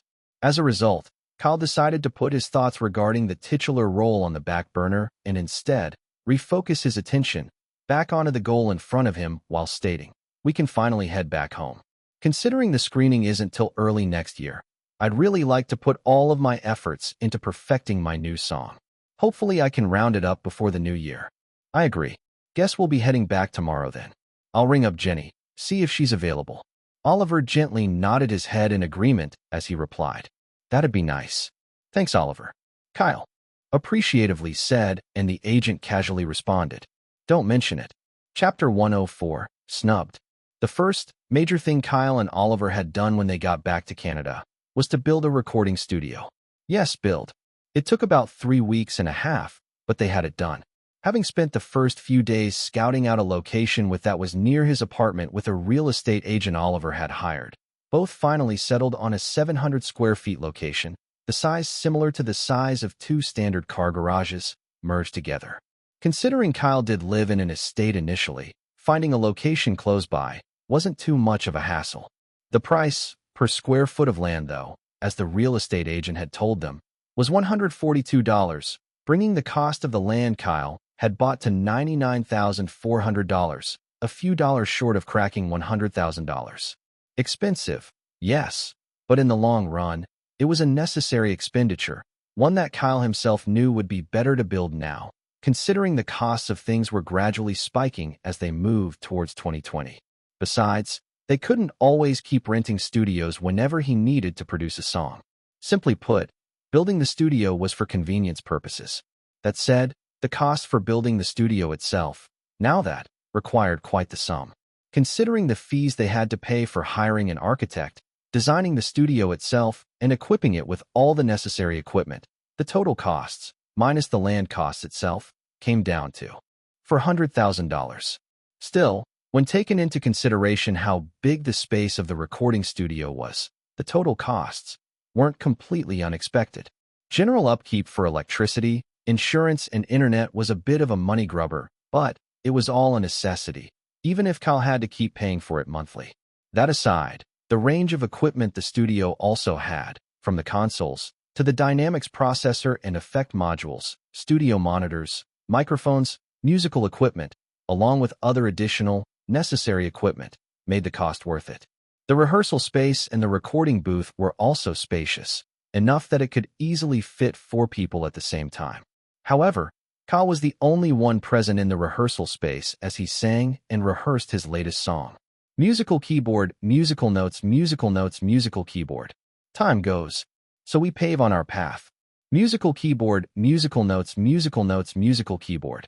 Smiling to himself as he stopped playing the piano, glad that song had turned out exactly the way he had hoped, Kyle heard as Jenny commented from the other side with an extremely curious, yet genuinely impressed expression. "How exactly did you come up with that piano riff, Kyle?" "Lots and lots of hair pulling," Kyle honestly replied, getting up from the piano stool with a sigh. The audio engineer, on the other hand, just couldn't seem to wrap her head around it, as the tune itself, despite being repetitive, was still quite hypnotic and haunting, in a good way. It really was the kind of tune that would become an earworm. "Do you perhaps use sheet music?" Jenny curiously questioned again, trying to make sense of it as best as he could. The reason she was asking was because, even though Kyle had explained that the tune wasn't anywhere near completed since they'd still need to have other musical arrangements, the piano riff itself was more or less the signature motif and the backbone of the song. Added to that, she'd always found it quite amazing how Kyle seemed to know exactly what ingredients he needed to add to his songs to improve it, despite not having tested it out previously. "Jenny, I can't read sheet music to save my life," Kyle truthfully stated, gently massaging his temples as he did. "Most times, I just tinker around till I get what I'm looking for," he continued, a concerned expression on his own face at his inability to understand sheet music. Well, it wasn't that he couldn't understand it. It was more of how frustrating it had been back then for him to try to understand it in his old life. As a result, he had ended up kicking the idea of learning the darn thing to the curb. I should try picking it up again," Kyle muttered out loud, a noticeable glint of interest in his eyes. Considering he now had a system and his composing skills had improved by quite a lot, he had a feeling he'd be able to understand it much easier now. Jenny, on the other hand, turned around to watch Oliver, who was scrolling through his feed, trying to keep up to date on everything important in Hollywood. "Does he even get enough rest?" she quietly questioned, one to which the agent casually replied with a hint of resignation in his tone. "I wish he did." And yet, not even a second later, Oliver's fingers paused, a frown forming on his face as he read something on his feed. Kyle and Ginny, who noticed this, were even more taken aback when an unexpected curse silently escaped the lips of the usually reserved Oliver. Those bastards. Even Christina, whom had been in the recording studio all along, purely focused on jotting down a few ideas for the music video script, one that she and Kyle had conversed on a few days back, raised her head up in surprise when she heard that. Realizing that Oliver's frown was deepening by the second, all while still staring at his smartphone screen without explaining the reason for his cuss, all three soon made their way towards and huddled around him. Seeing the cause of it, the ladies had a similar frown quickly form on their features. Staring at the screen for a few more minutes, reading the article that had been posted, their frown got deeper. Yet, as all three turned their gaze towards Kyle, who seemed completely unperturbed by said article, save for a slightly disappointed expression on his features, Oliver let out a deep sigh to calm himself, and then stated, "Kyle, you weren't nominated." "I can see that," Kyle responded, his eyes scrutinizing the Hollywood Star Awards article. It was a long, long article, detailing everyone whom had been nominated for the different kinds of awards in various respective brackets. From Best New Artist to Best New Album, Best New Song, and even genre-specific awards such as Best New Rock Band or Best New Pop Solo Artist. The Hollywood Star Awards had everything. And yet, despite all these, Kyle wasn't nominated for a single award. This was quite interesting to say the least because, aside from No Clue, reaching close to 100 million streams now, especially with no record label backing him up, Strange Canvas, after becoming such a critical and commercial hit, had Groovebox migrating the song over from the buzzing 100 to the Groovelist Top 100 charts, one where it had comfortably settled on number 17. To put into perspective, having a song on Groovelist Top 100 was more or less a chart for mainstream musicians, one that was very territorial with songs in its rankings. Now, for an indie musician to have a song that settled on such a high ranking, it could be likened to an almost impossible feat, a once-in-a-blue-moon occurrence. This exactly was why Kyle not being nominated for a single award felt very distasteful and unfair. Even some individuals whom had read the article online, some of whom were from his fan club, couldn't help but point that out, their dissatisfaction on full display. Waifu with their rocket launcher. Yep, that's it. I'm nuking this damn award show to oblivion tonight. N0C. What are these guys for? Real? Princess Peach. I swear to God I hate these people. What kind of reputable award ceremony snubs an artist who literally had a song that topped the charts for 4 consecutive weeks? Sparkinwa. Yes. Hollywood strikes again with their bullshit. Even Lily wasn't nominated for any awards. We do a bit of trolling. Man, fuck the Star Awards show. Unless you shake hands and send gifts, it's literally no nominations for an artist. Maybe Kyle should send a basket of chocolates next year. Maybe I should, Kyle joked after reading that particular, sarcastic comment, a small chuckle, one which was then followed up with a resigned sigh, escaping his lips. Yet, for everyone in the room, his reaction was equal parts expected and equal parts sad. I mean, even an invite would have been nice at the very least. This sucks, Jenny commented, the frown never leaving her face as she pulled up her phone to go check out more of the internet's reaction to Kyle being snubbed at the awards. Even the notifications from Kyle's fan group were getting alarming, most of the messages complaining about how the Star Awards were being such dicks. That was something Jenny would be checking out later in her spare time, though. It's not fair. Christina, however, her frustration evident, signed to Kyle, one to which he responded with an assuring gaze. I know it's not, but it won't do me any good being sad over it. Seeing the expression on his face, realizing that to a certain extent, Kyle was doing his best to keep his spirits high and unperturbed by the information, Christina then asked with a sympathetic expression, "Want a hug?" Tilting his head a bit, pleasantly surprised by her request, Kyle replied, a warm smile blooming on his features. "I appreciate the gesture, Christina, but I'm all right. That I'm sure of. Thank you for caring." Seeing the genuine appreciation for her gesture in his response, Christina gently nodded in acceptance, a light smile, replacing her previously sad expression. Oliver, on the other hand, despite everything happening around him, didn't say anything but instead reeled in his frustration. It was rare for him to even get angry on an average day, but somehow, Hollywood and their propaganda sure knew how to push his buttons. Hollywood Star Awards, huh? He mused to himself, his mind much calmer now. Though not as prestigious as the Grammys, it was still a very well-known and respectable annual award ceremony all over the U.S. for new and upcoming music artists. Usually, it would nominate and give awards to rising musicians whom had achieved significant milestones in their respective careers. Those who won the respective awards in the brackets they were nominated for usually went on to become very successful in their music careers too. Yet, it wasn't a particularly new thing for them to purposely snub certain musicians or actors despite critical and commercial success, just because they could.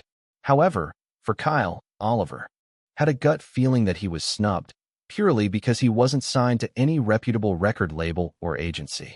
I just hope this doesn't become a running theme with him. The agent could only hope as he pondered over it. No sooner had he finished up his thoughts on the matter, the doors to the studio opened, and in walked Maria with a group of people, 2 males and a female. They were the hired session musicians that was going to work with Kyle on his new song. Chapter 105. Paradox. The bar agreed to let us take up a spot on stage next month for the shoot of the music video, Maria first said, before she then introduced the trio. Guys, meet Caleb, Maeve, and Paul. They're the session musicians you hired for both the song and the music video. I met them outside the studio's premises. Hello. It's a pleasure to finally meet you all. Kyle was the first to give his greetings, moving towards each of them who were still quite starstruck as they shook hands with Kyle. No. It's our pleasure to meet you. Caleb, his build moderately average, with his bleached blonde hair and light blue eyes, quickly countered in excitement. Maeve, a pretty Asian lady with flowing, black hair, streaks of red in them, along with her black irises which similarly gleamed in excitement, received her handshake while offering her own greetings. Paul, on the other hand, the last of the trio, had a more reserved expression as he exchanged greetings with Kyle with a warm smile, his build on the bigger side of an average build. His brown hair was barbed into a buzz cut and his similarly brown eyes were quite excited, although there was a subtlety to it. He seemed to be the oldest amongst the trio. No sooner were the greetings exchanged between Kyle and the session musicians, the others did the same, all whilst also explaining their specialties to Kyle and the others. Now that we're done with all the pleasantries and introductions, let's get right down to business. Kyle gently clapped to draw everyone's attention to him. The song has mostly been completed, but it still needs to be improved upon. It's a song that can only shine when sung with the inclusion of actual musical equipment. That's where you guys come in. Kyle gestured to Caleb, Maeve, and Paul, all of whom nodded in understanding, their attention rapt. But, before I go into more details, I'd like you to listen to the current tune of the song itself. Jenny, would you mind doing the honors? Kyle gestured to his audio engineer, and the lady swiftly played a recording of the tune. No sooner had the haunting piano riff started playing, though, the session musicians soon had a genuinely impressed yet curious expression on their features. They too, just like Jenny, were really impressed, but at the same time, wanted to know more about how the tune came to be. There was this sort of hypnotism to it that they couldn't quite place their finger on, and as musicians in their own right, they wanted to know more about it. However, Kyle, who was more invested in elevating the song, soon spoke again, his focus on Paul. Drumbeats and percussions will be used extensively. I needed to give a sort of steady urgency and momentum to the tune. We'll work on that. No problem. Paul responded with a curt nod. As for the bass line, although it won't be really noticeable, it's the subtlety of it I need. Give the song a sort of depth that can underpin the tune. Kyle shifted his focus to Maeve. I can work with that. Maeve replied in excitement. Now the guitar, although it will be more noticeable than the bass, I need it to not overpower the piano riff. Just subtle chord accentuations. That's all I need. Kyle concluded, settling his gaze on Caleb this time. Roger that. The guitarist replied with a firm nod. Due to how effectively communicated his ideas were, even though all three were yet to actually perform, they were getting a really good feeling about the song. The piano riff itself already had them quite hooked, but now, with all the additions to the song Kyle was planning to implement, they just knew it would be a brilliant song by the time they were done. So they did, all four, along with Jenny, working on the song nonstop for the next 2 weeks. By the time they were done, along with a few slight additions in the form of synths and effects that Kyle and Jenny had ended up incorporating into the song, Paradox became brilliant. Absolutely brilliant. 1 week later, David worked a dead-end, 9-to-5 job as an electrician for a tech company. And in his book, working under those constraints wasn't exactly an issue. The main issue, however, was the realization that came with working 9 to 5. The realization that there really was no prize at the end of the day for all of his struggles through the educational system. The realization that no matter how hard he worked, he wouldn't really be able to afford anything he wanted, let alone pay his bills after all he had been through in his life. The realization that he was scammed into the same agenda as all the other zombies preceding him, and that adulthood really was just him, slaving to the fucking tax-paying system. Safe to say, life after college wasn't as rosy as people made it out to be. Oftentimes, it made him question the purpose of everything, made him quite nihilistic. Yet, it wasn't something he could really speak out on since he didn't even have the time to bother about it. He was way too busy, sorting out how he was going to survive next month. That said, today was a Sunday, and for David, Sunday nights left a bittersweet taste in his mouth. For one, he had a certain, fairly popular bar where he usually went to drink away some of his worries, a place where other kindred souls, just like him, gathered at. But at the same time, the reason why he, along with most people in the bar, drank away their worries was because of the dreaded Monday that loomed over their heads like a guillotine. Simply put, the kindred souls drank on Sunday nights to psych themselves up for the rest of the week. Along with that was the fact that the bands that usually played at said bar usually sang or performed top-notch songs, even if they were mostly indie bands without any major recognition to their names. This, among a few other reasons, was why the bar was a haven to many people. Today, however, just as David was about to enter the bar, he was a bit surprised to see cameras set up all over said bar. He and many others, just as curious. There was even a dark-haired woman conversing with some individuals operating the cameras, while a young lady with blonde hair and another man with slicked-back, dirty blonde hair stood still in a corner of the bar while discussing something. However, once the manager came around to explain that a band was only trying to make a music video for their song, the regulars at the bar were much less curious. It wasn't the first time a band would be making a video of their performance after all. The only difference, however, was that this particular one seemed to be more professional than the others. It really made the people in the bar wonder whom exactly amongst the bands they knew were making such a professional music video. However, considering no one was yet to take the darkened stage, everyone soon resumed their usual routine of drinking and chatting their worries away. David, shouldn't you be married by now? Jack, one of David's friends, a guy who worked in the same company as him as a clerk, came around to jab at him. Lay off my ass, punk. I could say the same to you, the young man retorted, all whilst adding a few quiet words of his own with a slight scoff. As if we both even have time to settle down. Sadly, that's the case, isn't it? Jack sighed, pouring some alcohol into a small cup and downing it in a single shot. This life, man. I wonder why we toil and toil, he quietly added a few seconds after, an introspective mood settling between the two. Bringing them out of that state was a sudden, attention-grabbing, looping piano riff that was haunting yet hypnotic, although it was obvious the tune was being played in the background. Immediately, David and Jack, along with everyone else in the bar, turned their heads in the direction of the stage.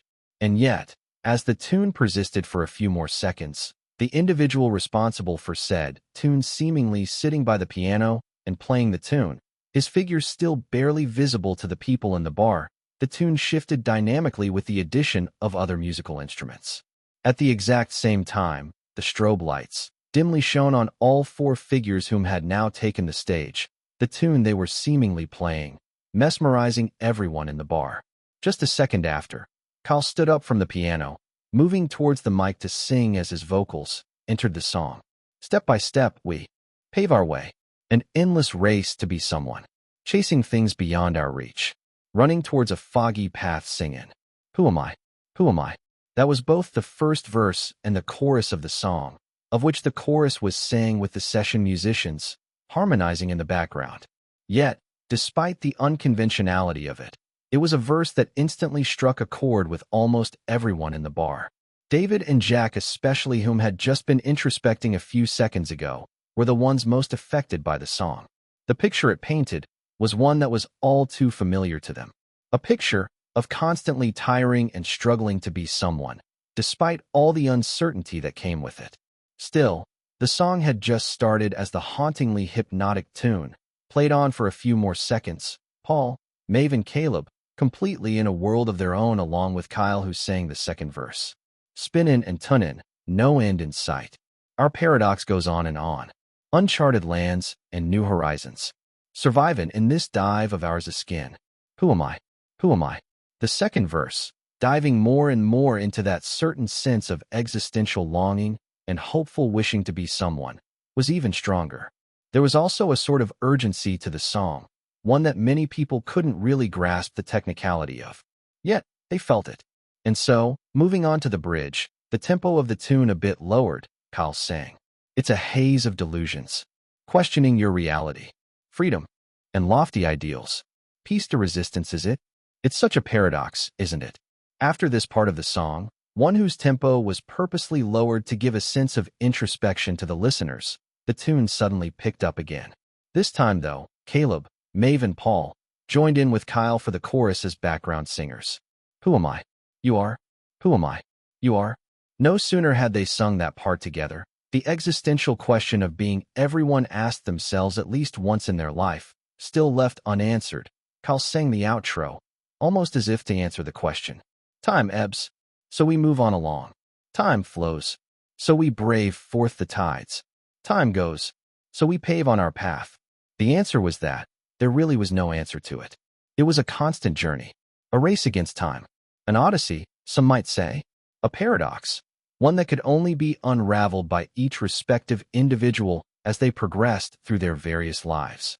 One where acceptance of that fact was necessary for one to move forward. That was the message of the song Kyle had composed. A song about time, the inner turmoil that came with wanting to be someone and the acceptance that came with it.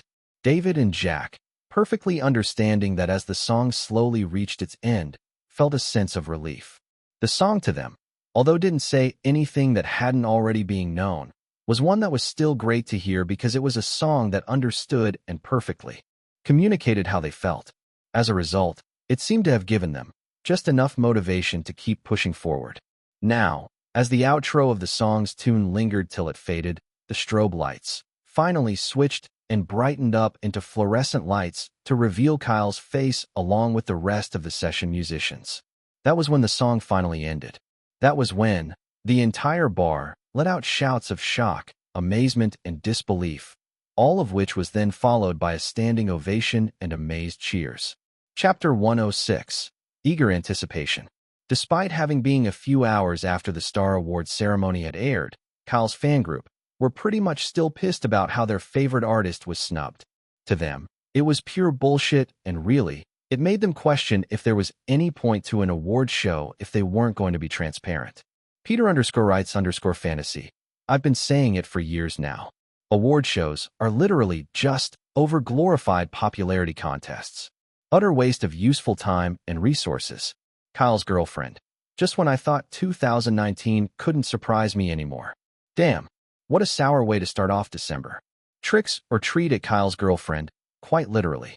I've been salty all night. Switched off the television the moment I saw the nominated contestants for each respective brackets, and Kyle wasn't in any. Zero transparency with these people, honestly. Waifu with a rocket launcher. So, we are all, finally, on the same page to cancel the Star Awards. Good. Now I can safely nuke their headquarters with no regrets. Mamma mia. Honestly, you don't even need to be a fan of Kyle's music to realize how badly he was snubbed. Like seriously, not even a single nomination, much less an invite. Princess Peach at Mamma Mia, it's the disrespect, honestly. And sensual, really? Really? That song won the Best New Song award for crying out loud. Shrek loves Fiona. Although we all know Strange Canvas deserved that award, but still, if the Star Awards were at least going to do right by newer artists that were nominated in that bracket, there were far better songs than Sensual that deserved to win it. N0C. I swear to God, these award shows need to have their license revoked. If the Star Awards are already this corrupt, I wonder how next year's scammies are going to pan out. We do a bit of trolling. Must be some super weird grudge or some shit for them to completely boycott our boy. I honestly wouldn't be surprised if Kyle decides to similarly boycott their ass next year. Absurd stuff, honestly. Pro_noobs at we do a bit of trolling, ass-kissing content. That's what the Star Awards are. Or maybe most Hollywood award shows in general. Kuro_Uzumaki at pro_noobs. I get what you mean.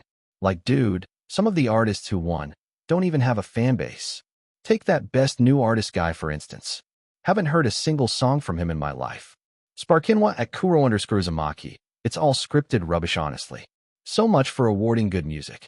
Clearly, unless you're a friend of their stupid board, you get nada.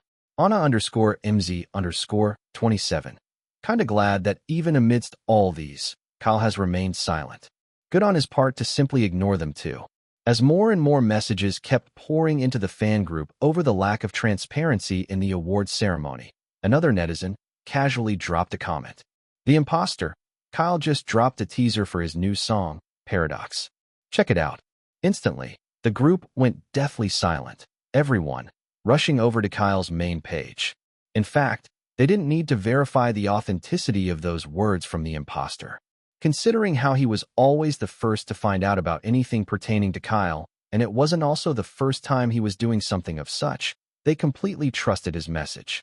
And so, upon listening to the teaser of the song, just a 10-second snippet to be exact, literally all of Kyle's fan club knew.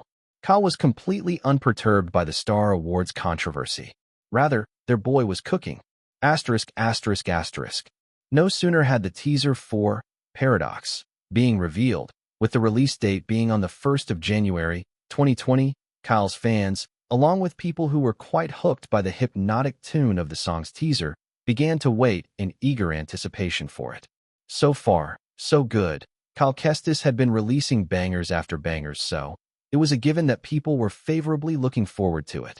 Sure, they were still in the first week of December, but still, hype was gradually building up for the song, enough that people even went as far as digging out snippets from the performance at the bar the music video was shot at. Considering most of the regulars at the bar had mostly just being hooked by the song, there were very few among them who got their smartphones out in time to record the performance. As a result, only snippets of blurry and uncompleted videos could be found here and there, scattered all over the internet. Added to all that, though, a lot of the general public, most of whom were interested in everything that took place in Hollywood, saw the release of Kyle's new song as a sort of statement for the young star. One where they were curious to see how successful the song would turn out to be, even despite the award shows, indirectly claiming that there were musicians better than Kyle who deserved an award with their music. Considering it would be a big blow to their credibility, one that would literally rub it in their face that despite all the odds, he was still going to be successful, many individuals looked forward to how it would all unfold. At this point, they were practically itching and looking for every blessed reason to lambaste the award show even more. Sure, there had been a lot of questionable controversies in the past with the Star Awards, but this year's really took the cake. Aside from Kyle being snubbed, Lily, Steven, Katie, Ryan, and Joe, among many other, much more deserving artists, lost the awards to less competent musicians. Although Lily, just like Kyle, was completely snubbed at the award show with not a single nomination, the rest, however, were nominated in various brackets, only for them end up also losing out to other artists. Really, the internet was simply waiting, biding their time to find a proper avenue to bash, flame, and cancel the Star Awards ceremony to oblivion. But, for that to happen, Kyle's song needed to be very successful. Yet, despite all this, Kyle himself had literally no idea that something of sort was brewing in the background. The young man was simply just glad that he had completed his newest song. ******. Kyle was happily humming the tune of his new song as he awaited his order, his fingers gently drumming on the table with a subtle hint of composure in his mannerisms. There was a certain joy for him that came with conceptualizing an idea and then following it through till the end to create something even far better than he had anticipated. As a result, the young man couldn't help but pull up the appraisal window for his latest song again.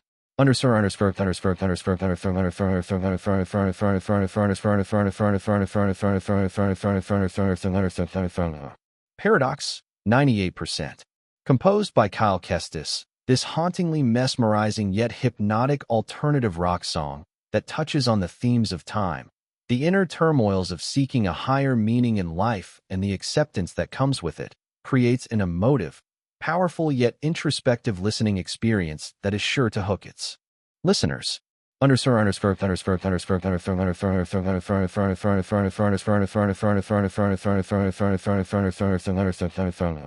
Now that's what I call a stupid grin. You've been practically like this all morning. Lily gently elbowed him with a chuckle, although she had an inkling as to what the cause was. In response, Cal simply glanced over to her, had the same stupid grin on his face, and kept humming, causing Lily to lightly shake her head in amusement.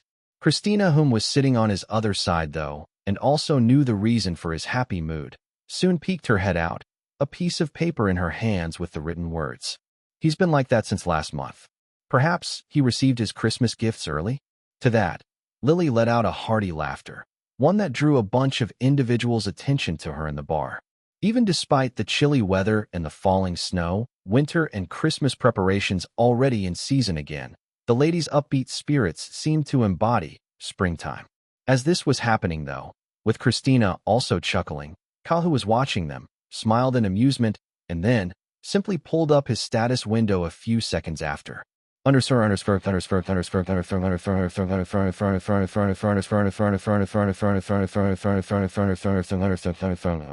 Kyle Kestis, EXP points, 18,150. Skills: soulful vocals, P. Growth spurt, P. Appraisal, A. Resonance, P. B. Charisma, P. Polyglot, P. Deep dive, A. B. Recollection, P. Scene stealer, A. Action and stunt mastery, P. Bleeding effect, P. Asterisk EXP points can be used to create skills. Levels: singing level 12, acting level 10, composing level 12, dancing level 6, instrument mastery, piano/guitar, level October 8th. Asterisk levels will increase in accordance to your growth. Having composed Paradox and elevating it to a proficiency of 98%, Kyle had been bombarded with a crap ton of notifications that day. First were the 5,000 EXP points he was awarded, which was then followed by a level increase in his singing, composing, and piano instrumental mastery. Added to that, resonance had increased by a grade from C to B. I'm so grateful, Kyle thought to himself, simply glad to be making progress. As for his points, which had constantly been piling up, he had one particular skill in mind he wanted to create. However, he was also certain it would take all of his points without mercy. As a result, he simply allowed for his points to keep piling up, hoping that when he did create the skill, he'd have enough EXP points left to test the efficiency of said skill. That said, this current stage of his was very commendable to him. Closing the panel though, Kyle's eyes soon locked onto his other friends, all four of them, coming through the door of the restaurant. The moment the ladies around him also noticed, they waved over and soon, everyone, with the inclusion of Stephen and Joe this time, exchanged pleasantries. Just like last year, they were having another small get-together. Sure, they were all still busy with their respective careers, but considering December was a rare time in which they were somewhat afforded a bit of free time, they ended up banding together again. Perfect. This is absolutely perfect, Kyle soon stated, his eyes mischievously glinting as he locked onto Stephen's. The Swedish man, on the other hand, soon felt the gazes of almost every other person around the table, focusing purely on him, especially Ryan's and Joe's, who had a similar glint. Frowning slightly, wondering what they were up to, a wave of realization soon hit Stephen, causing him to audibly mutter in acceptance. Well, shit. Last year, after they had gotten eliminated from Rising Voices, he had promised, we should hang out again if we get the chance. Tabs on me. The boys definitely didn't forget. They were going to hold him to that promise. The ladies, on the other hand, simply burst into laughter, Lily and Katie especially, finding the situation way more amusing than Christina, who simply chuckled after Kyle explained the cause of their actions and the ladies' laughter to her. Chapter 107, Hype. The hype for paradox only seemed to have begun. Despite not even hearing the full song, a lot of people already had the tune of the song stuck in their heads. There was just something about it that was compelling to listen to, enough that it refused to leave their heads, even after a week. Maybe it was the hauntingly mesmerizing tune, or was it the lyrical verse in the song's teaser? Chasing things beyond our reach, running towards a foggy path singing. Either way, the song, simply put, despite still releasing next year, had become an earworm for a lot of people. TikTokers especially had used the song's teaser in their videos. YouTubers, some of whom did more philosophical content, used it in their short videos. Casual and music enthusiasts, at least those of whom had listened to the song, sometimes hummed the tune whenever it came to them. It was safe to say, at this rate, the hype for Paradox really had only just begun, especially since all of this exposure had been spread organically. As a result of all these, critics kept heavy tabs on the song. Considering it was a song from Kyle Kestis, a young musician with no label backing him up, they were free to review the song as they pleased when it finally dropped without any form of bias. It was quite literally a breath of fresh air for a lot of them, compared to having to review songs from more mainstream artists whom, to a certain extent, they were more careful about how they reviewed said songs. That said, while critics were keeping tabs on it for their own reasons, two other companies in particular were keeping heavy tabs on it for another reason entirely. The first was Disco Tune, the mid-sized music distribution company that had helped Kyle promote his first few songs. In a modernly designed, well-furnished office, one that served as a meeting room for both important and mundane discussions, a bunch of employees, along with their CEO, were having an important discussion. "Sir, considering the last time Mr. Kestis released Strange Canvas, Mr. Stone didn't contact us, there might be a possibility of it happening again," an account manager said, giving his own input on the matter. And to be fair, it's perfectly understandable that he wouldn't need to contact us this time too, since Paradox already has enough hype to make it a success, regardless of whether we help promote the song or not. The manager of the marketing and promotion team chipped in. Besides, considering he wouldn't need to pay 5% royalties to us for helping in the promotion of his song, which frankly and deservedly so, for a song that's very successful, is a huge sum, I'd say my colleagues are right on the money. One of the specialists who handled the royalty accounts for artists and labels stated. To his words, every other employee, sitting around the long, rectangular, ergonomically designed table, nodded their heads in agreement. Those were all solid points that couldn't be ignored. As a result, after waiting for about a minute, giving their CEO who sat at the forefront of all the company's decisions enough time to chew on their words, they heard the man speak. "Let's get in contact with his agent, Mr. Stone. Have the royalties reduced by 1% if he decides to renegotiate how much we get. However, if push comes to shove, reduce it by 2%. No lower than that." The elderly man spoke. His words absolute. "All right, sir. We'll get to it." The label relations manager responded with a curt nod, all of which was also followed by similar curt nods from other employees working under him. "Good. It's necessary that we make good connections with musicians that could go on to give us big returns," the CEO stated with a shrewd gaze, after which he then asked, "Now, what other important things do we need to discuss?" "Yes, sir. There's being an issue with..." The operations and logistics manager soon began to read out the other important topics they were yet to sort out. As that was happening in Disco Tune, the second company, which was similarly keeping close tabs on Kyle's new song, was Groovebox themselves. Well, to be fair, it was more or less a certain executive whom was mainly keeping tabs on Kyle herself. Whenever the song releases, ensure it gets maximum exposure in the vein that it can. Alicia stated, one to which the employees in the marketing and communications team nodded in understanding too. One good turn deserves another after all. Alicia, along with her secretary, walked out of the expansive room while smiling. Considering that Groove Fest 10, which had been a resounding success this year, had been hers to handle, she was very well aware of how sourly the incident at Vancouver could have turned out. It was already bad enough that the internet could have ripped Groove Fest into shreds for such a small incident, but that wasn't even an issue. In her own opinion, what could have turned out even worse was how her fellow executives, would have completely berated her for not taking her position seriously or doing her job properly. Considering most still had a bit of superiority complex over her, especially since she had been the youngest ever in the history of the company to ever become an executive even without her father, the CEO's backing, she was sure some would have even plotted to boot her off the panel. Yet, all that had simply cascaded over due to how Cal Kestis had handled the incident, something a lot of other artists would have genuinely been pissed about or disappointed by. In fact, it had even helped give Groovefest 10 a lot of PR, hence, making hers the most successful and profitable till date. As a result, her position as an executive had been solidified and no one was questioning her capabilities anymore. In return, Alicia White only did what she felt was necessary, paying back her due, one which she was planning to do in the form of giving a lot of free PR to Kyle's next few songs, regardless of whether they were great songs or not. January 10th. Kyle mused as Oliver dropped a printed copy of the email John had sent over to him. Yeah. Also, no script was sent over, the agent stated as he took a seat on the other side of the table. Currently, both were in Oliver's office, discussing about the email John Quinton had sent regarding the screening of The Curator. Rays of the late morning sun shone through the partly open blinds and into the modernly furnished office, casting a nice, warm, golden glow to it.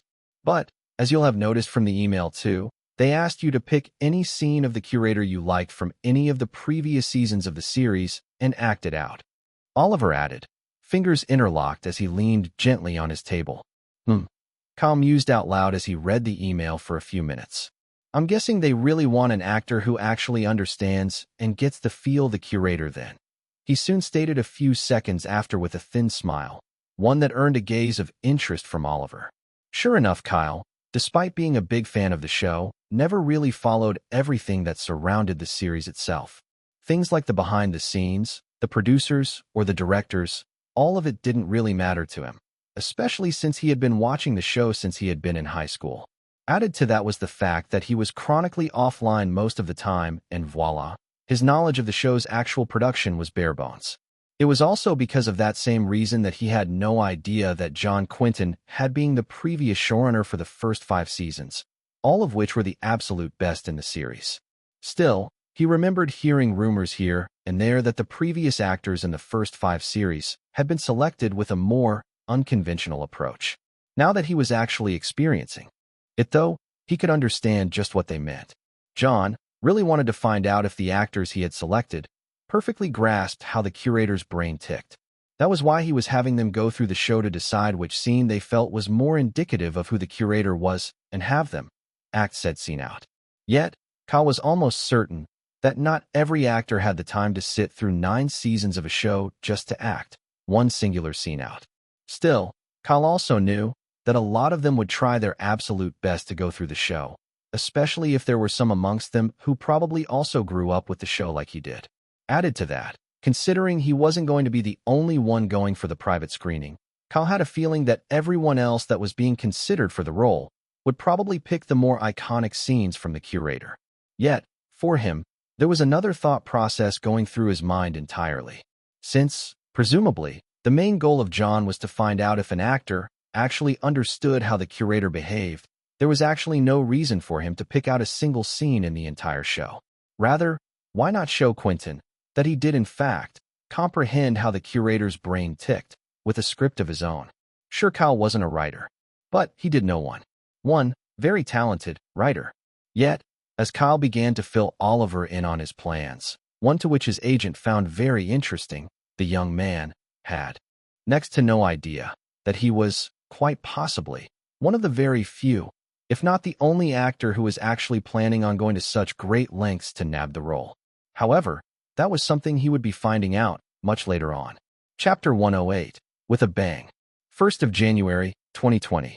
Sitting outside his well-manicured lawn in a secluded neighborhood in England, rocking back and forth on his chair, was a well-known author whom had written Fables and Legends, one of, if not, the most popular dark fantasy novel in the world.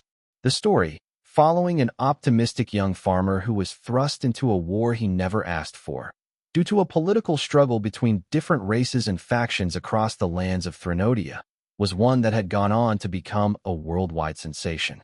Even newer generations of youngsters were always recommended the books by adults of the past generation, a tradition that had been passed on with every new generation since the early 2000s. Basically, the 5 books were masterpieces that had become eternalized, frozen in time, probably till the end of the world in fact. The journey of Tristan, a weak human, slowly changing from an optimistic young man with a bright outlook on life to a strong and powerful, immoral, gray character with his survival alone in mind. All across the span of 5 masterfully crafted books with complex and intriguing plots, hooked and continued to hook readers around the world till date. The author himself, too, an Irish man that went by the name Martin O'Ronan, was also an immensely influential figure in the world. His views on the world, commentaries and sayings, were things people really loved hearing as they were very sagely and well thought out. Currently aged 75, the man woke up feeling a bit introspective as the new year started. This was something he always loved doing at the start of every year, to reflect on everything in the past year and set new goals for himself to overcome in the new year. His family was also coming over to visit later today, but presently, as he rocked back and forth on the lawn chair, one that was specially designed for him, Martin, never being the tech-savvy individual, slowly decreased the volume of his radio. Listening to his favorite radio station, a niche channel with carefully curated contents that focused on mostly philosophical things, Martin kept introspecting as he set new goals for the year. However, midway into the segment of the show that was being aired, a song was played. This wasn't anything particularly interesting or surprising to Martin, as this was a staple of the radio station. Still, even the songs that were usually played were mostly old songs with philosophical themes to them, one that was obviously in the vein of what the radio channel's content was curated towards. Safe to say, Martin had probably heard almost every song that had been played on the station. Yet, tilting his head a bit, Martin's introspection was broken when he heard an unfamiliar song. Subconsciously, he didn't realize he had been paying attention to the song from the moment it had started playing. Something about it compelled him to listen, turning his head over to the radio, wondering who sang this particular song, especially with how modern it felt in comparison to the other songs he usually listened to. Martin slowly increased the volume, enamored by both the hauntingly hypnotic tune and the introspective, lyrical verses. Musical keyboard, musical notes, guitar drum. Spinnin' and tunnin', no end in sight. Our paradox goes on and on. Uncharted lands and new horizons. Survivin' in this dive of ours skin. Who am I? Who am I? Musical keyboard, musical notes, guitar drum. And so, the song continued on to the bridge, one that really tickled Martin's more philosophical side.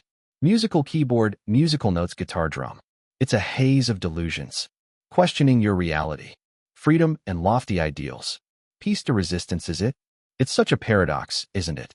Musical keyboard, musical notes, guitar drum.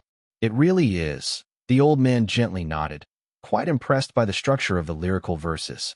A haze of delusions, questioning one's reality, huh? Martin mused, a thoughtful expression on his aged face as the song played on.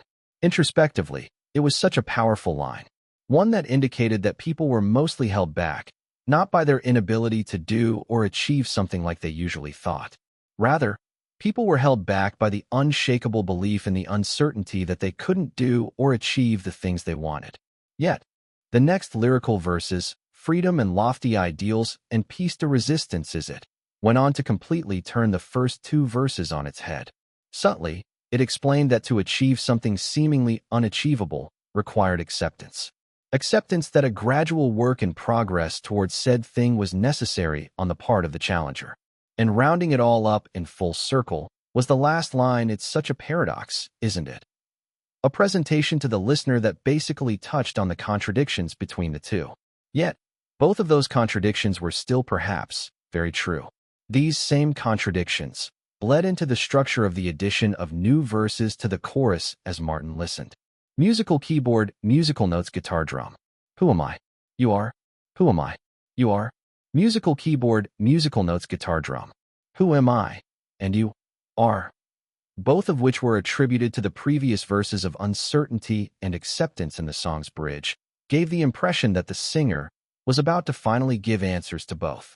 However, When Martin heard the outro, a light smile bloomed on his elderly features. Musical keyboard, musical notes, guitar drum. Time ebbs, so we move on along. Time flows, so we brave forth the tides. Time goes, so we pave on our path. Musical keyboard, musical notes, guitar drum. The song's outro ended up mirroring the last verse in the bridge. It called back to the paradoxical theme. A paradoxical theme that left the listeners with figuring out the answer to those questions on their own. Rather, the singer focused on the present, reminding the listeners that time was moving anyway. Whatever uncertainties they had, whatever it was they'd accepted they wanted to do, they would be figuring that out as they moved on in their respective lives. Finally, as Martin kept listening, the song's tune lingered on till it came to an end. When it did finally end, the renowned author listened intently as the host for the segment gave the name of the song and its singer before he then finally resumed the show. Smiling to himself, Martin soon retrieved his smartphone, a relic he only ever used every once in a while. Asterisk, asterisk, asterisk. A resounding success, both critically and commercially. Hashtag Paradox was trending at #1 on Tweet Talk. Netizens were discussing the success of the song with such fever-high excitement. It was quite the sight to behold. That became even more evident when the worldwide icon, Martin O'Ronan, wrote a long tweet, a rarity that ever came from the man. Literally, it was already an extremely rare thing for Martin to tweet, much less write a long tweet. This morning, while introspecting about my plans for the new year, I happened to listen to a truly interesting yet unique song that caught my attention. Quite possibly, it's one of the best songs I've heard in years. Paradox by Kyle Kestis. Themes of existential longing, uncertainty, and time were perfectly encapsulated in the song. A true hallmark for what good music can and should be. That's how I describe this song. Kudos to the writer and the performers of the song. It was a great song to start off the year with, and you made it all the more memorable. Happy New Year. No sooner had this particular tweet being dropped, a lot of Kyle's fans instantly started tagging their favorite star on Tweet Talk. Considering most of them knew fully well that the young man wasn't an internet dweller, they knew that it'd at least attract the attention of those who knew him, thereby eventually ensuring it would reach Kyle himself. And eventually, that was what happened, with Kyle responding to Martin's tweet only a few minutes later. I am beyond honored to have my song recognized by you, sir. It means so much to me. Happy New Year from this side of the world. That simple interaction between the two went absolutely viral, especially when Martin responded by liking and retweeting Kyle's comment. This further brought even more people, both young and old, along with fans of Martin himself who weren't particularly music enthusiasts to listen to the song, resulting in the song getting even more and more viral by the minute. This was all within a span of the early morning hours. That said, along with that interaction were many favorable reviews from music enthusiasts and reviewers, further cementing the viral popularity of the song. Jingles Times.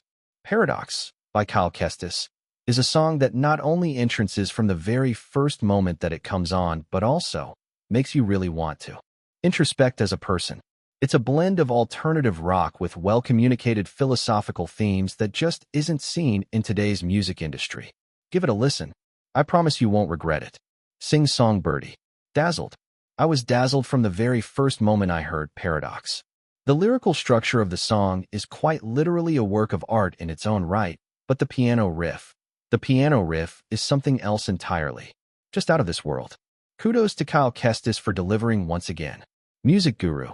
I'm a bit fearful for the rest of the songs that'll be coming out this year. Sure, there are different genres of music and each to their own preferences, but for more mainstream music, I seriously doubt anything will be able to top this song for the rest of the year. Chimes in the Wind. With a bang. Kyle Kestis started off the year with freaking bang. Quite possibly, Paradox has to be a crowning achievement of his style of music. Unconventional, diaristic, and diverse. Nothing else compares. Chapter 109, Petition. Critic reviews were nice and all, but, in reality, did people really even give music reviews the time of day? Most individuals would rather listen to a song and decide for themselves if they liked or disliked it. And 4. Paradox. Because it was a unique, alternative rock song that touched on philosophical themes everyone could relate with. it was instant-like for most people. Added to the fact that the tune itself was ingenious to say the least, especially with its attention-grabbing and hauntingly mesmerizing piano riff that was present throughout the entirety of the song. People were listening to it nonstop. Considering Kyle released Paradox at exactly midnight, seeing the song skyrocket to #1 on the charts just a few hours later with over 6.7 M stream counts was something akin to magic in his opinion. Sure, due to the hype from his fans, music enthusiasts, and critics, the song was bound to be successful, but that wasn't the only reason. The renegotiation between Oliver and Discotune to 4% royalties taken, one in which the music distribution firm, along with Groovebox, were heavily promoting the song, also allowed for the song to also debut on a very high #10 on the buzzing 100 charts. That said, considering Kyle himself knew just how much work and effort he had put into perfecting the song, along with remembering Oliver's advice to him, he was much less floored when compared to his disbelief from the success of his previous songs. Yet, the young man was still extremely grateful for the success of his new song. Still, Kyle didn't really have time to fixate on the overwhelming success of the song, as something else was seriously occupying his time. He and Christina had been brainstorming ideas for his audition for the past 2 weeks now, one where Kyle was the creative mind while Christina was the one helping him refine those ideas. Eventually, both had come down to a simple narrative script, one where the curator himself would be introducing himself to the presumed individuals whom would be present at his audition. It was a pretty weird idea to say the least, but the more Kyle and Christina worked on it, the more incredibly credible it seemed. It was definitely something the curator could and would do. Still, as that was happening, the success of his song very well established, the trolls and denizens of the internet on the other hand, all of whom had been patiently waiting for Kyle's song to be a success, readied and revved themselves up to flame the Hollywood Star Awards show. Considering they'd been looking forward to this exact moment, they were absolutely going to have a field day today. And what better time was there for them to be absolute trolls of misfortune towards a corrupt award show, if not the first week of a new year? To them, 2020 was quite literally the start of a fantastic year. Asterisk, asterisk, asterisk. 2nd of January, 2020. The Hollywood Star Awards show soon began trending on Tweet Talk, coming in third after Paradox and the interaction between Kyle and Martin. Unfortunately, and unsurprisingly though, in contrast to the first and second trending topics on the space, both of which were trending for a positive reason, they were obviously trending for the opposite, one which the Star Awards panel of judges didn't like one bit. We do a bit of trolling. Isn't it satisfying? Seeing your favorite artist who deserved an award but was deprived of it, giving the middle finger to his deprivers with a banger song at the beginning of a new year. Time to rid the world of and #cancel Star Awards show. Here comes Johnny at We Do a Bit of Trolling. And the best part, not once did Kyle comment on the controversy. Rather, bro went to cook and instead spoke with his music. That's some top-tier clapback in my book. #cancel Star Awards show. Stringless marionette. I support #cancel Star Awards show. There's no friggin' reason at all to justify snubbing Strange Canvas. I mean, do these guys have their eyes blindfolded and their cochleas surgically operated on to not see the success of or listen to great songs? Enlightened Tao. Honestly, I'd never join in with this sort of movement on a normal day, but with multiple indie artists talking out on their various accounts about how the Star Awards deprived them of awards that were deservedly theirs because they didn't conform to certain diabolical industry standards, I am compelled to say, #cancel Star Awards show. Princess Peach, still waiting on them to offer an apology for not nominating Kyle and Lily in Best New Song and Best New Artist categories.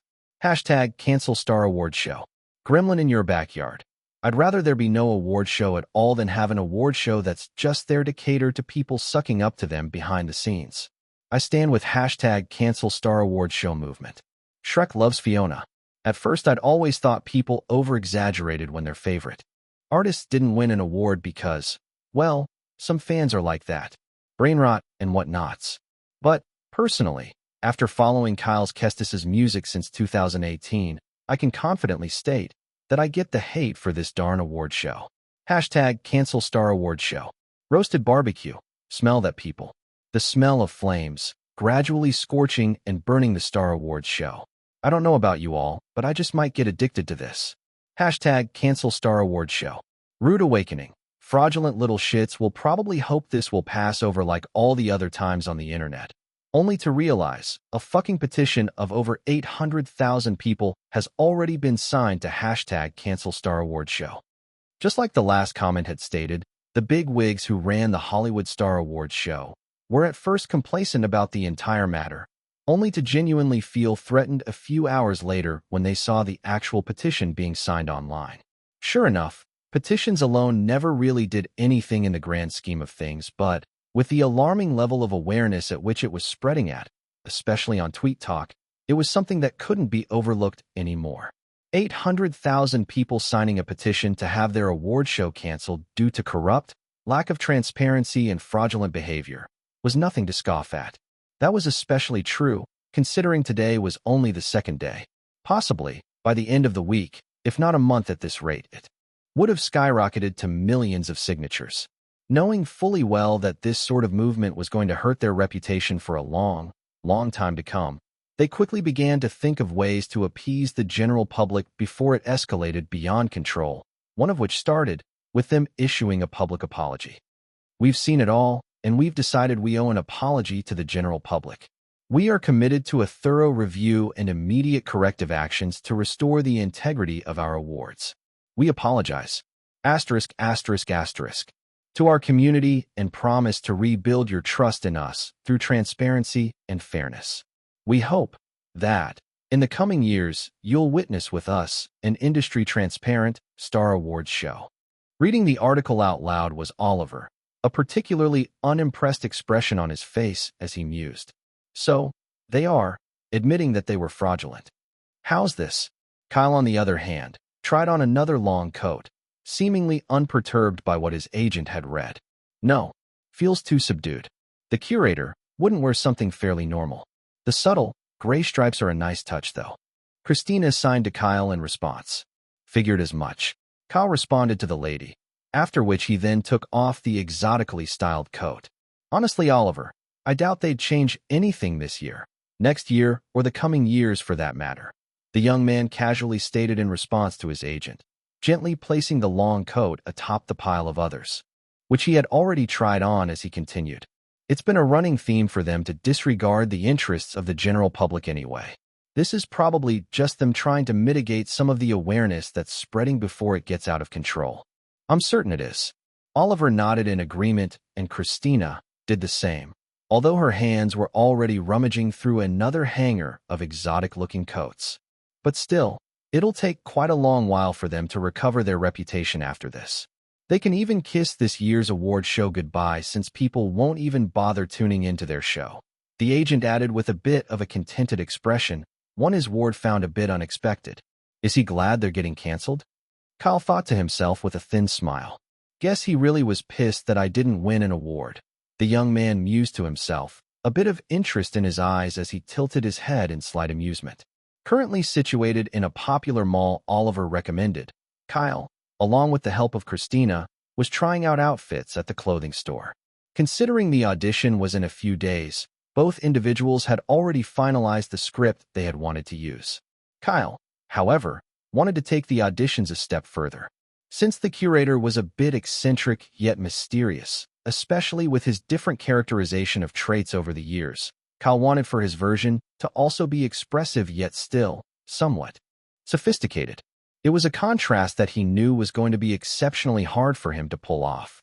Mysterious and expressive, he felt like he could definitely pull off with enough practice.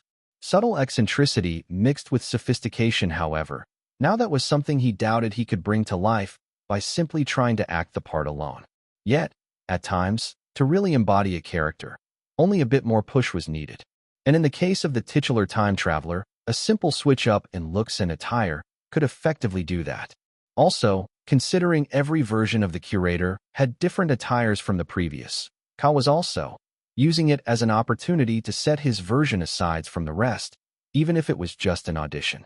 Although he wasn't certain, the young man felt that most actors who would also be privately screened, just like him, would instead go for a more recognizable attire of the curator over the years. At the very least, he hoped his own decision to breathe a fresh yet still in line take into the character would earn him brownie points in his own audition.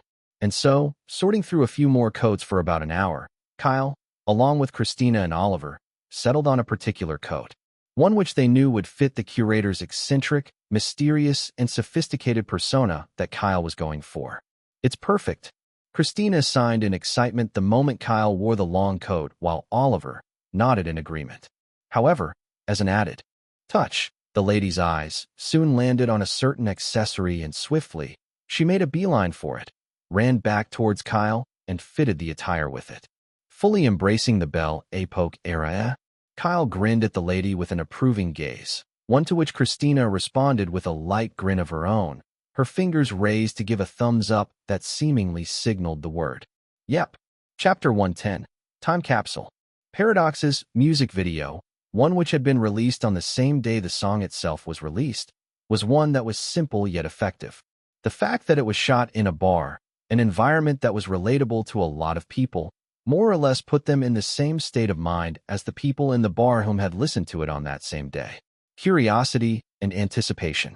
So, when the song finally started, with only the undiscernible figures of Kyle and the session musicians performing the song, the occasional strobe lights highlighting their features for a split moment as it cascaded around, it gave the music video a never-ending feel of interest. The film lens that was also used made the colors of the music video feel less saturated and more realistic, giving a sort of retrospective feel to the video. This was a decision that was deliberately done by Maria and her cinematographer as per Kyle's request, one which had him include something at the end of the music video. In his words, "I want the last part of the music video to not break away from that sense of introspection with the addition of it, so any way you can make it work, please have it done." So, eventually, when the music video came to an end for the viewers, the strobe lights brightening up to reveal Kyle, along with Caleb, Maeve and Paul, all of whom seemed to have been enjoying performing the song itself, it gave the viewers a sense of fulfillment. However, what really made the video just as popular as Kyle's other music video was something most viewers never expected. Just as the video was about to end, about 35 seconds was still left on playback before it ended.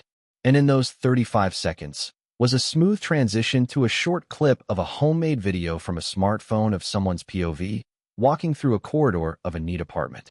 Eventually reaching a corner, the video's feed showed as a ball of crumpled paper flew straight into the bin from said corner of the room. Watching as the person in the video picked up and unfurled the sheet, a few scribbled and canceled lyrics in it that were still clear enough to be seen, most viewers had realized that it was the uncompleted lyrics to the song itself. This had really made them interested in what was going to happen next, and there was even a group of internet netizens who decided to amplify the image's resolution for more visual clarity. That amplified image was still making its rounds around the internet, with people talking about how the old lyrics felt like a mashup of lyrics that weren't meshing well together. Yet, seeing it made them understand that Kyle, just like every other musician out there, struggled to get things right. Sure, he may be talented, but it was obvious he was also putting in a lot of effort into bringing about the best version of his diaristic style of music. Just 20 seconds left on the feed, though, a raw piano tune was soon heard, one that seemed to be the piano riff that was now perfected in the finalized product. Hearing a sigh from the recorder of the video, they watched as the feed finally moved past and turned around the corner. Just like Oliver had met Kyle the day he had finalized the lyrics to the song, the viewers watched in amusement and surprise as they saw Kyle, seated in the center of the living room amidst scattered lyric sheets upon lyric sheets. Turning his head towards his agent, his hair unruly and dark circles under his eyes, they watched as the young man said with a tired smile, "I'm not sure just yet, but I think I'll name it Paradox." That was where the music video finally ended. And for a lot of casual viewers on the internet who just liked good music and music videos, that short clip felt like a time capsule of sorts, one that the young star had preserved on the internet forever. But, for Kyle's fan group, this time capsule was content they could sink their teeth into by finding more to discuss about their favorite young celebrity. Princess Peach, alright, I don't know what sort of voodoo magic KK uses to constantly keep entertaining us, but I'm in love with it. Also, does he ever rest? I'm a bit concerned. Mamma Mia at Princess Peach. Would be great if he prioritized his health over anything else, but considering he has a tendency to always seek progress, there's really nothing we can do but hope. Peter_writes_fantasy. It's one thing to watch a good music video to a great song. It's another thing to be treated to a time capsule from the creator of said song. Kyle just never misses. We do a bit of trolling. Just read the amplified image of his canceled lyrics sheets and damn. Songwriters really must do some serious headbanging to make their lyrics make any measure of sense. Props to Kyle, man. Paradox is a freaking masterpiece. Alice in Wonderland 88 at We Do a Bit of Trolling. It really is. Can't stop listening to it. I'm addicted. Winnie and for which, at the rate at which Kyle keeps dropping bangers, I'm certain I'd be buying a deluxe edition of his music album on day one when he eventually gets to making one. The Imposter. Glad to see Kyle in the limelight again, but I'm curious, despite the success of his song, we're yet to see him actually promote the song after that. Kyle's girlfriend at The Imposter. Huh. Now that you've pointed that out, it is a bit weird that we haven't seen him on any podcasts, talk shows, and whatnots to promote the song. Wonder what he's up to. Just like The Imposter had pointed out on the fan page, it seemed as if Kyle truly wasn't doing any extra promotions for Paradox. It wasn't a particularly surprising thing if an artist didn't decide to expend extra time and resources on promoting an already successful song, but considering it was basically an avenue for them to get their face out there even more, most never skimped on the idea. However, for Kyle, despite the many calls and requests to have him on various podcasts, talk programs, and variety shows, he had Oliver politely decline the offer to spend more time getting down persona of the role he was auditioning for. Sure, recollection helped with memorization of scripts easily, but, for Kyle, that was only a quarter of the work done. The rest, which was understanding and playing the part the best he could, was his main priority. Those subtle mannerisms need to be perfect. Kyle paused midway while acting alone in his apartment. Also need to really sell the idea of someone who's lived very, very long. The young man mused to himself with a thoughtful expression as he slowly paced back and forth. It'll be quite hard to pull off without deep dive, but I'm sure I can, Kyle told himself, after which he then added introspectively. Just project and channel as much of your past life's experiences that you remember into your acting. It should at least give the illusion of being far, far older than you actually are. Halting in his steps and picking up the script, reading through it for the umpteenth time, Kyle nodded to himself. The script was brilliant for what he had envisioned, and with Christina's help, it had been refined to perfection, at least in his opinion. The only thing left was for him to bring his A game during the private screening. *****. 10th of January, 2020. The Curator. A traveler, he liked to call himself. If Wanderlust was a name, then maybe it could be attributed to him. His real name, itself, was quite literally lost to time. An enigma, to say the least. Yet, at the center of everything crazy going on in the universe, he would be right there. Right bang in the middle of it all. However, with a long, long lifespan, came a multitude of problems. Loneliness for years on end. A rogue gallery of enemies. Friends and loved ones, dying before his very eyes. It never got any easier. But it gradually broke him, little by little. Eventually, it took its full toll on him. It made him jaded, depressed. Eventually, the traveler settled down and lived a mostly mundane life. Yet, the legacy he built as this oh-so-amazing being that everyone revered and also feared never left him.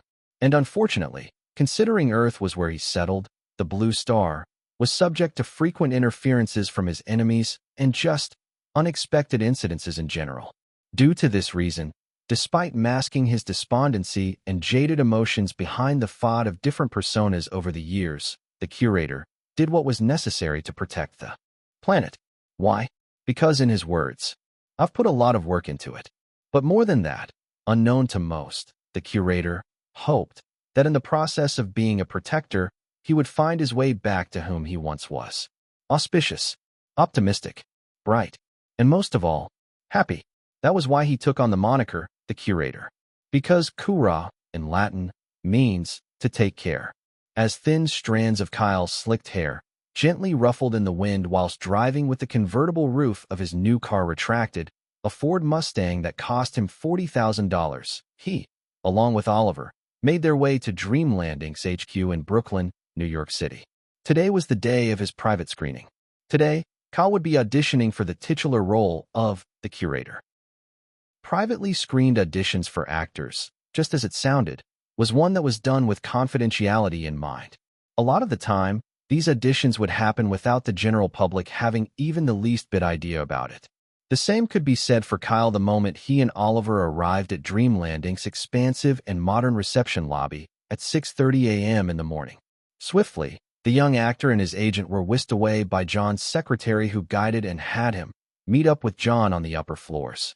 Considering the employees were only supposed to get to work by 9 a.m. prompt, the entirety of the massive HQ felt deserted at the moment. One Kyle and his agent weren't particularly perturbed by. A few minutes later, though, John's secretary, Richard, soon led the two to meet up with John, one to which all three then exchanged pleasantries and had a few mundane conversations. Yet, for John, he couldn't help but be equal parts surprised yet curious because of two things the moment he saw Kyle. First off, the young man, surprisingly, had his medium-length hair gelled and slicked back like Oliver's, giving him quite the mature yet sophisticated look. And secondly, was a small, compact briefcase in Kyle's hands, one that John couldn't help but wonder what was in it. Chapter 111. Hello, I'm the curator.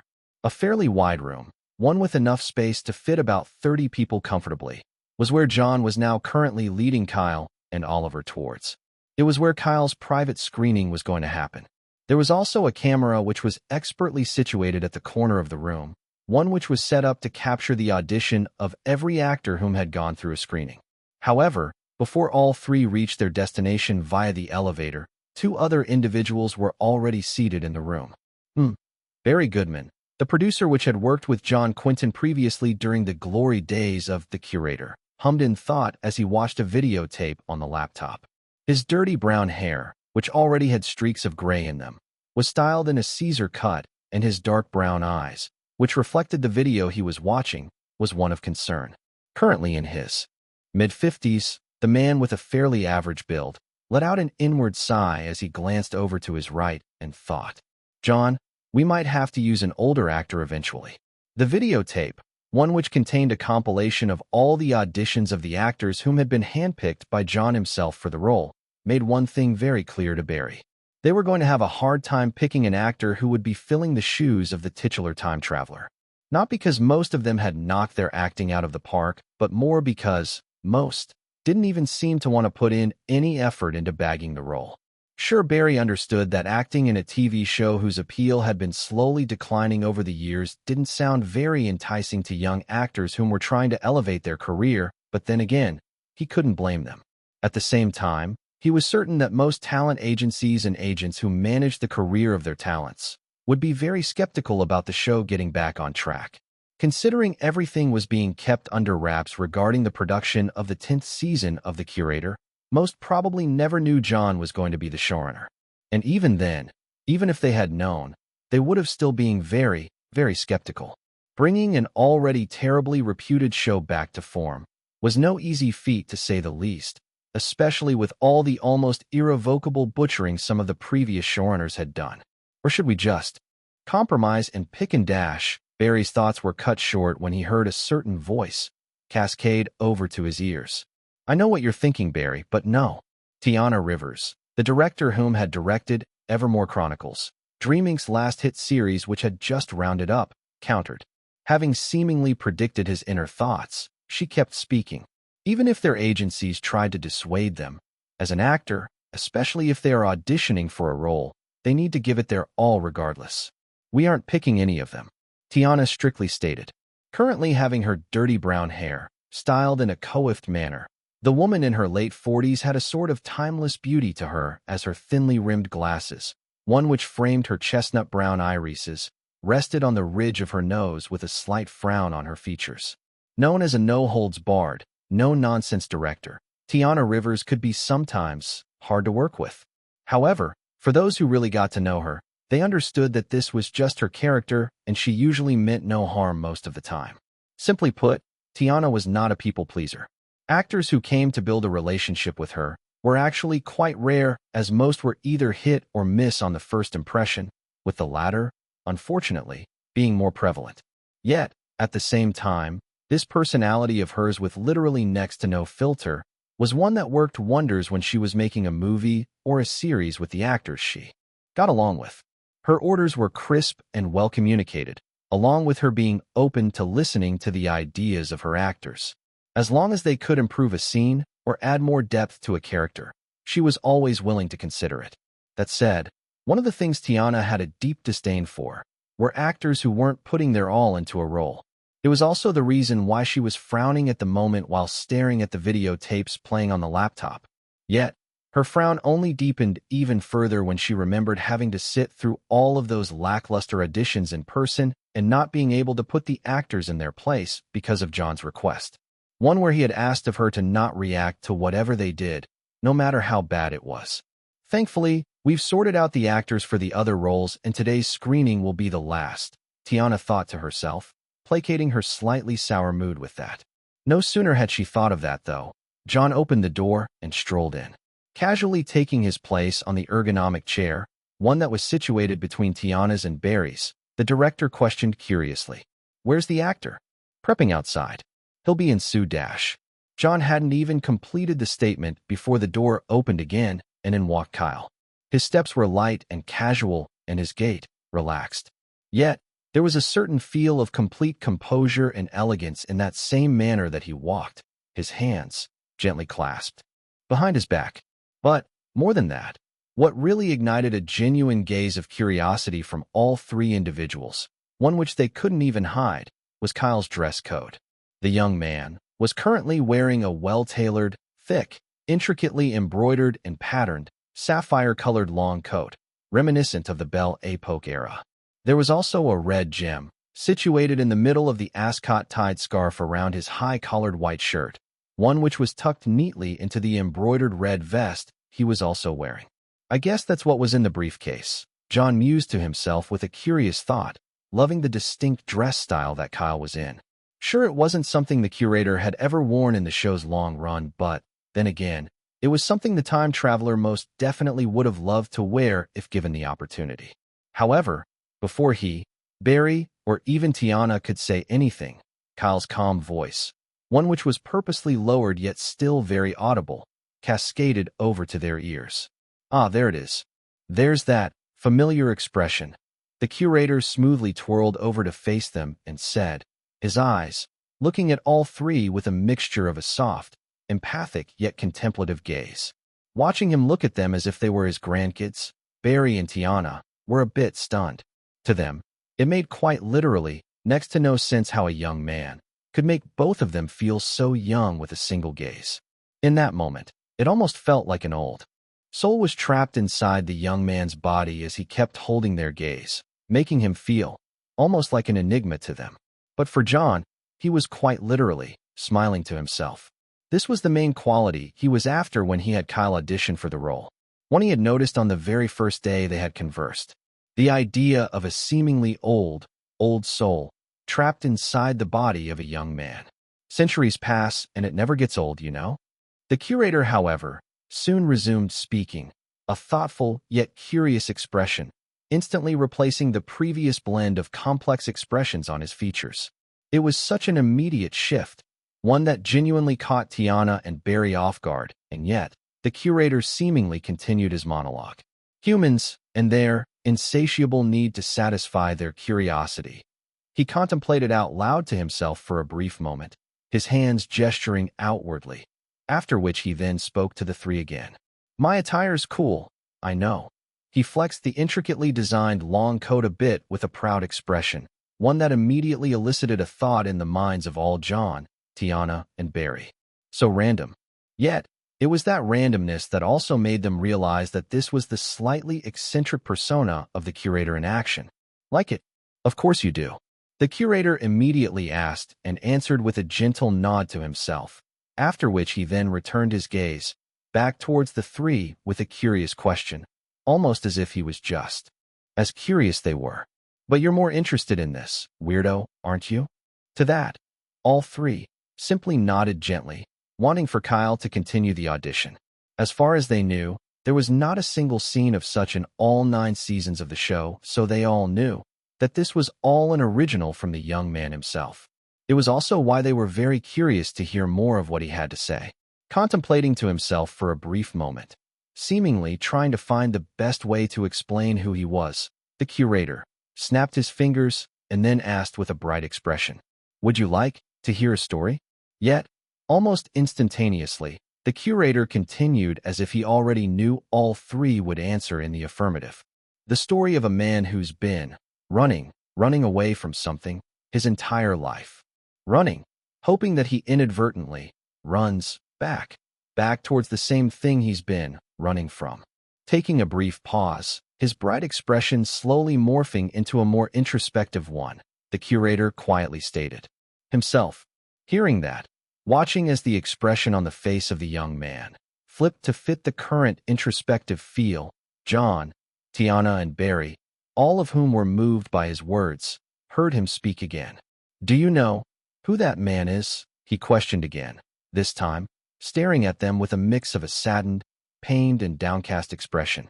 "A man who's walked amongst gods and survived, traveled through a war-torn dimension unscathed, experienced a universe where the laws of physics were machinated by the mind of a mad heretic. He's watched universes freeze and creations crumble. He's seen things you wouldn't believe. He's lost things no one would ever understand. He knows things that should never be known. And in his hands lies the keys to some of the biggest secrets of the universe." Staring at the 3 individuals before him, his previously sad expression now slowly returning back to its initial softness when he had first started the audition, the curator spoke after a brief pause. "That man, if he is to be called a man, is none other than me. Hello, I'm the curator." Hearing the enigma finally introduce himself, hearing the way it was delivered, a certain tingling chill ran up the spine of John, one which was shared by Tiana and Barry too. Yet, the curator still had a few more words to say before the audition ended. "That was just the prologue, you know. A tip of the iceberg.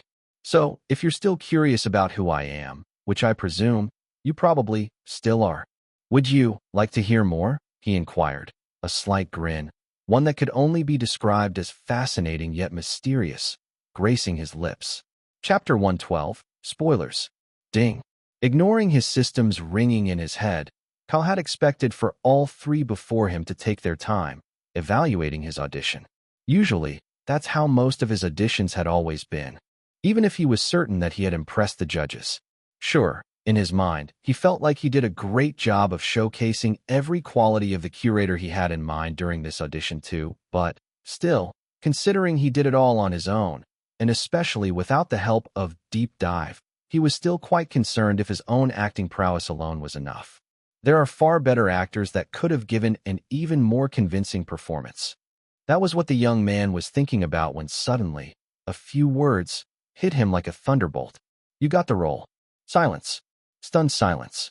That was what Kyle was experiencing at the moment as he watched John, along with Barry and Tiana casually exchanging a few words. "I agree, John. He's the only actor so far who went all out to get the role," the producer stated with a nod of agreement, a light grin present on his features as he got up to switch off the camera in a corner of the room, one which had been previously set up to record every audition. "I think I just might enjoy working with him," Tiana remarked with a thin smile, one to which John reacted by then speaking to Kyle with a calm yet satisfied expression. "Hear that, Kyle? That's pretty high praise coming from Tiana. Do your best to get along with her and live up to those expectations." Yet, for Kyle, he stood there, unsure of what to do, his expression one of puzzled befuddlement. "Say, Kyle, did you write the script with which you acted with? On your own?" John, not even minding Kyle's stunned state, inquired, his sugar-gray eyes curious. "Oh no." The young man gathered himself quickly enough to respond as he continued.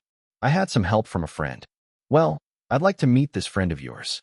Please drop his or her contact with Richard once we move to my office," John requested with a thin smile as he got up from his chair, gesturing for Kyle to come along. "Though, it's something you'll also see in the contract's clause. It's important that you know that although you got the role, It stays confidential till we say otherwise.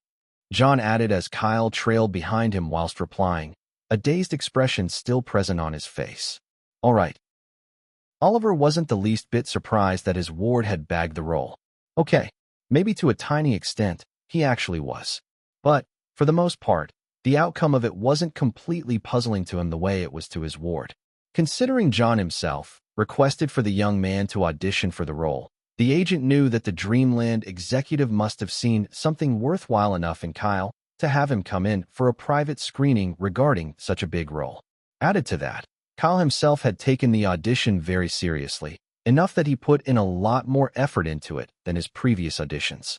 Sure, he understood that his ward must have felt that there would at least be some sort of downtime for consideration regarding his audition, one which would involve weighing his acting against those of other potential actors or actresses. Oliver still remained slightly unfazed by the situation. So, despite Kyle still being unable to completely wrap his head around the outcome of it, Oliver, whom was now sitting in John's office along with Kyle, began to read through the contract. The clause. A single season, just like all the others. That's great. The agent mused to himself with a thoughtful gaze, his attention and focus solely on the contract as he sat on the couch opposite John's. It was also the couch Kyle was seated on. Considering staying for extended periods of time in a series or a show had a sort of detrimental effect of having the actors being typecasted into a certain persona or role, Dreamland Incorporated, especially John, always had the actors who starred on the show stick around, only for a single season to counteract that. Even with the fifth curator, an actor whom had instantly been catapulted to stardom due to his phenomenal role as the enigmatic time traveler, John did the same despite fans heavily clamoring for him to stay for the upcoming seasons. It was a clause in the contract a lot of actors, agents, and talent agencies were usually grateful for, especially back when the show was in its glory days, as it meant they could completely dedicate their all to acting as they were tasked with without the fear of stagnation and being chained to the series for years on end. Now, though, no one really cared about the clause since the show was almost at rock bottom. As for Kyle, despite Oliver's intent focus on the contract, he, on the other hand, was having a discussion with John. It might feel shocking to you, Kyle, but, like Barry previously said, you were the only actor who gave his best and, in my opinion, also nailed the part. John placed the cup of coffee on his saucer. There were also 2 other cups of coffee on the sleek, modernly designed glass table situated before Kyle and Oliver, both of which were left untouched, steamed vapor exuding from it. That's why you got the role, the Dreamland exec gestured to Kyle in continuation, his expression calm. To that, the young man simply nodded in understanding, although the stunned feeling he had of suddenly bagging the role remained fresh in his mind.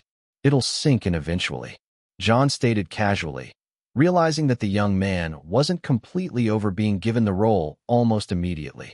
That said, I did agree to tell you why we're deciding to cast a young actor for the role this time, the exec said to Kyle, one which elicited a curious expression from the young man. Richard, John requested immediately after, and his secretary, one whom had been standing behind the couch he was on, retrieved a few documents from his file and placed it on the table. Picking up the document, a statistic of the demographic of viewers whom had been watching the show over the years, Kyle soon stated with an apprehensive gaze after a few minutes of scanning through it. Teens. Exactly, John nodded slightly, seeing that Kyle understood what he was after. Demographics usually determined a lot of time how a series should cater to its audience. A romantic comedy series, one which had an average-looking male lead or cast of actors, wouldn't be one that would get a lot of ladies invested in it when compared to another rom-com series with very attractive actors and actresses.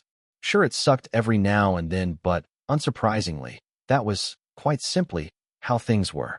Now, although some shows or series just wouldn't give demographics an inch and would just do whatever the heck they wanted, John cared a whole lot. Considering Kyle was quite literally a celebrity whom was adored and admired by both teenage girls and boys in equal measure, he was quite literally a fantastic choice for the executive.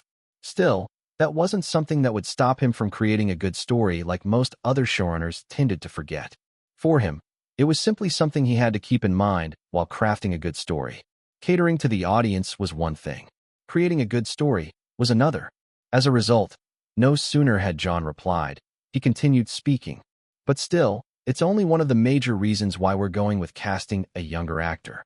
Hearing that, Kyle got even more curious, but John's next words was one he hadn't even expected. A reboot. This will be the last season of what you've always known, Kyle, and likewise, a new season of what will come to be. The Dreamland executive had a mysterious smile on his lips as he concluded. You have acted before everyone and impressed them. Huge bonus will be applied. You have obtained a huge amount of EXP points. 5,000 EXP points have been awarded. Total EXP points available, 23,205.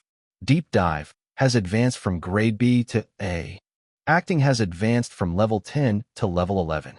Advancement in acting will become even much harder from here on out. Keep acting to improve your skills. Finally getting the chance to check out his system's notifications. A thin smile was present on Kyle's face as he and Oliver descended to the lower floors via the elevator. As for you, Kyle's gaze lingered on his total points, remembering that growth spurt mercilessly took 25,000 EXP points. The young man inwardly commented just after. I'll wait till I hit that threshold. Closing off the translucent panel, the elevator finally arriving back at the empty, expansive reception lobby. Kyle and Oliver stepped out, both individuals in a really good mood. However, both immediately ran into two different individuals, both of whom were exchanging pleasantries and hugs as they conversed with each other in front of the elevator. Thank you, Jasmine. Tiana smiled at the young actress, the lead actress in Evermore Chronicles, which had just rounded up recently, and also a main actress in the upcoming season of The Curator. You're most welcome, Tiana. Still, are you sure you don't need to take a break? EC just ended a few months ago, no? Jasmine questioned with a curious, thin, playful smile. I should say the same to you. Tiana countered with a light smile instead, one Jasmine simply grinned in response to. She had come quite early this morning to sign the contract for the role she was offered, one which her agent, whom was already on the upper floors, was handling. Hello, Mississippi Rivers. Mississippi Faye. Kyle's smooth voice soon cascaded over to the ears of both women, causing them to turn over to face both he and his agent. A gaze of pleasant surprise on Jasmine's features. Oliver, too, gave his polite greetings, his calm voice quietly echoing across the expanse of the lobby. Soon, all four began exchanging pleasantries, one that eventually led to Oliver and Tiana really hitting it off. As this happened, Jasmine moved close to Kyle and then whispered, her gaze curious. So, did you get the role? Staring at her, remembering their conversation at the party last year, Kyle, instead of responding in the affirmative, stuck to protocols and simply said, his smile mysterious. Spoilers. Hearing that, knowing fully well that protocols required of Kyle to not share that information until he was allowed to, Jasmine respected his decision. Yet, a small grin was forming on her lips as she responded, her voice still whispery. I like that word. Though, I thought you might. Kyle replied, the mysterious smile never leaving his lips as he held her gaze. Yet, just a few minutes later, after both parties gave their respective farewells, they both dispersed and headed over to their respective destinations. Chapter 113, Infamously Notorious. A month and a few weeks had passed by since Kyle had bagged the role of the curator. During that time period, though, a bunch of important things happened. First off, Paradox, within that exact same time span, had been moved to number 10 on the Groove List Top 100 charts after amassing a total of 315M streams in the US and UK alone. Talk less of other countries. One whose additional streams would probably put the song at around 460M streams. As music analysts kept close tabs on the song to inform the general public of every milestone it had crossed, most believed that it was going to be Kyle Kestis's first song, which would crack 1 billion streams. That, unsurprisingly and unequivocally, was going to put him in the realm of a mainstream musician, although Kyle would still need to release another hit song before he cemented that position. Yet, for an independent musician, a very young one no less, with not even a single record label backing him up, the entire situation was a thing of marvel. Sure enough, in the past, there had been other musicians like that, but most only achieved that after years and years of slowly building up their own massive fan base. Some looked at Kyle's progress and found it nothing short of immense luck.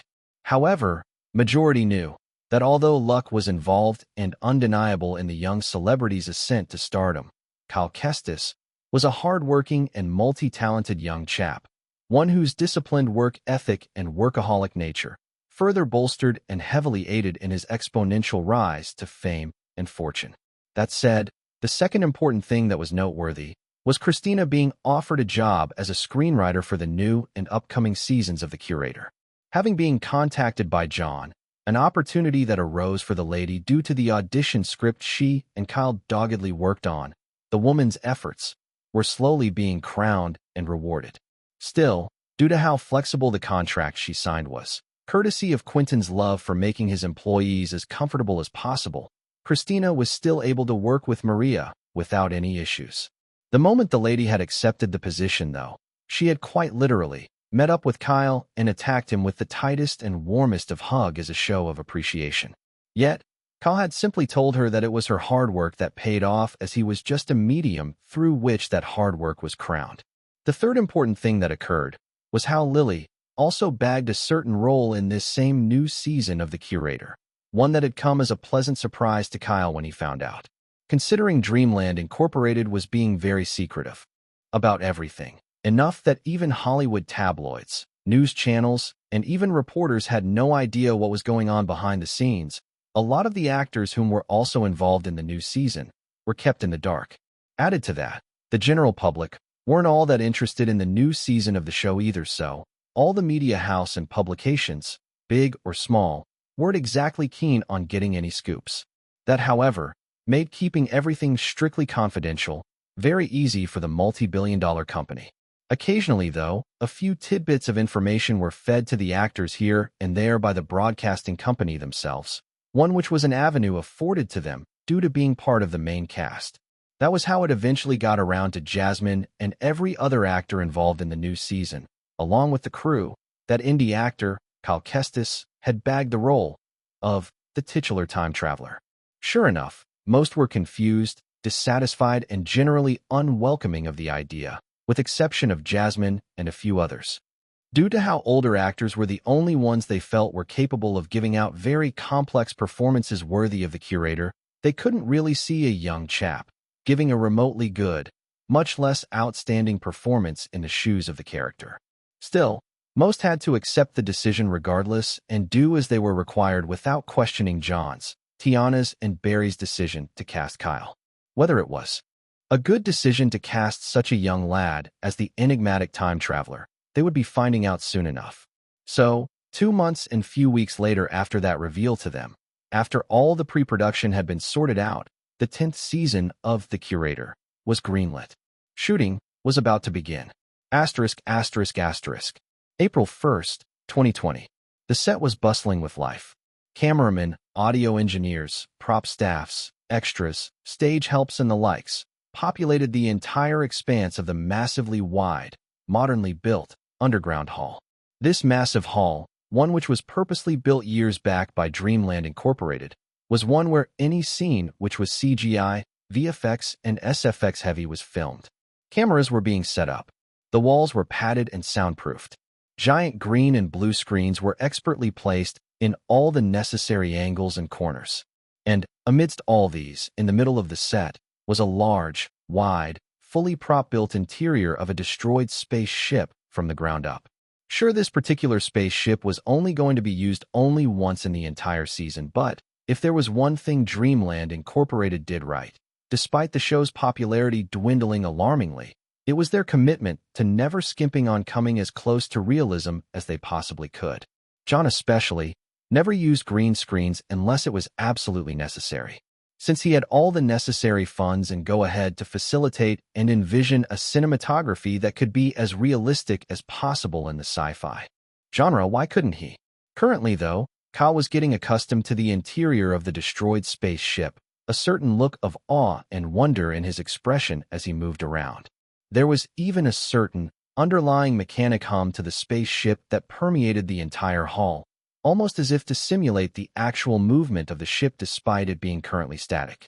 The other crew workers who were less busy, though, found Kyle's excitement amusing, especially because they had seen this same prop being built 1,000 times over. Sure, they weren't particularly of the belief that Kyle was a good enough actor to portray the curator, but having met and conversed with the young man here and there a few times, they found him quite endearing. Also, with their infamously notorious director at the helm of directing, they knew she could and would whip him up into shape in no time if he so much as fumbled around.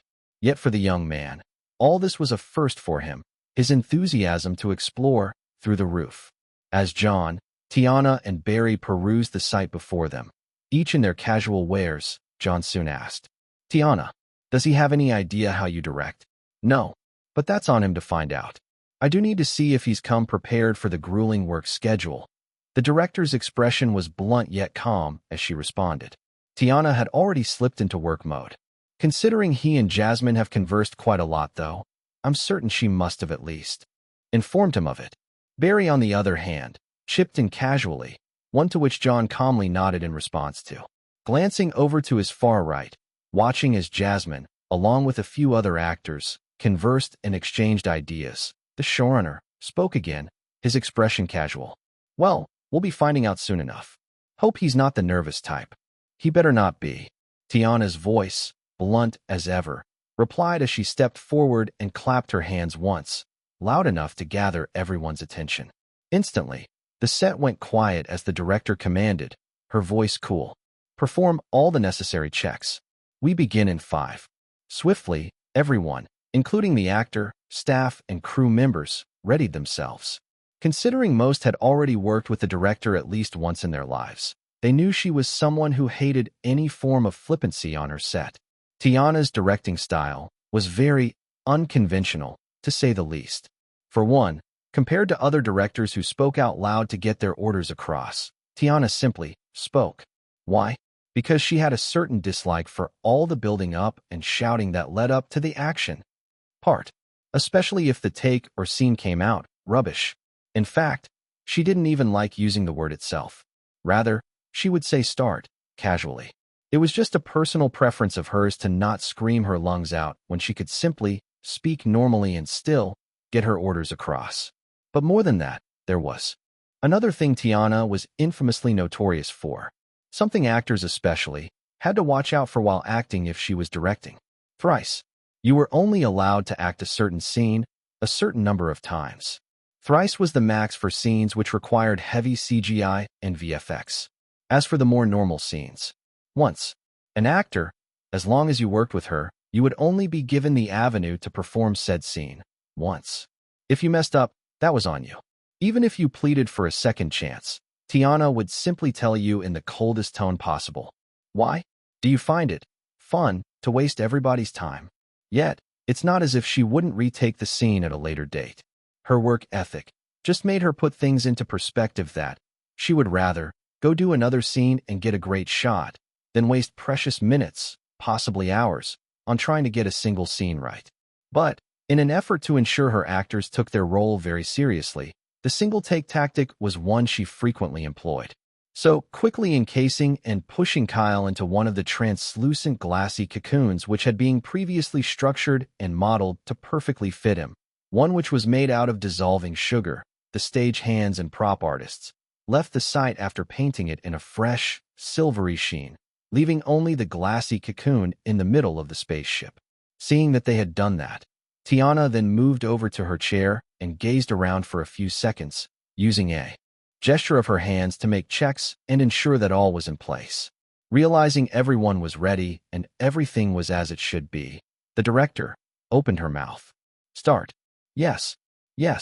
I understand that I deserve to be skewed alive, but in my defense, M.Sc programs in college are just as hectic as the undergrad days. I swear to high heavens, if I ever meet the guy who invented schooling, I'm gonna put some dirt in his eye. Also, did you miss me? I know you did, guys. I know you did. Chapter 114, The Void. The curator dies.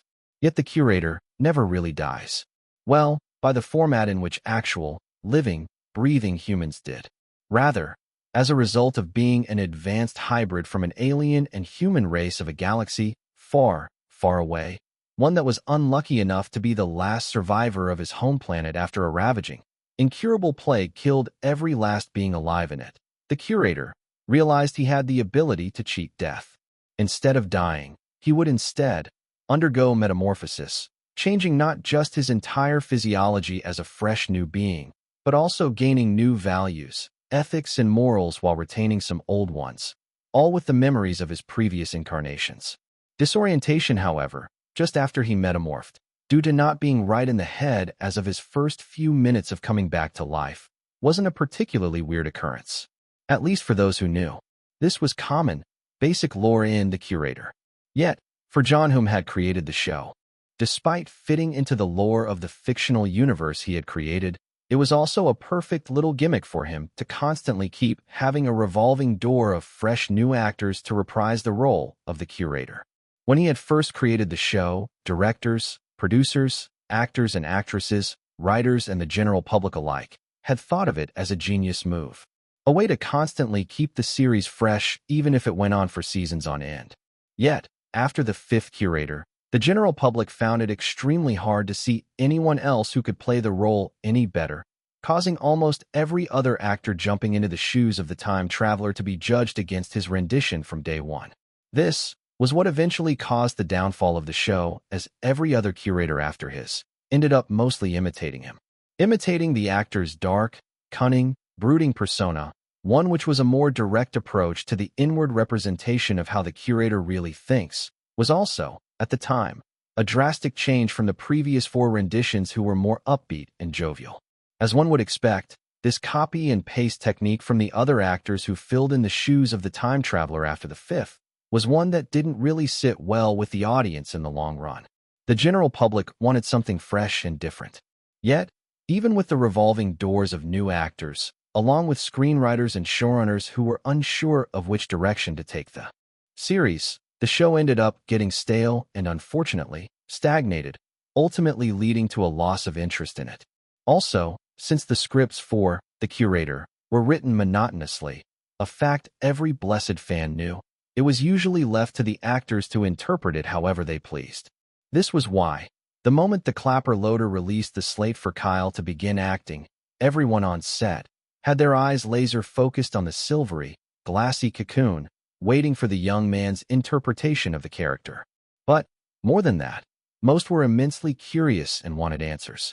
Why exactly was a young actor casted to play the titular role of the enigmatic time traveler? The Curator, 10th season, April 1st, 2020, Act 1, Scene 1, Take 1. Shattering through his protective shell, his hand sticking out of the silvery, glassy cocoon like something straight out of a horror movie, the Curator broke out of his new metamorphosis. Eyes wide, expression confused, especially with the constantly blaring danger alarms and sirens in the destroyed spaceship. The Curator slowly got up from the ground, chaos, debris, and destruction all around him. As the debris and silvery glass crinkled underneath his step, remnants of the metamorphosis from his previous iteration, who died of an internal explosion in the destroyed ship, a trap set by the callous to lure and trap him in the void. The Curator, currently in a raggedy three-piece black suit, walked towards a wall. And yet, instead of stopping before the wall, he walked straight into it, banging his head harshly on its rough, hard, metallic surface. Arg! I'm awake. I'm fully awake. The Curator let out an unexpected shout, his forehead red from the impact. Wobbling about as he walked, his body not fully registering the new change, but purely working on his subconscious previously, he soon stared at his reflection in the translucent metallic wall and frowned. Metamorphosis. New face. Young. Too young. Still consciously trying to get his locomotor functions fully gyrated. Existential questions flooding up his brain on who he actually was. The Curator collapsed and leaned on the same wall as his knees wobbled a bit. I don't like it, he exclaimed in genuine displeasure, his expression conveying that exact disdain despite not even been sure of whatever the heck it was he was spouting. Yet, that single displeasure stuck around only for a split moment as a torrent of information flooded his entire brain, causing him to loudly groan in excruciating pain as a shockwave of immense information relentlessly barraged his brain. This assaulting effect instantly caused him to start speaking seemingly random things that made no sense, each one escaping his mouth like a malprogrammed robot. Alien. Human. Hybrid. Hybrid. Damn callous. Damn immortals. I'll wipe them all. Human babies cry when they come into Earth's great stage of fools. Sanity is overrated anyways. How you do anything is how you do everything. No sooner had he said that last statement, all of which were actually some of the most popular sayings from some of his previous incarnations, the curator stabilized in an instant, eyes wide at the realization of who he was. Covering his mouth in shock, every blessed thing he had ever done now settling in his mind. A certain word, one that would define his entire incarnation, graced his mind. Brilliant. As a result, the curator spoke almost immediately after, his expression of shock morphing into that of amazement. Oh, brilliant. Yet, another explosion threw him off his balance, the spaceship still exploding here and there. Oh. This is absolutely brilliant. The curator quickly got off his feet and headed towards the nearest window, occasionally staggering here and there as he made his way over. Ha. Of course you try to trap me in here. Where else, if not? The void, he commented in excitement, knowing fully well that the callous must have thought they had the upper hand over him by trying to trap his next incarnation in the boundless expanse of infinite darkness. Yet, interestingly, after years and years of evolution, you guys still find some way to be brain dead, stupid. Ha. The weirdo cackled in a genuinely amused manner as he pointed in a certain direction. Unless I'm hallucinating, which I certainly am not, that is a star light years away from me. The curator bolted swiftly from the window and straight towards the entrance of the destroyed spaceship. His locomotor functions had fully gyrated now. Jumping over a destroyed pillar of fibrous, messy wiring, the alien in a tattered suit gazed at the vast expanse of darkness before him. There was no up in this space.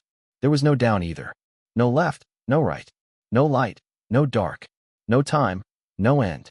Literally, it was an impossible place that existed outside of time and space. A space that only existed between dimensions, fabled to be used for sentencing the worst of intergalactic offenders. Nothing, absolutely nothing was present in this space.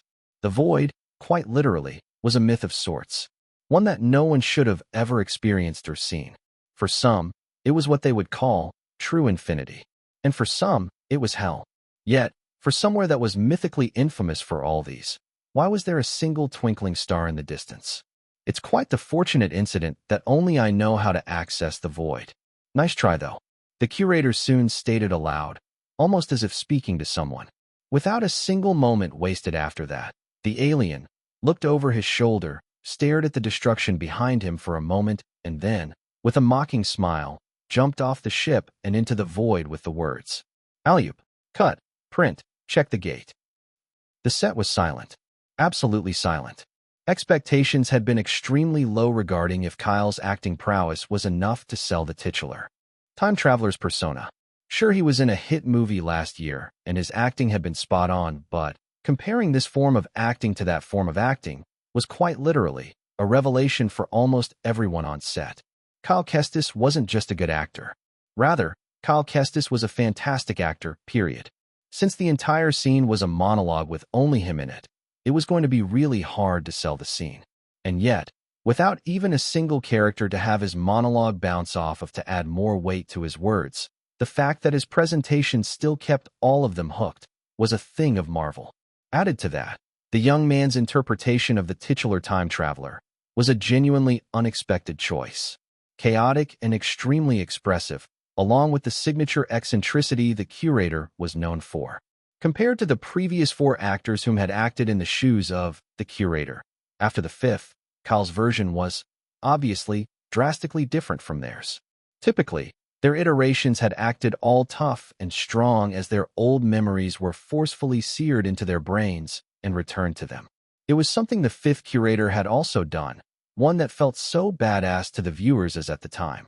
But, seeing Kyle's interpretation of the curator, embracing the pain that came with it with such chaotic energy, one that eventually resulted in him being amazed by himself, was an absolute breath of fresh air, one that even had some of them chuckling a bit.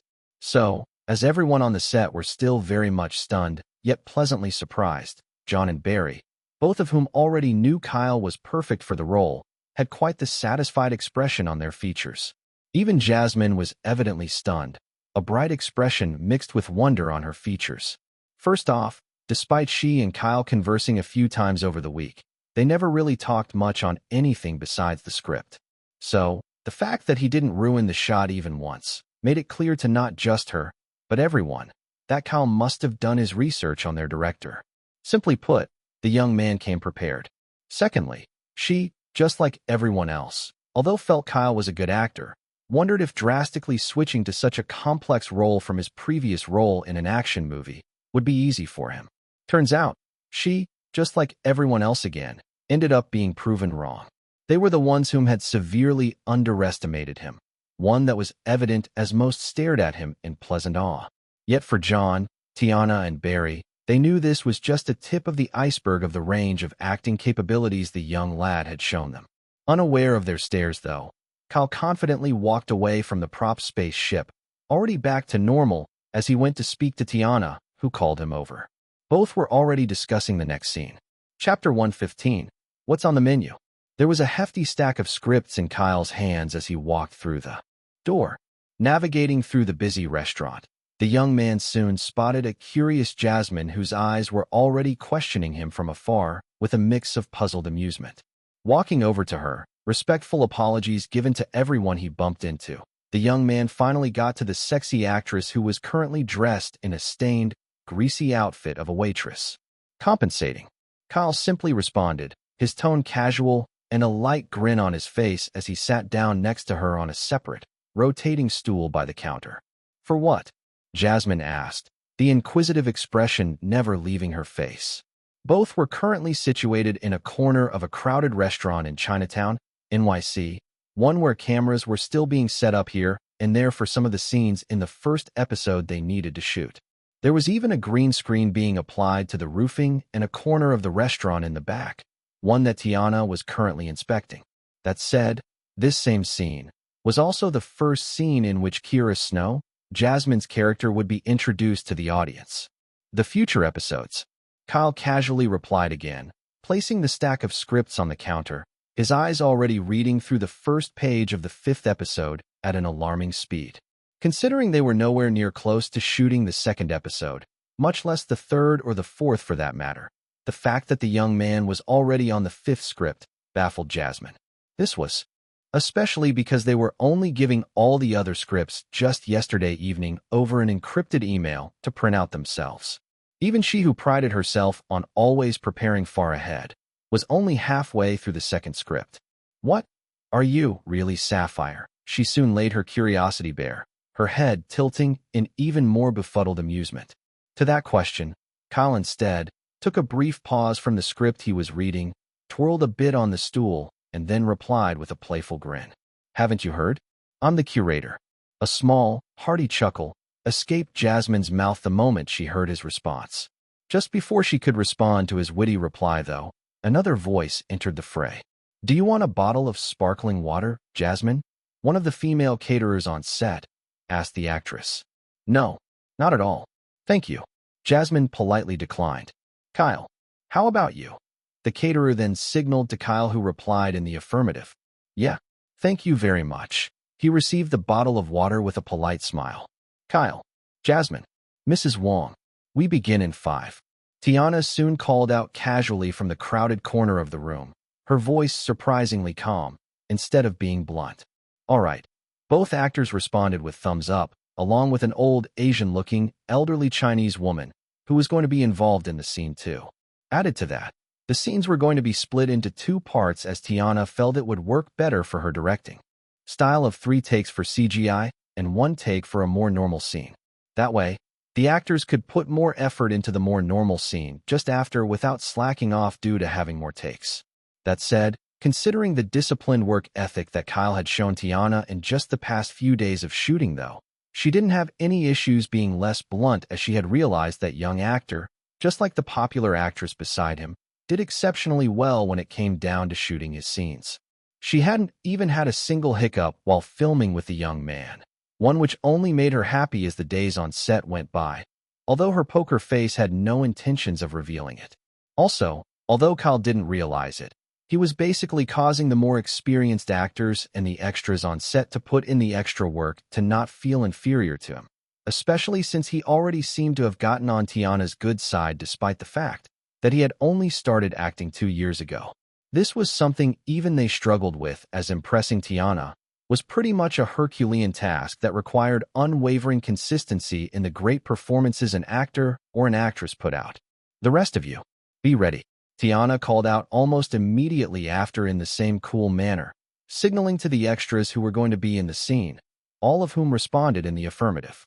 The director was the only major higher-up present on set today. John and Barry had other important things they needed to attend to regarding the other episodes they needed to shoot. John was revising a script that Christina, along with many other screenwriters, had written in the comfort of his home, while Barry was at a popular university in NYC, ensuring that the location was available for use. Asterisk, asterisk, asterisk. Having jumped off the destroyed spaceship in the void, falling for what seemed to be just a few minutes, the curator soon escaped, his eyes staring at the gigantic, camouflaging bubble which he and the destroyed spaceship had been encased in. A simulacra is what it was called. It was, by far, one of the most advanced virtual simulation the Callus had ever built. Yet, it paled immensely in comparison to that which the curator had built hundreds of years back. A cheap imitation is basically what the curator would call it. Hence the reason for his nice try, though. Comment. Due to the limitations they had, the Callus, a race of cyborg, apathetic, cybernetic alien creatures made of flexible tungsten, couldn't exactly replicate a perfect void, as they still needed to keep tabs on their prisoner, even from far away, to know exactly when he escaped. That act of theirs was easily evident for the time traveler due to the single twinkling star he had seen a few moments after he had revived himself. It was also the reason he had been mocking them. Sure enough, a typical human, or even an alien for that matter, would never see something so far away naturally, but, in the curator's case, he was capable of some really superhuman things, a few hours just after his metamorphosis. Enhanced strength, superhuman perception, rapid healing, extreme pain tolerance, you name it. So, even though the Callus knew that he would eventually figure out that he was trapped, the race of cybernetic aliens hoped to have slowed down his realization enough to undertake a pretty diabolical plan of theirs from the shadows. Yet, as the scene where the curator escaped was being broadcasted to their general through the feed they had installed inside the simulacra, one which was also the third scene of the first episode of the 10th season, with the curator falling towards the surface of the Earth being the second, the being informed their emperor of the time traveler's escape. However, switching over to the fourth scene, one which had the curator falling downwards from Earth's sky, his raggedy clothes fluttering as he did, he landed right bang in the kitchen of a small-time restaurant. The Curator, 10th season, April 5th, 2020, Act 1, Scene 4, Take 1. Table 9. 2 cheeseburgers, a bucket of spicy chicken, French fries, and 4 glasses of iced tea. Drumming her fingers on the counter, her hair messy and her waitress outfit stained from working the entire night shift, Kira waited for the tray of ordered junk food to be passed over. Although she should have gotten off the morning shift, her coworkers were being quite the irredeemable jerks, as they were nowhere in sight, causing her to work overtime. Frankly, if not for her boss agreeing to pay for those overtime hours, she would have bolted, but since it did pay and she was slowly saving up to attend college, she didn't mind the extra hassle. Also, to a certain extent, Kira had a soft spot for her boss. "Order up." Mrs. Choi, the boss, head chef, and the owner of said restaurant who was operating in the kitchen, called out, one which Kira swiftly responded to by replying gratefully as she picked up the tray. "Thanks, Mrs. Choi." "Oh, you. Don't worry though, dear. Troy's gonna hear from me when he comes around," she spat out in annoyance while grumbling underneath in Mandarin, one that was still audible enough for her to hear. Stressing such a diligent young lady. That no good piece of shit's gonna get what's coming to him. Mildly smiling as she left the counter, Kira walked over to the table and placed the tray before the customers. "Here's your order," she politely stated. Yet, already expecting it, she watched as one of the male customers at the table, Mason, a filthy rich second-generation bloke whom had been trying to woo her since the day she began working at the restaurant, grabbed her arm tightly. "You mailed it back to me?" he asked with a legitimately confused yet annoyed expression plastered on his features. Even his other friends whom were at the table, all of whom were more curious than anything else, waited for the obviously tired, yet sexy waitress to respond. Mailed what? Kira's reply, on the other hand, caught them off guard, especially because her expression was one of confusion, just like Mason's. Mason was also evidently taken aback by this, but he soon grasped her arm harshly while stating, "The diamond necklace, Kira. Don't play games with me." "What games? What diamond necklace?" Kira questioned instead, a puzzling expression on her features as she stared at the man who kept pestering her. Sure, her arm was aching her, a whole lot even, but feigning ignorance for her was one of the best ways to escape an uncomfortable scenario in her books. It was a honed skill she had lived with all her life, and for the most part, it had gotten her through quite a lot of bullshit over the years. Hearing the door of the restaurant opening, Mason quickly loosened his grip on the waitress's arm, not fully sure if the lady before him was just playing hard to get or feigning ignorance. Mason soon spoke, his tone audible enough for only the lady to hear. "Playing hard to get, eh? Guess I'll just have to try harder." He gazed at the lady with a possessive expression, one that made Kira very uncomfortable. Yet, her expression remained unperturbed as she began to walk away from the table to receive the next order from the batch of new customers whom had just walked in. However, Kira hadn't even taken a single step when suddenly, the roof of the restaurant was blown off, an object crashing right through it and onto the next set of chairs and tables, just after that of Mason's and his friends. Seeing this unexpected occurrence occur, everyone in the restaurant was evidently shocked yet terrified of what could have caused such a destructive phenomenon. So they all stood still, fearful of what the object was. Even the chefs in the back, whom had rushed out the moment they heard the crashing sound, along with the new customers whom had just walked in, stood still in place, afraid to take even a single step. Yet, all of them flinched a bit when there was some sort of movement underneath all the dust, debris, and rubble. However, in an unexpected turn of horrific events, a single hand jutted out of the rubble like a zombie, causing some of Mason's buddies and even Mason himself to let out a frightened shout. Kira, on the other hand, sucked in a frightened breath, sweat beads forming on her head and the hair on the skin of her arm rising up in fear. That fear, however, didn't even last long when in the next moment after, the rest of the object pushed itself out of the rubble while speaking. First few hours of metamorphosis, very capable of doing some extremely dangerous stuff without dying again. What if it was actually the void? No, rubbish.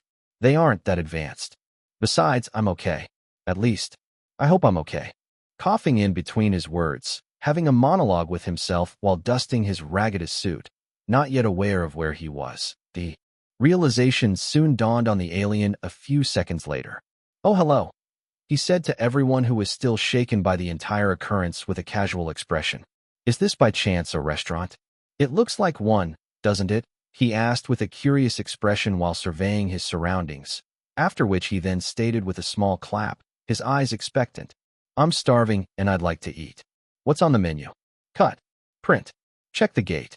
Chapter 116, Put on a Show. The Curator, 10th Season, April 5th, 2020, Act 1, Scene 5, Take 1. New physiology. Can't really say what this new body likes, though. Mustard? Ketchup? Or bread? Ooh, I know. Coffee sounds brilliant. A mix of excitement and curiosity graced the Curator's features. "What do you think?" He posed a curious question towards Kira, who kept staring at him, the fright previously present on her face morphing in one of puzzling confusion. Everyone else in the restaurant shared a similar expression, only to be taken aback by the weirdo's next few actions. "Livers. I've got new livers." The Curator suddenly clutched the lower part of his abdomen with a slightly confused expression of his own. "Totally forgot about that. Not fully human. One takes longer to stabilize," he muttered to himself as he took a few steps past the lady to lean on a stool by the counter while complaining. "I don't like the color." "Of your livers?" Kira's mouth had already questioned in befuddlement. "Yeah." The weirdo nodded slightly in affirmation, properly settling on the stool with a similarly puzzled expression. "But that's impossible," she replied as she slowly turned around, her confusion only increasing by the second. For some reason, too, the lady felt a weird sense of déjà vu, one which was slightly obvious on her features as the confused expression on her face was mixed with a hint of mild curiosity. At this point, the other people present in the restaurant felt most of the shock wash away due to the engaging conversation that the two were having. Yet, their expressions were just as similar to Kira's for a completely different reason. Who the hell was this weirdo, and where the heck did he fall from? Better still, how in incarnation was he still alive and mostly unfazed by the destructive incident? Hybrid physiology, young lady. I doubt you'd understand. The weirdo waved off the waitress's concern with a mild gesture of his hand. That single statement of his, however, took both Kira and everyone else through another bout of puzzling confusion. You're one to talk. You're younger than her. Mrs. Choi soon stepped forward as she snapped out of her confusion and countered, her expression more pissed than anything else. You blew a hole through my roof, she spat in pure anger, her frankly large kitchen knife pointing towards the hole in the roof. It was one she had latched onto the moment she heard the sound of something crashing into her restaurant. This gesture of hers, however, instantly caused the alien to angle his gaze upwards towards the hole and downwards, towards where the rubble was. I did, didn't I? Oops. He had a genuinely apologetic expression on his face as he said that, one which immediately morphed into something else in an instant. Wait a minute. He jumped off the stool, walking past Mrs. Choi to stare at Kira for a brief moment. I look younger than you, he asked in curiosity, his face uncomfortably close and mere inches away from her as he pointed to himself. Why yeah, Kira replied, still unable to wrap her head around the young man's spontaneous actions and the puzzling sense of déjà vu she was experiencing. The curator frowned in disapproval, only for him to watch from his peripheral vision as Mason, whom had finally recovered, moved close to him, with the intent to push him aside. Yet, just as he felt like he was about to be Kira's knight in shining armor, a certain invisible wave of energy cascaded into the entirety of the restaurant, one that was only noticeable by the curator. Instantly, Mason froze, almost as if suspended in temporal stasis. Kira and Mrs. Choi weren't an exception either, as they, along with everyone else in the store, stayed still, frozen in time like inanimate statues. At the exact same time, something akin to tiny wisps of energy began to emanate from their beings. Seeing this, not particularly shocked that an incident like this would present itself the moment he was back on Earth, the curator stepped backwards from the lady, his expression unperturbed. Moving towards the frozen Mason, the curator apologized while retrieving something from the bloke's pocket. Apologies in advance for the bill, big guy. Tracking the frequency and signal of the invisible wave of energy and dialing a certain hotline a few seconds after, the curator soon spoke once the other end picked up without even giving them a chance to speak. Oi, do you know how much work I've put into this planet? And you were just gonna vacuum all the biological energy out of it. What? While I'm around at that too, he stated with an irked tone, although a hint of disbelief was also present in it. You lot, get to my coordinates, now, he authoritatively commanded just after, his gaze serious.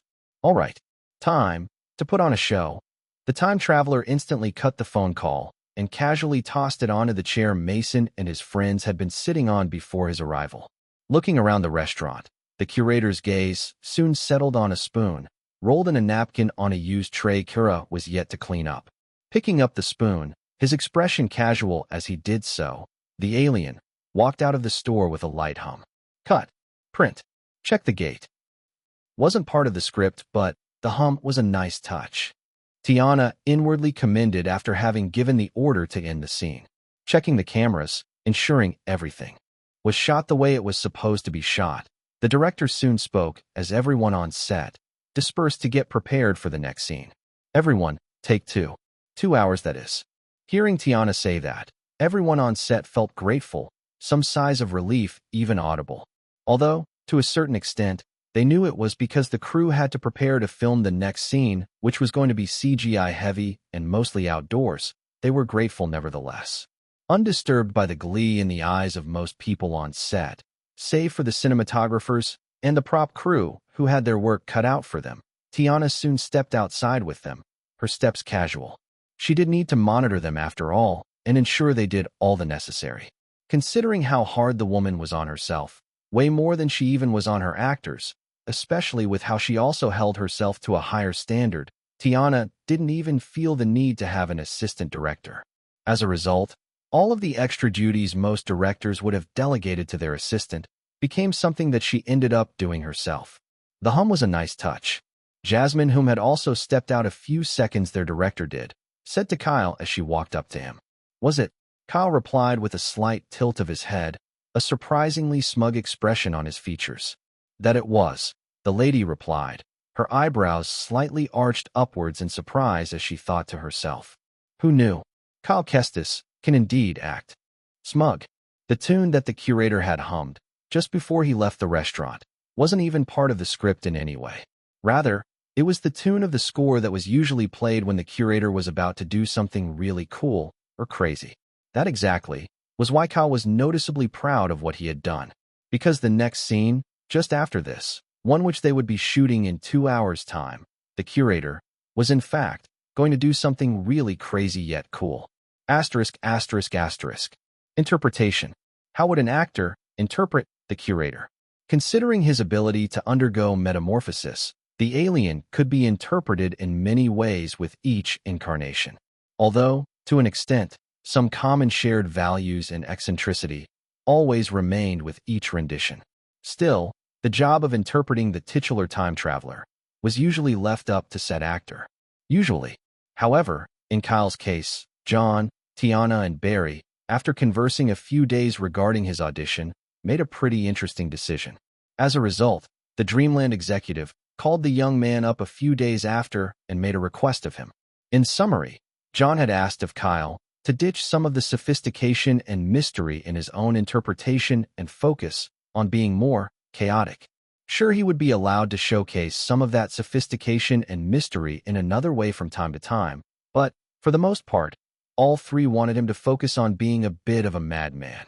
Kyle, as it then had been, curious as to why there was a certain change of sorts, one which he had politely voiced his curiosity by asking the reasoning behind so. In response to that, John had responded to his question by lengthily explaining, if the curator was a young man, how would he behave? Because, as old as he is, I think there's definitely some part of him that wants to be young again. To a certain extent, I think he'd be a bit hyperactive, experiencing and enjoying that feeling of being youthful once again, physically, at least. So, unless there's some reason for him to be all sagely, I think, in typical curator fashion, he want to hide behind this new fad of his. A new fad of being a young, crazy, madman of sorts who seems to know every blessed thing in the universe. But for you, as the actor, that's absolutely perfect. You get to lean heavily into being very expressive like you were planning. Really flex your acting skills. Yet, in those moments where you're required to act sophisticated, act mysterious, act like an old soul trapped inside a young man's body, or even possibly shed off the perceived persona the audience has of you and become that terrifying being whom every blessed being in the galaxy is terrified of, you'll perfectly sell those scenes to the audience. That's what we're after by asking you to shift your acting into being more chaotic. So, let the audience perceive you as the youngest version of the curator. Kyle, sell that illusion to them. And then, pull the rug from underneath their feet. Remind them, Kyle, the curator never gets any younger. Only older, smarter, and wiser. Let that realization sink in, that at the end of the day, you are the oldest version of the curator, just with a deceiving, youthful, brand new fad. Asterisk, asterisk, asterisk.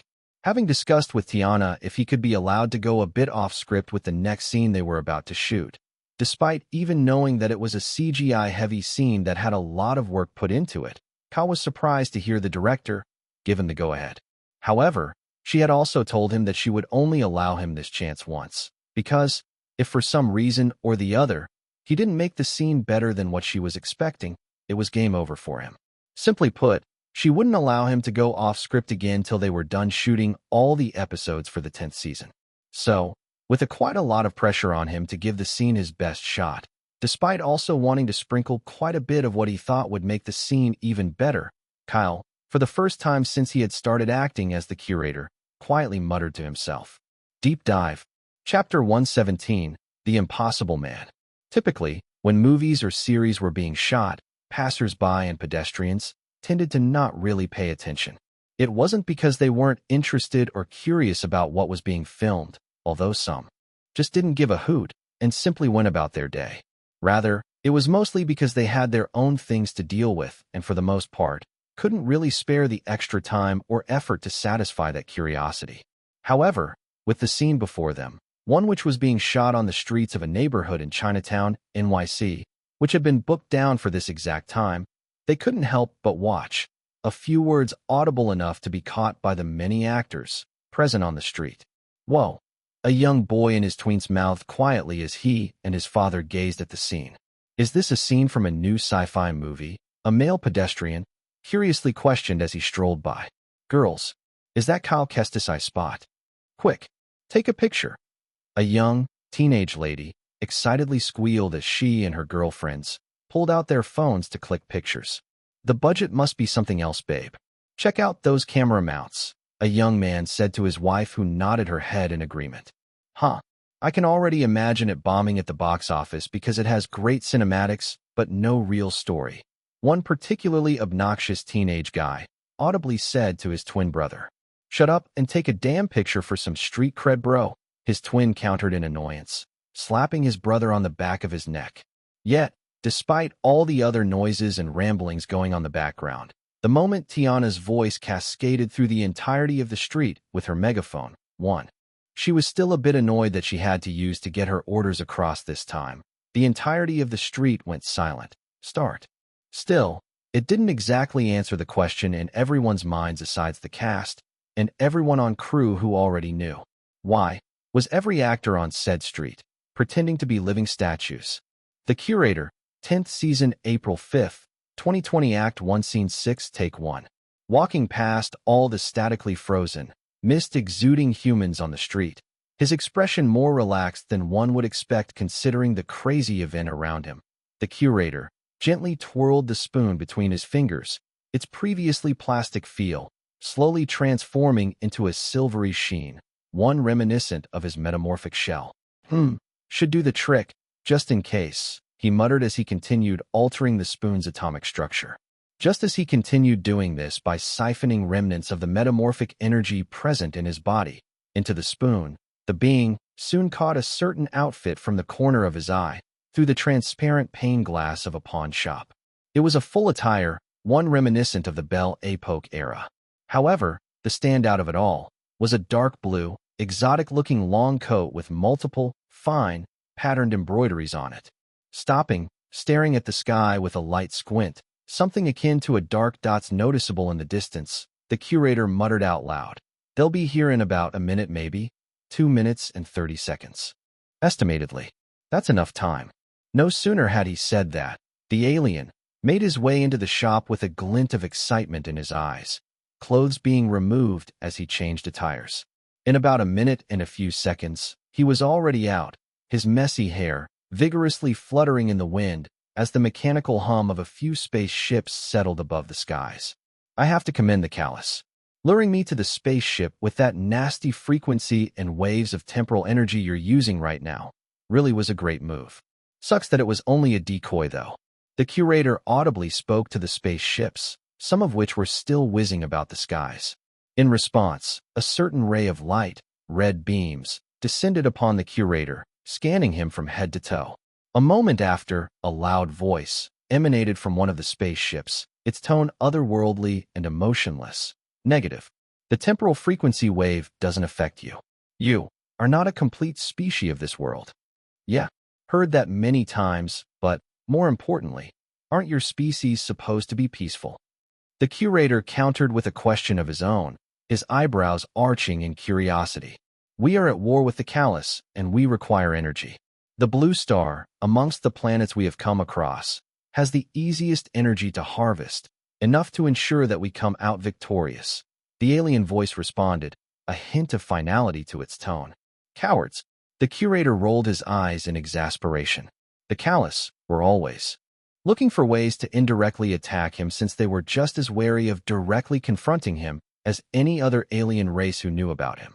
In their words, they were taking the opportunity to study every blessed thing they could about him before they could finally achieve victory against him head-on.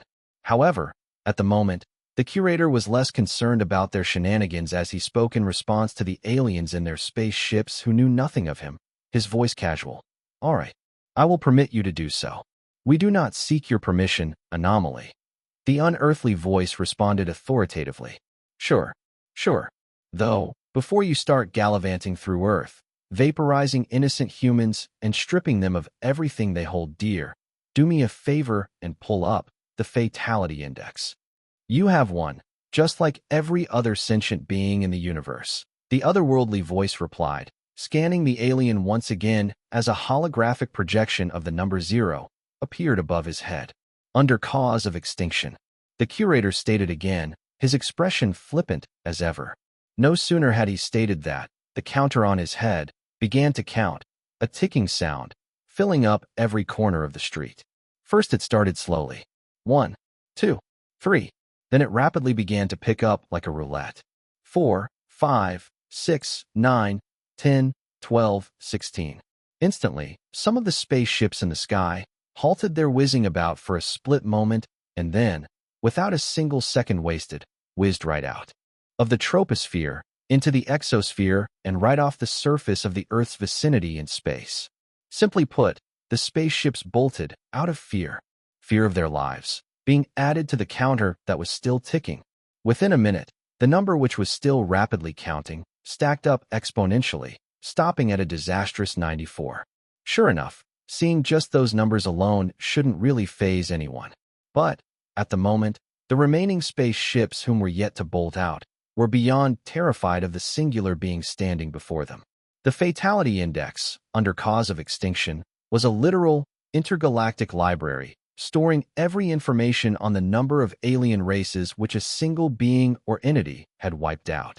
Simply put, it was a library dedicated to keeping information about some of the most formidable beings in the universe. That basically meant that the curator had wiped out over 100 billion races in his long lifespan of existence, all of whom were of the destructive kind. As a result, the main giant spaceship, present amidst its others whom were yet to bail out, remained silent, an ominous air settling between them. Well, what are you waiting for? The curator gestured to the rest of the spaceships, present in the air with wide arms, a questioning expression gracing his visage. Run, he menacingly stated after a brief pause, his flippant expression discarded in a moment and replaced by a chilly, icy-cold expression. As if they had been waiting for that, the other spaceships bolted, save for the giant one who seemed adamant on being a stubborn goat. At the moment, you have no weapons, no defenses. It's impossible for you to win. Try me. Blasting out of its main turret, a pressurized beam of energy instantly shot out in destructive fashion, surgically laser-focused on evaporating the curator. Yet, as if already expecting that the bystander effect wouldn't work on every blessed alien in their annoying little spaceships, the curator deflected the beam with the spoon he had coated with his metamorphic energy, returning the destructive beam of energy right back to it. Chaos followed, resulting in said spaceship whirling around uncontrollably in the skies before it then escaped, billowing fumes of smoke left in its trail as it twinkled in the far distance. At the exact same time, another wave of energy pulsed through the world from the spaceship as it exited Earth's orbit. I can never catch a break, can I? The curator sighed with a tired expression, turning to watch as every human within vicinity slowly began to unfreeze, the mist flowing out of them, halting and reversing. Yet, turning his gaze towards the restaurant he had previously walked out of, the curator soon felt a certain hotness around his neck. Grabbing the silvery chain that was forming around his neck with a silvery hue, seeing the certain, bizarre-looking, hourglass-shaped key that was attached to said chain, the curator's expression changed into one of genuine glee. Bolting towards the nearest door, one which was also that of the pawn shop, the alien inserted the key in and instantly opened the door. Gazing inside what seemed to be and should have been the pawn shop, the curator smiled as he stated, "Oh, you sexy, brilliant dame. You've redecorated." No sooner had he said that, though, he walked right through the door and left it open for a few seconds. Running right back out a few seconds after, now with two peculiar-looking black gloves on his hands, the madman ran into the restaurant just across the street. Seeing the rubble on the ground and a hole in the roof, the curator swiftly pulled up a holographic screen with his construct gloves. Clicking a few buttons here and there, checking to ensure that none of the humans were fully unfrozen, the curator soon began to restructure the destroyed roof. Having reconstructed it, returning it back to its pristine, proper state, the alien nodded to himself. However, just before he left, he returned Mason's phone, which was previously on the chair, back into his pockets, and also returned the spoon he had stolen, which had now turned plastic again, back onto the tray. Running right back out of the restaurant, glancing at the naked mannequin through the window pane of the pawn shop, the weirdo vigorously shook his head in denial, a strong hint of defiance in his tone as he muttered out loud, "Never." Having said that, the curator walked through the open doors of the pawn shop and finally closed it behind him. The pawn shop, save for the stolen attire, was left completely untouched. Yet, just a few seconds after, Kira came running out the doors of the restaurant, looking around with a confused expression, staring at everyone on the street, all of whom were just as confused as she was. The lady mumbled out loud, a deeper expression of perplexity on her features. The impossible man, massaging her temples with a deep frown, unsure of what to make of what she had just said. Kira soon stated a few seconds after, "Why? Do I know that?" Cut. Print. Check the gate. Chapter 118. Mixed reception. Kyle was in a bit of a pickle. Despite the scene being over, he was struggling immensely to get out of deep dive. Typically, a simple command in his mind was enough to deactivate the skill, enough that he even did it subconsciously once he heard the director's orders. But that wasn't going to cut it today. Luckily for him, he was still in the pawn shop itself and was yet to exit the doors so no one could see him still in character, as he kept staring at what seemed to be a gigantic, yet bizarre-looking, hourglass vintage clock with a stupid grin, an immensely wide, vintage-styled library, all around him too. So, with a conscious effort to get out of the world he was presently in, Kyle spoke out loud. "Deactivate, deep dive." Instantly, the world around him faded away. In an instant, and finally, Kyle felt himself back in the real world. Letting out slow, deep breaths, Kyle tried to calm himself, one that he eventually succeeded in. Everything had been so tangible to him today, from the spaceships whizzing about, to the mist he saw exuding from everyone, to how they froze, like inanimate statues. Everything was real. Too real. The faded walls of virtual simulation he usually saw if he focused hard enough using his peripheral vision was also nowhere to be found, making the fictional world all the more immersive. Having only experienced deep dive at grade C, he hadn't kept it in mind that the skill was now at grade A when he had activated it. Considering he had advanced to grade B just after filming Epic 1, and also advanced to grade A after his audition as the curator, the changes in the skill's advancement were instantly noticed. "I'm a bit worried," the young man said to himself as he watched his gloved hands, trembling. Was it fear or excitement? Kyle couldn't say. Him, fully being the curator for the past few minutes, was an almost intoxicating feeling, one he himself simply didn't want to break out of. But then again, fiction and reality were two different things. And as much as Kyle loved fictional worlds, his reality was just as important. Placing his hand on the knob of the door, a small sigh of acceptance escaping his lips, Kyle muttered to himself, "I'll be fine though. That, I'm certain of." Having said that, the young man donned a light smile, twisted the knob, and then walked out the door. Asterisk, asterisk, asterisk. Tiana smiled. Not the kind of smile that was blooming, but rather a more subdued, subtle smile.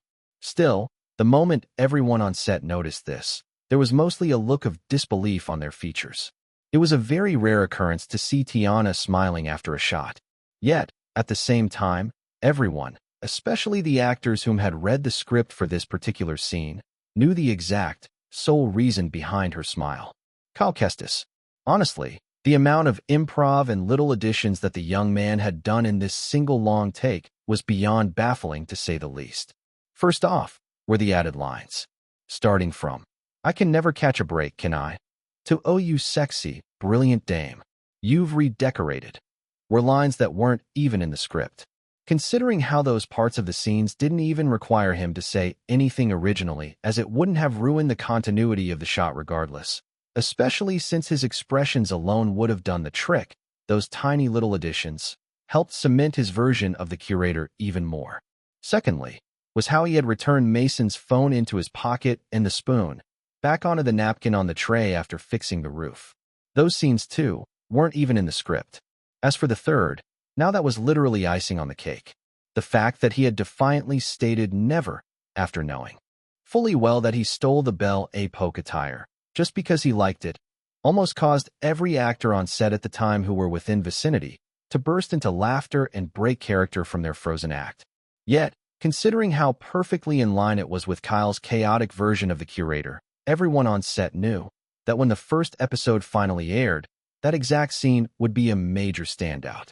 So, staring at the young man as he walked out of the pawn shop, every blessed individual on set heard as he spoke, fingers pointing in every direction with a slow, motioning half-arc. "The long coat's mine." Instantly, laughter, giggles, and chuckles escaped the mouths of almost everyone on set. Jasmine and Tiana, on the other hand, glanced over to each other and then shook their heads in amused resignation. Sure enough, Kyle Kestis' obsession with long coats wasn't just a curator thing. Rather, it was a part of his own personality that bled into the titular character's persona. That also was a major reason as to why his words after stealing the long coat felt so in line with his version of the curator. As for the passers-by and pedestrians, most of whom had no idea what exactly was going on, they simply gazed at the scene before them in curious amusement, unsure of what exactly to make of it. Asterisk, asterisk, asterisk. Tweet talk was in chaos. Why? A particular video of the multiple actors, stoically frozen in time, was already making its rounds around the popular social media app. However, despite that being an extremely curious incident of its own, what really drew most people to the video was how after the director had given the order to stop filming, the actors whom were pretending to be frozen in time waited for Kyle to come out of the pawn shop. And the moment the young man did exit said shop, his next few words, despite being inaudible in the video, made everyone on set laugh, chuckle, and giggle. That was where the video had ended. Yet, that was just the start of it all, as almost immediately, John, as if realizing this was the perfect opportunity to spread the news like wildfire without even a single promotion, casually retweeted and tagged the video whilst dropping a tweet of his own stating, "Hello, 10th Curator. Pleasure to have you." A floodstorm. A thunderous, torrential, ravaging floodstorm. That was what followed next after that single tweet from the Dreamland exec. Fans of the show, as if rejuvenated from the depths of wherever it was they had wilted, instantly began retweeting said tweet like rabid animals. No less than a few minutes after that, hashtag the 10th Curator was trending at #1. John Quinton was back to spearhead the 10th season of The Curator. But, far more than that, was a literal nuclear bomb that no one had expected, one that multiple media agencies, Hollywood tabloids, and blog channels, big or small, jumped on the bandwagon to spread like wildfire. As a result, in no less than an hour, headlining many articles was the title, "Kyle Kestis is the 10th Curator." Yet, for the actual fans of the show and many of Kyle's fans, drama was already brewing. Waifu with a rocket launcher. Holy, holy, holy. How am I supposed to feel? Am I excited or scared shitless? Someone tell me. Toxic_Watcher 99 at waifu with a rocket launcher. Neither, you dumb waifu. How can you be excited that they're casting such a young actor who has only had one movie to his name? In the shoes of the curator. Also, what are you scared shitless of? The series going any lower than it has been, or your actor getting hate? I'm certain it's the latter. Waifu with a rocket launcher at Toxic_Watcher 99. I'll nuke you, slightly smiling face. Dumbling door, said at waifu with a rocket launcher, calmly. On a more serious note though, I don't really get the hate. Let us at least witness Kyle's acting as the curator before we start lambasting each other, eh? No? Alright, time to grab my popcorn. Boy_the table. My day is ruined and my disappointment immeasurable. I need to bleach my brains after seeing this info. Princess Peach. Kyle is a fantastic actor, and you're just too tunnel vision to see it at boy_for_the_table. I have complete faith in his decision to pick up such a complex role. Also here, have some acid. I promise you, it hurts a lot. It's always a bad day. This is rubbish casting. Has John forgotten what it means for an actor to be the curator? Years of experience is literally a major criterion to select an actor for the role. Also, let's be honest. Kyle Kestis only has his popularity going for him, so what is this travesty of a casting decision I've laid my eyes upon? We do a bit of trolling. I mean, checking out your username, I can tell you're having quite a bad day, so I'll go easy on you. Now, kindly fuck off and get some rest at It's Always a Bad Day.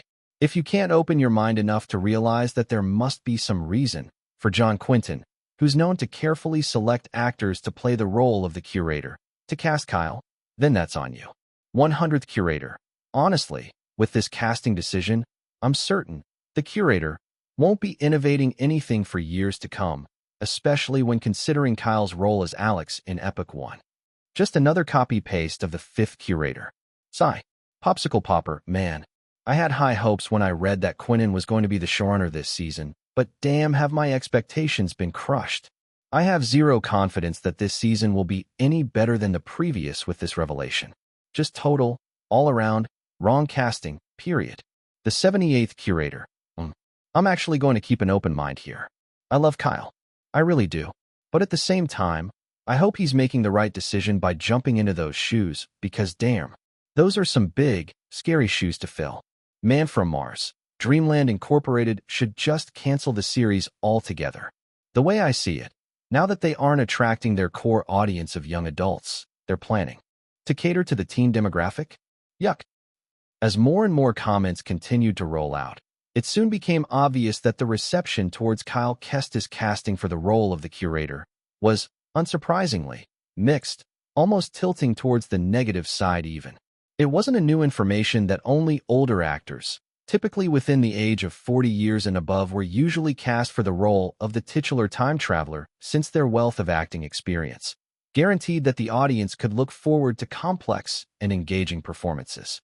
So, seeing such a young actor, no older than 22 years, being casted for the role, left a sour taste in the tongue of most longtime fans of the show. A good chunk of them were of the belief that Kyle was too young to be casted for such a complex role, and that Dreamland Incorporated was just trying to ride off the coattails of the young star's current popularity. Some believed that he must have been casted for a really good reason, since John Quinton was known to never pick an actor whom wasn't good enough to deliver complex performances for the titular role. For the most part, this faction of fans remained neutral to the information, as most of them just wanted a new season of their favorite show despite its lack of innovation over the past few seasons. As for the last faction, now these were the fans of the show who were more welcoming of the young star being casted for the role. To most of them, casting a young actor for the role felt like a fresh idea and an interesting direction for the series, so they were all in. These faction of fans were also those who had the highest bunch of Kyle's fans. And considering they knew that their boy wouldn't just jump into acting in a movie or a series without having a good reason to do so, they truly hoped to high heavens that their boy would prove all the haters wrong when the series finally started airing. Chapter 119. Conjecture. So you finally succumbed to the money too, huh? Couldn't resist that $2 million paycheck per episode, him? I'm certain you'd also make a shit curator. Good luck. Godspeed. Kyle casually responded, his expression unperturbed as he checked the next message. Fucking leave our darn show alone, you money-grubbing piece of shit. Mediocre actor.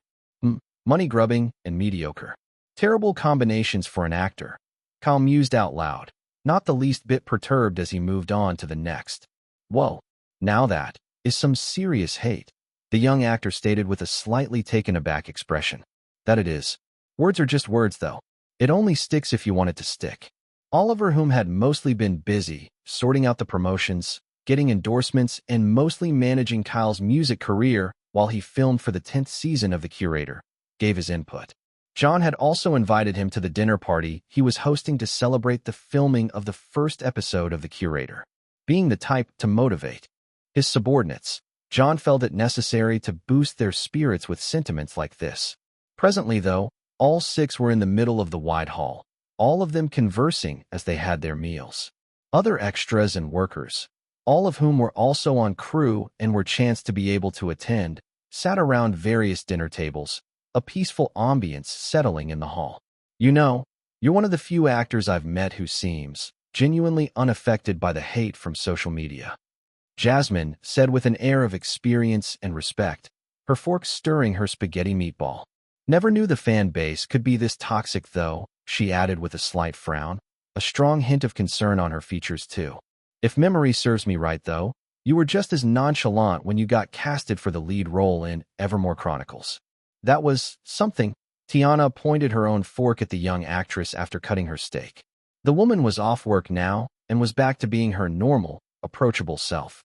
Yet, the constant threats sent to Jasmine's DM because she wasn't the fan-favorite cast to play the lead role of a beloved spin-off of the popular novel was just as fresh like it was yesterday in her mind. Thankfully, shutting down all the haters back then had been a cinch with Tiana's directing and Jasmine's acting skills, their understanding of the female lead's character, and their dedication to bringing the world itself to life. The internet has made people comfortable enough to say some really untoward things without getting punched in the face for it. I read that somewhere. Kyle interpreted Christina's signing to the rest of the people by the dining table. She had been the one showing Kyle the messages people had sent directly to her own DMs. Considering a lot of the haters knew that getting directly to Kyle would be a hassle since he mostly stayed offline, some had the time to go the extra length and send their messages to the Mediagram and Tweet Talk accounts of people they knew he was close to. That they have.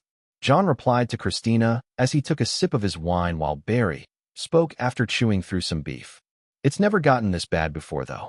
Almost feels like we're fighting an uphill battle. An uphill battle we'll do our best to come out on top of, Kyle casually stated, his expression calm as he took a small bite of his meatball. Hearing the confidence in his voice, a sentiment everyone around him shared, they all resumed eating with light smiles on their features. If their lead actor was genuinely confident of what they were creating, then they could be rest assured that they were on right track. Kyle was right.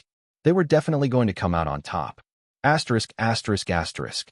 Despite the mixed reception on the internet, which was getting mostly negative by the second episode of The Curator was going along swimmingly.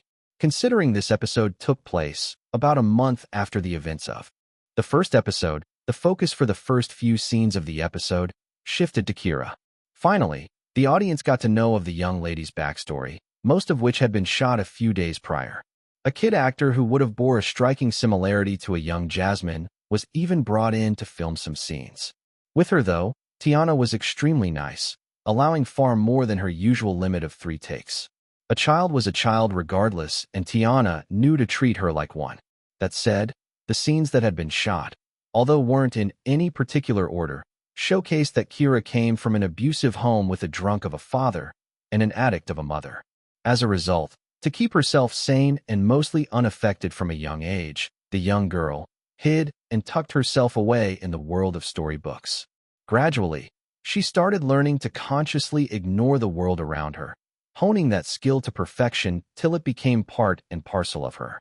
No matter what someone did or whatever it was that happened, the lady, as long as she wanted to blur it out of her mind, could easily do it without fail. So, progressing through her life as best as she could, Kira's love for all things reading and literature continued to increase over time. History, drama, fantasy, sci-fi, no genre was exempt from what she found exciting.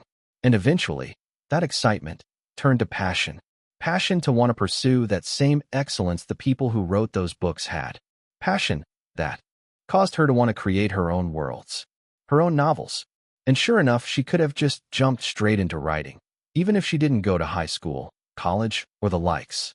But, considering she wanted to get as much knowledge as she possibly could before she felt she was skilled enough, Kira did the hard thing and sourced herself to college, with the help of scholarships, grants, and pocket money she herself worked her ass off for. So, finally arriving at the college she wanted to attend, swept away by the busy schedule of her now mundane life as she attended lectures and the likes, the events that happened with the impossible man a month back had already been blurred out of her mind, seemingly. The Curator, 10th season, April 7th, 2020, Act 2, Scene 3, Take 1. Walking briskly across the well-manicured lawns of her college, students conversing, discussing, or just playing around in general, a young lady made her way to class, books in arms as she did. Kira, Bree, a young, pretty lady with strawberry blonde hair, waved over at her whilst running. "Wait up." Glancing over from her peripheral vision with no intention of stopping, Kira slowed down a bit while responding. "I won't, Bree. Professor Sanders doesn't take too kindly to tardy students." "Wait, didn't you hear? Professor called in sick today, so there's going to be a substitute professor." Bree panted tiredly as she caught up to her friend. "Oh, doesn't matter anyway," Kira nonchalantly shrugged, one to which Bree slapped her face in slight annoyance as she spoke rhetorically. "You slept at the library again yesterday, didn't you? That news has been going around since yesterday afternoon." In response, Kira simply kept quiet as she made her way through the doors of the hallways. To this, Bree, the social butterfly and the only friend Kira had made in college so far, sighed in resignation. "Kira, seriously," glancing over to her and realizing that she wasn't willing to respond anyway, Bree soon moved close to her with a curious expression and kept speaking, unperturbed by her silence. "So, did you hear about the rumors?" "What rumors?" Kira inquired, glancing over to her short friend. "Apparently, there's a howling in the college at night in the auditorium," Bree excitedly stated. "Sure there is," Kira blandly responded, although there was a hint of sarcasm to her tone. "You don't believe it?" Bree questioned with a curious expression. "Rumors are social cancers, Bree. Difficult to contain, yet they spread even faster than lies. And that's really saying something," the lady casually replied. Bree was mildly stunned by the sound reasoning in the lady's words, one which caused her to respond a few seconds later. "Fair point." Now in front of the doors of the same auditorium they were conversing over, Kira pushed it open. The auditorium was packed to the brim, with most seats already occupied as the loud buzz and hums of students filled up the hall. Swiftly, Kira and Bree found some unoccupied seats after a few seconds and sat down, waiting for the lecture to start. Yet, only a minute passed before a certain, youthful voice boomed through the auditorium. "Why do we speak out loud when we know we're alone?" Conjecture. Because we know we're not.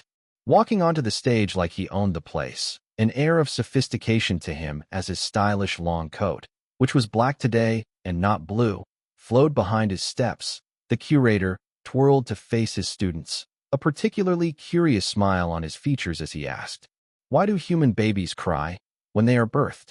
Conjecture. Because they realize they've stepped into Earth's great stage of idiots. To that, most of the students in the auditorium chuckled as their substitute professor continued, his smile turning a bit mysterious this time and his voice a decibel lower. "How many seconds in eternity?" Conjecture. That's an impossible question. Or is it? Having said that part, his eyes scanning every face in the auditorium, the curator's gaze landed on Kira's for a split moment. Kira, too, had her eyes widened in genuine shock as she watched the curator instantly go back to teaching the class. Rather than his messy hair from the very first time she saw him, his hair was styled in a rather unconventional manner this time. His hair was tousled sideways with perfect waves and curls, along with a distinctive side part, one that gave him a somewhat sophisticated yet rebellious appearance. It was very unexpected for a professor to even look like that, much less dress like that. As a result, almost everyone in the lecture hall couldn't help but be curious about whom this new substitute professor was. An opinion or judgment, inference, formed or deduced, without proof or sufficient evidence. The professor, on the other hand, walked towards the board as he said, "Conjecture. That's today's topic." He wrote the words in full on the whiteboard with a black marker, underlining it with a stylish dash. "Cut, print. Check the gate." "All right. Lunch break, everyone. We begin filming at the next location in 30. Tiana calmly said the moment she was done checking the shot. To that, everyone on set clapped, and so did the students in the auditorium, all of whom had been requested of from the college by Barry a few days prior to help with the filming of a few scenes. Yet, not even a moment was wasted before half of them bolted towards Kyle and Jasmine respectively, pens and papers in hands as they requested for autographs. Considering they knew both actors only had a limited period of time before they weren't in the premises of their college anymore, they wanted to make the best use of it. Tiana, on the other hand, along with most of the extras, silently exited the hall with the rest of the crew, leaving the two actors to their fates. Chapter 120, Bootstrap Paradox. The Curator, 10th Season. April 8th, 2020 Act 2 Scene 4, Take 1. Come in. The substitute professor responded as he organized some books and documents on his desk. Someone was knocking on his door. Slowly opening the door, baffling questions written all over her face. The curator raised his gaze up to stare at the lady with an acknowledging expression. Snow. Kira Snow. Have a seat, please. He gestured to the chair before him as he leaned onto his own chair with a warm smile. Nodding her head slightly, Kira did as she was told. Now sitting across her professor, whom was obviously younger than her, a frankly unexpected silence settled between the two as she ruminated on how to structure her next few words. As this happened, the curator simply gazed at the lady, who soon spoke a few moments later. Who are you really? She asked. That had been the most baffling of all her questions. As much as she tried to blur out some of the things that occurred a month back, something she genuinely felt she had achieved, seeing the man before her, triggered all the events of that day all over again, making it as vividly fresh as possible in her mind. Even though she had been unable to move at the time, she had watched, clearly, from her periphery, as the man before her restructured the roof back, then with some sort of high-tech sorcery. I'm the curator. Her professor casually replied in response. To that, Kira couldn't help frown a bit as she asked. Curator of what? Exactly. Museums. Galleries. Libraries. Curator of whatever you'd like to believe I am. He replied again, arms gesturing wide with a hint of mystery to his tone. Frowning a bit deeper, unsure of what to make of that information, Kira's fingers subconsciously drummed on his table for a few seconds before she then asked, Where's Professor Sanders? Admitted to a hospital. Why are you filling in for him? Can't answer that. Where did you fall from? Won't answer that. How did you fix the roof? Construct gloves. Did you bankrupt Mason? Who's Mason? The bulky guy in the restaurant. Oh, the big fella. I apologized for the bill. It was over $1 million. Oh, who exactly did you call? You wouldn't know. Why do I know you? Because you've met me. The Impossible Man. Yes, that's Wait, what? The Impossible Man. Kira definitively stated with a hint of familiarity this time, her expression hoping for answers. Hearing that, the casual expression on the curator's features turned a bit serious as he leaned forward, his arms resting on the desk. Sure enough, he hadn't actually been called that by other humans or alien races. Rather, it was something he himself tended to refer himself to as in his mind. So, the fact that someone else besides he and he alone knew was a cause for concern. It was almost akin to him giving out his real name to someone, so the curator was understandably troubled. If his enemies ever guessed his real name, he was certain most of them would find a way to go back in time and ensure that he never even existed to begin with. Yet, this current scenario of his was one he needed to find answers to. Quickly, did he divulge that information to the lady before him at some point in the future? Or was it the past? More importantly, why would he even do that in the first place? Or quite possibly, did someone else, or Kira herself, find out about it, and then tell her, or herself in the future or the past? The curator couldn't really say, but he knew that as of the moment, it would be in their best interest for him to keep her close. Well, this is certainly a conundrum, the curator mused out loud, a serious expression on his face as he asked, Have you ever met me before? Only at the restaurant. Kira truthfully replied, still hoping for answers. And you're sure? He asked the lady again. I'm sure. Kira affirmed with a small nod.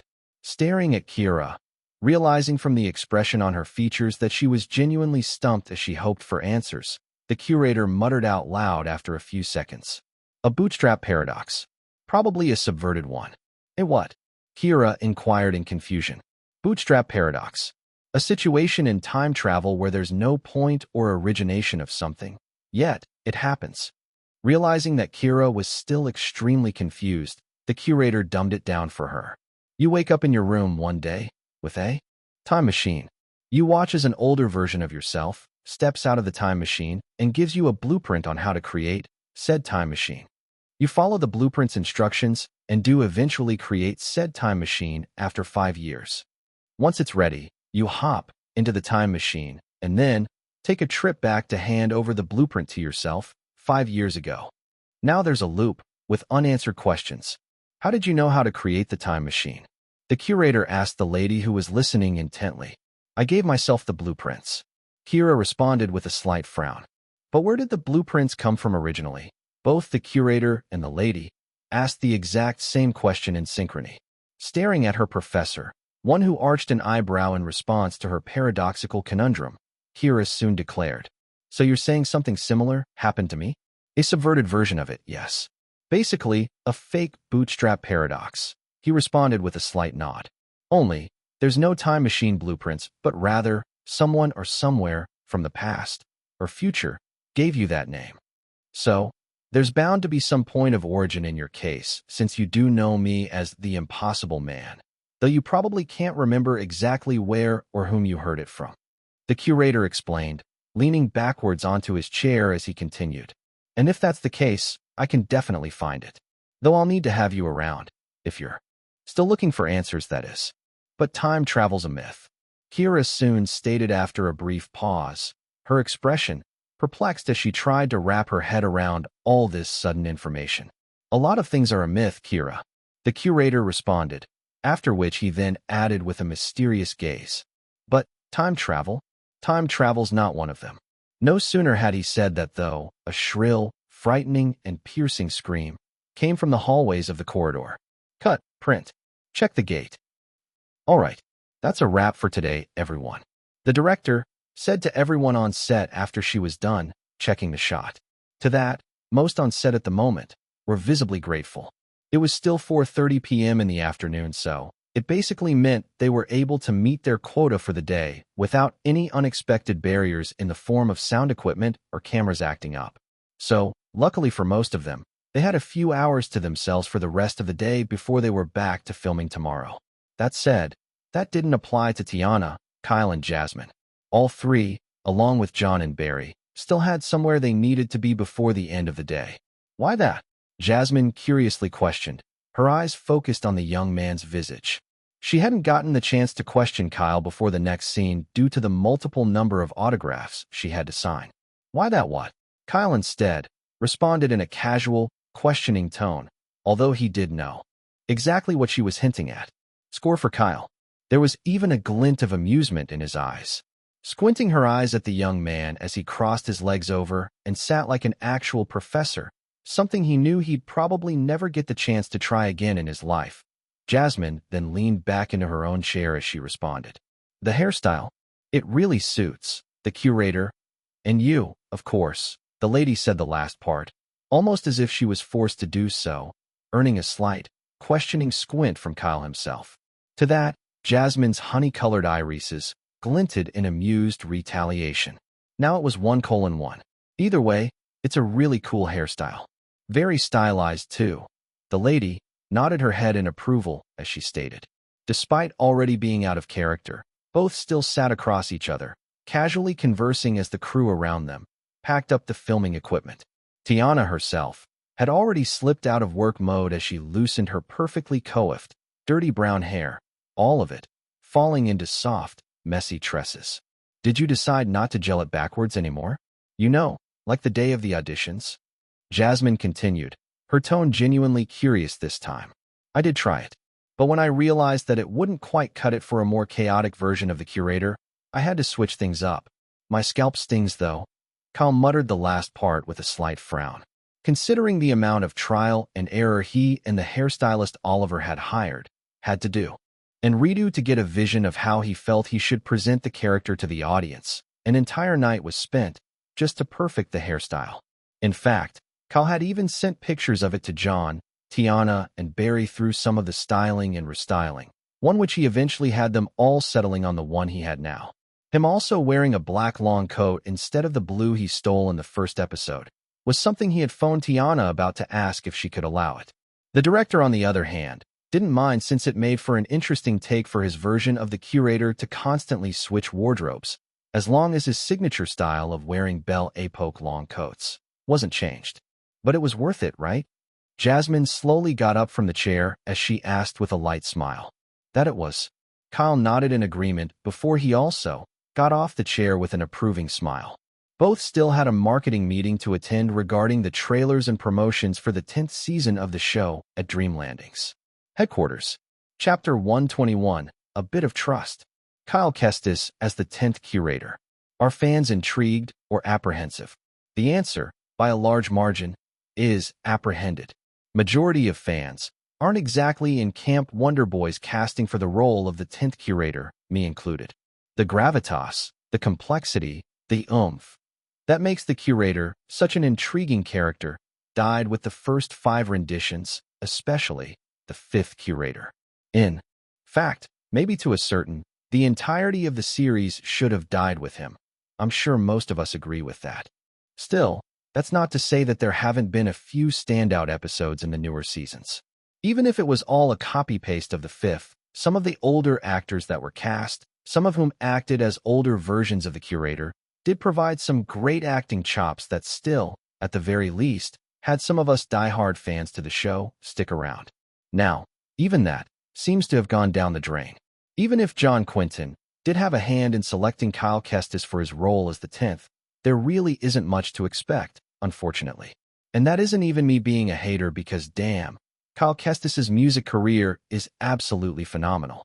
But, as at the moment, and as an actor, Kyle Kestis really only has a single movie to his name, one that he wasn't even the main lead in. Will we get our complex performances? Or will we just get another, watered-down version of our beloved 5th? That is yet to be seen. Still, credit where credit's due. Jasmine Faye is a fantastic actor who's proven herself, time and time again, as a bankable actress, so there's no issues with her being cast as the curator's new companion. John Quinton, although we're all still questioning his casting choice, can at least guarantee that we get an alright storyline, at the very least. Yes, I know he wrote some of the best episodes in the series, but hey, he's been gone a long while. Who's to say if he's still got his mojo? As for Tiana Rivers and Barry Goodman, perfection. No issues on that front. The only real hurdle here is none other than the main lead himself, who has some massive boots to fill. As for me, her esteemed Queen Galactica, I'm not expecting a thing. In my books, the soul of the series died a long time ago, and neither am I expecting it to suddenly spring back to life after 4 mediocre seasons. The article, written by the self-proclaimed Queen of the Galaxy, was getting a crap ton of engagements with over 5.3k comments, 21.7k retweets, 182k likes, and over 1 million views. Considering she was probably the most self-proclaimed independent movie reviewer who was also working full-time as an indie game dev, denizens of the social media app always loved to hear her occasional takes on various series, movies, comic books, and video games, of course. Quite literally, Queen Galactica was an immensely popular internet icon and celebrity. Yet, despite never having even revealed her face, not even once to the general public, people knew of her to be honest, sincere, and undoubtedly based. That exactly was why even a young man like Kyle, even with his limited use of social media, knew about her. Kyle, are you holding up all right? Why do you ask? Kyle curiously tilted his head in response to his agent's words. Both were on their way to Dream Landing's HQ for the marketing meeting, although only Kyle would be attending, as Oliver still had a business meeting of his own in about 30 minutes with a popular brand who wanted to feature Kyle in a photo shoot for their new products. Well, although I know you probably aren't the least bit perturbed by the internet's reception to your casting, I still need to ask. Oliver glanced over to him, a slight hint of worry in his tone as he kept driving. You good? Smiling a bit at his agent's words, Kyle casually replied as he switched off his phone's screen, one where he had been reading the Tweet Talk post from. I'm a young actor, Oliver. One who's being really lucky with his endeavors. People being unwelcoming of my casting and saying I'm too young for the role aren't exactly wrong. The young man continued with a calm demeanor. Actors need to earn their reputation. I understand that perfectly. That's why I'm hoping that at the very least, I'll build some of that with my role as the curator. Kyle concluded as he gazed at Oliver with an assuring smile. So yeah, I'm good. Glancing over to his ward, now completely sure that he was holding up well, mentally especially, Oliver then responded with an approving smile of his own. That's good. Also, you will build a fantastic reputation as a dependable actor, Kyle. That I'm sure of, the agent added, pulling the vehicle to a stop at the broadcasting company's parking lot. Discussions had been going on for a while in the meeting room. A bunch of things, especially regarding promotions and advertisement tactics, had been resolved as Bruno, a calm-looking, middle-aged Black American man with a fairly average build who had a low fade and was also the marketing director, along with John himself who was the showrunner, executive and creative director, either approved or vetoed as they felt was necessary. As for Tiana, Barry, Jasmine, and Kyle, along with many others sitting around the table, they simply listened attentively, engaging with everyone else from time to time. Currently, though, now moving to the last part of the meeting, was a discussion on how to make the trailer of the 10th season of the show as engaging as possible, enough to make even the oldest of fans come running back to the show. According to market research and the trends, fans of the series have loved trailers that show off a good grasp of what they could be expecting in the new season of the show. One of Dreamland Incorporated's data analyst showed the board the data he had obtained via the wireless projector. I think we should make the trailer as explosive as we possibly can too. I'm sure the fans would love it. A high budget will be necessary though. A female employee who was a higher-up in a popular advertising agency, which had been working with Dreamland Incorporated for the longest time, stated. Yes, I agree too, but the narrative and the message of the trailer needs to be a stronger point to focus on. Fans want to see something fresh, so I genuinely believe we should reveal some plot points of the story in the trailer. An employee in the content strategist team pitched in his own idea. No, that won't work. Another employee from the advertising agency countered as he explained his reasoning.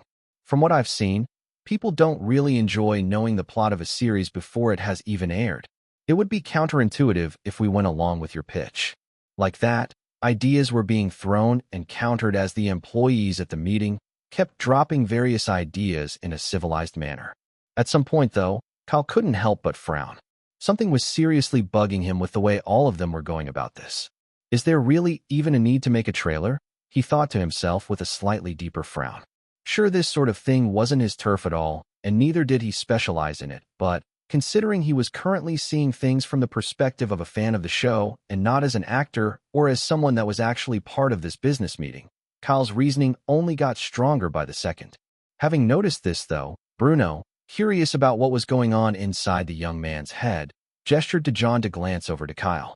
Glancing over to the young man, seeing his frown getting progressively deeper by the second, John soon asked, Kyle, care to share your thoughts?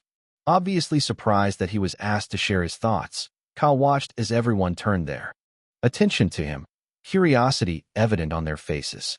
Realizing that he had no choice but to speak his mind, the young man gently tapped the ergonomically designed table for a few seconds before opening his mouth. No one's really expecting anything different this season. That's why I think we need to spend literally next to nothing on the trailer. There's already enough attention from fans as is, especially with me being casted as the 10th curator. Kyle's words were acute, direct, and unpretentiously blunt, instantly stripping off every blessed thing all of the marketing team had been saying so far regarding the trailer. In fact, it almost felt too blunt, almost akin to something Tiana would say. Maybe that was why John, Barry, and Jasmine glanced over to the director for a brief moment, watching as a slight curl of approval graced her lips. Still, Kyle was different from Tiana. That was why, in the most respectful tone possible, he continued. I understand that procedures demand of us all to find some way or the other to sell excitement and hype for this season regardless, but, as I'm sure you're all aware of, trailers, on their own, for the most part, don't really do much to get fans intrigued enough to want to tune in for a new season of a show. Especially if that show, and putting it mildly, has had quite a rocky run for a long while, he concluded, carefully picking his words as he did. There was an undeniable truth to Kyle's words. One that everyone seemed to be on the same train on as they nodded slightly in agreement. Rather, Why not give the fans something unexpected? The young man soon spoke after a brief, introspective silence, descended into the room, grabbing everyone's attention once again. Something that would be unexpected, yet still interesting enough to make them excited. Kyle said with a confident expression as he continued. All we'll need. The young star glanced over to John, Barry, and Bruno. Is a footage from the casting auditions, and Kyle settled his gaze on Tiana and Jasmine with a light smile. A bit of trust in your director and her actors. Chapter 122. That sort of a man. After sorting out the details regarding the trailer at the marketing meeting yesterday, the crew was back on set again today to film the next few scenes for the second episode. Having already taken the shot of the scenes just immediately after the shrill scream from the hallways, one where the curator, along with Jasmine, had bolted out of the office to find the cause, they had stumbled across a strange phenomenon. Strange for Kira, at least. Weirdly enough, everyone else in the school seemed to have not noticed or even heard the scream despite how loud it was, especially since it was even getting continuous. Simply put, all of them had been going about their mundane activities without even batting an eye to the frankly disturbing and terrifying screams. Yet, for the curator, there was an unfazed gaze in his eyes as he ran towards the source of the scream, whilst telling Kira that he would explain the cause for it later. However, just before he had run out of his office, he had retrieved something necessary from his drawer. As for Kira, the panic in her eyes was evident as she perfectly knew whom exactly that voice belonged to. Her closest friend, Beatrice. Tracing the source of scream, not minding as everyone around them watched in confusion as they ran through the hallways, both soon arrived at the auditorium. The same auditorium where Beatrice had previously told Jasmine that there had been howlings at night. But even then, Kira couldn't see anything wrong with the auditorium as some students who sparsely littered the chairs gazed at them in mild interest, especially since Jasmine was panting heavily. Not that the curator minded. He simply slipped on his construct gloves which he had retrieved from his drawer without a moment wasted. Basically his handy little gadget, one that was capable of reconstructing and creating certain things provided it was within a certain time limit. The gloves were also capable of deconstructing stuff. And that exactly was why, casually extending his hands towards the air before him, reality shattered like a glass before the curator to reveal a massive arena, one where a certain alien race was chanting loudly as a certain fight was holding in the middle of said arena. A pocket dimension, linked to another planet. That's what the space before them was. As a result, Kira watched in mild shock as every other student in the auditorium simply turned their gaze away, almost as if they didn't even see what was happening. Simply put, whatever it was that this plane was, it had no effect on the real world. This was because both the auditorium and the arena were existing in the same space without impeding on the other. Or at least, that's how it should have worked. That, exactly, was where the fifth scene had been cut at. However, the next day after, that scene continued, although they were yet to film it at the moment. That said, it wasn't the first time a pocket dimension had been used in the series, but it had been quite a long while since they had used it like this. The last time they had employed its usage in such format was back in the era of the fifth curator's season. In fact, it was even used in one of the major introductory scenes of the fifth reiteration of the curator. But now, what he had sorted out back then to prevent the Balrogs from ever doing again seemed to have resurfaced. Being a humanoid alien race with small protruding horns all over their bodies, along with hardened chitinous exteriors, they had a tendency to enslave other races for their own entertainment if left unchecked. It was almost an intrinsic habit for them, one that could be attributed to their brain physiology, one in which their hypothalamus only allowed for a high level of extreme scenarios to get them excited.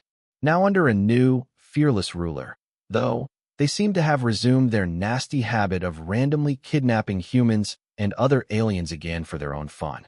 Watching as Beatrice screamed in fear as she ran from a slowly moving, giant Balrog, along with even the admitted Professor Sanders and a few other mix of humans and weaker alien races whom had been kidnapped and were also running from their respective giant Balrogs, the situation seemed very dire. Added to that, the arena's flooring itself was made of a solid, pale blue, photon construct, which, despite being hard enough, could still be broken with enough force. To top it all off, almost as if to relish in their pointless struggle, the ground beneath the photon flooring was a literal, raging pit of white flames. Having seen all these, Jasmine had gasped and covered her mouth in terrified fear. Still, regardless of the iteration, the curator remained the curator, so, obviously, he should have been pissed by the current scenario.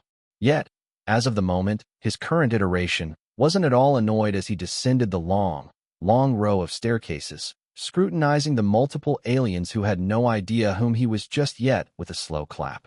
That was the scene Kyle at the moment had to film with Tiana as they were back to Dream Landing's underground hall for the heavy CGI and VFX scenes. At the moment, though, there were two props which had been built from the ground up. One was the auditorium itself, while the other was for another scene later. These were both props that the prop team had spent roughly a week and a few days building. All of the extras, though, Beatrice and Professor Sanders included, were already in the middle of said arena, prepping themselves for the scene as a bunch of tall, bulky men, all wearing green outfits, and would be acting as the giant Balrogs, conversed with some of the extras, some of who were also dressed in green clothes. Added to that was another bulky guy, also dressed in green, as he sat at the top of the arena's stage with an authoritative demeanor, an advanced-looking, mechanical spear in his hands. He currently seemed to be having the time of his life even. Jasmine, other hand, having exited the dressing room, quickly moved towards Kyle, whom was standing at the higher staircases of the prop arena, ready for the scene to begin. Filming begins in 5. Get the necessary checks done. Tiana audibly yet calmly ordered the moment Jasmine moved towards Kyle. Swiftly, the crew comported themselves to their respective posts, awaiting the order to start from the director. Looking around, ensuring that everything was as it should be, Tiana then raised her hand up as a way to signal to the extras in the middle of the arena, bringing it down in one swift motion as she coolly said, "Start." The Curator, 10th season, April 8th, 2020, Act 2, Scene 6, Take 1.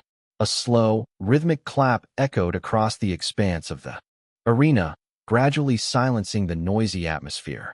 The source, the Curator, who was descending downwards with light steps, a confused and panic-stricken Jasmine trailing closely behind him. Yet, the lady had swiftly retrieved her taser from her bag, gripping it firmly with a hint of determination in her fearful gaze. Although she was certain it probably wouldn't help a dime, she at least needed to protect herself the best she could. The Curator, on the other hand, realizing that he had gotten everyone's attention, audibly spoke, "I request for a duel." No sooner had he said that, the giant Balrogs in the arena, along with the other aliens sitting around the arena, watched in shock as he pointed his gloved finger in a certain direction. The top of the arena, exactly where their new ruler sat like the king he was. As for the kidnapped humans and weaker aliens, they could only watch in fear at the entire scenario, a tiny piece of them, grateful for the distraction as they huddled up in various corners of the arena. Despite having a humanoid visage, there was still a noticeable frown on the regal alien's features, Merlot-red glows in deep sockets of his triple, triangular-shaped eyes, further bolstered by his ghoul-like nose and mandible protruding teeth. Gazing at the Curator with a condescending gaze, he soon spoke, his voice eerily uncomfortable and raspy. "You are not him." "See, Kira. Conjecture. That was my lecture today. He believes I'm not someone I once was." Without sufficient evidence, he turned around to face the lady, eyes gleaming in excitement like a kid. For Kira, though, the expression on her face said it all. She was currently wondering if the man before her was even sane for him to be remembering something of sort in such a tense moment. "Tear them apart." The monarch ordered the people in the arena with a dismissive expression. Yet, as all of them got up from their chairs, ready to lunge at the two individuals without a second wasted, they heard the weirdo speak as he twirled to face their king. "I'm guessing you overthrew him?" the Curator curiously asked, his expression amused as he continued with a light, audible chuckle. "You couldn't live with your own failure, could you, Kralik? And now it's led you the long way around, back to me." He concluded with a light smile as he stared at the Balrog ruler, dead in the eye from afar. During the 5th Curator's reiteration, the Balrogs had tried to invade Earth, one that eventually resulted in a duel between he and the past Balrog monarch. As it then, though, before actually defeating their king in said duel. Said king had sent Kralik, his best warrior, to duel with the curator, only for him to lose miserably against him. That miserable loss for him ended up fueling so much hatred for the curator that he had been looking for a way to get his revenge back for the past 500 years. Now that he had, no sooner than a few years back, after he had bested his king in a duel and killed him, a more experienced and powerful Kralik was back to get his revenge. And what better way to draw the curator to him than to enslave the human race in their silly little games? Yet, after realizing that the man before him was indeed whom had been waiting for, the new Balrog king, instead of being affected by his obvious words of mockery, slowly stood up in response. "I accept your duel." "Brilliant." The curator clapped as he continued. "The conditions are as follows. If you win, I'll willingly leave you all to your elements. Do as you please." He gestured his arms out wide with an exaggerated gesture, one that caused some of the older Balrog races to finally begin to get wary. Those exact words reminded them of a certain, scary individual whom had shown them mercy when he could have wiped them out for good. "But if I win, I never want to see you, or your pocket dimension again, anywhere near the blue star," he concluded with a smile. "I accept your terms." The Balrog monarch responded once again. Honestly, at the moment, Kralik couldn't care any less. All he wanted was revenge. Instantly, as if in response, the Balrog king snapped his fingers. The humans whom were huddled up in various corners of the arena soon found themselves, against their own will, being carried by the giant Balrogs whom had been previously chasing them. Only this time, they weren't keen on killing them as they grabbed them all and held them in place, all while also leaving the arena for the two individuals whom were about to start their duel. As for the curator, he swiftly turned around to Kira and said, his expression assuring, "Don't panic. This will all be over in a minute." No sooner had he said that, without even waiting for her response, he materialized a protective, translucent, photon dome around her with his construct gloves, a 1-minute timer, reading on it. That was how long his gloves could maintain the dome. Still, for that 1 minute, it would at least shield her from any rapscallion who felt he could take the opportunity to use her as a hostage. Walking onto the photon flooring of the arena, standing from across Kralik, who had a genuinely condescending smirk on his features, the arena was instantly filled up with tension. Yet, in comparison to the alien who towered above him by a few feet from afar, the curator maintained a light smile on his features. Waiting for the order to start, Kralik launched himself towards the curator the moment the order was given with a fast sprint, his back arched backwards to descend his spear and cleave downwards. Yet, all he heard from the curator, who slowly bent down, were a few words. "I gave you a chance once, Kralik." Placing his construct gloves on the photon flooring, the distance between he and his enemy rapidly closing up. "I don't give second chances." Instantly, the photon flooring before the curator rapidly crumbled and disintegrated, leaving a dumbstruck, horrified Kralik to watch himself, unable to do anything as he fell to an excruciating death. "You didn't fight with honor," he bellowed out in pain, festering hatred and disappointment. "Remember your conjecture? It wasn't exactly wrong."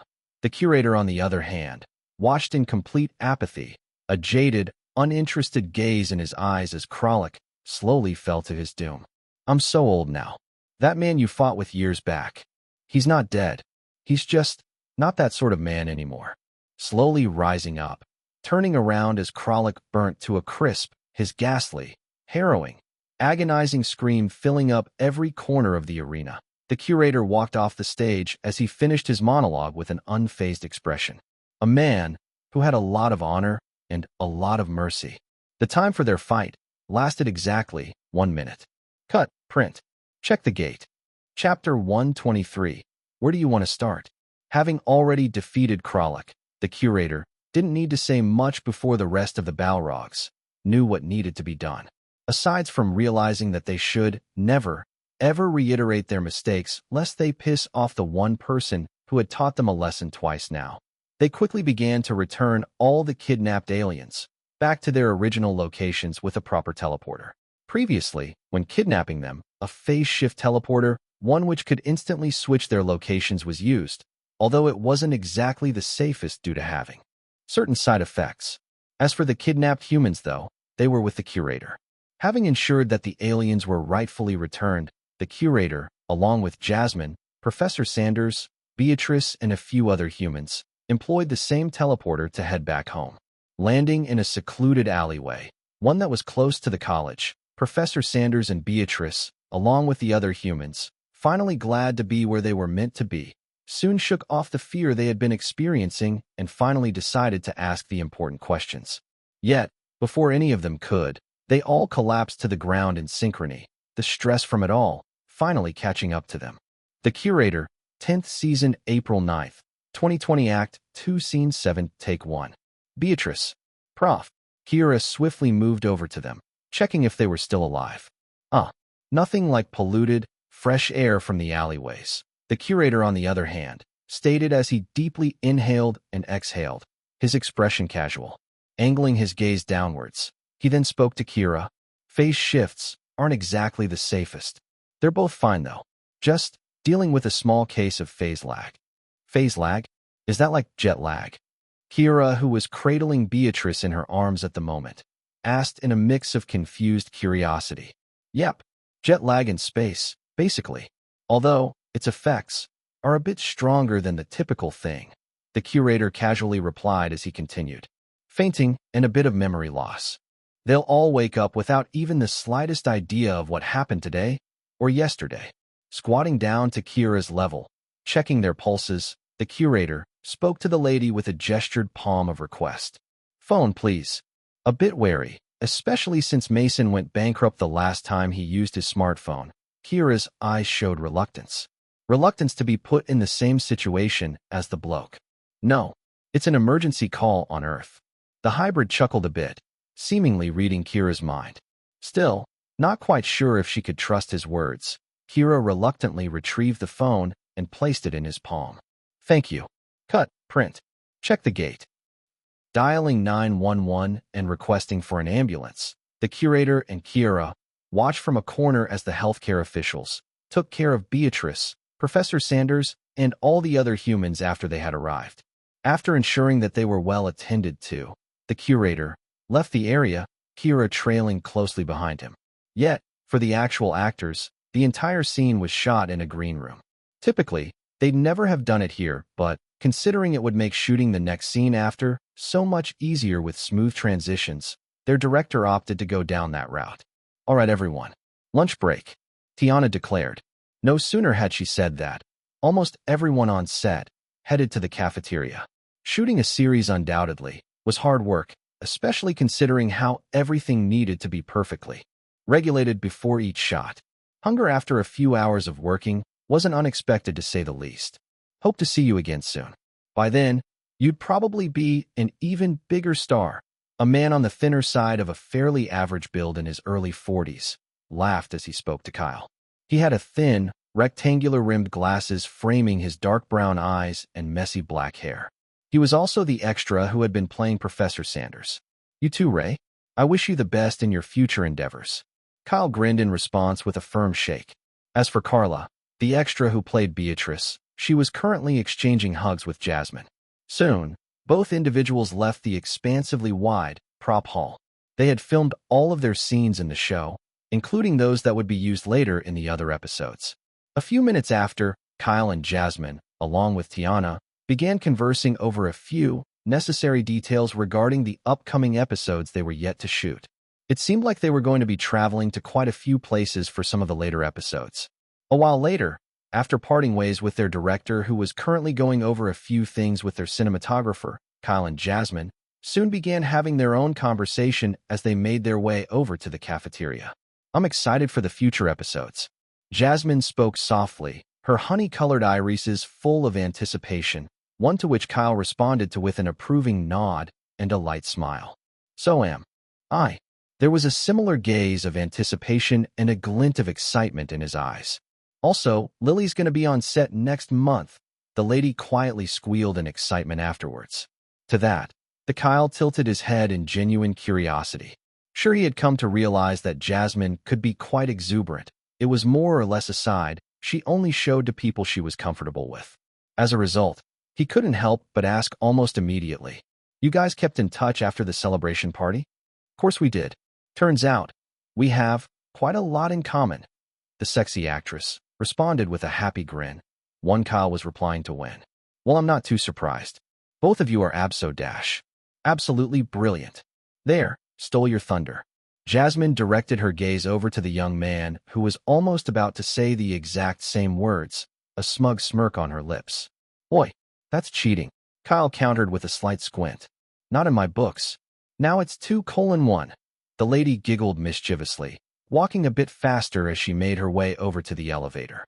Casually trailing behind her, the young man simply shook his head in resignation and then pulled up her status screen, comparing it to Lily's.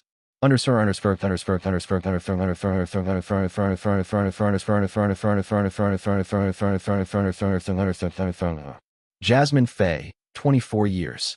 Acting level 13. Dancing level 9. Singing level 8.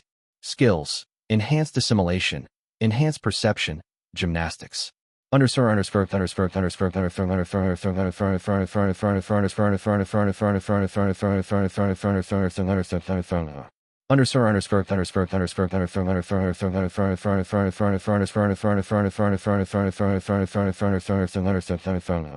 Lily Lockhart, 22 years.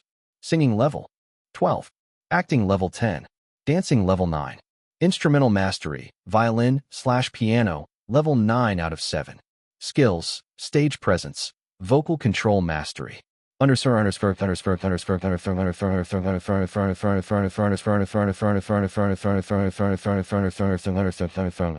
Yeah, absolutely brilliant, are the words. Kyle muttered to himself as he closed the panels with a thin smile, casually making his way over to the elevator as Jasmine selected the floor to the cafeteria. Jasmine was already pretty high up, getting almost close to Bruce's and Jeffrey's levels of acting at such a young age. Added to that, it was also nice to see that, just like him, Lily was growing as she made advances in her solo career. Although the last scene of the second episode only involved Kyle and Jasmine, everyone on set was around to watch it happen. Usually, this exact scene was one of the big reveals to both the companions of the curator and the audience themselves. A reveal that was always one of awe, regardless of how many times it was done over the years, and despite the various iterations of the curator. Even Kyle and Jasmine were visibly excited for the scene as both suppressed the emotion the best they could to try and get into character. Soon, though, having effortlessly gotten everyone on set to keep quiet, Tiana gave the order to begin shooting. Start.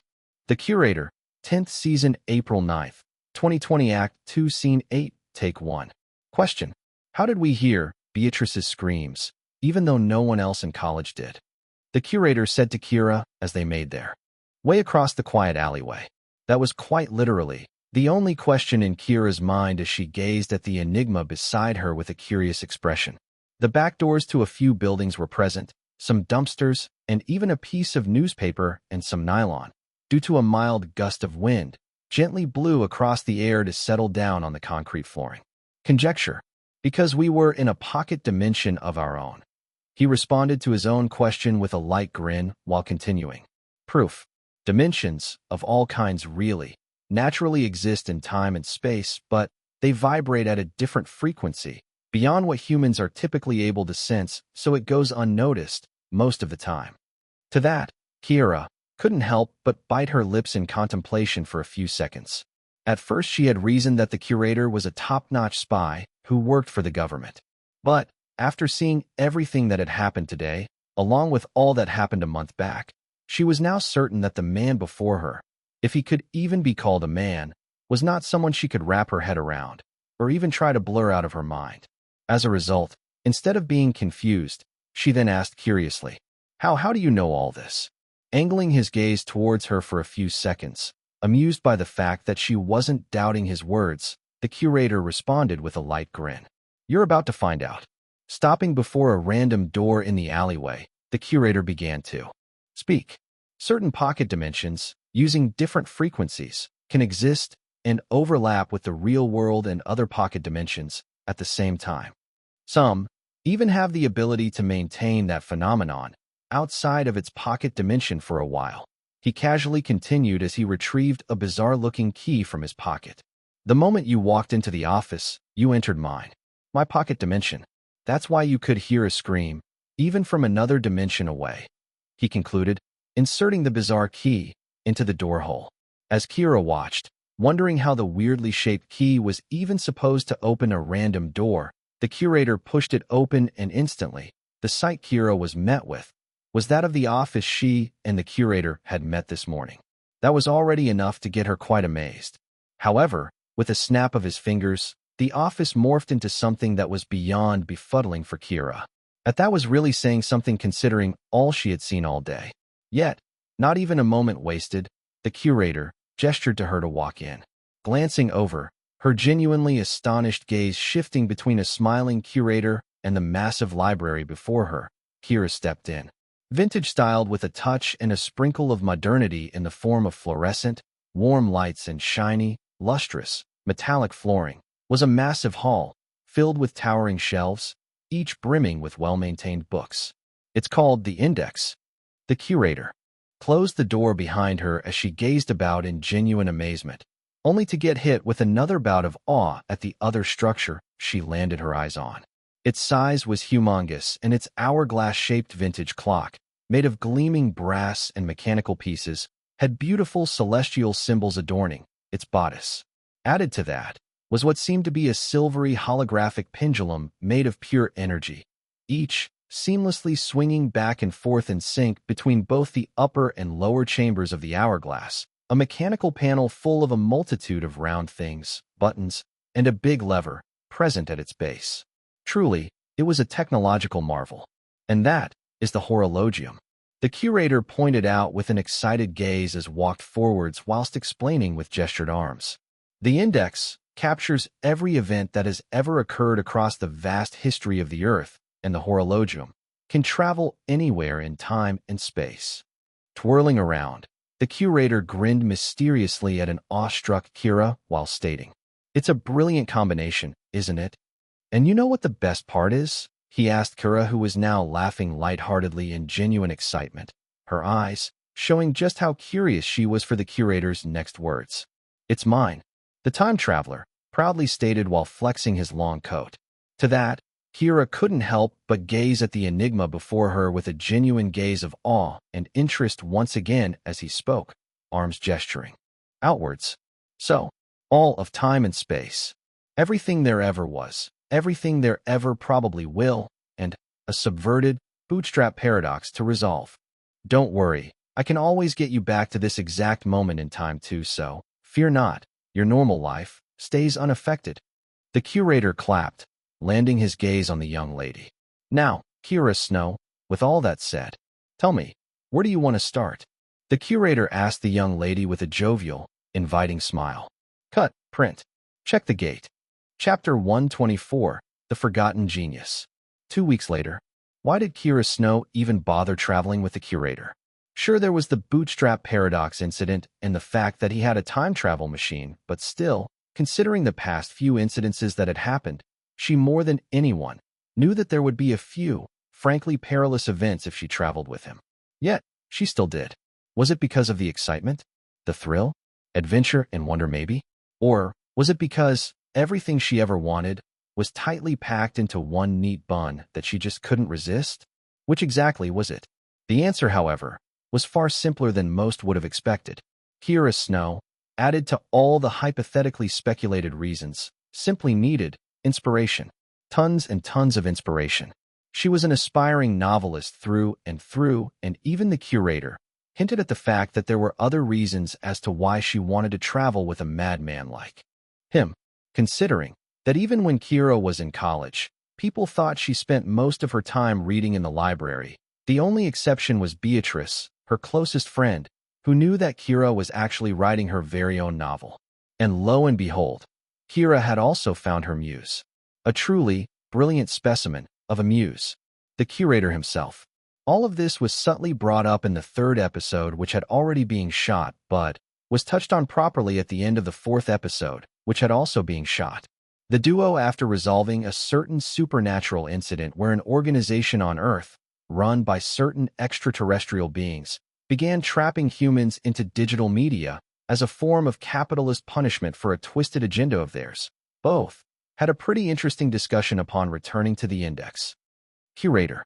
Typically, no one travels with a madman and a time machine who suddenly popped up a few times, out of the blue. Sure, we have a mystery regarding us that needs solving, but unless you're probably just as crazy as I am, and I highly doubt that, there's something more to your willingness to come along, isn't there? Kira Snow. Brave and brilliant. Kira Snow. What are your motives, really? Kira. Would you believe me if I said I didn't have one? Curator. That's rubbish. Kira. Fair point. Tell you what though, Curator. I'll tell you my actual reason for coming along. If you tell me who you actually are. Who are you, really? Where did you come from? What set you on this journey of yours, and where exactly are you going? Also, what is your name? Your actual name? Curator. Unfair trade-offs, so no. Kira. Guess we have more mysteries on our hand then. Curator. I guess we do. That said, due to helping out tremendously alongside the Curator in resolving the incident of humans getting trapped into audio-digital media appliances, the Curator had given her a spare interspatial key to access the index whenever she wanted. To a certain extent, it was his way of protecting her whenever he wasn't around and also appreciating her efforts in resolving the incident. As of today, though, Kira had informed the Curator that she needed a bit of break from the traveling and wanted to go back to her normal life for a few hours. Of course, the Curator wasn't too bothered about this, especially since it wasn't the first time someone he was traveling with had requested of such. They could always leave or come back as they pleased, granted he had given them an interspatial key. Still, after the first scene of the 5th episode had shown all that, currently, the Curator, now alone in his library and time machine, behaved like his normal, actual self, all of the chaotic, youthful side of him, stripped away in the absence of his companion. Although the horologium was sentient enough to converse with the Curator through her beeps and pendulum swings, especially since she was the sexy, brilliant dame that maintained the index, even she knew she couldn't really elevate his spirits half the time. She did try, though, whenever she felt she could. But, for the most part, she also knew that going on an adventure was one of the best ways to get him up and about again. And frankly, she wished for him to go on a solo adventure of his own. It had been a bit of a long while since he had done that. The Curator, 10th season, April 23rd, 2020, Act 5, Scene 2, Take 1. Walking about the index aimlessly, the lonely hybrid had a pretty jaded expression on his features. The index and the horologium, wondrous as it was, offered no real human interactions to keep him active or engaged. He had also, pretty much, read all of the books in the index. Yet, all of a sudden, the time machine vibrated for a hot second, its holographic pendulums halting in an instant. Almost immediately, a certain book flew off one of the shelves and straight into the Curator's hands, due to the phenomenon. Glancing over to the horologium, eyebrows slightly arched, the Curator flipped the book over. Seeing the book's cover, the jaded expression on the alien's features morphed into a bit of a sad smile as he spoke out loud. This is the tale of a man whose story begins at the very end. Alternating current. The invention that revolutionized what electricity could and should be. The alien continued his monologue, an elderly expression of sadness still present on his visage. He's the forgotten genius, you know. He glanced over to the horologium as he continued. But we know him, don't we? And he's an absolutely brilliant man, and an even more brilliant inventor. Which is why both he and his best inventions are always the target for the darn callous. The Curator closed the book with a tired sigh. Doubt they'd try anything stupid while I'm around, but we probably should pop in, just in case, he muttered to himself audibly. Placing said book back into its spot, the alien walked across the library, moved towards where his wardrobe was, and picked up his signature blue, Belle Époque, long coat. Buttoning up the coat, putting on his construct gloves, the Curator twirled around, heading straight to the horologium with a light smile. All right, sexy.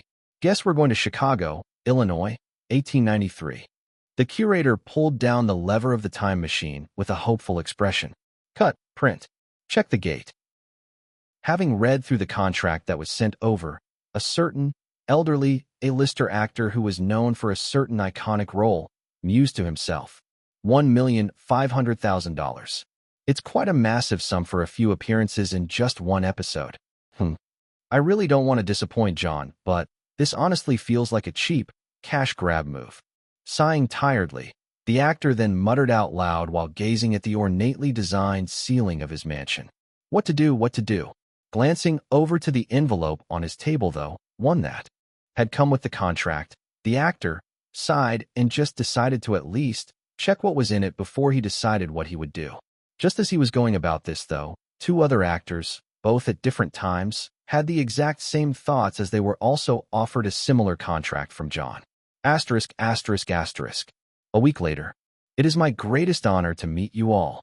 Kyle spoke genuinely, a strong hint of deep respect in his eyes as he stared at the trio before him. Each and every single one of them were elderly in their own right and were aged 65 and above, save for one of them who was currently aged 40. Yet, seeing how sprightly they were, despite their ages, made Kyle realize that each and every one of them was just so glad to be on set. I was originally planning not to accept the offer from John, but I have to say, young man, you're doing a fantastic job. Collins North, the legendary fifth curator, pulled Kyle in for a tight hug. Sure, his shoulder length, dark brown, wavy bob hair should have had interspersed strands of white, but after the makeup and stylist team did their mojo, he looked 20 years younger at the moment. Not even a single wrinkle could be spotted on his visage. His warm eyes were jade green, and his cleanly shaven face showcased his defined jaws. He was also on the slightly bulky side of an average build and slightly shorter than Kyle. He had a sort of wild yet composed vibe to him that was really hard to place a finger on. Kyle, on the other hand, was a bit flabbergasted for two reasons. One, why did a man of such age have such strong arms? Secondly, he'd never expected Collins North to be such a happy-go-lucky individual in comparison to the oftentimes brooding role he played as the fifth curator. Sure enough, he understood that an actor's actual persona and the role they played as their characters were two entirely different things, but still, this was quite the shocker. Lastly, what sort of magic did John perform for the trio to be so receptive towards him? The young man had next to no idea, especially since he had been expecting all three to not really think the best of him. Unknown to Kyle, though, John hadn't even persuaded all of them one bit before they agreed to take up their mantles as their respective roles for a day. All the executive director had done was simply send a clip of Kyle's audition to them and a few scenes from the first episode, along with a frankly unexpected, bogus amount of money in their contracts up front. That was literally all. Yet, upon seeing the clips, all three frankly forgot about the contract and simply accepted the offer for one sole reason: to act on set with the young man whom had got them all excited for the show in a very long while, long after they had all retired from said show. They were that impressed and drawn in by his acting. Collins, you're suffocating the young man. William Lewis, the actor who played the sixth curator, tapped his friend on the shoulder. His jet black hair was well kept in a swept-back hairstyle that was slightly messier than usual, and his dark blue eyes reflected a hint of resignation as he shook his head with a tired sigh. He was more of a cool individual, period.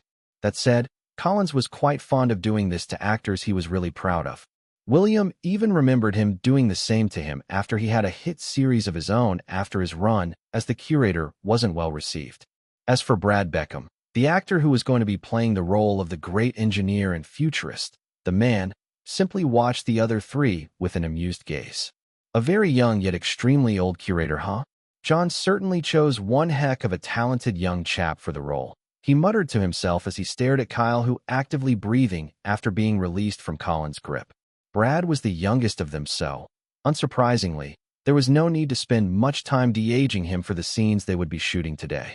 They would, however, need to spend a crap ton of time later to considerably age up the Serbian-American actor for another scene down the line. His dark brown eyes were warm and observing. His face had a prominent nose, a well-kept mustache and high cheekbones, and his dark brown hair had a simple, side-parted, classic gentleman cut. All of this added a sort of intellectual yet receptive vibe to him. All right, everyone, do the necessary. We're taking it up from the third scene in 5. Tiana's cool voice soon cascaded through the set. Kyle, one take. Tiana pointed to him with a trusting gaze from afar, and the young man nodded with a hint of pride in his eyes. Almost everyone on set gave him the exact same gaze, so Kyle was honestly very proud of himself at the moment. Jasmine, who was also sitting on the sidelines today, especially since she was only going to appear towards the end of the episode, gave the young man a thumbs up from afar too. A month and a few weeks of constantly shooting, and he had already earned some of the reputation he was hoping for with his role as the titular time traveler. The young actor was equal parts grateful for and proud of that. As for Collins, William, and Brad, they were evidently surprised but also impressed by the fact that everyone on set seemed to have so much trust in their lead actor. In their books, that was the makings of a successful venture. That said, after a 2-hour-plus flight the day before, everyone was now situated at the site for Columbian Exposition in Chicago, Illinois, which had occurred decades back. After getting the go-ahead from the necessary officials a week earlier due to John and Barry doing their jobs as the showrunner and the producer respectively, the entire set had been restructured to make it look as close to 1893 as possible, back when the actual fair happened. So, watching as Kyle and Brad, along with every other extra on set, took their positions, Tiana, ensuring all was as it should be after making the necessary checks, ordered. Start. Chapter 125, City of Lights. The Curator, 10th Season, April 30th, 2020 Act 5 Scene 3 Take 1. World's Columbian Exposition, 1893. The Curator muttered audibly as he gazed at the flyer in his hands. Raising his gaze to check his surroundings, especially with people casually making their way around the fair, he soon tucked the flyer into his pocket. There was a feel of supercharged excitement in the air as people watched the sun slowly set, waiting for all the lights to come on. It was the one thing almost everyone was looking forward to because, apparently, it was going to be an all-electric fair. The world's first all-electric fair. Considering how they were celebrating the 400th anniversary of Christopher Columbus' discovery of America, almost everyone attending the fair were honestly pumped. Moving along with the crowd, the Curator blended in and headed towards where President Grover Cleveland was giving a speech. It only took a few seconds later before said president, before everyone's very eyes, pushed a single button and instantly, 100,000-plus incandescent lamps illuminated the neoclassical buildings of the fairgrounds. "Wow," a young lady said as she cuffed arms with her husband. "This is amazing." An old man with his walking cane gazed at the sight with joy on his elderly visage. "It's like my storybook, Dad. Like it was City of Lights," a young boy, sitting atop his father's neck, excitedly pointed to the incandescent lights illuminating the buildings. "Huh. Edison can go stick a twig up his arse. The future is here." A middle-aged bloke, who was also an electrician, took a swig of his bottle of alcohol with a smirk on his lips. As everyone marveled at the magnificent sight before their eyes without realizing just yet that a side's history been made, a new era for the future of electricity for planet Earth was also being pioneered and ushered forth. The Curator smiled warmly and then made his way over to the Hall of Machinery. Sitting by the staircase, watching the illuminated fairgrounds with a warm gaze, he soon spoke, almost as if he wished for some company. "Wish Kira was here to see this." Yet, almost immediately, as if trying to make himself feel better, he countered in a manner that was typical of his iteration. "I'm a time traveler. You're a time traveler. You can always bring her back later." He facepalmed with a slightly disappointed expression directed at himself. They'd only been traveling together for a month or so, and he was already getting attached in a good way. "Have you started running with another companion?" A certain, modest, casual voice soon reached the Curator's ears as he engaged in his monologue. Donning a light smile, the Curator casually replied without turning around. "I have, actually. She's a brave, brilliant girl. Too brave at times even," he continued with a slight tilt of his head, a bit of concern on his features. Casually sitting down beside him, the Serbian-American-looking man chuckled a bit as he continued, his tone questioning yet curiously amused. "Curator, you've done it again, haven't you? New face, I know. Young too, so I don't like it. Unfortunately, you can't ever really choose what happens with metamorphosis. It's as random as it gets, so I just take whatever I get." The Curator responded with a small sigh of resignation, after which he then asked curiously, Shouldn't you be at the Great Hall of Electricity with Westinghouse, though? Also, how do you know it was me? Has anyone ever told all of you that you have distinct fashion senses? The man replied with a casual glance, his slight foreign accent a bit sarcastic. You wouldn't be the first. The curator grinned proudly in response. That takes care of the second question then. The man responded with a light smile, slowly getting up as he did. As for the first, I'd rather be in my laboratory, working on a new invention. Of course you would. The curator smiled genuinely, one to which the man responded. Well then, I'd best be on my way. I wonder when next I'll get to see this new you again, though. You're quite the busy man, you know. I'd advise you to take care of yourself, he added, a genuine hint of care in his tone. As should you. Edison's not the kind of man to sit back and watch. The curator responded as he also got up from the staircase with an advice of his own.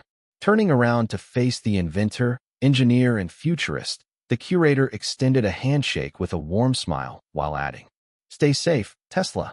You too, curator. Nikola Tesla returned the handshake with a warm smile of his own. Cut, print. Check the gate. You're quite self-aware, aren't you, Kyle? Collins said to Kyle as he walked over, lightly grinning at the young lad who reciprocated the grin while asking, Whatever do you mean? And you've got a nice sense of humor too. I'm a bit concerned that you're going to get more popular than Collins here. William glanced over to Collins, who simply started laughing in reply. That would be fantastic. Fantastic. I grew up loving that word. Kyle mused to himself as he watched Collins laugh heartily. Whereas he, as the 10th curator, used the word brilliant. Frequently, Collins' 5th iteration of the curator used the word fantastic extensively. That said, what both were previously hinting at was the fact that Kyle had improved an almost insignificant part of his script and made it far better. The part where he was explaining to Tesla that metamorphosis gives him a random face should have simply been, New face, I know. Metamorphosis happened again, as you may have expected. Yet, Kyle, knowing fully well that many fans of the show weren't exactly certain that he was right for the role, snuck in his own improvised lines by saying, New face, I know. Young too, so I don't like it. Unfortunately, you can't ever really choose what happens with metamorphosis. It's as random as it gets, so I just take whatever I get. As Brad also moved towards the trio, Jasmine swiftly walked up to all three and quickly requested for an autograph from each of them with giddy excitement, a sight Kyle couldn't help but find amusing really. The sexy actress that he knew was nowhere to be found. Jasmine had gone, full-on fangirl. But then again, who was he to talk? He also, swiftly, whipped out the flyer he had tucked into his pocket and requested for an autograph from all three. Kyle was an unabashed fan of the show and the older curators. This much was expected from a fanboy like him. Tiana, on the other hand, checking the cameras and replaying the scene to check if there were no issues, soon gave an okay sign to signal to everyone that the shot came out great. To that, everyone on set simply nodded and started prepping to have a few other scenes shot. Considering the rest of the major scenes needed to be shot back in New York and Canada, only a few, very short, flashback scenes involving Nikola Tesla and the 5th and 6th curators required shooting. All of these scenes, as one would expect, involved Collins, William, and Brad, of course. 2 days later, some of the scenes that had been shot 2 days after the one in Chicago, Illinois, individually involved more flashback scenes of both the 5th and 6th curator, going at random intervals in Nikola Tesla's life to check up on him and ensure the callous weren't up to no good. As for the 10th curator, he had found out that there was some reconstruction of the debilitated Wardenclyffe Tower going on after the horologium brought his attention to it. Considering that exact point in time was a fixed event that should never be rewritten, he had made his way over, only to realize that once again, just as he had expected, the callous were the masterminds. Unfortunately, the moment he had arrived, they had bolted in an instant with a spatial jump, leaving the curator to deal with another mess of theirs.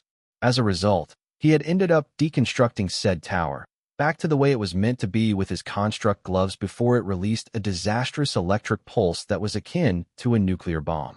Considering that over the course of the series, the curator had been shown to know a crap ton of important, historical figures, it wasn't anything particularly shocking that he would have also known about Tesla and his greatest inventions. That said, this particular plot point was one that John had started from the era of the fifth curator, but purposely left uncompleted to at least give the future curators some sort of extra material to work with, even after he went on his long hiatus. However, John would have never expected for the newer showrunners after him to never really tap into it fully, save for the sixth season of the show that expanded upon it by just a tiny bit.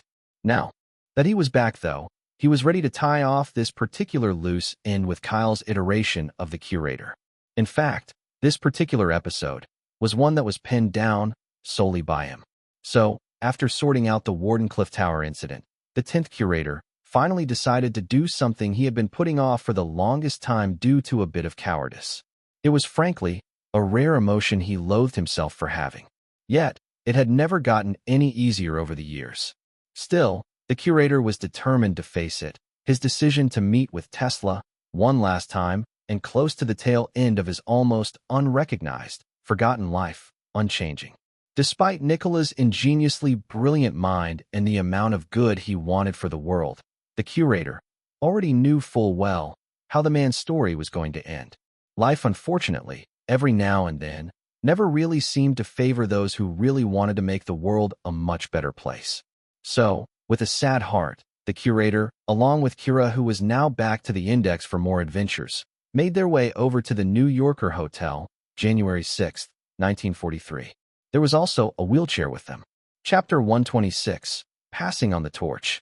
The Curator, 10th season, May 1st, 2020, Act 5, Scene 6, Take 1. Room 3327. Kira quietly muttered as she watched the curator hesitate to open the door. Glancing over to him, the lady was concerned, to say the least. She had never seen him behave like this for the entirety of the short time they'd been traveling together.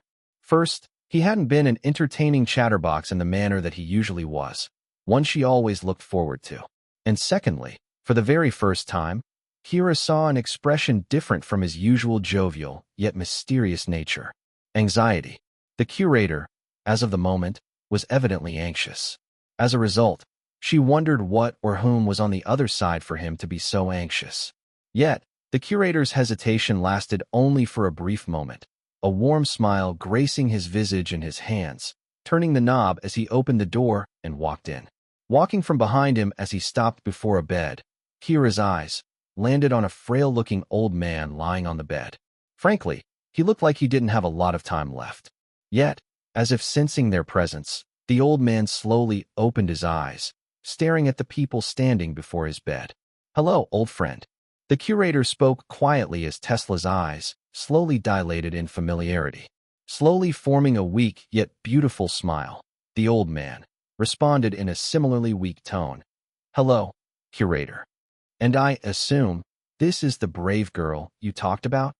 Nicola slowly spoke in between measured pauses, gently angling his gaze towards the lady. "Yes, that's her." The curator responded with a light smile, slowly squatting down to his eye level. "Hello, I'm Kira. Kira Snow." Kira quietly introduced herself. Kira, a very old Tesla, repeated the name with a beautiful smile. "What a lovely name," he added with a lot of warmth in his tone, causing the lady to smile shyly. Even if it wasn't obvious on her cheeks, it was evident that Kira was blushing. "You don't have a lot of time, old friend," the curator soon spoke again, causing Tesla to smile while responding. "Oh, I know. I'm sorry," the curator quietly said with a sad expression. "You shouldn't be." Tesla stared at the ceiling as he continued. "You also warned me, but I really don't care that they stole my ideas. I care that they don't use it for the betterment of the world." Regardless of how things turned out, though, Nicola continued his monologue. "Everyone dies, eventually. Still, as my insignificant life comes to an end, I wonder," the dying old man asked, "did I make the world a better place? Will I ever be remembered for the little that I did?" Listening to his words, Kira soon noticed that the curator had a genuinely pained and sad expression on his features. Yet, as tears brimmed on his eyelids, he spoke with a warm expression instead. "The answer to that question, I'll show you, old friend." Cut. No sooner had the scene ended, Jasmine and Brad, just like every other person in the room shooting the scene, felt very emotional. In fact, it seemed to have affected even Tiana because, typically, she would say cut, print, check the gate, and not just cut. But Kyle was far worse than all of them. Instead of simply leaving his squatting position, he remained there, head facing downwards. And yet, no one on set needed to prod him to know what was happening. Instead, they just let him be. It was very normal for an actor, especially an actor who was playing the role of a character who had witnessed and lost way too many people, to be in a far more vulnerable state than any one of them could ever know. Still, Kyle himself knew better than to stay affected by his emotions for too long. They still had one more scene left to shoot today. Queen Victoria Park, Niagara Falls. It was a beautiful, lush park, further bolstered by the warm rays of the late morning sun. Adding to the lovely view was the waterfalls itself, one where its hydroelectric power plant was designed by a certain man many years back. It was also where a great monument, to commemorate this certain great man, was built. That, exactly, was where the crew had traveled to, about 2 hours ago from NYC, to shoot the last scene of the 5th episode. This scene was going to involve all of the major actors who were on set today, all of which included Collins and William too. Finally, an overarching arc in the long history of the curator was going to be laid to rest. That said, as insignificant as it may have seemed to the 10th curator storyline, it was still a very impactful one nonetheless, one that really added more depth to his iteration. In fact, John was certain that, besides the first episode which he knew was going to be highly rated, this episode was also going to be right up there amongst the higher-rated ones. Maybe it was also due to that reason that the man himself cleared his schedule and arrived on set today, alongside Barry to watch the scene being shot. As for Tiana, she decided to put the two individuals to good use by having them act as part of the extras in the scene. Having discussed it with them, one to which they had both agreed, the director left to go speak with their cinematographer whilst making other necessary checks. As this was happening, Collins soon walked over to John and said, "Thank you, Quentin." "For what?" The showrunner, evidently surprised by Collins' sudden gratitude and use of his last name, asked in genuine curiosity. "For passing on the torch to the right person." Collins directed his gaze towards Kyle. The young man, as of the moment, was laughing heartily with Jasmine as Brad, now aged up again for the scene, sat in the wheelchair Kyle was pushing as he told the duo some of the craziest things his fans had done. Staring at the sight before him with a light smile, John soon replied after a short while, "You're most welcome, old friend." "All right, everyone. Quiet on set." Tiana's composed voice rang through the set as she clapped her hands once to garner everyone's attention. "We begin in 5, she added, ensuring that everyone got the message. And just as expected, everyone did the necessary in compliance to her words. Quickly, actors took up their respective positions, and the rest of the crew took their positions. And so, having gotten his old friend into the wheelchair, the curator, along with Tesla and Kiera, traveled over to Queen Victoria Park, Niagara Falls, July 9, 2006. Start. The Curator, 10th season, May 1st, 2020. Act 5, Scene 7, Take 1. "We're here." The Curator pushed the wheelchair forward, staying a fair few meters away from the crowd, journalists and broadcasting companies, all of whom were recording everything that was happening. There was a white cloth covering what seemed to be a statue that was yet to be unveiled as everyone waited for the required representatives standing before it to unveil said statue. However, as Kiera stood beside them, a certain realization dawned on her and her eyes widened. Yet, before she could even dart her eyes over to the man in a wheelchair who was lovingly gazing at the scene before him with tears of joy and happiness in his elderly eyes, the statue was unveiled. It was a monument and a tribute to the great Nikola Tesla. Seeing this, the curator asked his old friend with a warm smile, "It's brilliant, isn't it?"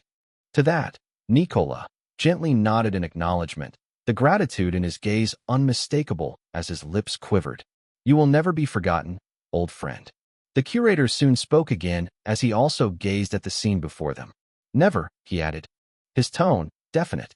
Listening to his words, Nikola placed his wrinkled palm on the curator's, tightly grasping it as he responded in genuine thankfulness and appreciation. "Thank you, curator. Thank you." To that, the curator simply nodded and then stared at the scene for a few more seconds. After a while, though, he then said to Kira, "I have to get him back to his hotel. I'll be back in a minute." "Sure. Take as much time as you need." Kira, instead of simply responding, consoled the curator by hugging him while lightly tapping his back. Smiling at that, the curator watched as the lady bent down and then placed a kiss on Tesla's wrinkled cheeks while speaking, her words barely above a whisper. "Goodbye, Tesla." "Goodbye, Kira." Smiling at her with the warmth of a pure soul, Kira watched as the curator pushed the wheelchair towards a building nearby, his interspatial key already in his hands. So, waiting for him to come back, her eyes taking in the sights of the waterfalls from a distance, it took a few seconds for the lady to notice that two random individuals had casually walked towards her, each of them standing on her sides. A bit wary, especially since she literally didn't know who they were, and this was back in the year 2006. Kira intently listened as one of them spoke. "Always thought I'd be older by the 10th iteration." The fifth curator coolly stated as the sixth followed up, "I don't like it. Too young." Glancing over to both individuals, Kira, unable to believe what she was hearing, widened her eyes in genuine confusion. That was something the curator would often say whenever he looked at himself in the mirror.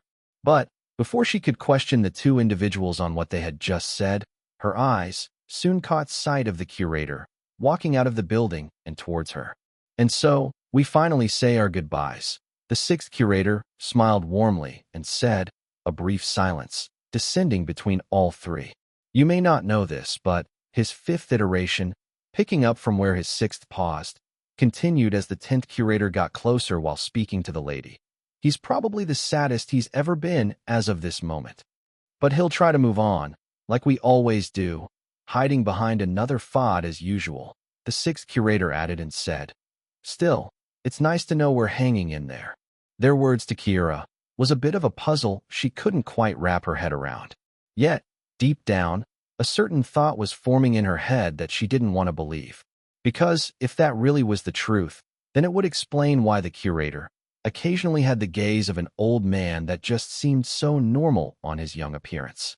Unperturbed by her conundrum, though, the fifth curator glanced over to the lady, a hint of amusement in his casual expression as he said, "Well, we'd best be on our way then.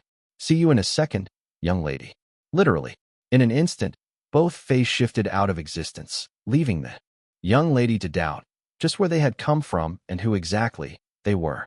By now, the curator had caught up to Kira, who was still looking around in confusion. "I wonder what those youngsters were up to," he casually stated the moment he met up with her. The hybrid, evidently, had watched from afar as his previous iterations spoke to his new companion. "Probably came to see him off too," the curator muttered to himself with an unperturbed gaze. That said, he wasn't the least bit bothered by what they must have said to Kira. They were pretty much him, just from another time period. Who were they? Kira, on the other hand, soon asked with a questioning yet curious squint, hoping to high heavens that the curator would come clean this time. Yet, unwilling to properly share that information, the enigma grinned lightly at Kira and then replied, "I haven't the faintest idea. Cut, print. Check the gate." Chapter 127, Editor's Touch. Opening the door to his apartment, Cal tiredly dragged himself and plopped onto his bed. Today had been quite hectic to say the least. Even if they had only shot 2 scenes, both had been at 2 different places. Sure, the journey wasn't all that long from NYC to Canada, but considering all the stress that had piled up unknowingly, the young man simply lay on his bed, unwilling to do anything. Typically, he'd have headed over to the kitchen to cook something to eat. Yet, for someone who enjoyed cooking, even that seemed like a chore at the moment. "Takeout?" Oliver questioned as he walked in, watching as his ward tiredly gazed at the ceiling. "Please do," Kyle responded, a hint of genuine gratefulness in his weary tone. "They would have loved to have you at the dinner party, you know." Oliver closed the door behind him, lowering onto the sofa as he ordered their meals from a reputable restaurant. "I know, but it feels like I haven't been at home in forever," Kyle replied, comfortable with his decision to visit his cozy apartment, if only for one night. "Well, it has been a hectic month for you overall. I think they'll understand," his agent, having placed the order for their food, removed his suit jacket and loosened his tie with a tired sigh of his own as he relaxed onto the sofa. Although Kyle was busy with acting as at the moment, Oliver had been the one, single-handedly managing his music career for a whole month. It was a pretty stressful job on its own to say the least, although the agent wasn't complaining. As long as his ward was staying relevant in the music industry despite not being available for all other things that other artists usually needed to do to keep their relevancy, he was happy. Still, he was just as tired as Kyle is at the moment. "I'll just stay here for the night," Oliver soon said to his ward, who simply raised up his arm and signaled okay with his fingers. Once again, the crew and cast would be heading back to New York tomorrow morning to continue shooting the last few episodes. To a certain extent, Kyle was feeling quite excited yet slightly sad about the whole scenario. On one hand, he couldn't wait for the general public to finally see what they had created. Yet, on the other end of the spectrum, Kyle as an actor wished he'd play his dream role a bit longer. Still, regardless of it all, the young man was mostly excited. 1 month and they'd already shot 5 episodes. All thanks to both the efforts of Tiana, their principal director, they themselves as good actors, and the crew who were always ready to work without any infightings or disruptive incidents. It was rapid, to say the least, especially since only 4 more episodes were left. Speaking of rapid, Kyle thought to himself, mentally bringing up the string of notifications that had been ringing in his head after they had shot the last scene for the day at the park. You have acted before everyone and impressed them. You have obtained a huge amount of EXP points. 2,500 EXP points have been awarded. Total EXP points available, 25,750. Acting has advanced from level 11 to level 12. Advancement in acting will become even much harder from here on out. Keep acting to improve your skills.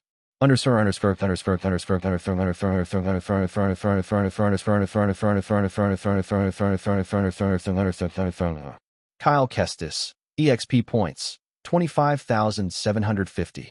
Skills: Soulful Vocals, P. Growth Spurt, P. Appraisal, A. Resonance, P. B. Charisma, P. Polyglot, P. Deep Dive, A. Recollection, P. Scene Stealer, A. Action and Stunt Mastery, P. Bleeding Effect, P. Asterisk EXP points can be used to create skills. Levels: Singing level 12. Acting level 12. Composing level 12. Dancing level 6. Instrument Mastery, piano/guitar, level October 8th. Asterisk levels will increase in accordance to your growth. Finally, the young man excitedly thought to himself as he watched his total points accumulate to 25,000 EXP. Sure, he was glad he had leveled up in his acting stat, but, more than that, the skill he had in mind for the longest time could now be created. Feels a bit like cheating though, but it'd be a waste if I didn't try it out. The young man made his decision as he mentally created the skill.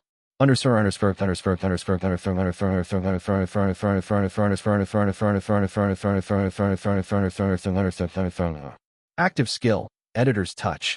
Upgrade stat levels by consuming EXP points. EXP points available, 25,750. EXP points consumed, 500. EXP points left, 25,250.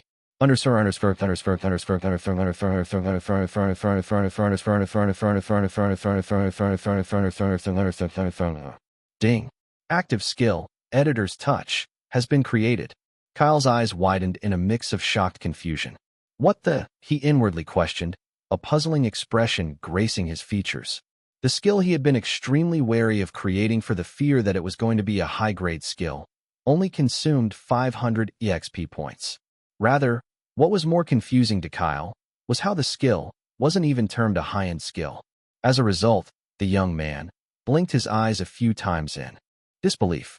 In fact, if not for the fact that despite everything happening, Kyle was still evidently tired, he would have sprung up from his bed in genuine befuddlement. Luckily, it at least ensured that Oliver couldn't notice his ward's current expression as he tried to wrap his head around what was the case for this. Wait a minute. Active skills tend to not really consume EXP points, Kyle began to think. No, that wouldn't explain the cause for Editor's Touch not being a high-end skill. Deep Dive consumed quite a lot too, he countered his own argument. Rather, skills that don't actually affect me as a person tend not to consume EXP points, Kyle mused. That theory should apply to system-based skills, like appraisal. The young man soon reached an interesting conclusion. That would explain why, even though it's such a good skill, it was never high-end and it never consumed EXP points all that much. Kyle came to a certain realization. Same for Editor's Touch. It's a busted skill, but it doesn't actually have any major effect on my body in a real sense, so the EXP points for its creation are less. Since it's system-based, he kept unfurling his conundrum, a few fingers placed on his chin. However, that should change when I actually decide to use the skill itself. The young man quietly mumbled to himself as he gave a mental command.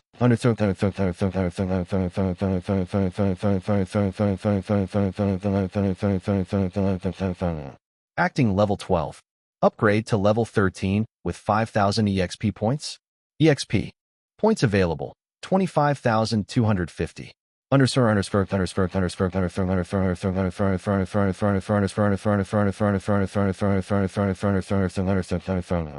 Just as I thought, Kyle quietly muttered to himself, his thoughts right on the money. However, at the same time, a certain realization dawned on him. For the longest time, he had been wondering if the EXP points he got after leveling up could be used in turn to actually upgrade his core stats. Turns out, his theory had been right. And that exactly was why he came to the realization that this was a skill that he should have probably created from the onset. Yet, at the same time, Kyle was glad that he hadn't done that back then due to another theory of his. Inwardly chuckling to himself, though, the young man, not particularly perturbed by the fact that he was figuring all this out after all this time, went ahead and upgraded to the next level.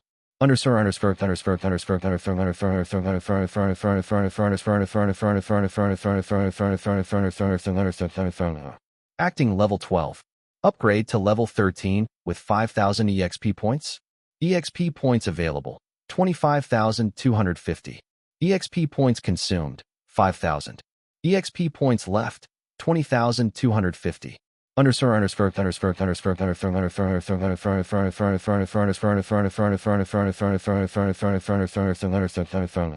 Ding. Acting has advanced from level 12 to level 13. Keep acting to improve your skills. And if my thoughts are truly right, then Kyle tested out his other theory immediately after.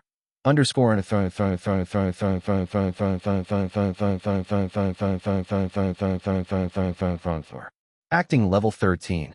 Upgrade to level 14 with 10,000 EXP points. EXP points available 20,250.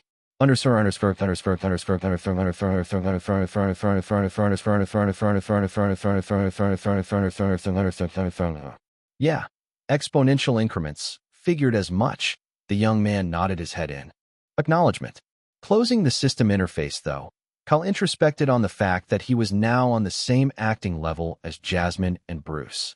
In fact, maybe it was safe to say that he was now a better actor than both of them, especially with the fact that he also had two busted acting skills in the form of Deep Dive and Scene Stealer. Still, the fact that he was able to bridge the gap between both of them with his EXP points as opposed to many years of experience did make him a bit concerned. As of the moment, Kyle Kestis was more or less on the same level as Jeffrey Dixon, a Hollywood star who had been in the industry for so many years. But then again, despite all this, Kyle remembered once again that the system was a gift from his loved ones in the old world. It would be a shame if he didn't use it the best he could. And so, with a mix of a gaze of acceptance and gratitude on his face, the young man smiled to himself while inwardly stating, "I'll put it to good use, guys. Always. That, I promise you." No sooner had he concluded his thoughts on the matter, the doorbell of his apartment rung. "Food's here." Oliver, whom had been dozing off, sprung up from the sofa. He too, just like Kyle, was very hungry at the moment. ****. The Curator, 10th season, May 2nd, 2020, Act 6, Scene 1, Take 1. Curator, where are we headed today? Kira walked into the index with a hint of excitement in her eyes. A few days had passed since the incident. With Tesla, and now, the madman that she knew, was back to being all chaotic. "Kira, you look lovely today. Have you had a wash?" he asked, and then, instantly brushed aside the question with a wave of his hands as he continued. Forget that last part. Anyway, Alpha and Beta, he exclaimed with a smile, and explained further as Kira grinned. Boring planet honestly, but there is an interesting twin tower located at its Cape Town on the west side of its mountain range that faces the sea. Now here's the best part. If you take an elevator up the twin tower and look up at exactly 6 minutes past midnight on the 22nd of May, 2170, there's a 500-foot seaweed tree that sprouts out from the middle of the sea that sings. Also, at this point in time, you'll see more stars and moons in one sky than you'll ever see at any other moment in the history of the universe. It's like daylight. Only, it's not magic, but science. He rapidly spoke without any breaks or pauses in between his monologues, a stupid grin now plastered on his face. Can I read a book about it? Kira asked with a genuinely interested gaze. You can read many books about it, just not on Earth. The curator pulled down the lever of the horologium.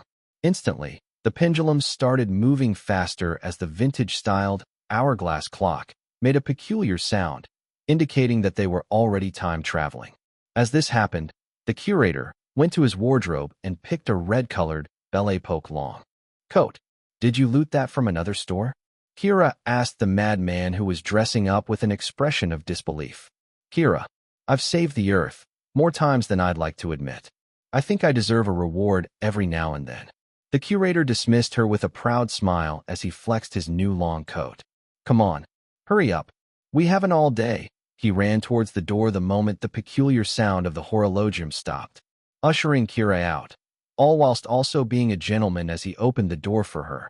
The curator, just before exiting the index, gazed over at his horologium and whispered, Thanks, dear.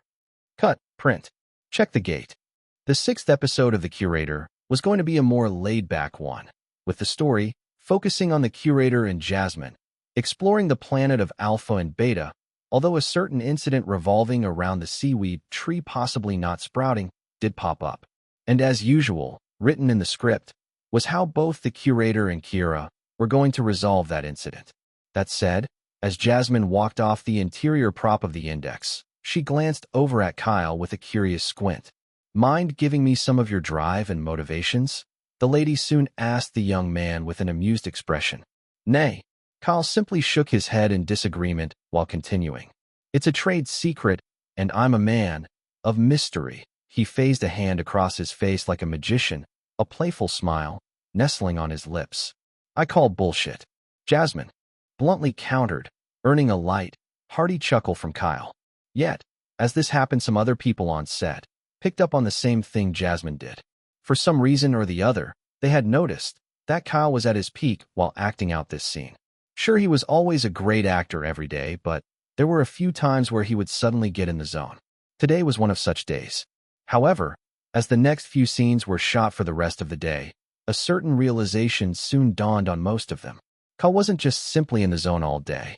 Rather, it seemed as if he had figured out how to push himself to act even better than before. Tiana especially had figured it out from the very first scene of the day. She, as a director, realized that Kyle's acting now felt even more refined and polished, eliciting a mild tilt of her head. Her curiosity similarly piqued. Things like this weren't exactly rare, as an actor could evolve and become better over time in the long course of a series, but, for the most part, it had been a very long while since she had seen it in action, especially in a single season nonetheless. Wonder how much further he would grow if he was given more than one season. The director mused to herself as she went to prepare for the next scene with their cinematographers. Chapter 128, Fury of the Curator. Gradually, 2 more weeks had passed by on set. During that time, 2 more episodes, the 7th and 8th, had been shot. The 7th,